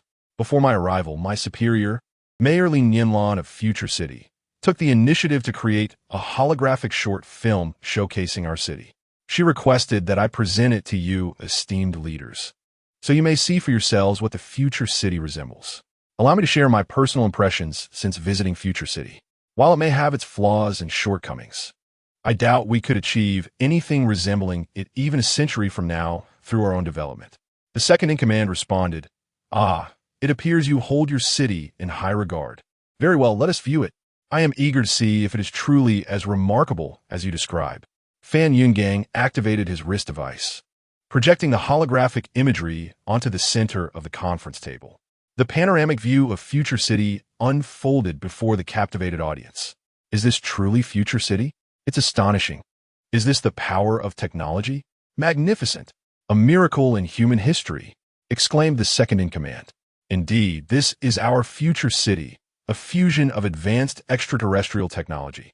However, Mayor Li emphasizes that continued development must stem from our own efforts. Even if humanity on Blue Star wishes to reclaim its position at the apex of the biological chain and venture into the cosmos, it will necessitate our own diligence and advancement, Fan Yungang concluded. The second-in-command was visibly excited as he once again clasped Fan Yunggang's hand and said, I wonder if your Lord Li would be willing to meet with our highest leadership to discuss matters of mutual development. Fan Yungang replied, this time, our Lord has appointed me as a representative to the Dawn Base with the hope that the base can send a delegation to personally visit our city of the future. To be frank, our city's latest expansion was designed for a large population, yet currently, our population has not yet reached 100,000. Moreover, Lord Li has stated that no planet can possibly have only one city, let alone a single regime. She expressed her desire for the city of the future to be independent of any nation, with its own systems, laws, and regulations. Though small, it aims to be a society where everyone is treated equally, enjoying fair treatment in all aspects, including education and the freedom to work and live. Perhaps such aspirations may seem impractical, but she strives to achieve the best. Hearing Fan Yunggang's words, everyone present felt a stir of emotion. Although they were all distinguished politicians, the yearning for such a society had once been their ideal. Reality may have dulled such dreams beyond recognition, yet the fervor of their youth still lingered in their veins. Fan Yungang continued, the city of the future requires development, which necessitates elite talents from various fields. We are sorely lacking in this regard. Lord Li understands that the Dawn Base gathers experts from all sectors of Huagua, and she has a proposal for collaboration that she hopes the leaders of the base will consider. The city of the future is responsible for constructing research institutions and hopes the Dawn Base can send these experts for research. Any successful outcomes will be shared between the city of the future and the Dawn Base. In the near future, the city of the future will also resume some industrial processing, but we still lack talent and hope the Dawn Base can provide labor. In return, the city of the future can support the construction of the Dawn Base, including food and other resources. The second-in-command responded gravely, Xiao Fan. We need to hold a meeting to discuss Lord Li's proposal for cooperation. These decisions cannot be made unilaterally. I hope you understand. Fan Yungang expressed his full understanding. Chapter 149. the Dawn base placed significant importance on the visit from the city of the future. Although Fan Yungan's departure was hasty, the second-in-command managed to secure a personal visit to the city of the future despite opposition. Witnessing the development of the city of the future firsthand was far more exhilarating and astonishing than viewing holographic images.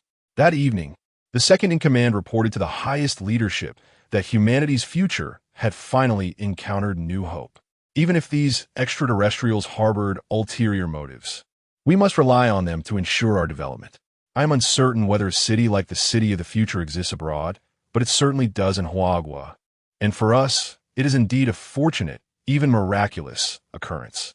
The following day, Li Nianlan and Ji Inha convened a meeting with the second-in-command. Although the second-in-command expressed a willingness to agree to the series of conditions put forth by Li Nianlan, he also indicated that he could not make unilateral decisions.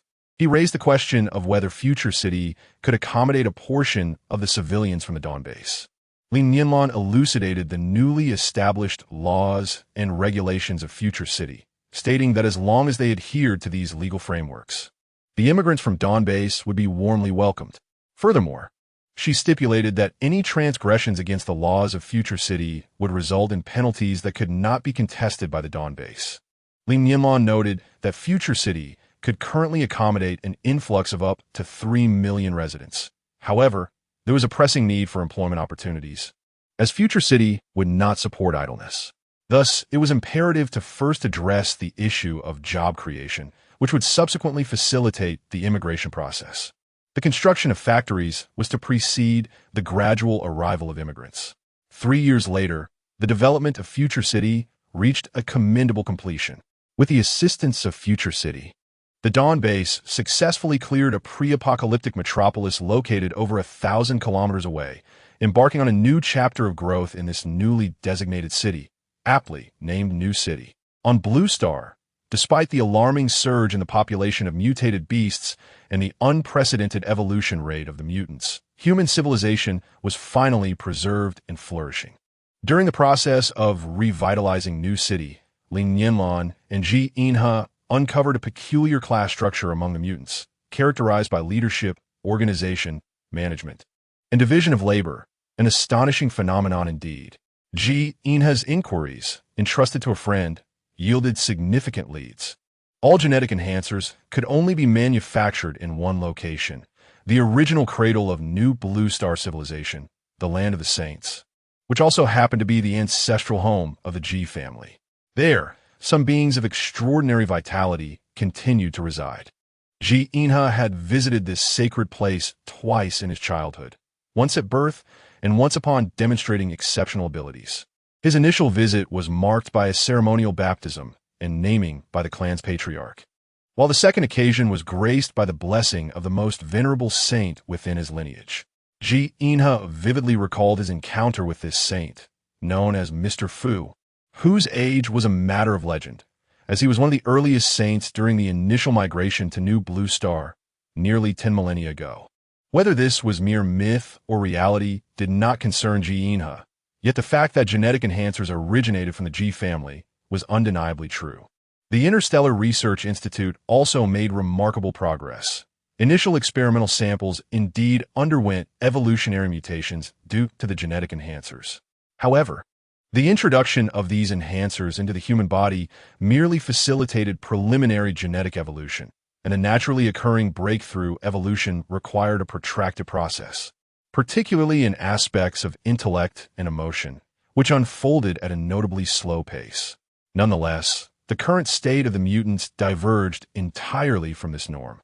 Subsequently, the mutated individual's evolutionary samples, sent by Ji Inha, underwent rigorous experimentation, which substantiated that the genetic enhancers within these mutants had been further artificially modified. This indicates that these advanced mutants have been artificially propelled once again in their evolutionary journey. Moreover, several of the evolved mutants exhibited the presence of animal cellular genes within their bodies. What occurs when human and animal cells intertwine? Although dissections of these experimental subjects revealed that their animal genes were concealed and suppressed, should they propagate, the emergence of dominant animal genes cannot be dismissed. The amalgamation of human and animal genes transcends mere interspecies breeding. It necessitates extensive experimentation, as quantitative change paves the way for qualitative transformation. On Blue Star, certain individuals from a new blue star have appropriated it as a vast experimental ground.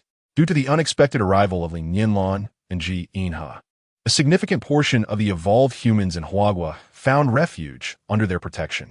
This led Li Nianlan to entertain a daunting notion. Perhaps it is not the mutants who are being forcibly evolved, nor are the entities infused with animal and plant genes merely mutants, but rather it could be the evolved humans who inherently possessed advanced intellect that are undergoing this process, thus explaining their elevated intelligence. Could these newly evolved beings with extraordinary abilities represent a third form of evolution? Chapter 150. Conclusion. No department has documented the current circumstances. Yet at the inception of New Blue Star, an organization known as God emerged, asserting that humanity was a creation of the divine, endowed with divine genes that could be cultivated through human endeavor, ultimately achieving a form of godhood, immortal in spirit and capable of enduring physical tribulations. Li Nianlan exerted considerable effort to uncover the identity of the leader of this organization, discovering that it was none other than Mr. Fu of the Ji family. Li Nianlan gazed at Li Nianlan, at a loss for words, recognizing that none of this was truly Li Nianlan's fault. In the 5th year of evolution, a series of new cities arose in the aftermath of the Blue Star apocalypse. Despite humanity suffering grievous setbacks, it also embraced an opportunity for evolution, heralding a new epoch for humankind. A new blue star, a new humanity, a new civilization, and new advancements unfolded. Li Nianlan tirelessly sought the alien-established bases aimed at transforming humanity. His spacecraft had been repaired, and he often ventured alone into the cities inundated with mutants, wandering amidst them. In these urban landscapes, the scarcity of humans led the majority of mutants to feast on evolved animals, with the most abundant being the insatiable evolved rats. These mutants appear to be gradually acquiring a modicum of intelligence.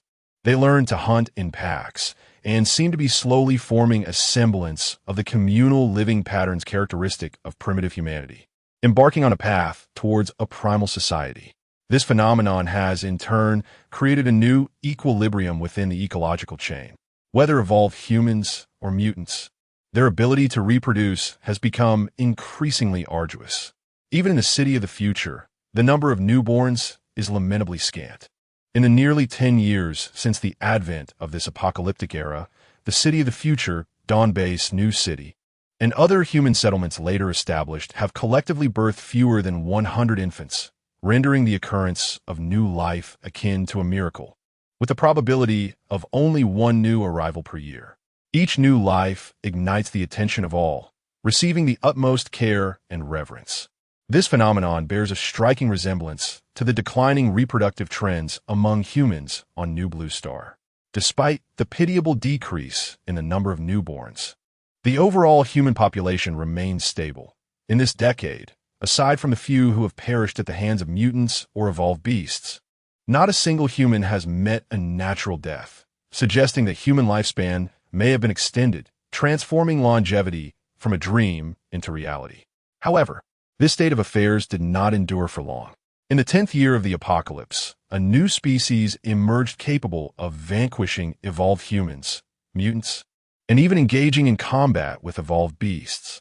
This species exhibits a variety of forms. Some possess human faces paired with the bodies of evolved animals. Others display animal heads atop human physiques. They are grotesque and diverse, endowed with immense strength, capable of annihilating tens of thousands of mutants in a small city with only a few of their kind. They possess human intellect, yet their natures are brutal and savage, deriving pleasure from the hunt of humans and mutants rather than consuming them as sustenance. They refer to themselves as the Divine Clan. The biological chain on Blue Star has once again fallen into a grotesque cycle. Li Nianlan eventually discovered an experimental base established by the New Blue Star people, delving 300 meters underground, where a man named Blue Extreme Star has constructed a veritable hell on Earth. Here, evolve animals, evolve humans. And mutants endure a fate worse than death. They are dissected on operating tables, torn apart, and reassembled into new forms. Some are successful, while others fail. Many of the successful monsters are akin to the dead, as they lose most of their former memories. Those that fail are subjected to incessant dissection and reassembly until they successfully become new monstrosities. Ji-inha is filled with fury at Blue Extreme Star's actions, deeming it an abhorrent form of torture, far worse than simply killing these test subjects. Blue Extreme Star, however, responds with an elegant smile, saying, "Do not be angry. Every endeavor requires someone to undertake it. Your G family has continuously produced the most outstanding new generations. Initially, it was your ancestor, Mr. Fu, who incessantly experimented on himself, ultimately necessitating the replacement of one vessel after another, even leading to a split in his own personality. What you see before you is one of Mr. Fu's personalities, the only one successfully separated from his soul. Ah, my dear child, do not be disheartened. The creatures you perceive are merely one of the inevitable forms that humanity will evolve into on this planet, though their evolution remains incomplete and riddled with imperfections. As long as humanity endures, the journey of evolution will persist, ultimately culminating in the emergence of a more exalted form of existence." He retorted with anger. "Is this monstrous form you speak of what you consider a superior life form?" With a smile, Lanjixing replied, "Certainly not. Humanity currently exists in a primitive state. The higher form of life should be that of molecular beings, immortal and eternal, manifesting their desires at will. In that future, humans will traverse the cosmos not aboard spacecraft, but by effortlessly navigating through various dimensions and times. At that moment, humanity will truly embody divinity." With that, Lanjixing departed aboard his vessel.